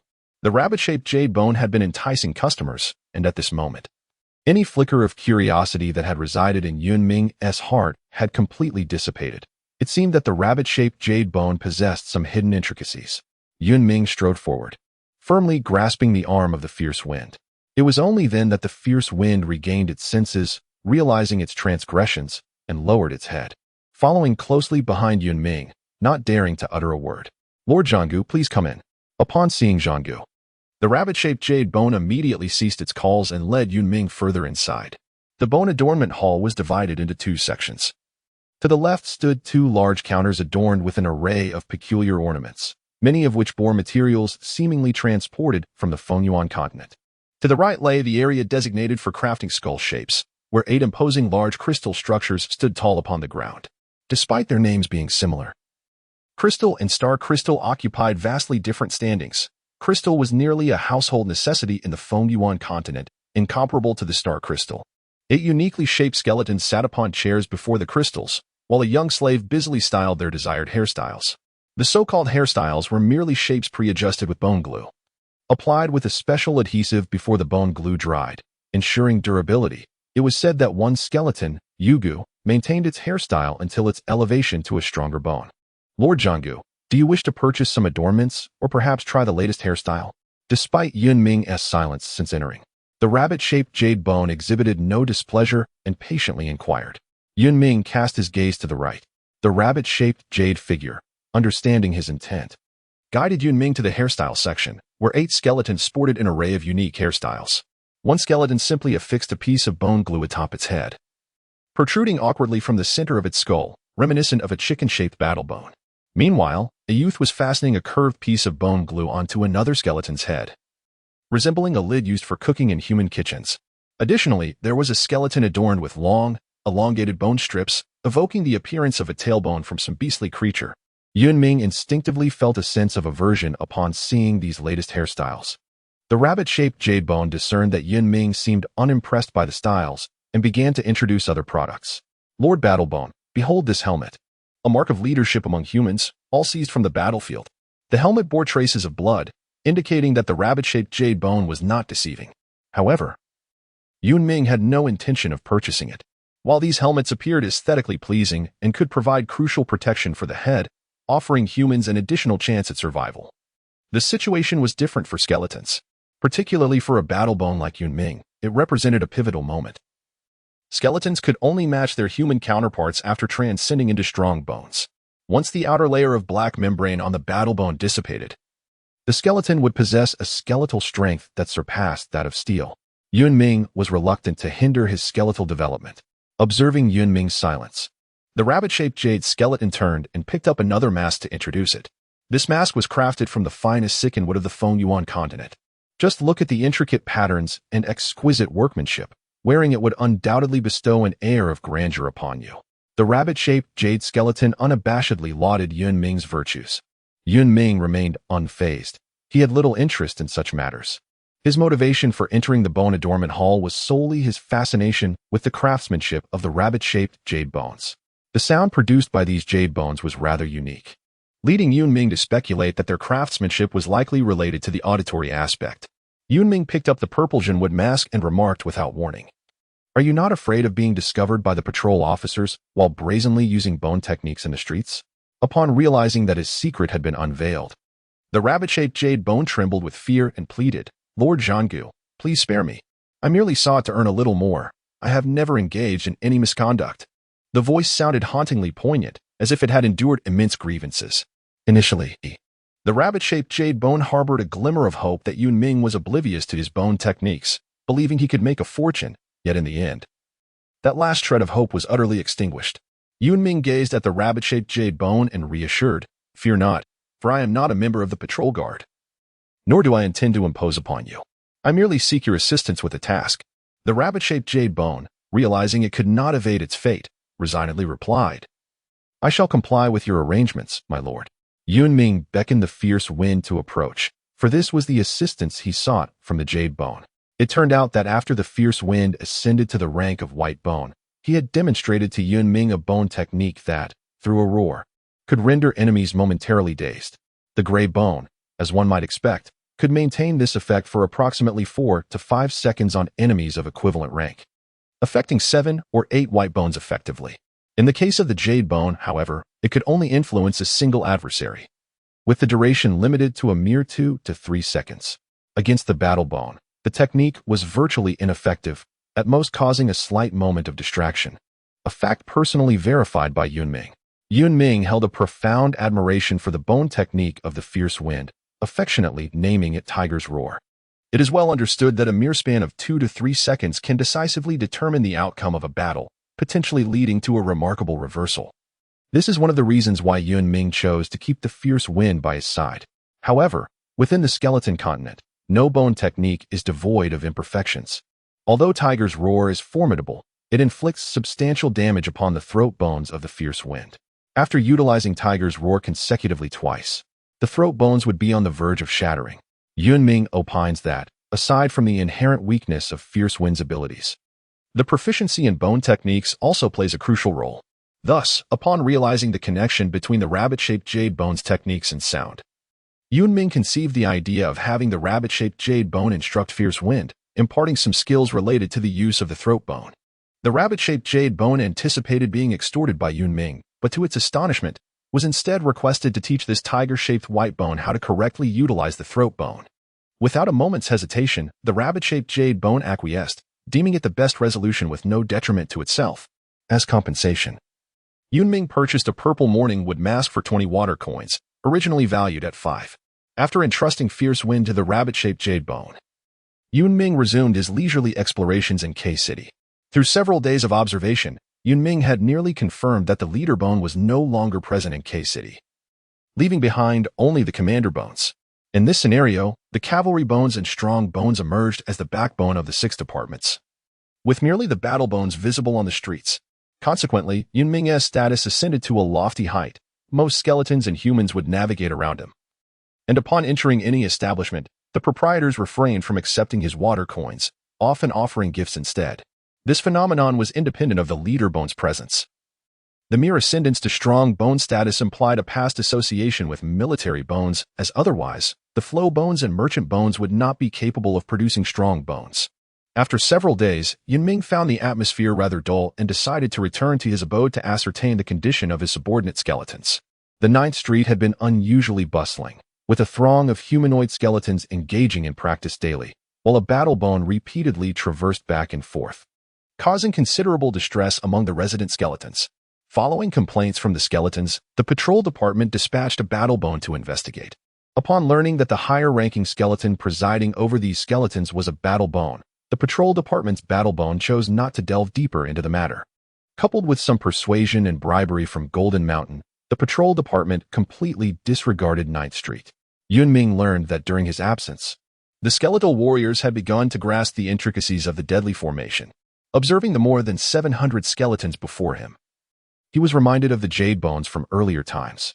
After ensuring the necessary supplies were procured, Jin Shan exchanged all goods for soul water, amounting to approximately 600 pounds. The only remaining items were those that Old One needed to transport.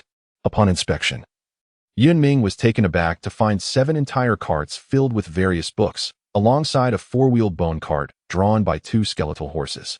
On the bone cart rested a mobile bone house filled with Old One's myriad jars and bottles, serving as the laboratory he had requested. The structure was crafted from battle bone material, reinforced for durability, and equipped with steel springs at the base for shock absorption.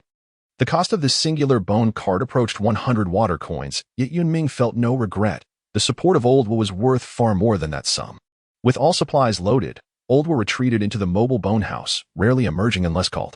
The training of the skeletal warriors continued fervently, with no time to be squandered. On this particular day, Yun Ming summoned the lower-ranking skeletons.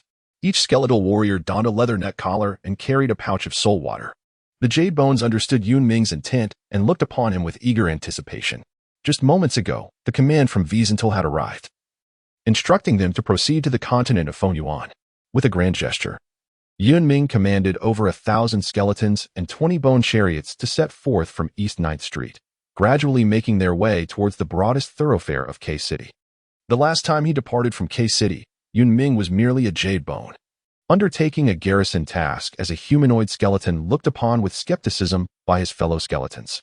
This time, however, Yun Ming has ascended to the rank of battle bone, commanding 77 lower-tier jade bones and nearly 1,000 skeletons, no longer the subject of gossip and ridicule among his peers. Yun Ming and Wiesenthal belong to the lower-tier skeletons of the equine skeletal general, a Kreezer. In light of the devastating losses suffered by a Kreezer's lower-tier skeletons during the last breakout and garrison mission at the Three-Bone City, K, the Bone Lord has specifically ordered them to serve as the final echelon dispatched to the continent of Fengyuan. En route, they fortuitously picked up Liwind, who had been studying at the Bone Adornments Hall. Liwind remarked that after several days of study, his proficiency with the throat bone had significantly improved, drastically reducing the interval between his skeletal techniques. As the army advanced towards the vicinity where Yun Ming had previously executed his garrison duties, both Yun Ming and Wiesenthal requested a brief respite, taking a detour to retrieve the humans from Gumao village. Compared to Yun Ming's departure, the village's population had dwindled by approximately 30%, leaving behind primarily those under 50 years of age, with the elderly Hank being the oldest among them. The decision to ally with Yun Ming was initially proposed by Hank, reflecting the will of the majority of the villagers. When the villagers learned of Yun Ming's demands, they fell into a contemplative silence. Accepting the status of slaves was not a daunting prospect for them. However, abandoning the elderly over 50 proved an insurmountable challenge for many, especially those with living parents. Only a night later, this dilemma was swiftly resolved. In a collective act born from a desire to safeguard their children, the elderly leapt into the soul gap during the night without prior consultation. By the time the villagers discovered this tragic turn of events, it was too late. The elders, through their sacrifice, propelled Gumao village forward. Overwhelmed with grief, Hank urged the villagers to make the most of their time to gather their belongings. Livestock were slaughtered and turned into jerky, while provisions were prepared into easily transportable and storable rations. Soon, Gumao village stood starkly empty, with only vacant houses remaining. Fortunately, there had been no recent births. Otherwise, the fate would have been one of untimely demise. Yun Ming listened to Ah Ching's report in silence, merely urging them to hasten and ensure they did not fall behind. After much effort to catch up with the main force, Yun Ming refrained from rejoining immediately. Instead, he lingered at the periphery with his subordinates and slaves, aware that a single warrior skeleton accompanied by over 100 slaves would inevitably attract the attention of other skeletons. While it was not uncommon for a march to include human slaves, most contingents considered it a grand spectacle to have 2 or 3 dozen skeletons. Some detested humans so thoroughly that they chose to forego their company altogether. Yet, Yun Ming's display of such a multitude of slaves was unparalleled. Several warrior skeletons approached him, seeking to purchase his slaves, but Yun Ming resolutely declined each offer. Some were incensed by his refusals, yet none dared to act against him. On one occasion, A particularly aggressive skeleton came to demand slaves, thrusting Yun Ming into a predicament. Fortunately, Wiesenthal was nearby and intervened on his behalf. Consequently, news of Yun Ming's possession of over 100 human slaves spread rapidly, with whispers claiming he was a former merchant skeleton engaged in the slave trade prior to joining the army. Yun Ming merely smiled at the rumors, dismissing them as frivolous and unworthy of his attention. To expedite their journey, Yun Ming instructed the villagers to discard unnecessary items such as pots and pans, retaining only essential provisions. After nearly 2 months of sluggish travel, the main force finally passed the former 3-leadership skeleton city, now renamed Bone Fortress.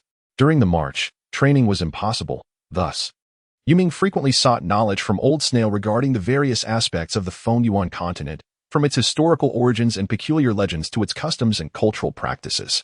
When Old Snail was preoccupied, Yun Ming would delve into the books he had amassed, often engrossing himself in their contents during idle moments. Yun Ming learned that on the continent of Fengyuan, there exist numerous nations of varying sizes, among which 2 colossal entities stand out, the Northern Alliance and the Shashi dynasty. The smaller nations are destined to survive in the narrow crevices between these 2 giants. In the northwest region of Fengyuan lies a desolate plateau, inhabited by a tribe that refers to itself as the Wild Clan. In the southwest corner lies a territory universally acknowledged as a forbidden zone, fraught with peril and perpetually shrouded in ominous clouds. Many nations consign their most heinous criminals to this cursed place, where it is said that none have ever emerged alive. This knowledge was gleaned by Yun Ming from a concise history of the Fengyuan continent. The direction in which Yun Ming's army is advancing leads directly to the Northern Alliance, one of the 2 colossal powers of Fengyuan. Following a period of recuperation, the strength of the K Ridge has surged significantly, pushing the front lines forward by several hundred kilometers, determined to create a breach in the northeastern front of the Northern Alliance. Glancing up at the blazing sun, Yun Ming felt a slight warmth enveloping his body. On the skeleton continent, there is no sun. The light emitted by the silver moon always carries a hint of coolness. As a battle bone, Yun Ming was relatively unaffected, yet the jade bones and white bones could not withstand the scorching rays, becoming listless under the sun's relentless heat. Yun Ming pondered for a moment before turning to a Qing behind him, uttering a few words. A Qing nodded in understanding. All human slaves, regardless of gender or age, held a water pouch to pour over the bodies of Yu Gu and Bai Gu. Yun Ming hoped this act would replenish the moisture lost by his subordinates. The villagers of Guman wore various garments, evidently struggling to adapt to the climate of Fengyuan continent. As they traversed village after village, not a single living being was discovered. With the onset of war, most able-bodied men had been conscripted into the army, leaving only the elderly, women, and children behind. This area, once occupied by the skeletal army, had seen those who dared to resist slaughtered and absorbed into the ranks of the undead, while those who refrained from defiance likely became slaves. As night descended, in consideration of the exhausted Yu Gu and Bai Gu, Bonacreaser was ordered to rest for the night. The command was swiftly disseminated, and Yun Ming found an abandoned village to establish their encampment. Despite their aching bodies, the skeletal warriors dared not disperse without the orders of their superiors and maintained their formation. The slaves quietly consumed their provisions as Yun Ming had instructed a Qing from the moment they entered the village not to kindle fires for cooking. He then summoned Sonic, requesting that he scout the perimeter of the village with the lower-ranked Bai Gu, for there might be scouts from human armies nearby. After being promoted to Yu Gu, Sonic's range had reportedly increased to approximately 5 kilometers, and his observations had become notably sharper. As the night waned and the respite concluded, both the skeletons and humans regained their vigor. Yun Ming glanced upward. The sunlight was not as glaring as the previous day, nearly allowing the silhouette of the sun to peek through the clouds. The newly appointed commander of the 5th Legion of the Northern Alliance was a young man named Dao Lin, who had stepped into the role following the dismissal of the previous commander due to tactical blunders that forced a retreat along the front line, nearly leading to a breach in the adjacent defenses. General Amon, responsible for the entire northern front, was infuriated upon learning of this and personally issued the dismissal. Not long after, the high command of the alliance dispatched a young individual to fill the vacancy. Amon scrutinized the vast sand table before him. The recent offensive of the skeletal forces had evidently intensified, and he hoped that this young lad was not merely seeking to embellish his credentials. Amon found it perplexing how those elder statesmen thought. Thousands of miles away, the newly appointed commander of the 5th Legion was listening to reports from his subordinates. At just over 20 years of age, Dao Lin had already reached the 4th tier of martial prowess and, aside from his natural talent. His background was not to be underestimated. The senior officers of the 5th Legion unanimously believed that Dao Lin was the son of a prominent figure within the alliance, merely here to garner military accolades. After the officers concluded their reports, Dao Lin shed his previous frivolous demeanor and solemnly declared, "The fox-shaped leader, Gu Ke, was betrayed by our allies over 3 months ago. In that battle, one ally perished and another was injured. He is on the verge of being elevated to Baron." The officers present were taken aback by this revelation. They had been completely unaware of such developments. Dao Lin's piercing gaze swept across the room. "Ladies and gentlemen, I am not here to gild myself, but to drive these accursed skeletons back." He then waved his hand, and soldiers ushered in 3 officers, all loyalists of the former commander, who had faltered in the last battle, disrupting morale and fleeing with the treasury. Furthermore, in prior times, these 3 had exploited their close ties with the commander to commit numerous violations of military discipline. Now, having been summoned by their new commander, it was evident that they were to serve as an example. Dao Lin spoke with gravitas. "I understand many of you reminisce about the former commander, but our foremost priority is to vanquish these skeletons. Everything else is secondary." With that, he gestured for the soldiers to take the 3 away. The nature of their punishment was already apparent. Numerous brigade commanders present had secured their positions through the former commander's patronage, and Dao Lin's words served as a clear warning that the 5th Legion now had a new authority. The officers, visibly intimidated, recognized that Dao Lin was not as frivolous as he appeared, having swiftly taken control of the command headquarters and subdued the 3 officers. Once the military officials departed, Dao Lin remained seated, determined to seize this hard-won opportunity to prove his mettle. A sprawling encampment stretched over 100 miles, resembling mushrooms sprouting after rain. The largest tent, the headquarters of Gu Ke, was positioned in a manner that faced the command center of the 5th Legion, akin to a venerable general in a game of chess. Inside the tent, Gu Ke sat at the center, flanked by his lower-ranked generals, some of whom had grown alongside him, and others who had recently defected to his side. Ke directed his gaze to his serpent-shaped general, Sima, seated at the forefront on his right. "You shall be responsible for the defense here during the forthcoming battle." Sima lowered his head and replied, "Understood, my lord." Ke then outlined a 3-pronged assault strategy, with himself leading one division and assigning his most trusted subordinates to the others, ensuring the newly allied generals were strategically dispersed. Confirming the position of a cruiser with a sole communication, Ke resolved to launch an attack the following evening. His gaze shifted toward the tent's entrance, his eyes seemingly piercing through all barriers to intertwine with unseen adversaries. Yun Ming was engrossed in a book titled Fengyuan Chronicles, which chronicled the myriad of strange and wondrous tales circulating throughout the Fengyuan continent. Although the book contained little of practical value, Yun Ming regarded it as a means to alleviate his boredom. Suddenly, Jin Shan leaned in from behind, speaking in a conspiratorial tone, "Boss, have you sensed that our direction seems to be shifting? Where are we headed?" Yun Ming disregarded Jin Shan and continued to immerse himself in his reading. "Boss, why not inquire with Lord Weisenthal?" Jin Shan's trademark mischievous grin reappeared once more. Yu Ming turned a page, casually remarking, "You may seek Lord Vicente yourself. Inquire as you wish, it is quite convenient." Jishan scratched his head, as if recalling something, and said, "Oh dear, I haven't finished my accounts yet. I must take my leave."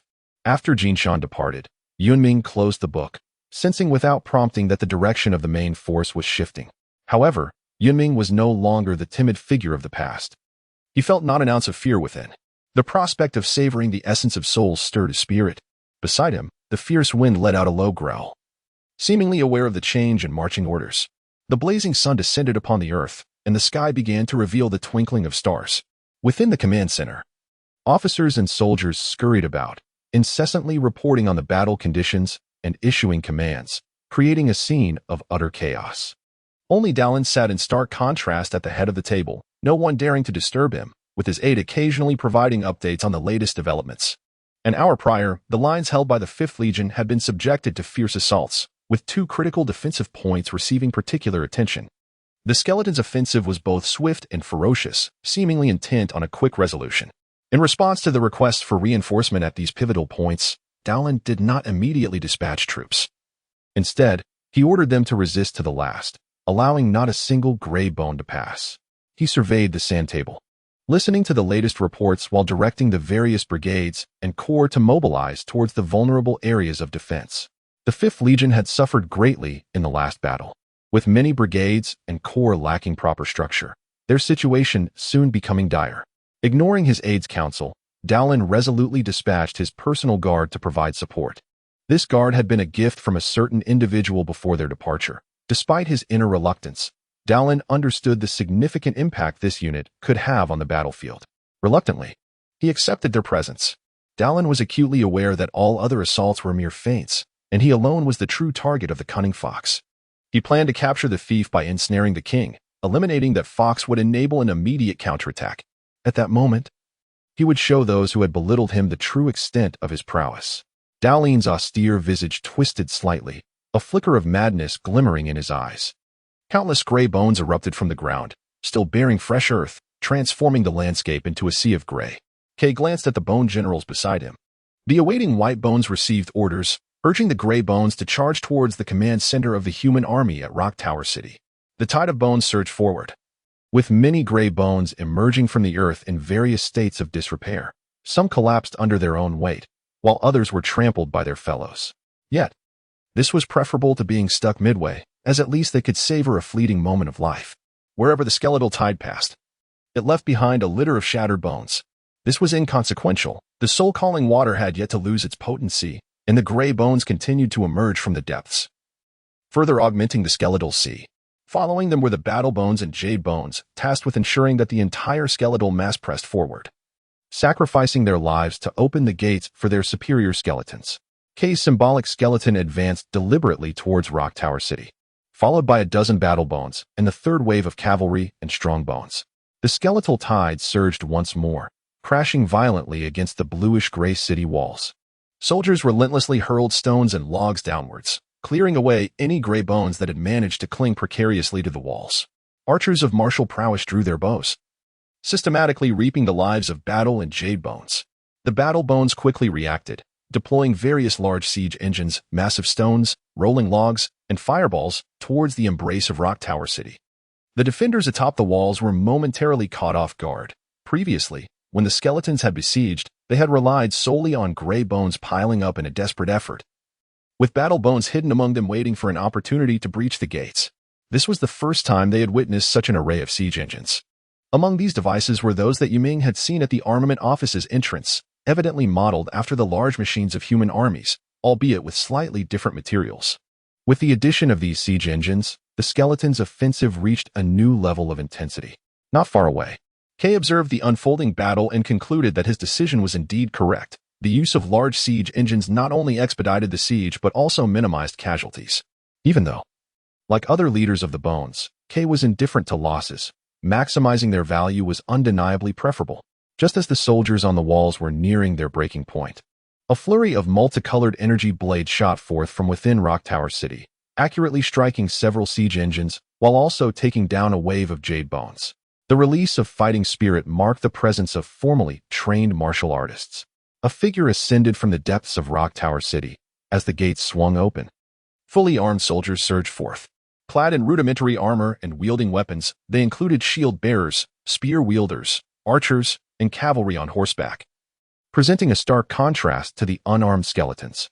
It was evident that even jade bones would find it challenging to contend with fully equipped human soldiers, and gray bones stood little chance of resistance.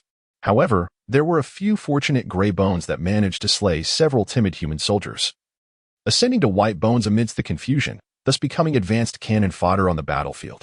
Some battle bones were slain by a coalition of experienced veterans.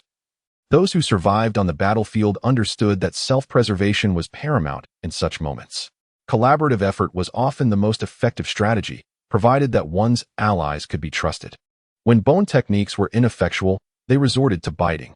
When weapons broke, they fought with their fists. To survive, one must resort to any means necessary to vanquish their opponents. Kaya lightly tapped the back of the skeleton, charging directly towards the figure suspended in midair. Dowlin and Kaya, one wielding a skeleton and the other a bone, immediately engaged in a fierce battle. With a furious roar, the skeleton led the horde of skeletons behind him into the fray.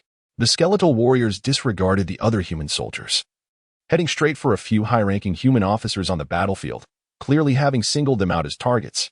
Meanwhile, the lower-ranked skeletons sought their respective opponents. The battle-hardened skeletons and the elite skeletons could only be suppressed by warriors of their own caliber, while the common skeletons could take on even the most ordinary of soldiers. Above the ranks, a different scene unfolded. Elite skeletons could contend with warriors of equal standing, and the cavalry and skeletal warriors could tussle with newly promoted first and second-tier grandmasters. At this stage, both humans and skeletons were exceptionally shrewd, each possessing their own trump cards. Defeating an opponent of equal rank necessitated a grueling struggle. In the skies above, Kaya, who had just ascended to the rank of Baron, found himself evenly matched with Dao Lin, who had reached the fourth tier of Grandmaster a year prior, resulting in a stalemate. Their combat techniques were not limited to the skeleton's bone arts or the human's fighting spirit. The exact nature of their abilities remained a mystery to the lower-ranked skeletons and human soldiers below. The battle erupted into a fevered intensity from the outset, with the sin of life essence growing increasingly potent on the battlefield. The skeletons, particularly the lower-ranked ones, became frenzied under the stimulation of the life essence, akin to having been injected with a stimulant. The mingling of flesh and bone, the clashing of bones and steel, was the reality faced by humanity. From another perspective, points of light, varying in size and brightness, emerged from the skulls, drifting towards the skeleton continent. A similar scene unfolded in multiple locations, as the skeletal forces under the command of the fox-shaped Baron Kaya transformed into frenzied beasts, launching savage attacks against the 5th Legion's front lines. As the last rays of sunlight vanished beyond the horizon, the slaughter showed no signs of abating. The conflict reached a stalemate, with both skeletons and humans continuously falling in battle. Fortress 107 served as one of the 2 critical nodes under the 5th Legion's command. The assault by the skeletons here was particularly frenzied, with the gray skeletons, driven by the white skeletons, recklessly charging forth countless times, their fragmented bones nearly reaching half the height of the fortress. The commanding officer stationed at the fortress was in a fit of rage within the conference room, bellowing in frustration at the absence of reinforcements. Where on earth were those troops? What were the Legion commanders doing? If they did not arrive soon, the entire fortress would be overwhelmed by the skeletons. The others huddled in the corners, too fearful to speak, enduring the tirade of their superior. This large-scale offensive by the skeletons had drawn the personal attention of the Legion commander, who led the troops into battle, leaving the fortress commander with no choice but to gather nearby troops and direct them towards Fortress 107 to address the immediate crisis. Over 100 kilometers away, a cruiser seemed to sense the situation at the distant fortress and swiftly sped westward with 2 lower-ranked cavalry skeletons and several lesser skeletons, before advancing into the Fengyuan continent. The upper-ranked Baron Kaya had assigned a cruiser a special task to breach the defensive lines and penetrate deep into the heart of the Northern Alliance. Under the cover of the skeleton army, the objective was to circumvent the human army's front line and disrupt their logistics and security, creating chaos in the rear. A classic feint to draw attention away from the main assault. This tactic, though not particularly sophisticated, had evaded Dao Lin's notice. It was not that he was incapable of recognizing it, but that for the skeletons, penetrating the rear was fraught with challenges, while they could easily obtain life essence. The expendable forces lacked effective reinforcement and faced significant exposure risks. A failure could result in the loss of a valuable subordinate. And Kaya was truly taking a considerable gamble this time. A cruiser dispersed his lesser skeletons, taking only 5 cavalry skeletons with him to minimize the target profile. Yun Ming's emotions were rather intricate at this moment. Upon learning about the impending combat mission, he found himself uncertain whether to feel elated or despondent. Venturing deep into the heart of the Northern Alliance, he recognized that the forces in the rear would undoubtedly be fewer than those at the forefront. Capturing wandering souls would be a mere formality. However, upon further reflection, he realized that even if the defenses of the Northern Alliance were feeble, a solitary warrior such as himself would hardly stir any significant commotion, and he might soon face the onslaught of human troops. Yet, military orders are as binding as mountains, and Yun Ming had no choice but to comply. The voice of Vicente echoed, "To the right front, there lies a camp, approximately garrisoned by a battalion. We must encircle the area forthwith. Not a single soldier must escape." Vicente dispatched several warriors to scout the situation, and feedback was soon forthcoming. Yun Ming inquired, "My lord, would it not be more prudent for us to circumvent it?" Vicente replied, "To detour would be a waste of time. Waiting until dawn increases our chances of being detected. We must hasten our preparations." Yun Ming, no longer in doubt, promptly advised a Qing beside him to keep a safe distance and conceal themselves when the battle commenced. Within the camp, the Corps commander, attired meticulously, stepped out of the tent and gazed up at the night sky, a sense of unease settling in his heart.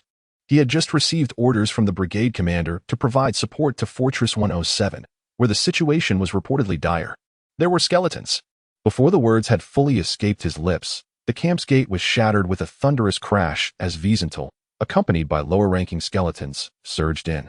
Without the need for a command from the Corps commander, the soldiers instinctively retaliated, plunging the scene into chaos. It was imperative to swiftly eliminate these humans to prevent any unforeseen developments.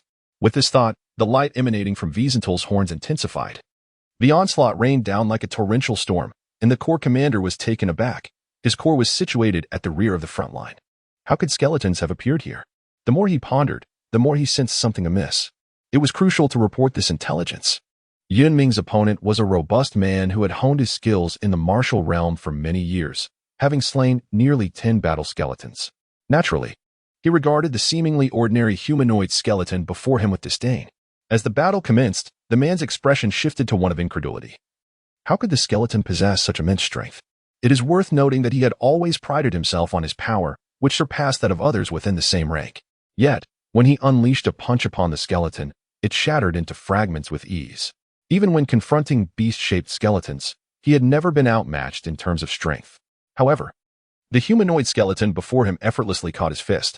Yun Ming clenched his fists tightly, for this marked his inaugural battle since his ascension to the Bone Warrior rank. A perfect opportunity to assess his prowess. Once again, the two sides exchanged blows, each content with their opponent, tacitly refraining from utilizing their combat energy or bone techniques, engaging in a straightforward exchange of punches devoid of finesse. Even in the absence of Yun Ming's leadership, the lower-ranking Jade Bones swiftly formed a lethal battle formation. Though the Bone Warriors were somewhat apprehensive during their first skirmish, the Jade Bones, emulating Yun Ming's earlier demeanor, encouraged their subordinate White Bones, soothing their anxieties. Once more, practice demonstrated the formidable power of the lethal battle formation. Ordinary soldiers, even in groups of 3 or 5, could not withstand it. Stronger Jade Bones like Amon and Shifa, leveraging the lethal formation, dispatched more than one martial apprentice. The remarkable performance of Yun Ming's lower skeleton swiftly captured the attention of all the skeletons and humans present. It was the first time they had witnessed such a combatant among the skeletons, a sentiment echoed unanimously by all but Yun Ming and Wiesenthal. As the battle raged on, the 72 lethal battle formations seemed to stir with a certain intent. It became evident that these formations were maneuvering in the direction of the human soldiers, striving to converge together, an orchestration meticulously arranged by Yun Ming through the language of souls. Yun Ming discerned that certain humans appeared to have detected the vulnerabilities of the lethal battle formation and commenced a coordinated assault. Thus, he commanded the lower-ranked Jade Skeletons to prevent the humans from congregating. In the throes of combat, distraction is a cardinal sin. Yun Ming's audacity in taking such action was undoubtedly backed by confidence. After a series of exchanges, he realized that his strength was on par with that of the brawny adversary. And in terms of speed, he could easily dominate. It was then that he began to assess the situation of the lower-ranked skeletons. The brawny man recognized that he was up against a formidable opponent. He summoned the combat energy within him, enveloping his fist, and struck out. Yun Ming deftly evaded the blow, and the Soul Devourer appeared silently, gliding across the brawny man's arm. Following his ascension to Battlebone status, the soul-absorbing effect of the Soul Devourer, along with its sharpness and durability, had significantly enhanced. Most importantly, Yun Ming could finally wield the Soul Devourer with ease, making its secrets all the more elusive. Both parties had engaged earnestly. Yun Ming, no longer entangled, relied on his speed advantage to leave numerous bloody marks upon the brawny man while simultaneously controlling the soul-absorbing effect to go unnoticed. Gradually, the vitality within the brawny man was being devoured by Yun Ming, who remained oblivious to his plight. With a casual motion, Yun Ming blocked a kick infused with combat energy from the brawny man, seized his ankle, and plunged the other Soul Devourer into the inner thigh of his opponent. With all his might, Yun Ming activated the Soul Devourer, and the vitality surged forth like a torrent breaching a dam. Within mere moments, the brawny man was completely drained of his life force. Yun Ming surveyed his surroundings. The defeat of the human army was evident. As he sought his next adversary, the warriors on the battlefield had already engaged their opponents, prompting Yun Ming to turn his attention to the martial apprentices. in less than half a stick of incense. Wise Intel had slain the brigade commander, and soon after, the skeletons unleashed a massacre upon the human forces. Once the battle concluded, Yun Ming glanced at the lower-tier skeletons. Relieved to find none had perished, excellent. Here, the bone nurturer was nowhere to be found, and the soul water was a precious resource, diminishing with each use. Thus, every bone must be carefully preserved. Regrettably, not a single skeleton had advanced in rank, which Yun Ming deemed unsurprising, as the majority of kills were attributed to the jade bones, leaving the white bones with scant souls to harvest, especially considering the soul tribute. Yun Ming contributed half of the souls he absorbed. In an effort to conceal their whereabouts, Yun Ming proposed to Vicente the complete incineration of human corpses. Given the sheer number, do you have any methods for disposal? Vicente inquired, casting a glance at his sole humanoid lower-tier battle skeleton.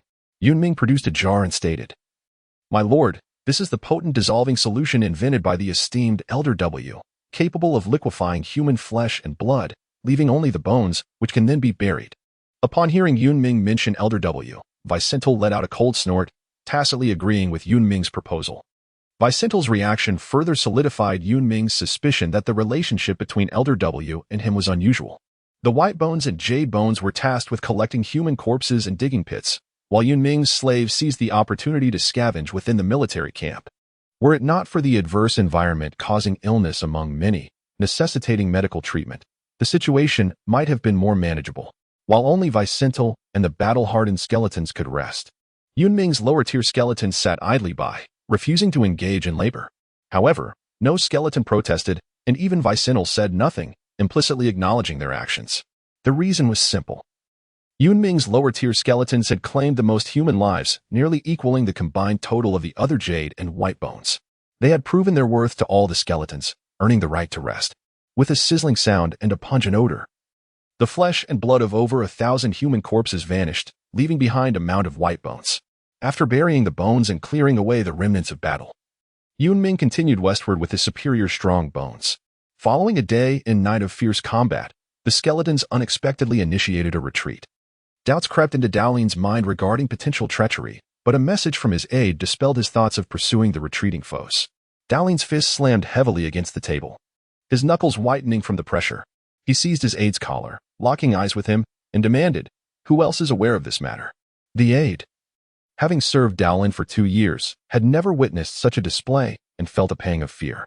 "My lord, your personal guard discovered traces of skeletons at a troops encampment, along with several brigade commanders and corps commanders who reported it, but I have suppressed the information." The aide's words calmed Dowling slightly, prompting him to release the grip on the aide's collar. "Well done." After a moment of contemplation, Dowling instructed, "Replace those commanders who discovered the skeletons with our own people, seal the information, and, if necessary, eliminate any loose ends. Send out my personal guard. We must eradicate these skeletons. You shall oversee this personally." The aide understood the gravity of the situation and saluted before departing. Dowling gazed toward the east, realizing that this cunning fox was playing tricks on him. If he had not yet gained full control over the entire legion, he would not have allowed such an opportunity to arise. Fortunately, he had a personal guard at his side. Although he felt displeased, Dowling had to acknowledge the formidable strength of that individual. This personal guard consisted of 1,000 members, all seasoned warriors, with the captain being a peak-level martial master of the second tier. Most importantly, the guard was composed entirely of loyal death warriors, alleviating any concerns regarding fidelity. Such strength rendered them nearly invincible beneath the rank of the leading bones. Dowling's greatest headache remained the fox-shaped leading bone, K. Capturing it within a short time frame seemed improbable. Otherwise, Dowling would have personally led the charge to eliminate these minor adversaries. If word of this situation leaked, he could easily imagine the faces of those he held dear. In the leading bone's main tent, K sensed the connection with the Kreezer's soul words weakening. It would not be long before a Kreezer and his subordinate skeletons found themselves isolated and vulnerable, potentially facing pursuit from human forces. The stage was set. The outcome hinged on a Kreezer's survival. K's sole task was to restrain Dowling to the best of his ability. The day brightened significantly. Looking up, the sun had fully revealed itself. Yun Ming waved his hand, signaling the caravan to halt for a rest. "My lord, no unusual circumstances have been detected." Yun Ming communicated to Vicente through soul words. "Good, we shall continue our journey after nightfall. This is human territory, and to obscure our trail." The skeletons naturally opted to operate under the cover of darkness. A fully cloaked human approached Yun Ming. "Boss, where are we headed?" The voice emanating from beneath the hat belonged to Jin Shan. After eliminating that troop, Vicentil had assigned Yun Ming to scout ahead while he followed with the lower-tier skeletons. Traveling at night was indeed safer than during the day, yet this was not the land of skeletons. Observing the uniformity of the humanoid lower-tier skeletons around him, Yun Ming conceived a clever plan. "Let us all don human clothing, hats, gloves, boots, and whatever else we can find." Naturally, Yun Ming's slaves did not possess such garments in abundance. Many items were scavenged from an abandoned village. Yun Ming adorned himself with a hooded garment and donned the purple wood mask, thereby resembling a human quite closely. Furthermore, under the cover of night, human vision is compromised, making it nearly impossible to discern his true nature unless one ventured too near. Yun Ming once again replaced the skeletal remains with ox carts and horse-drawn carriages, shrouding the cargo to create the illusion of a group of refugees, albeit with a slight excess of belongings. Fortunately, in recent days, they had not encountered any human military forces. Even the villages and towns lay deserted, devoid of a single human presence. Yun Ming gently shook his head, prompting Jin Shan to decisively turn and leave. It was not that Yun Ming was unwilling to respond. Rather, he found himself at a loss regarding their next destination. The original mission entailed sowing chaos behind the Northern Alliance's front lines, in conjunction with Lord Linggu, to breach their defenses. There were no specific constraints on how to accomplish this. The simplest approach would be to slay any humans encountered, a method that would undoubtedly yield immediate results. However, Yun Ming understood that this path could lead to swift demise. In this regard, Center seemed to share a tacit understanding with Yun Ming, refraining from the massacre of humans and instead focusing intently on guiding Yun Ming. Indeed, it was a matter of navigation. When faced with a fork in the road, Yun Ming would inquire of Center on which path to take. Center would typically pause in contemplation before providing an answer, occasionally requesting Yun Ming to describe the scenery ahead. On one occasion, the sun blazed mercilessly, and the skeletons could no longer endure the heat. Yun Ming was hesitant to utilize too much soul water.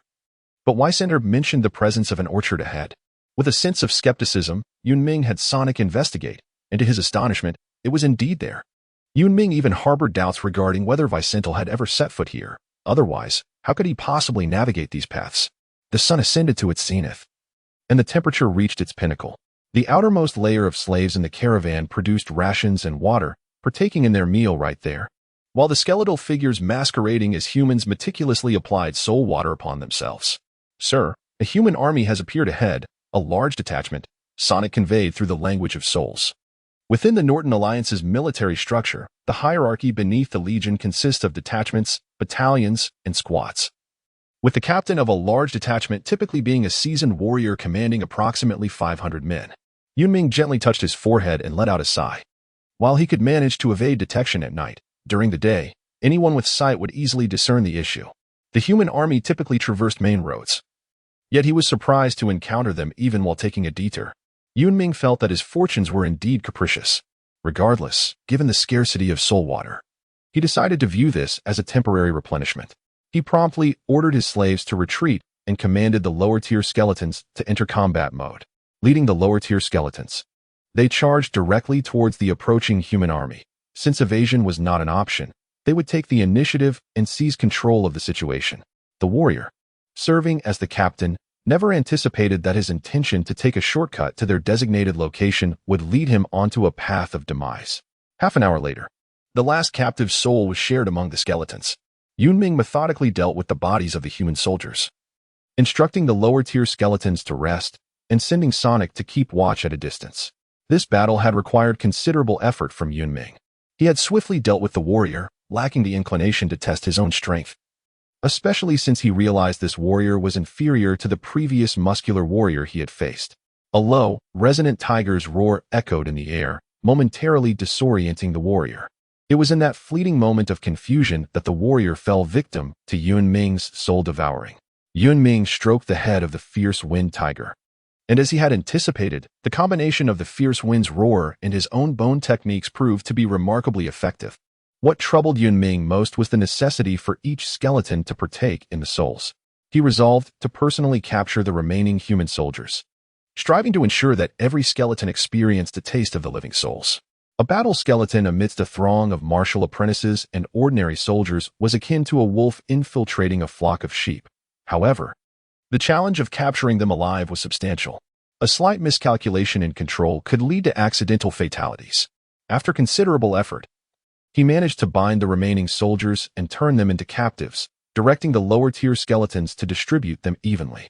At that moment, the captives could hardly be oblivious to Yun Ming's intentions. They were clearly being treated as mere livestock on the chopping block. Former comrades were pierced by various bone weapons. Unable to utter a sound, these skeletons were torturing them. The captive spirits were profoundly shaken, with some kneeling in pleas for mercy, others remaining silent. While the majority unleashed a torrent of curses upon Yun Ming. Yun Ming paid no heed to these matters and even took the liberty of assigning a human soldier to live foam as a reward. A crescent moon emerged amidst the embrace of countless stars. Compared to the full moon of the skeleton continent, the moon of the Fengyuan continent appeared smaller. Casting a dimmer light, Yun Ming's team embarked on their journey once more, advancing in accordance with the directives of Vicental. The human military encountered during the day seemed to serve as a harbinger, signaling to Yun Ming that they had entered human territory. As midnight approached, Sonic once again detected signs of human presence. In the stillness of the night, the entire village succumbed to slumber, with only the faint echoes of two distant barks disturbing the silence. Yun Ming found himself in a circular clearing, where the slaves were gathered around several corpulent objects, studying them intently. From their discourse, Yun Ming discerned that these bulky items were the remnants of harvested crops, specifically the inedible husks, leaves, and stems collected by humans. This practice was intended to provide fuel for warmth during the harsh winter months, known as the wind and snow season, on the continent of Fengyuan. Various factors had led to a stark contrast in the lifestyles of humans on the Fengyuan and skeleton continents. Here, the crops were entirely unfamiliar to the elderly laborers, stirring a deep-rooted curiosity within them. The underlings of Yun Ming, the skeletal sentinels, were vigilantly guarding the various passages of the village. Upon receiving this intelligence, Vicental promptly commanded Yun Ming to secure the village and refrain from any unauthorized actions, hastening his pace towards Yun Ming's location. In this vicinity, the existence of a village presented itself, a veritable offering of souls. Within a mere quarter of an hour, Vicental arrived, encircling the village with an impenetrable blockade. At his command, Yugu led the Bone Warriors into the fray. Tormented not only by the harsh climate of Fengyuan continent, but also suffering from the paltry availability of soul water in their everyday lives. Yun Ming is utterly convinced that conflicts will undoubtedly erupt between the skeletons and humans within the village. The war bones have not entered. The village is inhabited solely by ordinary humans, whose numbers are already limited. Should the war bones take action, the jade bones and white bones would stand no chance. The utmost priority at present is to ensure the protection of every single white bone. The lower-tier skeletons of Yun Ming could only guard the passage, remaining vigilant. It was primarily during the day that they learned of Yun Ming's encounter with a formidable human army, prompting Vicental to hasten to their aid. However, by the time they arrived, Yun Ming's subservient skeletons had already feasted upon the souls of the living, leaving the other skeletons to watch helplessly. To prevent such occurrences from transpiring again, Vicental reduced the distance between their forces and Yun Ming. Thus, this time, Yun Ming was inevitably excluded from the village. Cries, wails, and the sounds of flesh being torn apart mingled and spread in all directions, as if beseeching someone to uncover the grim reality and rescue the humans ensnared by the skeletal claws. Inform your subordinates, the noise is too loud, accelerate the pace. The battle skeletons promptly relayed the command, and indeed, the cacophony diminished significantly, while the tempo of slaughter quickened. The slaves of Yun Ming trembled in terror, with women desperately covering their children's ears, cowering within the confines of the vehicle, fearful that the frenzied skeletons would not spare them in their bloodlust.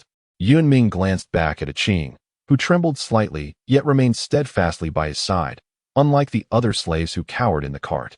Qing had diligently followed Yun Ming, fulfilling his duties with unwavering commitment, save for the days when Yun Ming and Jin Shan journeyed to Kaiser City. Shortly, I shall speak with Lord Vicental, urging you to gather more individuals and endeavor to procure any valuable items. Yun Ming urged Qing, displaying an attitude that was far from diligent. It was not that Yun Ming held any profound feelings for these slaves, but rather that he suddenly grasped a stark reality. In the continent of Fengyuan, the role of these slaves had become increasingly significant. Just as Qing and the old man Hank were deliberating on how many individuals to organize for a search in the village, a bloodied woman stumbled out from the village, closely followed by a skeletal figure. Upon seeing Ching and Hank, the woman, mistakenly believing them to be her rescuers, found a surge of strength and cried out, "Save me! Please, save me!" However, just a few steps away from Ching, a sharp pain shot through her calf, causing her to collapse forward. Her trousers were soaked with blood, indicating a severe injury to her leg. Despite the circumstances, her will to survive was evident. Hank and Ching moved to assist her but hesitated. The woman, unaware of their reluctance, gritted her teeth against the pain and asked, "Are you from the bone hunters? There are many skeletons left in the village. Hurry, eliminate them." Having endured such tremendous upheaval, the woman had not completely lost her sanity. Seeing the ordinary attire of the two before her, coupled with the indistinct figures lingering behind, she mistakenly assumed they were part of a bone hunter group. Her tone was laced with the elation of having survived a calamity. The skeletal figure approached leisurely, causing Ching and Hank to instinctively retreat a couple of steps. "You were fortunate to be compliant. Should you dare to rescue this human, I shall slay you." The skeletal figure was pleased with their acquiescence, believing that although these slaves had masters, they would not turn against their kind for the loss of merely two. "Could you repeat that?" Upon hearing the voice of Yun Ming, the skeletal figure instantly altered its tone.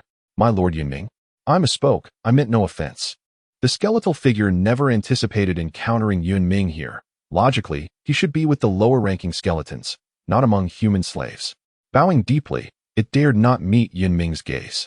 Thanks to the exploits of Torjin Mountain, the tale of Yun Ming's fierce battle against the crocodile of slaughter had spread among the lower skeletons in Weisenthal. The skeletal figure regretted having uttered those words. Yun Ming could easily dispatch a war skeleton with a dozen subordinates, and now that he had ascended, his power must be formidable. Even if it meant its own demise, the higher-ranking war skeleton would likely remain indifferent. The woman, now cold all over, suffered not only from excessive blood loss but also from the presence of the war skeleton before her. The joy of surviving evaporated instantly. These individuals were not her saviors, but rather the slaves of this war skeleton. "My lord Yun Ming," the skeletal figure cautiously inquired, pointing to the woman on the ground. Yun Ming, disinterested in the jade bone figure, waved his hand dismissively, indicating that the jade bone could act as it pleased. The jade bone expressed its gratitude repeatedly before turning to showcase its bone skills, eager to partake in the earthly souls of women. Just as Ching was about to voice her thoughts to Yun Ming, she was abruptly seized by the old man beside her. "Leave me. I possess medical knowledge and can heal." The woman's seemingly nonsensical statement left everyone present, save for Yun Ming, in a state of bewilderment, both humans and skeletons alike. Yun Ming recognized that the woman's words were directed at him and replied, "I am but a skeleton, even if you possess the power to resurrect the dead. It bears no significance to me." The relentless barrage of setbacks was overwhelming, leaving the woman momentarily speechless. However, she comprehended that this skeletal warrior was the one who held the power over her fate. To survive, she must gain his approval. Having followed her father in the study of medicine since childhood, she began treating the villagers in her teens. Her medical skills were not particularly exceptional, yet sufficient for addressing common ailments. The cacophony of persistent coughs captured her attention, and she resolved to take a gamble. Assessing the value of these slaves in the eyes of the skeletal warrior. "Do you truly think I care about them?" Yun Ming mused, finding a degree of admiration for the woman, who, in her quest for survival, promptly articulated her worth. Their symptoms were similar, likely becoming more prevalent recently. It was probable that they were afflicted by a contagious disease, and if that were the case, they might all perish. Yun Ming cast a glance at Ching, who gently nodded in affirmation of the woman's words. The number of ailing slaves was indeed on the rise. In the land of the skeletons, medical knowledge was a rarefied expertise, accessible to only a select few. Yun Ming found himself at an impasse, able only to endeavor in procuring additional medicinal supplies for them. Yun Ming was uncertain of the veracity of the woman's words, yet he found himself devoid of alternatives and could not simply stand by as the slaves perished. "You may leave," he directed towards Yugu. Taken aback by the turn of events, Yugu, despite his reluctance, had no choice but to accept his misfortune. The souls of the village were swiftly devoured by the ravenous skeletons, and the cries of despair gradually faded into silence, restoring an eerie stillness to the surroundings. Ching and the old man assisted the woman into the cart before organizing a group to scour the village for supplies. Blood stained the ground, and lifeless bodies, regardless of age or gender, lay strewn across the village. As one traversed the desolate area, the only sounds that pierced the silence were labored breaths and the shuffling of feet, for even the chickens, ducks, cattle, and sheep had been mercilessly slaughtered. This haunting scene became a shared impression among those searching for resources within the village. After the small supplement of souls was completed, Vicental instructed Yun Ming to manage the village. Awkwardly, they realized that the emergency solution had run out, and it was too late to prepare a new batch. Yun Ming contemplated for a moment before instructing the lower-ranking skeletons to gather the corpses into a house on the outskirts of the village. He then summoned torches and cast them inside. The flames swiftly engulfed the entire structure, emitting an intense heat that illuminated the path ahead. The procession commenced, and the woman in the cart gazed at the roaring fire, her eyes obscured by her hair, unwavering, as if to indelibly etch the flames into her memory. On the 7th day after Yun Ming and his companions departed the village, a group of approximately 30 individuals clad in black attire arrived. This band comprised both men and women, with a few individuals wrapped in bandages, clearly bearing the marks of previous battles. At the forefront stood a middle-aged man of unremarkable appearance. The captain, "There are no living beings discovered in the village, only an abundance of blood." Evidently the work of the skeletons, a woman emerged from the village, addressing the middle-aged man. His name was Mo Air, a squad leader in the personal guard of Daolin, commanding 30 martial artists, and himself a martial master. Recently, he had received orders to hunt down a group of skeletons that had stealthily infiltrated the Alliance, with a strict directive to maintain silence and ensure their complete annihilation. Mo Air had previously led his team to eliminate a panther-like strong skeleton and continued the search for their targets. Several hours prior, they had discovered signs of a struggle alongside a narrow path, and in the adjacent thicket, they uncovered hundreds of skeletal remains. After a thorough search, they stumbled upon this village. Mo Air surveyed the surroundings, his gaze landing on a partially collapsed house. A gentle breeze carried a faint, acrid scent to him. Several martial artists took on the role of laborers, and the debris was swiftly cleared away, revealing charred corpses beneath. Such scenes were commonplace on the battlefield.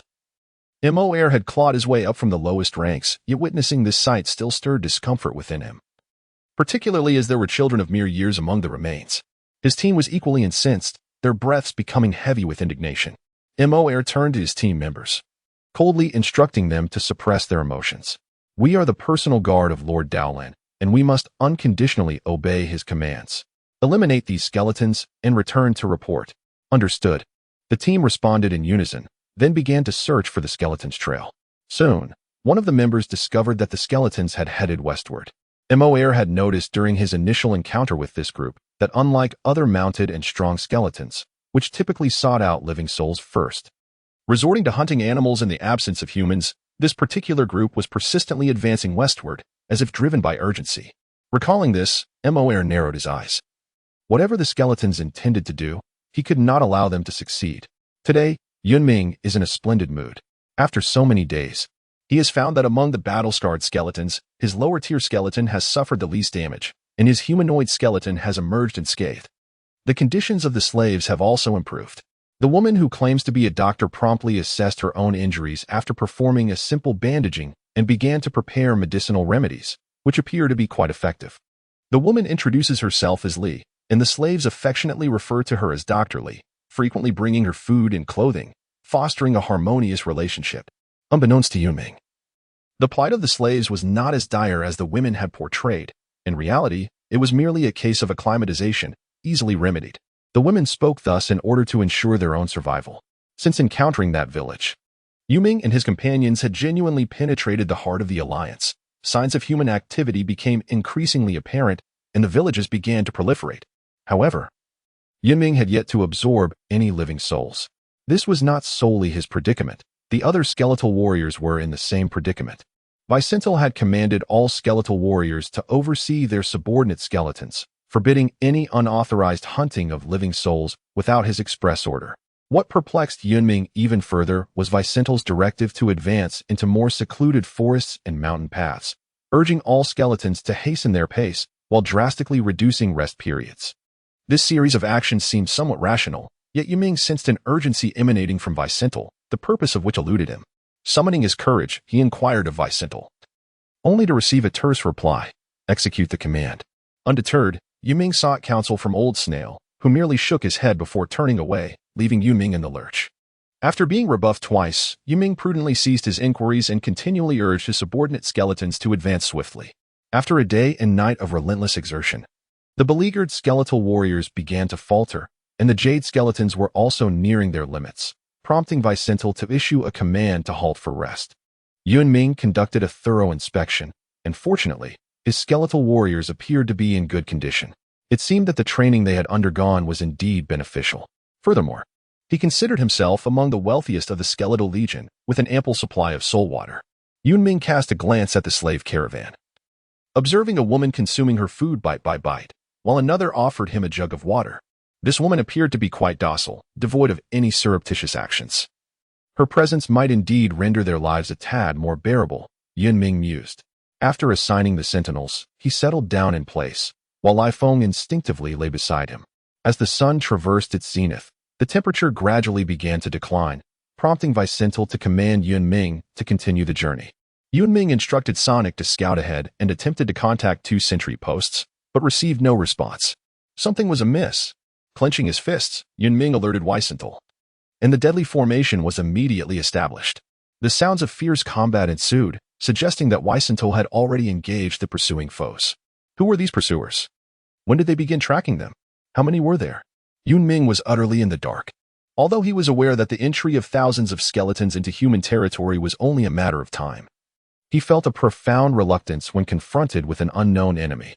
From the woods emerged 4 figures clad in black, appearing to be 3 men and 1 woman.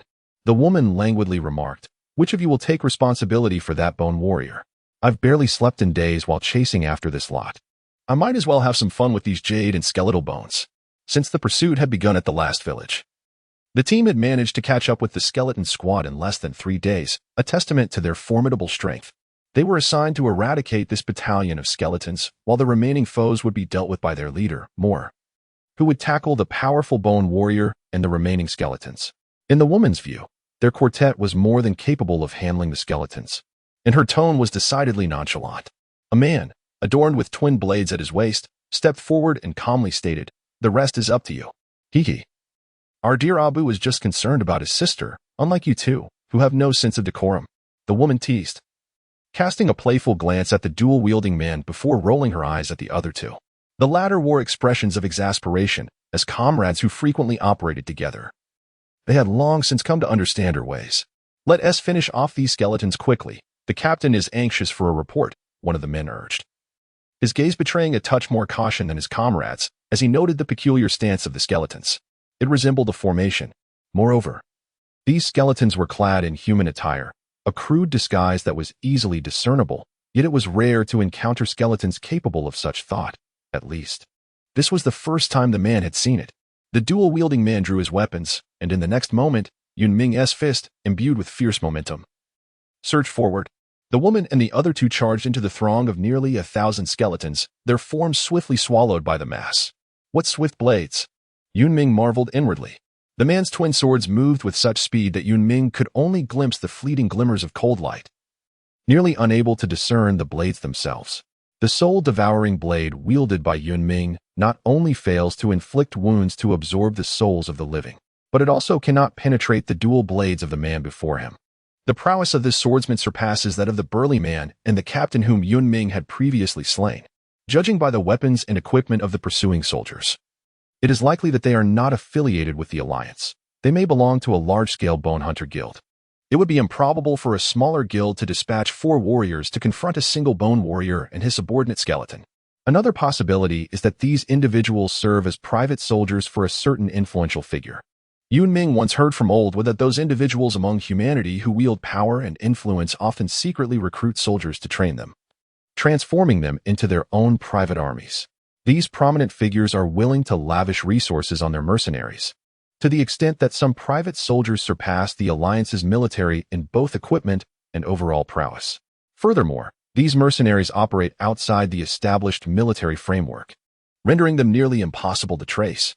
Upon hearing a man mention the term reporting back, Yun Ming surmised that it was highly likely a high-ranking official from the military had been dispatched to eliminate the skeletons, specifically targeting not the Vicentil faction. Other skeletal warriors and formidable foes had probably encountered these dark-clad individuals as well. Judging by the tone in which the dark figures spoke, it was evident that Yun Ming was not the first batch of skeletons they had located. Their demeanor suggested a complete disregard for the skeletons. a sentiment that the cloaked figures were indeed justified in holding. As three dark-clad figures charged into the throng of skeletons, the air was filled with the sounds of anguished screams and the cracking of bones. The lethal formation executed by the humanoid skeletons truly captivated the seasoned members of the guard. It was not that these guardians had never witnessed formations before. Rather, it was the first time they had observed skeletons employing such tactics, and their coordination appeared commendable. One jade-bone skeleton paired with 10 white-bone counterparts. Their bone techniques synergistically combined to create a formidable defense and offense, enabling the formation to withstand 2 to 3 times its number in adversaries. Yet, it was merely satisfactory in the eyes of the three dark-clad figures, who perceived it as somewhat lacking. The elite members of the guard, selected from the ranks of martial apprentices under the tutelage of grandmasters, enjoyed resources far beyond those accessible to ordinary martial trainees. Consequently, their prowess significantly surpassed that of their peers. Initially caught off guard by these extraordinary skeletons, they quickly regained their composure. However, the disparity in strength rendered the lethal formation ineffective. The fragile bone structure of the white bones crumbled under the onslaught of infused combat energy, while the jade bones merely endured a few additional strikes. Yun Ming was too preoccupied to pay attention to the situation of the lower-ranked skeletons. The dual-blade man showed no mercy, relentlessly clashing his blades against the soul devourer. Spirit summoning water, Yun Ming suddenly shouted. Jin Shan in the vehicle immediately responded, pouring an entire barrel of spirit summoning water onto the ground. The earth became soft and began to churn, as if something were about to break through the surface. After experiencing numerous life and death situations with Yun Ming, Jin Shan's strength had not improved in the slightest, yet his courage had significantly increased. He no longer waited until the end to act. The three women finally noticed that there was another skeleton in the vehicle, seemingly a war bone. But why had it not made a move? Was there some hidden agenda? The three could not fathom it. Jin Shan's reluctance to engage in battle was simply due to fear, not any sinister plot. Various bewildered gray bones crawled out from below. Jin Shan understood that the situation was dire. He could not afford to wait for the gray bones to completely emerge from the soil. He hastily pulled them out, forcing the gray bones to embark on a brief journey as cannon fodder. A multitude of cannon fodder flooded onto the battlefield. Amon, understanding his master's intentions, began directing the other jade bones to gradually retreat, allowing the gray bones to fill the gaps in the middle. The casualties among the lower-ranked skeletons were temporarily alleviated, but Yun Ming's situation was far from favorable. Already at a disadvantage against the dual-blade man, he was further distracted by directing Jin Shan to execute the Bone Sea strategy. Seizing the opportunity, the dual-blade man launched a powerful strike aimed at Yun Ming's chest. Fortunately, Yun Ming stepped back just in time, preventing the blow from injuring his spine. The entirety of Yun Ming's sternum had vanished, leaving his chest desolate and hollow, a sight far more tragic than that of a skeletal figure recently unearthed from the ground. In confronting the dual-wielding man, the tiger roar bone technique of the Gale was utterly ineffective, as the assailant exhibited no hesitation whatsoever. Suddenly, the man's dual blades began to slow, yet Yun Ming found no joy in this. It could only signify one unsettling reality. This human was preparing a formidable technique. As anticipated, when the Soul Devourer collided once more with the man's broad, short blades, Yun Ming felt an icy chill emanating from the tip of the Soul Devourer, coursing through to his forearm bone. The blades became ensnared by slender, ice-blue threads, as if endowed with life, sprouting intricate veins, quickly enveloped by deep blue ice crystals. Gazing upon the frost emanating from the blades, Yun Ming's spirits sank further. His adversary had ultimately unleashed his martial prowess. It is well known that humans on the skeleton continent possess frail bodies, rendering them incapable of cultivation, resulting in weak souls. In contrast, the humans of the Feng Yuan continent are able to cultivate, giving rise to a multitude of martial apprentices and warriors. Martial techniques serve as the means of attack for these individuals, differing from bone techniques in that martial skills must be learned through practice and with guidance. The process is greatly expedited. The martial technique employed by the dual-wielding man is known as Eye Slash, despite its unimpressive name. It is a skill he meticulously honed over time, specifically acquired in exchange for the merits earned through his weaponry. Yun Ming inwardly lamented the precarious situation. If the dual-wielding adversary drew near, even a few brief encounters could render him immobilized by frost. This phenomenon also elucidates why skeletons of lesser strength are easily crushed by humans, aside from the inherent weakness of their bone structure. The martial prowess of humans vastly surpasses that of the skeletal warriors. After deftly evading several strikes from the man's icy blades, Yun Ming retreated strategically, avoiding direct confrontation and luring the man deeper into the woods. The woman released a dart from her hand, a golden-red butterfly tracing an elegant arc as it soared through the air. After encircling the neck of the humanoid jade skeleton, the butterfly returned to her grasp. The humanoid jade skeleton stood motionless, its skull clattering to the ground, the body following suit a few moments later. Ayamon hastily directed the skeletons to maintain distance. The woman's butterfly dart was exceedingly uncanny, having already claimed the skulls of over a dozen jade skeletons. Although the number of gray skeletons was considerable, they were but oversized ants in the presence of 3 martial artists, easily dispatched by even the simplest of attacks. Just as the gray skeletons were on the verge of annihilation, Jin Shan hesitated, recognizing the significance of the soul-attracting water, akin to a mobile source of soul essence. Its importance was self-evident. Depleting it here would leave them bereft of resources. Jin Shan himself was taken aback by this realization, as the matter of troop supply was ostensibly Yun Ming's concern. Unbeknownst to him, he had unconsciously shed his identity as a merchant skeleton, accepting the role of Yun Ming's steward. "Stop dawdling, or we shall lose our lives." The words of the old tortoise resonated like thunder, jolting Jin Shan into action. He began to hurl jar after jar of soul-attracting water. The woman understood that if the battle skeleton continued this relentless bombardment, the 3 of them would soon be exhausted and could face reprimand from their leader. Once more, she launched her dart, the butterfly appearing slow yet moving with remarkable speed. This time targeting not the jade skeletons but Jin Shan, who was incessantly summoning gray skeletons. Ayamon was the first to notice, and without a moment's thought, he seized a lower-grade white skeleton nearby and hurled it away. Only a vast horde of gray skeletons could halt the advance of the 3 humans. Jin Shan, upon seeing the dart hurtling towards him, froze momentarily, instinctively crouching down in fear. The image of a jade skeleton losing its head fresh in his memory, he had no desire to meet a similar fate. Fortuitously, the dart narrowly missed him, gliding just above his skull, evading him perfectly. Perhaps Jin Shan had forgotten that he now shared the same battle skeleton status as Yun Ming, and even with slow reflexes, he far outpaced the majority of jade skeletons. He credited his narrow escape to sheer luck, feeling a surge of pride. Had it not been for the old tortoise's warning, he might have continued basking in self-satisfaction. To prevent another ambush, Jin Shan swiftly concealed himself among several carts, denying the woman a clear shot at him. He then resumed his frantic summoning of soul-attracting water, gray skeletons emerging from the ground, drawn forth by the mysterious power of the liquid, rushing to join the desperate fray. Ayamon observed the relentless emergence of gray skeletons and formulated a plan. He commanded the remaining jade and white skeletons to form a wide circle, intentionally leaving an opening to confine the gray skeletons and the 3 humans within a restricted area. Maximizing the gray skeleton's utility, Ayamon grasped Yun Ming's strategy to exhaust the enemy through sheer attrition. As for whether the gray skeletons would flee, there was no concern. Their intellect was insufficient to overcome the instinctual obedience to their superior skeletons. With the outer ring of jade and white skeletons, the gray skeletons would rush headlong into peril. A fundamental reason why the Bone Sea tactic became a classic strategy among skeletons. Despite their low power and intelligence, gray skeletons executed commands without fail. And those with foresight quickly recognized this trait, proposing its use against skeletons. However, this plan met with staunch opposition. How could humanity rely on these wretched bone constructs for victory? Future generations would surely mock such a history.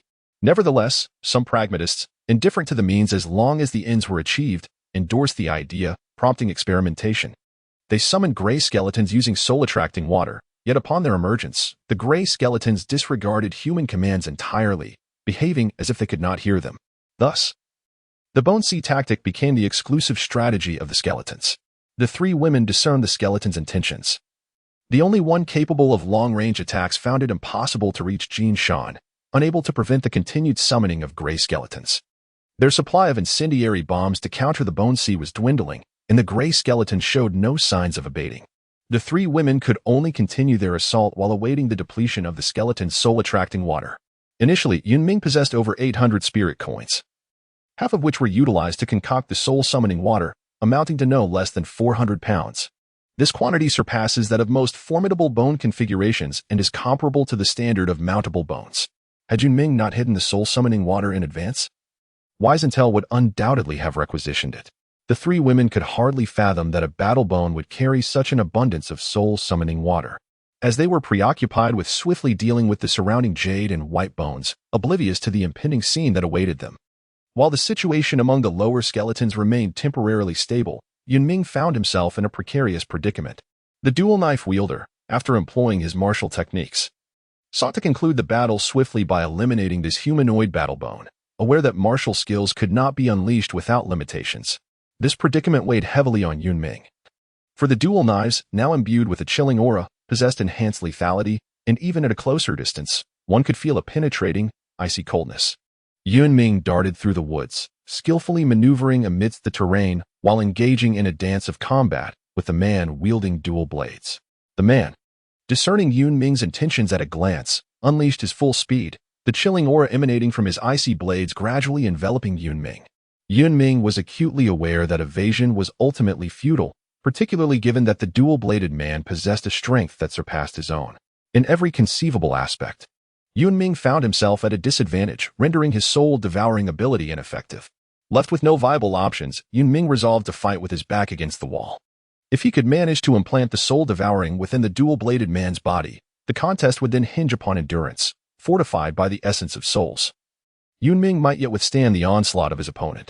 Conversely, should this stalemate persist, it was only a matter of time before Yun Ming would succumb to becoming nothing more than a frozen husk. Yun Ming exerted all his strength to propel the Soul Devourer, one of which clashed unwaveringly with the dual blades, while the other lunged directly towards the heart of the dual blade wielder. Yun Ming aimed to maximize the damage through the vital point of his adversary. However, he underestimated the swiftness of the dual blade fighter's reflexes. As Yun Ming parried the blades, the dual blade warrior swiftly executed a knee strike, deflecting Yun Ming's Soul Devourer and merely grazing the soft armor on his chest, leaving behind a faint crimson mark. Alas, it was a mere hair's breadth away. Failing to land the blow, Yun Ming promptly retreated. The dual blade fighter, however, would not afford Yun Ming such an opportunity had it not been for his quick reflexes. He would have surely been wounded by this formidable, humanoid combatant. Yun Ming failed to notice that the Soul Devourer, which was fending off the dual blades, had unexpectedly developed a hint of icy blue. The hard-won opportunity was squandered, and a flicker of frustration welled up within him. Undeterred, he surged forward once more. If one chance was lost, he would create another. There was no room for retreat, no space for hesitation. The dual-bladed man delivered a kick to Yun Ming's collarbone. Yet his forearm was seized by the Soul Devourer. Is this your bone technique? The dual-bladed man glanced down at the icy shards adorning his wound, surprised to find that the bone technique of this warrior bore a striking resemblance to his own martial skills, albeit lacking in chilling potency. On the surface, Yun Ming appeared calm and composed, yet within his heart, he was profoundly shaken. What could be the reason for such a chilling aura emanating from my Soul Devourer? Yun Ming felt a deep sense of perplexity, though he could not allow it to manifest outwardly. Had the Soul Devourer, when summoned to resist that icy blade, truly undergone a transformation in its evolved state? Yun Ming twirled the Soul Devourer, its icy blue tip casting an enchanting and exquisite glow. The dual-bladed man assumed Yun Ming was faltering, seizing the opportunity to strike at his throat with his twin blades. Clang, clang, clang. The two combatants separated once more. Yun Ming, despite being struck on the ulna by the dual-blade assailant, found his spirits unexpectedly lifted. Through their recent encounter, he finally discerned the transformation of his Soul Devourer, the ability to absorb the energy of his foes for his own utilization. This indeed marked the evolution of the Soul Devourer following his ascension to Battlebone. Conversely, the dual-blade warrior could not share in this elations. He had not anticipated that this Battlebone would prove so formidable, refusing to succumb to death. To make matters worse, his own fighting energy was depleting rather swiftly, compelling him to resolve this matter with utmost urgency. The chill emanating from the blades in his hands intensified. Upon witnessing this, Yun Ming did not retreat but instead advanced. The chilling aura of the dual-bladed man had significantly diminished in potency against him. The relentless cold emanating from the dual-bladed man allowed Yun Ming to continuously transform it into an unending stream of offensive energy. Yun Ming, growing ever more formidable in battle, propelled the Soul Devourer with relentless vigor, causing it to clash and intertwine with the dual blades. Stealthily, he absorbed the chilling energy that clung to the Soul Devourer, creating a mesmerizing spectacle as the ice-blue weapon generated delicate shards of ice that scattered in all directions upon contact with the crystalline blades. The dual-bladed warrior gradually sensed an unsettling shift. The energy within him was depleting at an alarming rate, and the humanoid skeletal adversary before him proved increasingly formidable. If this continued, his prospects appeared increasingly grim. Yun Ming was repelled by the dual-blade man with a single strike. Steadying himself, he observed as the man brought his hands together, merging the two knife hilts into one, transforming the separate blades into a double-headed weapon. With a single hand grasping the blade, a multitude of ice particles materialized around the weapon, moving in an enigmatic trajectory, reminiscent of the legendary ice and snow spirits. Yun Ming did not dare to be careless. With a swift cross-block of the Soul Devourer, the man deftly twisted his wrist, and with a flick of his dual-headed ice blades, he deflected the Soul Devourer and struck downwards towards Yun Ming from midair. Martial technique. Ice slash. Yun Ming immediately attempted to retreat, but he noticed the man's right chest was exposed. Without hesitation, he stepped forward, one hand poised to withstand the man's dual-headed ice blades, while the other lunged straight for the man's heart. The man smiled faintly, not surprised by Yun Ming's actions. He had intentionally exposed his right chest to bait Yun Ming into taking the risk, exchanging injury for life. Naturally, Yun Ming's character would not let such an opportunity slip by, and he fell right into the man's trap. The chilling essence of the Soul Devourer enveloped his chest, forming a layer of frost. Then, a torrent of life energy surged into his body, nearly eliciting a cry of pleasure from him. The moment the man shifted his dual blades seemed to stretch into eternity, yet it was merely a matter of seconds. Within Yun Ming's body, it felt as if something was rapidly depleting. The already scarce fighting spirit was now dissipating wildly. Just as the man's dual-headed ice blades were about to make contact with the Soul Devourer, the swirling ice particles vanished, leaving only a thin layer of ice crystals on the blades. After severing the Soul Devourer, the man's weapon found it nearly impossible to advance any further. Despite his shock, the man remained composed, pretending to retreat. However, Yun Ming would not squander such a splendid opportunity. He seized the man's weapon-bearing hand, refusing to let go no matter how fiercely the man struggled or retaliated. They were locked in a tight embrace. How could this be? After a few moments, the man's strength waned significantly, his words sounding like a mix of self-muttering and inquiries directed at Yun Ming. Both the dual-blade man and Yun Ming were formidable characters, willing to exchange injury for life at critical junctures, even risking death for victory. The dual-blade man's prowess, courage, and adaptability were on par with Yun Ming's. He faltered only because Yun Ming's bone technique could absorb the energy of his foes. Upon realizing this, Yun Ming cleverly feigned his bone technique as a source of cold energy, lowering the dual-blade man's defenses while concealing the most terrifying aspect of the Soul Devourer. When the dual-blade man devised a scheme against Yun Ming, he had already set his own trap. Seeing the dual-blade man expose a flaw, Yun Ming, disregarding any potential countermeasures, launched his attack. The dual-blade man could not withstand Yun Ming's onslaught. Defeat was synonymous with death. Yun Ming, disregarding his still-recovering body, extracted the final remnants of soul energy and swiftly withdrew his Soul Devourer. The three women found themselves in a most exasperating predicament. The number of gray bones showed no signs of diminishing, but rather continued to multiply, while the jade bones and white bones incessantly harassed them. If this continued, they would be gradually worn down to nothing. Although they had considered bypassing the gray bones to directly eliminate the jade bones the moment they approached, the jade bones would promptly summon the gray bones for protection, remaining completely hidden from sight. Moreover, the growing number of gray bones made it nearly impossible to strike the jade bones from a distance. The trio found themselves further divided, forced to engage in separate battles. Yun Ming observed the gray skeletons emerging in droves from the depths below, realizing that his plan had been executed flawlessly by the subordinate jade bones. The golden mountain continued to pour forth the soul-fetching water, summoning the gray skeletons incessantly. Yun Ming observed the three individuals, selecting a target before stealthily blending into the ranks of the gray bones. The woman retracted her butterfly darts, shattering several gray bones that attempted to launch a surprise attack. Watching the throng of gray bones, a twinge of anxiety gripped her heart. Abu had yet to return. Could something have befallen him? She shook her head, dismissing the thought. She was well aware of Abu's prowess. He would be unharmed. With a flick of her wrists, a dozen flying darts streaked through the mass of gray bones like shooting stars. Upon witnessing the scene, Yun Ming acted swiftly. The woman, exhausted from battling the horde of gray bones, failed to notice Yun Ming approaching from behind until it was too late. In a moment of despair, she collapsed, the vitality within her fading entirely. Her companions, seeing her fall, intensified their assaults. Yet, they could not inflict a single wound upon Yun Ming, allowing only the foolish and feeble minions to suffer. The forearm bone was enveloped in gray mist, a final strike from the woman before her demise. Yun Ming paid little heed to such trivial injuries. Upon seeing Yun Ming's return, Jin Shan promptly approached him, eager to take credit. "Boss, you have returned. The moment I heard your command, I grasped your intent.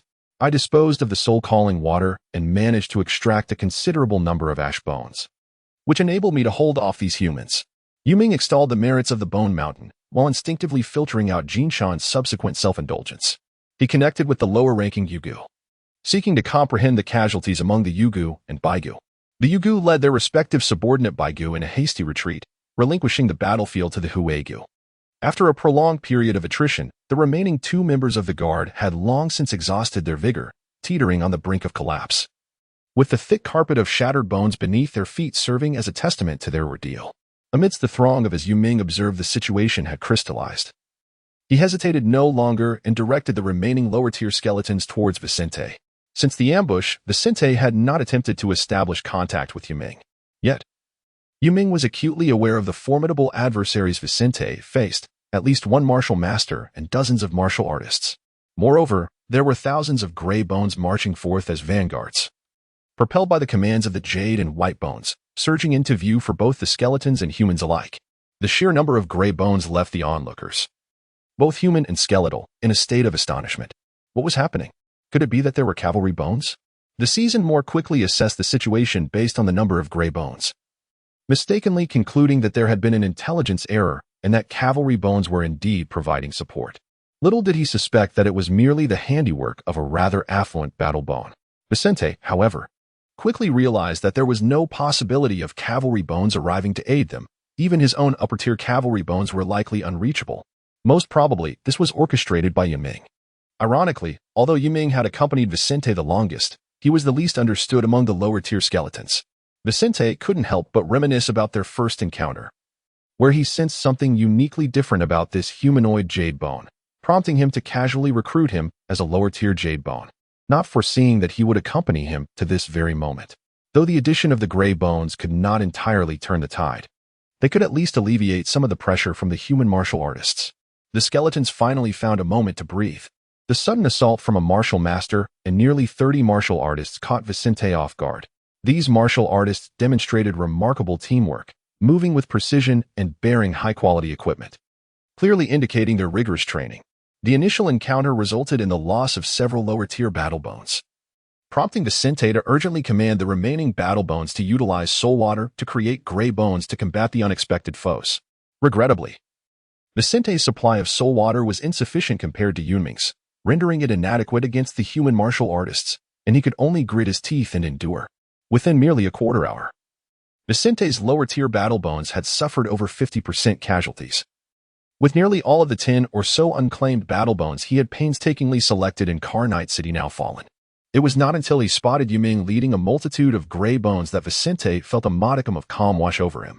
More, observing the incessant influx of gray bones, finally exhibited a change in demeanor, his gaze solidifying as if he had resolved upon a decisive course of action. Evading the horned assault of a powerful bull bone, Moore ceased his engagement and instructed the surviving team members to retreat immediately. The emergence of such a formidable bone was beyond what a mere squad could withstand. Moore intended to contact several familiar colleagues nearby to collectively confront the skeletons. Vicente understood that the gray bones alone could not detain all the human martial artists, thus he pursued them only symbolically for a brief distance before promptly returning. 2 severely injured martial artists could not evacuate in time and were left behind. After a round of interrogation yielded no useful information, an outcome Vicente had not anticipated, he allowed the 2 gravely wounded battle bones to replenish their souls before commanding the lower-tier skeletons to relocate at once. It would be folly to allow these humans to summon more martial artists. That would spell doom for them all. Yun Ming was tasked with scouting ahead. But after just a few steps, Vicente ordered a halt. The issue lay with the gray bones, after feigning a retreat to mislead the human martial artists. The gray bones held no further utility. Continuing onward with them would severely hinder their pace. Consequently, it was only natural for the skeletons to leave the gray bones behind. Compelled by their inherent subservience to the upper-tier skeletons, the gray bones had no choice but to follow in their elders' footsteps. My young master, there is more to this chapter. Please click to the next page to continue reading. The best is yet to come. This scenario, however, posed a dilemma. The gray bones following them were undeniably the best markers. Eliminating them all seemed impractical given the numerous white bones. Vicente found himself ensnared in a quandary. To address this, Vicente sought the counsel of the lower-tier battle bones. Yun Ming, what do you suggest we do? The other lower-tier battle bones were at a loss, and, as expected, Vicente pointed to Yun Ming. My lord, I believe we can transform the gray bones into a trap. Yun Ming pondered deeply, articulating the thoughts that resided within his heart. Traps? What course do you intend to pursue? He inquired with meticulous attention. Vicente felt increasingly astounded by the surprises Yun Ming consistently unveiled. My lord, we could approach it in this manner. Upon hearing Yun Ming's insights, Vicente could not help but nod in agreement. Yun Ming's proposition was indeed commendable, demonstrating his astute intellect as a formidable strategist. After several hours had elapsed, Yun Ming and his subordinates, the skeletal warriors, emerged from the dense forest, with Vicente trailing behind, devoid of any trace of the gray bones in sight. Countless gray skeletons remained ensnared within the forest, poised to confront the fate that had long been predetermined for them. Yun Ming stretched lazily, feeling as though several months had passed since his skirmish with the human warriors, despite it being less than half a day. While it was true that he had temporarily repelled the enemy, the significant damage inflicted on his lower-tier skeletons was equally undeniable. Nearly half of his lower-tier jade bones had been lost, including a reduction of 27 humanoid jade bones, with the number of damaged white bones being incalculable. Fortunately, the last two human warriors had selflessly sacrificed their entire souls, allowing many gray bones to escape their role as mere cannon fodder. And even a dozen skeletons ascended to jade bone status, perhaps due to the fact that humans were the dominant race in the Fengyuan continent. A considerable number of the tens of thousands of gray bones summoned previously were humanoid, resulting in humanoid jade bones comprising half of the newly promoted entity. As per tradition, the beast-shaped jade bones were to be managed by Sak, while Yun Ming was responsible for imparting the deadly battle formations to the humanoid jade bones. However, Yun Ming was clearly not in the right frame of mind for such tasks, so Amon took on the responsibility of instructing the jade bones, with Yun Ming occasionally offering guidance. This was a small consolation for Yun Ming's losses. Speaking of losses, aside from the lower-tier skeletons, nearly 300 pounds of soul-retrieving water had been lost, which pained Yun Ming the most. Although the preparation of soul-retrieving water appeared simple, it is a strategic resource of great value to any upper-tier skeleton. He instructed Jin Shan to ensure that the remaining 100 pounds of soul-retrieving water would not be used without his command, emphasizing the need for careful preservation. Yun Ming paid little attention to the human slaves. Since arriving in the Fengyuan continent, they had continuously suffered from illness, injury, and fright. Yet not a single one had perished, not even the infants who were well protected by their fellow slaves. Unbeknownst to Yun Ming, the human slaves exhibited a tenacity for survival and vitality that far exceeded his expectations. The decline in white bones had paradoxically increased their pace. In the words of the old tortoise, nothing is inherently good or bad. It all depends on one's perspective. The white bones under Vicente had suffered tremendous losses, with some war bones possessing only a handful of jade bones, a truly dismal situation. Conversely, Yun Ming's lower-tier skeletons had incurred relatively minor losses, supplemented by the newly promoted jade and white bones, rendering them the envy of the war bones. The traces of battle remained vivid, with thousands of gray bones gradually dispersing throughout the forest. With a flick of his hand, Mo Air unleashed a surge of fighting spirit, sweeping through a large cluster of gray bones. From the moment the gray bones emerged, Mo Air contemplated a retreat. Once the scale of the gray bones surpassed that of the strong bones, he decisively ordered a withdrawal. However, it was not long before Mo Air sensed something amiss. How could there only be gray bones if there were truly riding bones? And how could they allow him to depart unchallenged? The only explanation was that the supporting riding bones had either been unable to remain or simply did not exist. Cautious by nature, Mo Air refrained from returning immediately, opting instead to contact his superior to ascertain the situation. As a private guard far superior to ordinary military forces, their intelligence capabilities were extraordinary. Otherwise, how could various squads and teams repeatedly discover infiltrating skeletons without alarming the local garrison? Through the intelligence network of the guard, it was ultimately confirmed that no riding bones were present in the vicinity of Mo Air's squad, and they had been deceived by the skeletons. Curse be it. Mo Air led his squad back, but the delay had cost them nearly half a day, and the skeletons had indeed vanished without a trace. He promptly chose to pursue. Though the initial orders had been to leave no skeleton behind, including the Grey Bones. With no other option, MOAir's squad could only dutifully act as free cleaners. While clearing the Grey Bones, MOAir commanded his tracking specialists to seek out the skeleton's trail, but the results only aggravated his already troubled mood. The sheer volume of Grey Bones cluttered the forest, and his team exerted considerable effort, traversing a significant portion of the woods before identifying the escape route of the skeletons. To his surprise, they discovered traces of the skeletons in several different directions, and it appeared that there were quite a few of them. Could it be that there truly were supporting skeletons, but not enough to prevent his squad from retreating? MOAir was engulfed in confusion, unable to untangle the situation. Meanwhile, Yun Ming, having already exited the forest and reunited with Vicente, felt a sense of pride. According to Yun Ming's calculations, the human warriors would soon realize the absence of support, and their failure to catch up thus far only served to confirm the effectiveness of his strategy. Though it was referred to as a strategy, in truth, it was hardly more than a ruse. Faced with an urgent situation when Vicente inquired about how to handle the Grey Bones, Yun Ming had swiftly devised this plan. Recognizing that the Grey Bones would unconsciously follow the upper-tier skeletons, Yun Ming decided to exploit this knowledge, first separating the skeletons and allowing them to disperse in different directions, while completely scattering the Grey Bone cluster. Before they were far from the forest, he commanded the Grey Bones not to leave the woods. Selecting a sufficient number of robust Grey Bones to drive them towards the forest's edge, thereby creating the illusion of a large-scale skeleton retreat. Yun Ming also instructed the warriors of the Battle Bones to ensure that the remains of the Ashen Bones were collected. The smaller fragments could be disregarded, but the larger pieces must not be detected. Although such actions could potentially reveal their whereabouts, Yun Ming felt compelled to prioritize the task at hand. Yun Ming's idea was simple, perhaps even rudimentary, yet it proved successful. Yun Ming bet on a universally acknowledged fact among both humans and skeletons. Skeletons would never carry Grey Bones while in motion. This overlooked truth, coupled with Moair's caution, inadvertently facilitated Yun Ming's clever ruse. However, Yun Ming miscalculated. Even if human warriors were temporarily deceived by his trickery, it should not have resulted in such a prolonged delay. Ironically, the strict order to spare not a single skeleton, even the Grey Bones, which seemed capable of annihilating all others, somehow granted the skeletons a lifeline. In the command center of the 5th Legion in Rock Tower City, the atmosphere was as tense as ever, permeating the faces of every soldier.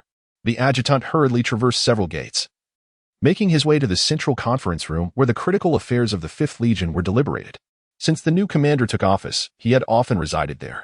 Upon entering, the adjutant suddenly sensed his own insignificance and was about to exit when Dowlin, who had been studying the sand table all night, spoke without looking up. "Speak your mind."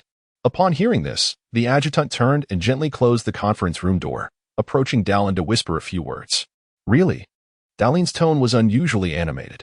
After falling victim to the cunning tactics of the fox-shaped bone commander K, Dowlin had carried a weight in his heart, and the news brought by the adjutant allowed him to finally ease that burden. The adjutant nodded vigorously, confirming that aside from the horse-shaped general bone and a few scattered skeletons, most of those that had entered the alliance had been eradicated, and, as per your orders, not a single Grey Bone was spared. Excellent. Dowlin straightened up, the aura of a grand martial artist suddenly surging through the entire conference room. His gaze sharpened as he commanded the leaders of the legions and the fortress commanders to await orders and be ready for battle at any moment. "My lord, is this not too hasty?" The adjutant struggled to keep pace with Dowlin's thoughts. The 5th Legion, positioned on the northern front of the alliance, having recently been pushed back somewhat by Commander K, had not engaged in any significant encounters with skeletons since the last grand battle. Only minor skirmishes had occurred. Dowlin's command clearly indicated an intent to launch full-scale war. "I have waited far too long. Had the skeletons not secretly crossed the front lines, I would not have been so passive for this duration." Dowlin replied coldly. "Concerns for the rear are no longer pressing. We must take the initiative and seize control at the earliest opportunity." Yes, the adjutant, unable to comprehend his superior's orders, understood that his duty was to execute, not to question. Dowlin's decision was not made in haste. During the encirclement of the infiltrating skeletons by his personal guard, he had been busy reshuffling the ranks of the 5th Legion. Those who demonstrated loyalty and capability were entrusted with significant responsibilities, while the less competent were sidelined. The former commander's confidants, having erred in various ways, were either dispatched to perilous posts or executed by Dowlin to restore military discipline. Dowlin had firmly established control over the 5th Legion, Of course, the movements of the human legion could not escape the notice of the skeletons. With the unusual activity of the 5th Legion, the skeleton army under Commander K began to mobilize slowly. War was about to be reignited. The horse-shaped General Bone, a cruiser, who had infiltrated the Alliance, was not faring well. Gray-faced and dirted would be an apt description. Out of nowhere, a grand martial artist, accompanied by a significant number of warriors, had relentlessly hunted a cruiser's skeleton forces for nearly a month, utilizing formidable strength and various unexpected ambushes and traps. A cruiser exerted every effort to entangle these humans, yet even so, the lower-tier skeletons were steadily depleting in numbers. The scattered skeletons were beyond a cruiser's ability to manage, and their fate appeared grim. The only silver lining was the ease of replenishing lost souls. By using soul-calling water, a cruiser could summon a batch of skeletons and quickly grow a new force in a secluded village or small town. During this ongoing cycle of attrition and replenishment, a cruiser observed that the humans seemed fearful of being discovered. They neither called for reinforcements nor failed to clean up any gray bones left behind after each retreat. A cruiser adjusted his strategy, directing his focus toward larger cities. This tactic proved effective. The commander of the encircling guards was somewhat flustered, fearing exposure to local officials, and made every effort to thwart a cruiser. Feeling somewhat at ease, a cruiser led his lower-tier skeletons in raids for souls while resolutely avoiding direct confrontation. Should the enemy press too closely, he would linger near sizable human cities, making the commander hesitant to launch a full-scale assault. Both the commander and a cruiser had their reasons for wishing to remain hidden, establishing a tacit understanding between them. They would only engage in remote locations, ensuring to clean up the battlefield afterward. The personal guard boasted greater strength but was only capable of attrition. The skeletons were weaker yet could replenish their ranks. As their roles subtly shifted, the hunter and prey dynamic transformed. In the small nation of Austin, located in the northern part of the Norton Alliance, with a population of less than 10 million, there were only 5 seats for Austin in the highest council of the Alliance. Culturally, militarily, and economically, the nation held no special significance, existing as a state with little presence or influence within the Alliance. Since the outbreak of war, Austin had responded to the Alliance's call, actively preparing for battle, conscripting its male population, and continuously supplying food and various resources to the front lines. Currently, the domestic defense force numbered less than 500,000. The Austin River, the only major river within the borders, comprised 60% of the nation's water system with its numerous tributaries, rightfully earning the title of Mother River for the Austin people. Meanwhile, on a certain tributary of the Austin River, Yun Ming's body floated, his skull breaking the surface of the water, with various skeleton skulls rising in succession behind him, densely crowding a long stretch of the river. "Sir, the warriors have departed."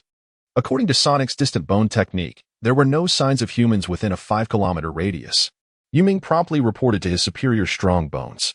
After cleverly evading the relentless pursuit of the human warriors, the skeletons hastened their pace, leaving most supplies behind in the forest, retaining only the essential soul water and soul-calling water. To the astonishment of all skeletons, the humans did not reappear for several consecutive days, as if the chase had concluded. However, Vicental did not share this belief, insisting that the lower-tier skeletons maintain their speed and not relax in the slightest. Sharing the same sentiment were Elder Snail and Yun Ming. Though they could not ascertain the origins of these humans, they were certain that the pursuit would not be abandoned easily. After discussions with Elder Snail, Yun Ming proactively contacted Vicental using soul language, expressing his view that they should take to the waterways. Under Vicental's orders, the skeletons, unable to replenish their lost souls, continuously altered their course, ultimately advancing upstream along a crystal-clear river. Yun Ming's ability to conceive such thoughts is remarkable. Initially, Vicental expressed his disagreement, acknowledging that while skeletons are impervious to water and cannot drown, navigating through waterways would undeniably slow their progress. The dangers posed by treacherous currents are no less formidable than those encountered in combat with humans. Unless Vicental's subordinates were entirely composed of aquatic skeletons, such as crocodilian, tortoise, crab, or fish-like skeletons, these beings are classified as aquatic skeletons due to their streamlined skeletal structures. This design minimizes water resistance and enhances their velocity in aquatic environments, a trait absent in other skeletons. Moreover, their familiarity with aquatic conditions is paramount. The myriad water bodies across the skeleton continent are predominantly inhabited by these aquatic skeletons, many of which are formidable leaders, ruling vast expanses of water. in the impending clash between the skeleton continent and the Fengyuan continent.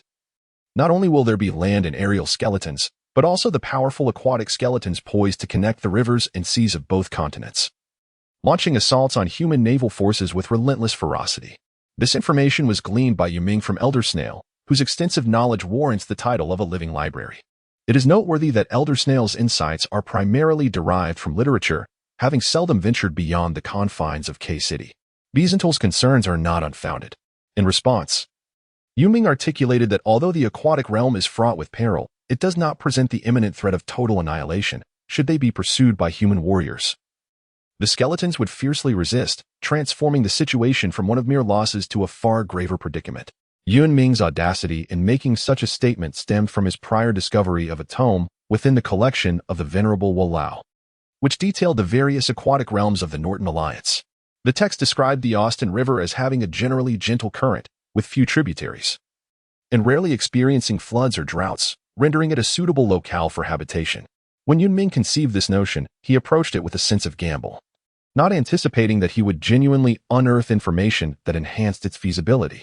The succinct description, comprising less than 2 lines, only bolstered Yun Ming's conviction in his idea. Vicente deliberated for an entire day and night, ultimately consenting to Yun Ming's proposal before the sun had fully ascended the next day. Given that the notion of navigating via waterways was originally Yun Ming's, it was only fitting that he should shoulder the responsibilities of the vanguard. The bone density and compressive strength of the war bone are remarkably high, allowing it to sink effortlessly to the riverbed. The J bone is capable of traversing underwater, while the white bone falls short, unable to fully submerge. Otherwise, it would soon succumb to fractures. Yun Ming deliberately procured some ropes and cloth strips to bind himself to Yugu, and Yugu to Baigu, thereby preventing any unfortunate mishap should one of the lower-tier skeletons succumb to fatigue. As Yun Ming's sole peer vassal, Zhanggu Jin Shan could not remain idle. Tethered as he was to over 20 Yugu. Behind him, Wei Saintyer followed suit, similarly binding himself to his subordinate skeleton. The skeletons gradually comprehended the situation. Yet the human slaves posed a dilemma for Yun Ming. It was hardly feasible to have the slaves submerge like the skeletons. A Qing, perceiving Yun Ming's predicament, proactively suggested that they could modify the ox cart into a proposed raft, allowing them to traverse the waterways while simultaneously providing cover for Yun Ming and his companions. Yun Ming acquiesced, fully aware that the risks associated with such a decision were considerable. Relinquishing control could potentially lead to escape or even betrayal. Nonetheless, there appeared to be no superior alternative. Of course, Yun Ming also entertained the option of exterminating all of humanity, which would render all issues moot. However, this notion was swiftly dismissed. Had he intended to kill, he would have done so long ago, leaving no survivors to this day. The surface of the water showcased rafts constructed by the slaves, while beneath lay a myriad of skeletons, interconnected in a grim tableau.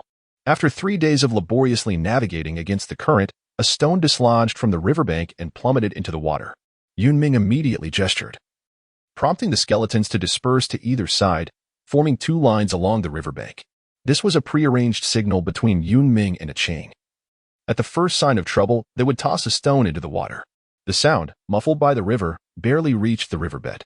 Yun Ming could not discern the voices of the humans above nor ascertain who approached. Should they be human warriors in pursuit? He wondered whether a Qing and the old man could withstand the impending threat. Yun Ming silently clenched his fists, his legs slightly bent, ready to spring into action at the first sign of trouble. Time dragged on painfully slowly, a sensation he had never before experienced. The skeletons beneath the water were entirely under the control of a group of human slaves who, despite their usual loyalty to Yun Ming, could not be wholly trusted in a moment where lives were at stake. At last, the wooden raft continued its journey. Yun Ming relaxed his tightly clenched fingers, aware that the threat had not yet been entirely dispelled, uncertain whether there were further traps lurking in the shadows. As the twilight deepened, Yun Ming signaled a halt and slowly began to ascend. Once he ascertained the safety of his surroundings, the other skeletons cautiously emerged from the depths. Yun Ming dispatched Sonic to the shore for reconnaissance, marking the beginning of the scene. Choosing not to disembark, the skeletons remained submerged in the water to minimize any traces of their presence. Yun Ming summoned old Hank, who had just conversed with the humans on the shore. Who were they? Returning to you, my lord. They immediately inquired if I had seen any skeletons. They are likely warriors in pursuit of us. Since Yun Ming and his companions were responsible for handling 4 warriors, Those humans were unaware that there were human slaves among the skeletons, and correspondingly, Old Hank and the others did not recognize those human warriors. From Old Hank's words, it could be inferred that those individuals were the relentless human warriors who had been hunting them since the massacre of the initial village. Yun Ming and his group had been tirelessly evading capture, not having encountered another human being. Thus, no one else would have seen them. Furthermore, Yun Ming had always believed that the village slaughter was the reason they had become targets. Returning to the main topic, Yun Ming was curious about how Old Hank had dispelled the suspicions of the human warriors. For the distinctions between the Fengyuan people and the humans of the skeleton continent were quite significant. After much hesitation, Old Hank recounted that in his youth, he did not wish to live under the oppression and humiliation of the skeletons, yet felt powerless to resist. Consequently, he desired to journey to the Fengyuan continent, having heard it was a place where humans thrived. In his youth, Old Hank had persevered through numerous hardships to reach the Fengyuan continent, fortuitously joining a merchant caravan. Young Hank, lacking any skills, could only perform manual labor, yet he felt profoundly content. Free from the shadow of the skeletons, he could earn a living through hard work. As time passed, the others in the caravan began to notice the many differences between themselves and young Hank, who was unaware of basic common knowledge. Under pressure from the employer, young Hank revealed his true identity. From that moment on, everything changed. There was no understanding, no assistance, and not even pity. The others in the caravan regarded young Hank as an outcast, avoiding him, while the employer began to withhold his wages and treated him like a slave, giving arbitrary commands. Young Hank endured this treatment in silence, never voicing a complaint. Until one night, after an exhausting day of labor, he overheard a conversation that shattered his world. His employer was planning to hand him over to the military in exchange for a bounty. The young Hank suddenly realized that in the eyes of these people, he was no longer one of them. He would never be accepted here. The next morning, the members of the caravan discovered that Hank had vanished without a trace, and the employer regretted the loss of a significant bounty. With nowhere to turn, the young Hank ultimately returned to the skeleton continent, back to Guman village. The long journey had nearly cost him his life and extinguished the aspirations and vigor within him. 20 years later, the young Hank had transformed into Old Hank, the village chief of Guman village.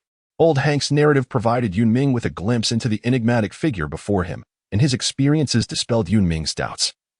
Those who had endured such trials found it challenging to trust again. As Old Hank recounted his tale, Ching looked on in astonishment. As these words had evidently been buried deep within Old Hank's heart for a long time, finally surfacing today, Old Hank wished to explain how he had evaded his pursuers. Yet Yun Ming waved his hand, feeling reassured by Old Hank's presence, deeming further inquiry unnecessary. In the following days, to prevent a potential counterattack from the human warriors, Vicental and Yun Ming deliberated on continuing their journey by water, opting not to replenish their soul energy and striving to leave no trace. Following Vicental's guidance, the skeletons moved intermittently until they arrived at a lake, fortunate that the human warriors had not pursued them, resulting in minimal casualties among the skeleton ranks.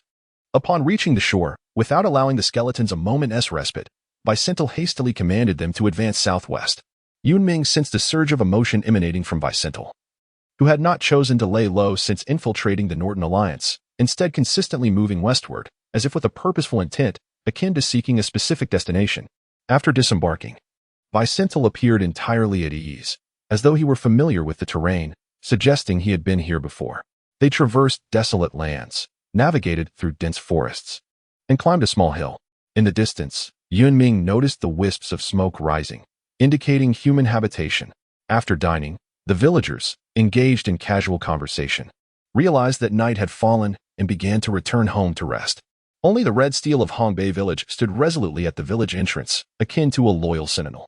Legend has it that an ancestor from Hongbei village once emerged as a warrior of the martial king realm, a being who transcended the 9th rank great martial master. Standing atop the continent, the martial king naturally became one of the influential figures within the Norton Alliance, leading troops to defend the alliance's strongholds and repeatedly repelling external foes. Earning considerable accolades, this period marked a glorious era for both the village and the entire Austin Kingdom. Regrettably, the martial king could not withstand the ravages of time. Following his passing, whether by the initiative of the alliance, the Austin Kingdom, or the villagers themselves, a square red stele was erected at the village entrance. It succinctly chronicled the life of this martial king for future generations to revere. Thus, the name of Hongbei village was born. This tale is known to every child in Hongbei village, passed down from parents, grandparents, and every elder in the community. As for the truth of the story, due to the fading inscriptions on the stele, it has become impossible to verify. Even the oldest villagers learned of it from their elders in their youth. One certainty remains: the red stele, akin to a guardian deity, was destined to offer no protection to Hongbei village this night. Following Vicental's instructions, the lower-ranked skeletons surrounded Hongbei village, even casting shadows on paths known only to the village's inhabitants. Yun Ming's heart brimmed with conviction. Vicente had undoubtedly been here. Under the command of the higher-ranked bone warriors, the Jade Bones led their lower-ranked White Bones to scale the walls of various households, intent on subduing the unsuspecting human villagers still lost in slumber. This tactic minimized the risk of the villagers emitting distress signals. As the sleeping villagers stirred at the commotion, they mistook it for the intrusion of thieves. Armed with shovels, they stepped outside only to be met with an array of skeletal figures. Ordinary villagers had never encountered such grotesque beings. At most, they had heard descriptions from passing merchants: cruel, ugly, and foolish, devoid of flesh, mere monsters. No one could have anticipated that the skeletons, typically relegated to the realm of idle conversation after meals, would manifest in their own yards. When had skeletons ever roamed the land of Austin? Occasional gasps pierced the air above Red Monument Village as the villagers were herded by the skeletons toward the central earthen square. Most of the village's able-bodied youth had succumbed to the fervent propaganda and enticing rewards of the conscription teams, joining the new recruits' training camps with fervor and dreams of a bright future. The sight of legendary monsters incited panic among the elderly and children of Red Monument Village, the wails of children mingling with hushed whispers, leaving Yun Ming somewhat flustered.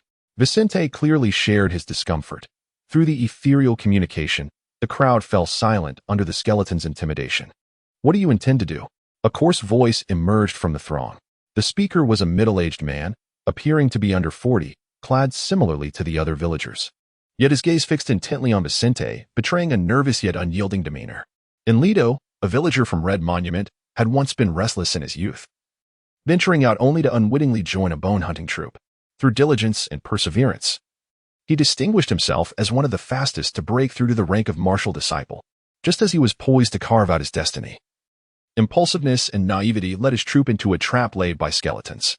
He alone escaped, but grievous injuries thwarted any prospects of advancing as a martial artist.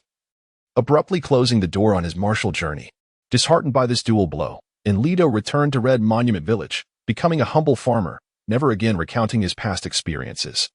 And 10 years passed in the blink of an eye. This night, the catastrophe looming over Red Monument Village compelled Enlido to step forth. "Do you recognize me?" Vicente inquired. Surprised, Enlido emerged from the crowd, incredulously exclaiming, "Are you truly advancing into Austin? What of the Alliance's front lines?" His words fell like a stone into a tranquil lake, sending ripples of agitation throughout the assembly. The murmurs grew louder, and terror engulfed every human present. Having once been a member of the bone-hunting troop, Enlido possessed a deeper understanding of skeletons than the villagers. Yet prolonged isolation had led him to misconstrue that the skeleton army had breached the Alliance's lines and was poised to invade Austin, with the skeletons before them being mere vanguards. Vicente, disinterested in explaining to this human, declared with authority, "From this moment forth, this territory belongs to me. You are my slaves. Those who resist shall perish." The final words were not solely directed at the humans. Yun Ming and the other bone warriors quickly conveyed their allegiance through ethereal communication. Vicente's proclamation echoed in the ears of every human, escalating unease into chaos. As some attempted to flee the village in search of aid, Vicente would not allow such defiance to go unchecked. Several Jade Bones advanced, effortlessly subduing the ringleader of the unrest, while also supplementing their own essence. Familiar faces swiftly turned into cold corpses, and the villagers witnessed the cruelty and horror of the skeletons for the first time. Enlido immediately sought to calm the villagers, wishing to prevent further bloodshed at the hands of the skeletons. The village elder and several respected elders understood the gravity of the situation, stepping forward to appease the villagers and quell the turmoil. "Gather here at dawn. If even one of you is absent, you know the consequences," Vicente coldly intoned, his voice akin to a winter chill that froze the hearts of the villagers. The residents of Red Monument Village were truly terrified. Many stood in a daze, heads bowed, unable to confront the grim reality. Enlido's breath quickened. The events of the night overwhelmed him. Though he contemplated charging forward, what would that accomplish? As a mere martial disciple, Burdened by years of hidden ailments, he could scarcely contend with even a jade bone, let alone the formidable strong bones and battle bones that loomed ominously. After receiving Vicente's consent, Enlido and the village elder dispersed the villagers, escorting each back to their homes. Upon seeing the last household safely away, Vicente summoned Enlido. "You shall oversee their management. You know what to do." Enlido nodded silently, accepting this humiliating yet unavoidable task. "I must protect Red Monument Village," he vowed inwardly. Vicente delegated patrol duties before departing alone, leaving Enlido to ponder the uncertain path ahead. Yun Ming was assigned to guard the eastern side of Hongbei Village. The slaves remained outside the village, as Yun Ming did not permit their entry. Upon hearing Vicente's words, Yun Ming realized that Hongbei Village was indeed Vicente's destination. Although he could not comprehend why Vicente would risk his life to seize this inconspicuous village, Yun Ming understood that such matters were beyond his purview. As a competent lower-tier warrior, loyalty and execution of orders were paramount, provided one remained alive. Otherwise, everything was meaningless. To the northeast of Hongbei Village lay a barren expanse, once a cultivated field. For reasons unknown, the crops grown here had flourished poorly, yielding meager harvests, and within a few years, the land had fallen into disuse. Yun Ming found this place quite satisfactory, as it was shielded by the Red Monument Village and the small hill to the east, making it difficult for outsiders to notice. And it was also suitable for the habitation of the slaves. Yun Ming promptly made the decision to designate that location as his new base of operations. By the time Yun Ming arrived, the dark canopy had already been erected. Amon and Sak were engaged in discussions regarding the arrangement of patrols, while Jin Shan was diligently organizing various supplies. The slaves were setting up makeshift tents in preparation for the night, and everything was proceeding in a methodical manner. Yun Ming first summoned Jin Shan to inquire about the reserves of soul water and guiding soul water. He cast a glance at Old Snail and then sought information regarding the situation of Amon and Sak concerning the lower-tier skeletons. The ambush in the forest resulted in the loss of 4 beast-shaped jade bones and 27 human-shaped jade bones, with the total number of skeletons approximately around 500. 2 warriors provided living souls, allowing several gray bones to fortuitously ascend, resulting in about 7 human-shaped jade bones and 8 beast-shaped jade bones, with the total number of skeletons appearing to be around 70. After exchanging a few words with his new subordinates, Yun Ming entrusted the task to Amon and Seiko. Winning over followers cannot rely solely on words. The simplest method is to treat them to a feast of living souls, which would instantly elevate their loyalty.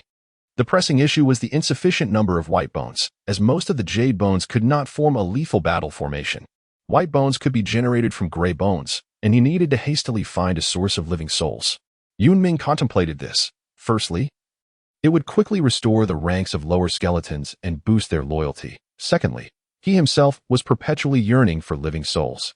The following morning, the villagers of Hongbei Village gathered once more in the central earthen square, adhering to the words of Vicente from the previous night. After counting the heads, Vicente nodded, confirming the number was the same as last night. He instructed Enrido to lead the villagers to the surrounding forest to fell trees and construct a tall fence around the village, the purpose of which was evident.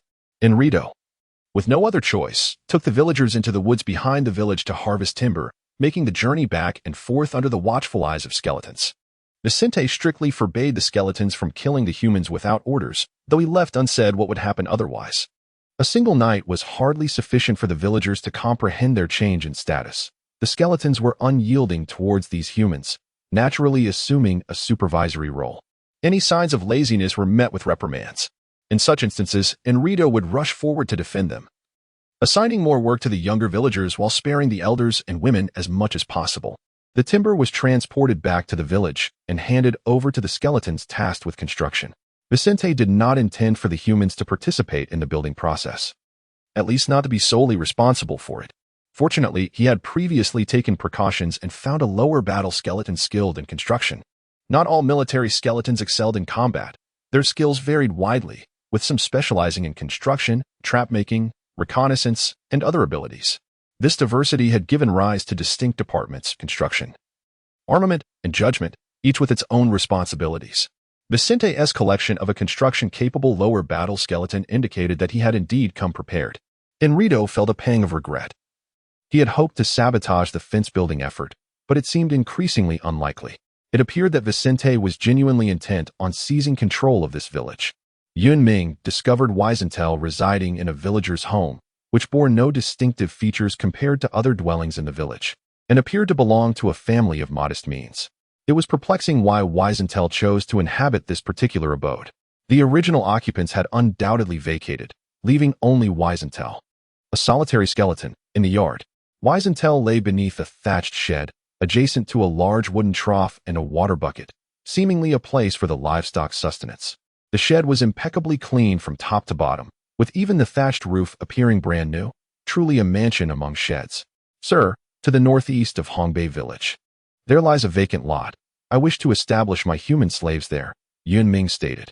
Weisenthal, seemingly indifferent, replied, You need not consult me regarding the arrangements for your slaves. Yun Ming knelt on one knee and then spoke, My lord. I wish to withdraw all the subordinate jade bones from Hongbei village and relocate them together. After speaking, Yun Ming raised his gaze to Vicente, awaiting the reaction of this superior skeletal being. This was not a matter of great significance, as most higher-level skeletons typically did not keep all their subordinates close at hand. However, Vicente was leading lower-level skeletons deep behind enemy lines, surrounded not only by human armies but also by potential pursuers lurking nearby. In such circumstances, splitting forces was evidently an ill-advised decision, particularly since Yun Ming commanded one of the most intact combat forces among the skeletal ranks, making it unlikely that Vicente would readily release him. Vicente regarded Yun Ming for a considerable time before finally responding, Indeed, placing you in the field would yield greater value. You have always performed admirably. I hereby grant my consent. Thank you, my lord. Yun Ming was uncertain about Vicental's thoughts, yet ultimately acquiesced. His objective was achieved, and a subtle expression of excitement appeared on his skeletal visage. Do not rejoice too soon. I have another task to assign to you. Vicental's subsequent words instantly rendered Yun Ming's dark, bony face grave. Yun Ming bowed his head, speaking earnestly. Rest assured, my lord, I shall certainly accomplish the task. I trust you. Go forth. Yun Ming departed from the courtyard, deep in contemplation regarding the task entrusted to him by Weisenthal. Indeed, it was evident that during such times, one would not be easily liberated from expectations. Weisenthal had assigned him a task that was both challenging and time-consuming. Yet, upon reflection, this undertaking was of significant importance to him. Weisenthal's reminder was a timely one, for such matters ought to be prepared well in advance. As he traversed the path leading to Hongbei village, he frequently encountered patrols led by Yu Gu, brushing past him. At the village's periphery, the construction of the fence was in full swing, towering at least 2 men high, crafted from robust logs with a core of solid granite. A serpentine battle skeleton directed operations nearby, intermittently spewing a murky viscous substance into a wooden basin before it was collected by humans and uniformly poured into the wall structure.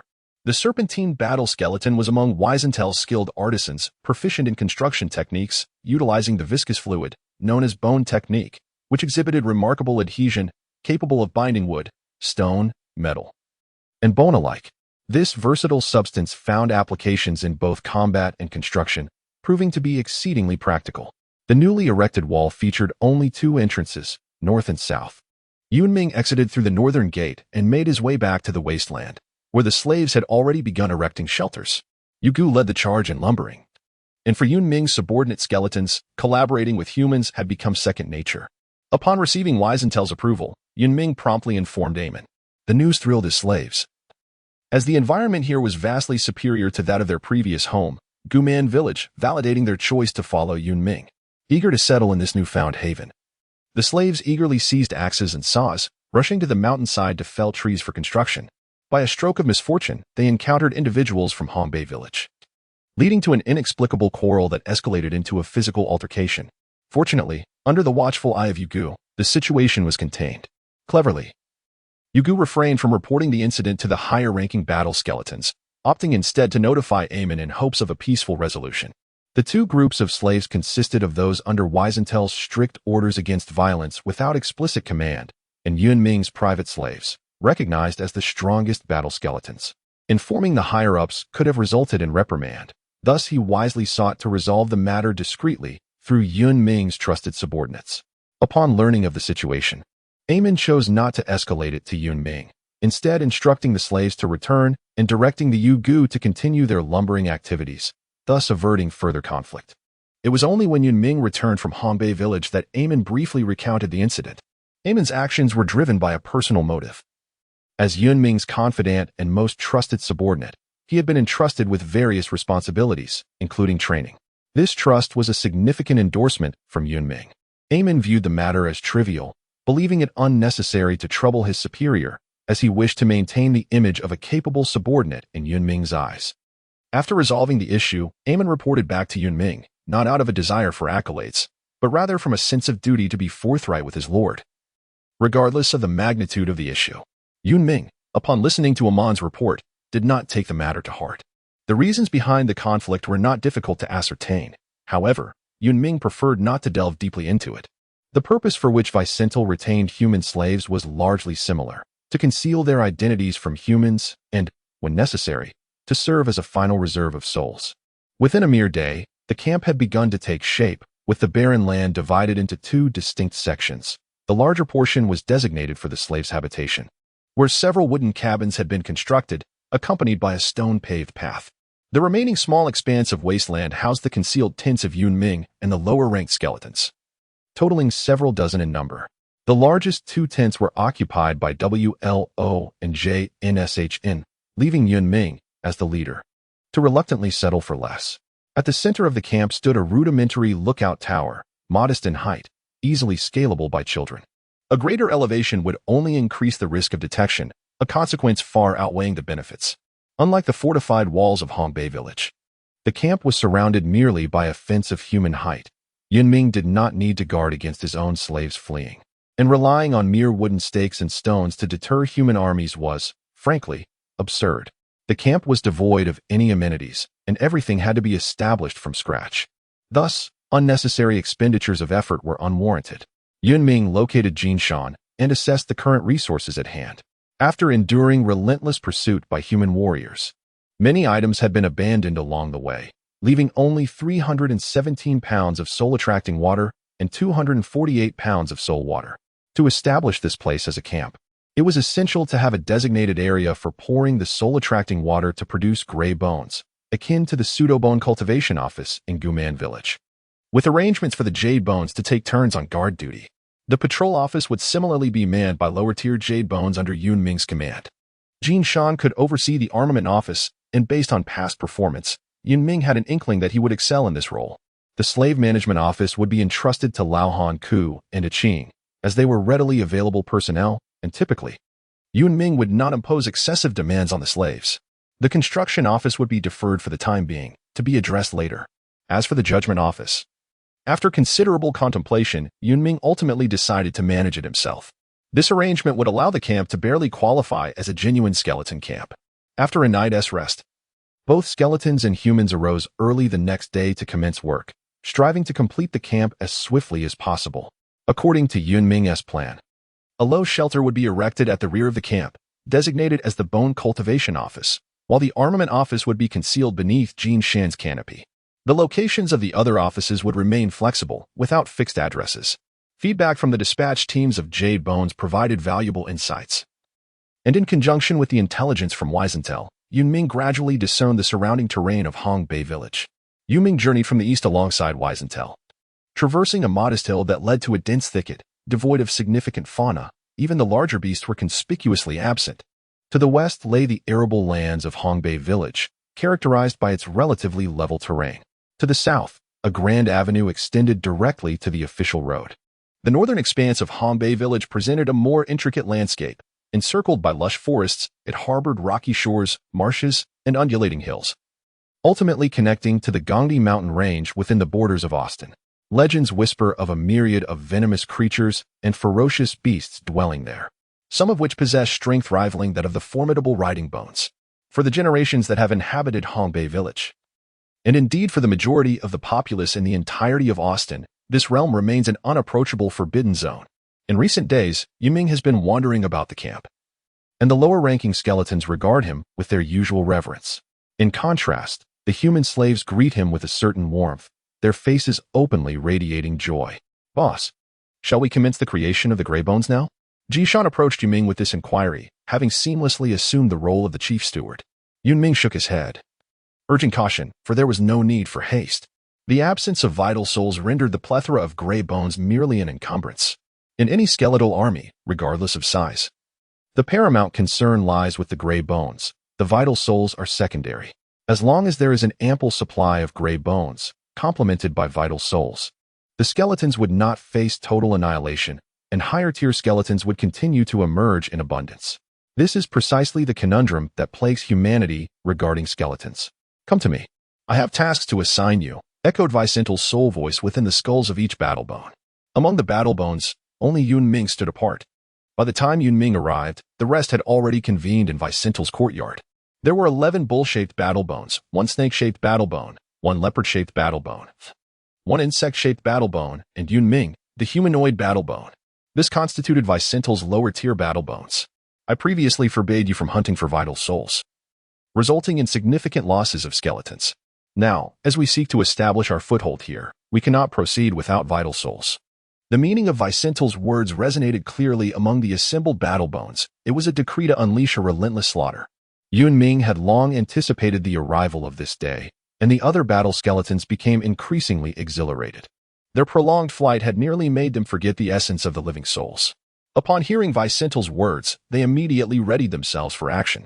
However, it must be acknowledged that this territory belonged to humans, and the pursuit of living souls necessitated caution to avoid attracting a horde of human soldiers. The chapter was not yet concluded. Please turn to the next page to continue savoring the captivating narrative. Shifting the conversation, Vicental presented new demands to the subordinate battle skeletons. Remaining undetected? Accomplishing this task was no simple feat. Even if only a single skeleton remained, it would have to incessantly slay humans or other living beings to survive, making it exceedingly difficult to evade detection. My lord, what shall we do about the task entrusted by the superior Bone Lord? Just as the battle skeletons were lost in the reverie of utilizing living souls, an untimely voice broke the silence. It belonged to the leopard-shaped battle skeleton, whom Yun Ming recalled was chosen by Vicental from the ranks of cannon fodder. Those without higher skeletons defaulted to this status, charging to the front lines akin to the gray skeletons during combat. I am your superior Strongbone. Do you not comprehend my orders? Vicental slowly rose, gazing coldly at the subordinate who dared to challenge him. I understand, my lord, the leopard-shaped skeleton replied, unable to lift its head under the oppressive aura of the strong bone. Realizing its error, it humbly prostrated itself on the ground, its tone steeped in utmost deference. Vicental established a strict decree: no hunting of living souls in the vicinity. Should anyone fail to manage this discreetly and draw the attention of human forces, they would face severe repercussions, even if they survived. The construction of the village's outer walls was still underway, and Vicental assigned the serpent-shaped battle skeleton to guard the village initially, with the remaining battle skeletons to take turns assuming this responsibility. With a few succinct statements, Vicental outlined the overarching tasks ahead, subsequently instructing the subordinate skeletons to prepare for what was to come. Yun Ming departed from the courtyard and had walked a short distance when he was called to a halt by a figure resembling a bug-shaped battle skeleton, whom Yun Ming recalled was named Lai Dimo. Yun Ming crouched down and inquired, "Is there something you need?" In the manner of humans, this insectoid skeletal warrior could be considered a colleague of sorts, prompting Yun Ming to speak with a modicum of courtesy. Let us join forces and hunt for the souls together. Although the expression of the insectoid skeletal warrior was inscrutable, its voice resonated with warmth and determination. Many other skeletons would easily be swayed by such genuine sincerity. I apologize, but I have no interest, Yun Ming replied decisively. Brother Yun Ming, please do not be so hasty in your rejection. I assure you, I would not seek you out without reason. Yun Ming showed no interest in the reasons behind the insect-shaped battle skeleton's words.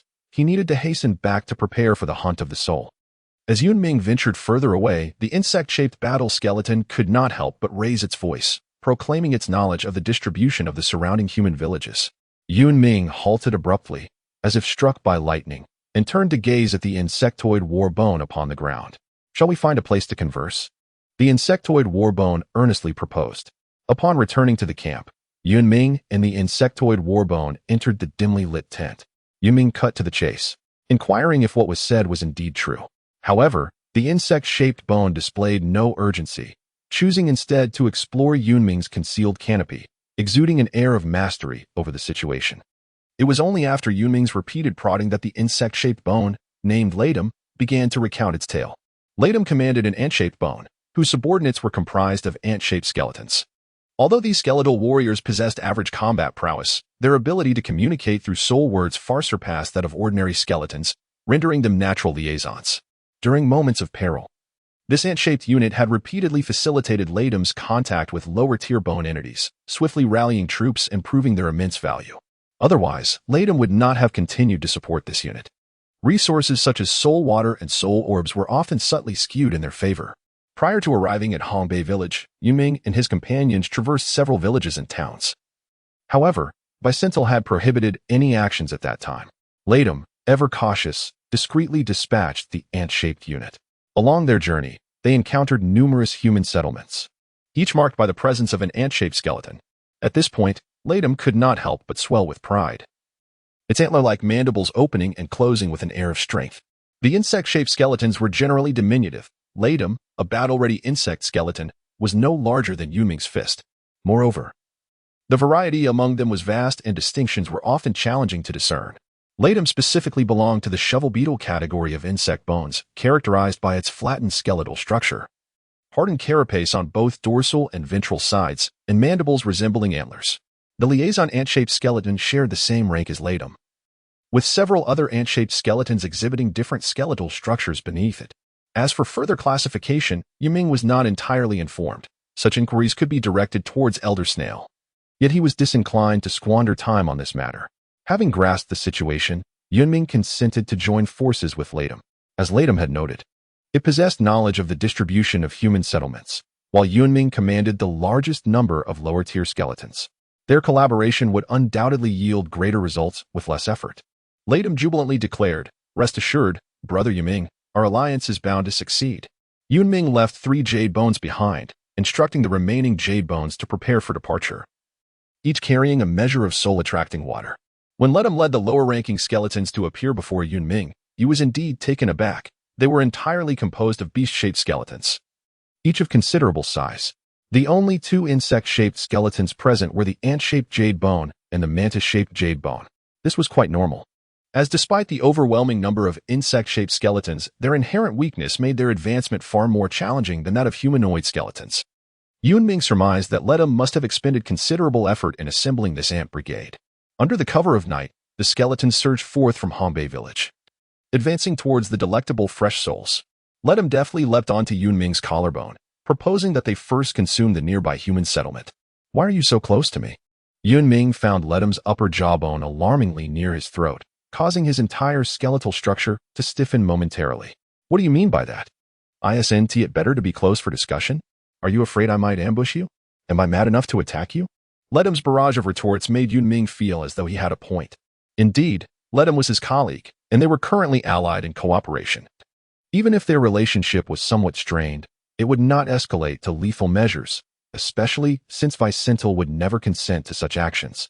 After dismissing several areas around Hongbei Village that were either too densely populated with humans or had an overwhelming number of inhabitants, Yun Ming pinpointed a few human villages. From a crevice in the stones emerged an ant-shaped white bone, no larger than a thumb, which approached the higher-ranking jade bones. This village's intelligence had been provided by him. To demonstrate his sincerity, Ladom graciously allowed Yun Ming to take the lead on the first village. Behind Yun Ming, 9 beast-shaped jade bones and 52 human-shaped jade bones stood in a precise formation. Hundreds of gray bones struggled to detach from the ground, their bewildered gazes fixated on the unfolding scene. Once again, Yun Ming conveyed the essence of their mission to the lower-tier jade bones through the soul's whisper, to facilitate the ascension of as many gray bones to white bones as possible. Thus, the gray bones led the charge, the white bones formed the defensive line, and the jade bones remained at the rear to eliminate any remaining threats. The piercing cries shattered the tranquility of the night, as malevolent skeletons invaded the village, mercilessly slaying any living beings in their path. The awakened villagers fled in panic. Yet their efforts proved futile. The village was teeming with skeletal monstrosities. Some robust young men soon discovered the fragility of these skeletal figures and began to mount a counterattack. In the blink of an eye, they encountered a pallid creature, armed with bone weaponry and sharp fangs, while another beast wielded flames, incinerating 4 or 5 individuals instantly. As the jade bones entered the fray, their speed surged significantly, and the village swiftly descended into silence once more. "Master, all is clean. Not a single survivor remains," echoed Amon's soul whisper. Indeed, As Eamon had stated, the village bore no living souls, young men, the elderly, children, and even infants. This night would inevitably transform into an indelible nightmare for these humans, a nightmare destined to remain buried alongside them. How many Grey Bones have ascended? This was the question that weighed most heavily on Yun Ming's mind. Reporting, Master, fewer than 600 Grey Bones. 87 have ascended to White Bones, with 50 being human-shaped White Bones. Excellent. Do not forget to eliminate the remaining Grey Bones, leaving no trace behind. Though the supply of soul-attracting water was limited at present, Yun Ming was satisfied with the ascension rate. The remaining Grey Bones held little value. Maintaining this ratio would ensure a swift replenishment of White Bones. Understood, Master. Eamon summoned the other Jade Bones to commence the eradication of the remaining Grey Bones. The flames soared high into the sky, painting half the horizon in hues more exquisite than the setting sun. Yun Ming and Lidam hastened towards the next village, hoping to absorb the life essence before dawn, lest they encounter difficulties. These two villages were in close proximity, devoid of significant human settlements nearby, and distanced from Hongbei village, making them ideal for harvesting souls.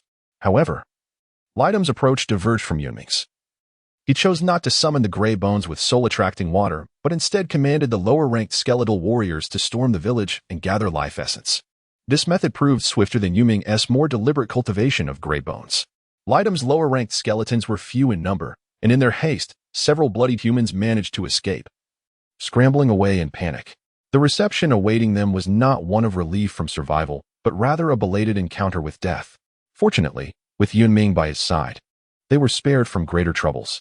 Lidam's initial motivation for collaborating with Yun Ming stemmed from his recognition of Yun Ming's formidable strength and the abundance of his lower-ranked skeletons. Yun Ming turned his gaze to Lidam perched upon his shoulder and said, "Let us conclude our endeavors here for now. We must avoid causing too much commotion." "All right. I shall heed your counsel." Lidam readily acquiesced to Yun Ming's suggestion.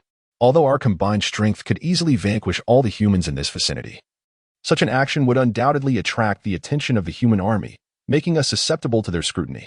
Within less than a day of collaborating with Lidam, Yun Ming found himself the recipient of such profound trust from Lidam. Perhaps it was Lidam's sincerity that touched him, prompting Yun Ming to feel it necessary to elucidate his intentions to Lidam. "Shortly, I plan to transport the village's grain and the belongings of humanity, masquerading as a bandit in an act of plunder." Yun Ming candidly expressed his thoughts. "Ah, so this is your perspective. No wonder you are esteemed as Brother Yun Ming. Truly astute. Collaborating with you will undoubtedly alleviate many troubles." Lidam was captivated by Yun Ming's wisdom and expressed profound trust in his plan. "Very well. Let us return and take some time to recuperate." Yun Ming was taken aback by the sincerity of a warrior's spirit, which left him momentarily unable to comprehend the situation. Perhaps he had been overly suspicious in the past, he thought to himself with a hint of self-mockery. Yun Ming has taken away the food and wealth of humanity, not merely to fabricate the illusion of a robbery, but for more sinister purposes. Before departing, a Qing approached Yun Ming, expressing their dire predicament of having scant provisions and beseeching him to procure some food from beyond. The Fengyuan continent has already entered the autumn harvest season. Should they attempt to plant crops now, they would perish before they could even sprout due to the impending frost. The human slaves are in desperate need of sustenance to endure the winter. Under the leadership of Yun Ming and Lidam, the lower-ranking skeletons returned to Hongbei village. On the hillside, after exchanging a few words with Lidam and agreeing on the time for their next outing, Yun Ming led his subordinates back to the camp. Upon their return, the slaves eagerly awaited their arrival. When they saw Yun Ming come back with several ox carts, they erupted into cheers, for the provisions truly alleviated their immediate needs. A Qing took the lead as the young and vigorous slaves commenced the task of unloading the supplies. Upon closer inspection of the carts, they discovered that Yun Ming had not only brought back food, but also circulating currency from the Norton Alliance, along with clothing. Old Hank, representing all the slaves, expressed their heartfelt gratitude to Yun Ming, repeatedly stating how much the master cared for them, and he nearly broke into tears at the sight of the clothing. Yun Ming had no obligation to elucidate the true reasons behind his actions to Old Hank. It was only natural for him to accept the gratitude of the slaves. In the ensuing days, Yun Ming set about training the lower-ranking skeletons. The newly appointed bone warriors, integrated into the ranks of the subordinate Jade Bones, required rigorous reconditioning of their lethal battle formations. Given the uncertainty surrounding the timing of a potential conflict with the human army, it was imperative that the training of these deadly formations remain steadfast and unyielding. Yun Ming and Lidam were among the earliest to return. while the other skeletal warriors had yet to arrive. Through the ethereal connection of soul communication, Yun Ming vaguely sensed that Weisentir was situated in the western direction, albeit at a considerable distance. The west boasted flat terrain and fertile land, naturally hosting numerous human settlements. Yun Ming surmised that Weisentir had likely led 11 bovine-shaped skeletal warriors westward. The stone and wood walls of Hongbei village were nearing completion. Beneath the wooden exterior lay stones adhered together with a special viscous substance, while wooden stakes were deeply embedded in the ground, rendering them difficult for ordinary skeletal warriors to breach. Before long, the feline-shaped skeletal warrior returned, accompanied by a significant increase in jade bones, while the number of white bones had notably diminished. On the very next day after the completion of the stone and wood walls, Weisentir and his 11 subordinate skeletal warriors re-entered Hongbei village. At that moment, dawn was just breaking, and upon receiving news from Lidam, Yun Ming promptly went out to welcome them. He beheld Weisentir followed by 11 bovine-shaped skeletal warriors, trailed by hundreds of jade bones and a throng of white bones, creating a formidable spectacle. Each skeletal figure bore traces of blood, leaving one to ponder the extent of human settlements Weisentir had laid waste to. Yun Ming contemplated for a moment before summoning Rhapsody to gather the lower-tier skeletons, preparing for another expedition. It was evident that Weisentil had likely annihilated numerous human settlements, and the local human forces would soon take notice. It was imperative to harvest more souls before the human army could act. After hearing Yun Ming's explanation, Rhapsody acknowledged the thoroughness of his considerations, once again marveling at the wisdom and foresight of their collaboration. With the assistance of the ant-shaped skeletal warriors, the various human enclaves appeared to Yun Ming as mere repositories ripe for plundering. Amon emerged from the soul-devouring formation, wielding a massive bone sword, and struck fiercely at the humans before him. The small town had already been thoroughly ravaged by Yun Ming and Rhapsody, leaving no survivors. The only remaining human was the militia captain, who was also a formally recognized martial apprentice. This militia, comprising fewer than 50 men, represented the sole armed force within the town and its surrounding 10-mile radius. When the skeletons first appeared, the militia captain endeavored to rally his men to fight valiantly while dispatching others to locate the missing mayor, hoping he could orchestrate an evacuation for the townsfolk. Although the captain's actions were commendable, they proved futile against the relentless onslaught of the skeletons. Some militia members, consumed by fear, chose to surrender, but to no avail. Soon, the town's inhabitants were slaughtered to the last, and the final skeleton, brandishing a bone sword, tossed the mayor's head at the captain's feet. Overwhelmed by the harrowing spectacle, the militia captain could no longer contain his rage. His eyes bloodshot, he drew his sword and charged at the skeleton. Amon, however, showed no fear of a mere human, especially in the presence of his superior bone warrior. The duel between man and skeleton was fierce, while the remaining skeletons, at Yun Ming and Rhythm's behest, refrained from intervening, observing quietly from the sidelines. Rhapsody was thoroughly entertained by the clash between the jade bone and the martial apprentice, exclaiming, "Yun Ming, your lower-tier jade bones exhibit commendable strength. I shall trade you for 2 of them." Ever since growing familiar with Yun Ming, Rhapsody had become unabashedly direct, openly proposing a trade for lower-tier jade bones. Yun Ming cast a fleeting glance at the beetle bone resting upon his collarbone, crossing his arms with a nonchalant demeanor.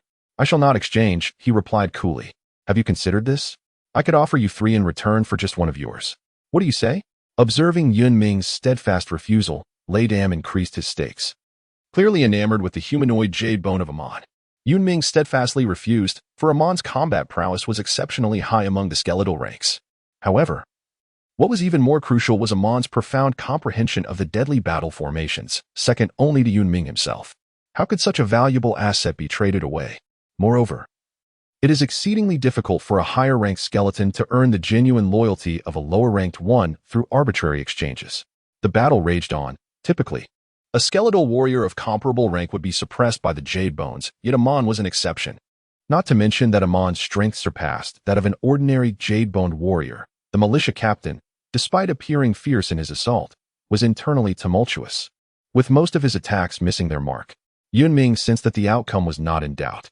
Indeed, the militia captain, for reasons unknown, chose to abandon his weapon and lunged forward, his fist aimed directly at Amon's skull. Amon swiftly retreated to create distance, seamlessly switching his heavy bone sword from behind. And with a sweeping motion, he severed the militia captain's head in a single stroke. Yun Ming nodded at Amon, expressing his approval of the recent skirmish. Amon returned the gesture with a bow before rejoining the deadly battle formation. Having meticulously fabricated the scene, Yun Ming and Dim departed with purpose, setting their sights on the next target. In a mere span of 10 days, Yun Ming and Dim collaborated to consume dozens of human settlements. The two warriors of the skeletal realm alternately seized the souls, resulting in a dwindling number of lower-tier bones for Dim, while the quantity of jade bones steadily increased. The number of lower-tier skeletal warriors under Yun Ming is steadily increasing, with all 52 humanoid jade bones now accounted for. A second lethal battle formation has been established, featuring formidable jade bones like Amon and Shifa. Jamar City, located approximately 500 miles south of Hongbei Village, is one of the 13 principal cities established by the Austin Kingdom in the province of Gangsadon. The city is governed by a man named Enz, who has just celebrated his 49th birthday. As he contemplates how to indulge his newly wedded concubine that evening, his mind drifts with anticipation. During a recent inspection with the city guard, Enz encountered a stunning woman in a small town. Her voluptuous figure captivated him instantly. Upon inquiring with the town mayor, he learned that the alluring woman was around 30, recently widowed and childless, residing with her family in the town. Just as Enz intended to express his condolences, he was informed of his young son's illness and reluctantly returned to Jamar City. After several days of tending to his son, Enz prepared to pursue the enchanting woman following his birthday festivities. However, he was unexpectedly interrupted by a subordinate, who discreetly whispered urgent news into his ear. The content of this revelation shocked Enz momentarily, but he quickly masked his surprise. He concluded the banquet early, sending all guests away, and retained the captain of his city guard, Barnak, to discuss the steward's report. The steward informed Enz that numerous villages and towns near Mag City had been raided over the past fortnight, with the assailants leaving no survivors and plundering food and valuables with appalling brutality. Enz turned to Barnak for his assessment. Barnak, a towering man nearly 6 feet tall, cleared his throat and stated that the nature of the attacks suggested the involvement of at least 3 or 4 separate groups of bandits. Though rugged in appearance, Barnak possessed a keen intellect, having not solely relied on brute strength to attain his position as captain. He speculated that a faction of bandits might be operating in concert, likely the notorious Black Kill Flag. As he stroked his bald head thoughtfully, he elaborated. Enz's voice rose in intensity, demanding confirmation of Barnak's suspicions about the Black Kill Flag's proximity to Jamar City. Faced with the Lord's skepticism, Barnak hesitated, acknowledging the need for immediate investigation. The Black Kill Flag is a well-known bandit group in Gangsadon province, identifiable by their black and red banner, composed mainly of refugees and deserters. Their leader is a former officer of the Alliance Army, a formidable martial artist. The faction has previously wreaked havoc throughout Gangsadon, prompting the provincial governor to mobilize half of the garrison forces in a futile attempt to eradicate them. Barnak, having once participated in the campaign against the Black Kill Flag, recalled an unforgettable moment when a powerful martial artist led a team to confront the masked leader of the bandits, only for the latter to evade capture and command his men to escape. Such abilities would undoubtedly shine in any military context, leaving Barnak perplexed as to why such talent would betray the army. With the Black Kill Flag's whereabouts unknown, it was clear they had suffered significant losses, rendering a swift recovery unlikely. Enz, aware of Barnak's involvement in the previous operations, felt a mix of anxiety and opportunity at the thought of the bandits encroaching upon his territory. The prospect of eliminating this threat, regardless of whether they were indeed the Black Kill Flag, could enhance his standing and potentially elevate him within the power hierarchy of Gangsadon. Enz's lineage was that of a minor noble, far removed from true aristocracy. Through a combination of inherited privilege and personal effort, he had achieved the rank of city lord. Now, with aspirations for further advancement, he contemplated the potential impact of seizing this opportunity. After a lengthy deliberation, he posed a critical question. What were the chances of exterminating them? Barnak replied that if their hideout could be located, and with Enz's personal intervention, the odds would exceed 70%. Barnak was surprised that the typically indulgent lord would pose such a query, and he bowed respectfully. With the prowess of a mid-tier martial artist being a force to reckon with in Gangsadon, Enz had previously leveraged his connections to avoid frontline duty. While he was known for his aversion to danger and penchant for comfort, the allure of opportunity was too potent to resist. Immediate reconnaissance is essential. Barnak, ensure your guard is on high alert. Enz resolved to take decisive action. Barnak promptly departed to carry out the orders. Alone in the opulent hall, Enz suddenly recalled the beautiful woman awaiting him and hastened to her quarters. Upon entering, the door closed behind him. And soon the sounds of surprise and laughter filled the room, eventually blending into a more intimate symphony. Meanwhile, Yun Ming and Lidam, accompanied by their respective lower-tier skeletal warriors and several ox-drawn carts, proceeded leisurely toward Hongbei village. The city guard raced from Jumar City to the villages and towns ravaged by the bandits, searching through the ruins for any trace of evidence. In the midst of this turmoil, the city lord remained tirelessly engaged in his own endeavors. Yun Ming returned with dozens of ox carts and nearly 1,000 lower-level skeletons. His heart growing increasingly cautious, such a substantial target was easily noticed. Lidam, however, remained unconcerned. With a sweeping gesture, dozens of ant-shaped bones dispersed in all directions, forming a dynamic visual field centered around the ant-shaped jade bones. This strategy allowed Yun Ming and his companions to circumvent numerous unnecessary troubles, proving to be more powerful and comprehensive than Sonic's far-sighted bone technique. The smaller size of the ant-shaped bones rendered them less detectable. After a full 3 days and 2 nights, they finally spotted familiar hills. Along the way, the human settlements they encountered had evidently heightened their defenses, constructing various fortifications, merely rudimentary fences and ditches. In Yun Ming's eyes, such defenses were utterly ineffective, yet he harbored an uneasy premonition and preferred to avoid unnecessary complications, refraining from confronting these human gatherings. Once all the ant-shaped bones returned, let him bid farewell to Yun Ming, departing with the lower-level skeletons. Through their time spent together, Yun Ming had come to genuinely believe in Lidam's trust in him. Yun Ming similarly lowered his guard significantly, candidly communicating with Lidam. However, the trust required to entrust one's back to another on the battlefield is an unattainable ideal. Shortly after returning to the camp, the sole command of Weisenthal was conveyed, instructing everyone to maintain silence and refrain from venturing out to plunder souls. It is uncertain whether Weisenthal sensed something amiss, yet his thoughts aligned with Yun Ming's. Furthermore, Weisenthal ordered the lower-ranking battle skeletons to gather those with reconnaissance abilities, ensuring that none, including Yun Ming's Sonic and Radam's and skeleton troops, could evade this directive. Dozens of jade skeletons and nearly 100 bone skeletons were stationed both inside and around the Red Monument village, employing their unique skeletal techniques to monitor every movement within and beyond the village. While other battle skeletons idled away the day, Yun Ming could not afford to be complacent. At that moment, he was cautiously exploring the northern woods of the Red Monument village with several lower-ranking jade skeletons, including Amon and Shifa. The condition that Weisenthal had previously agreed upon for Yun Ming's independent foray was a matter he had kept at the forefront of his mind, to explore the dense forest and delve into the Gangdi mountain range. Weisenthal's motives for this action were twofold. Firstly, to secure an additional source of souls. With the absence of soul water, the demand for souls would inevitably rise, and the slaughter of humans could not indefinitely persist. Secondly, in the event of unforeseen circumstances, a safe retreat could ensure survival, albeit this route bore its own inherent dangers.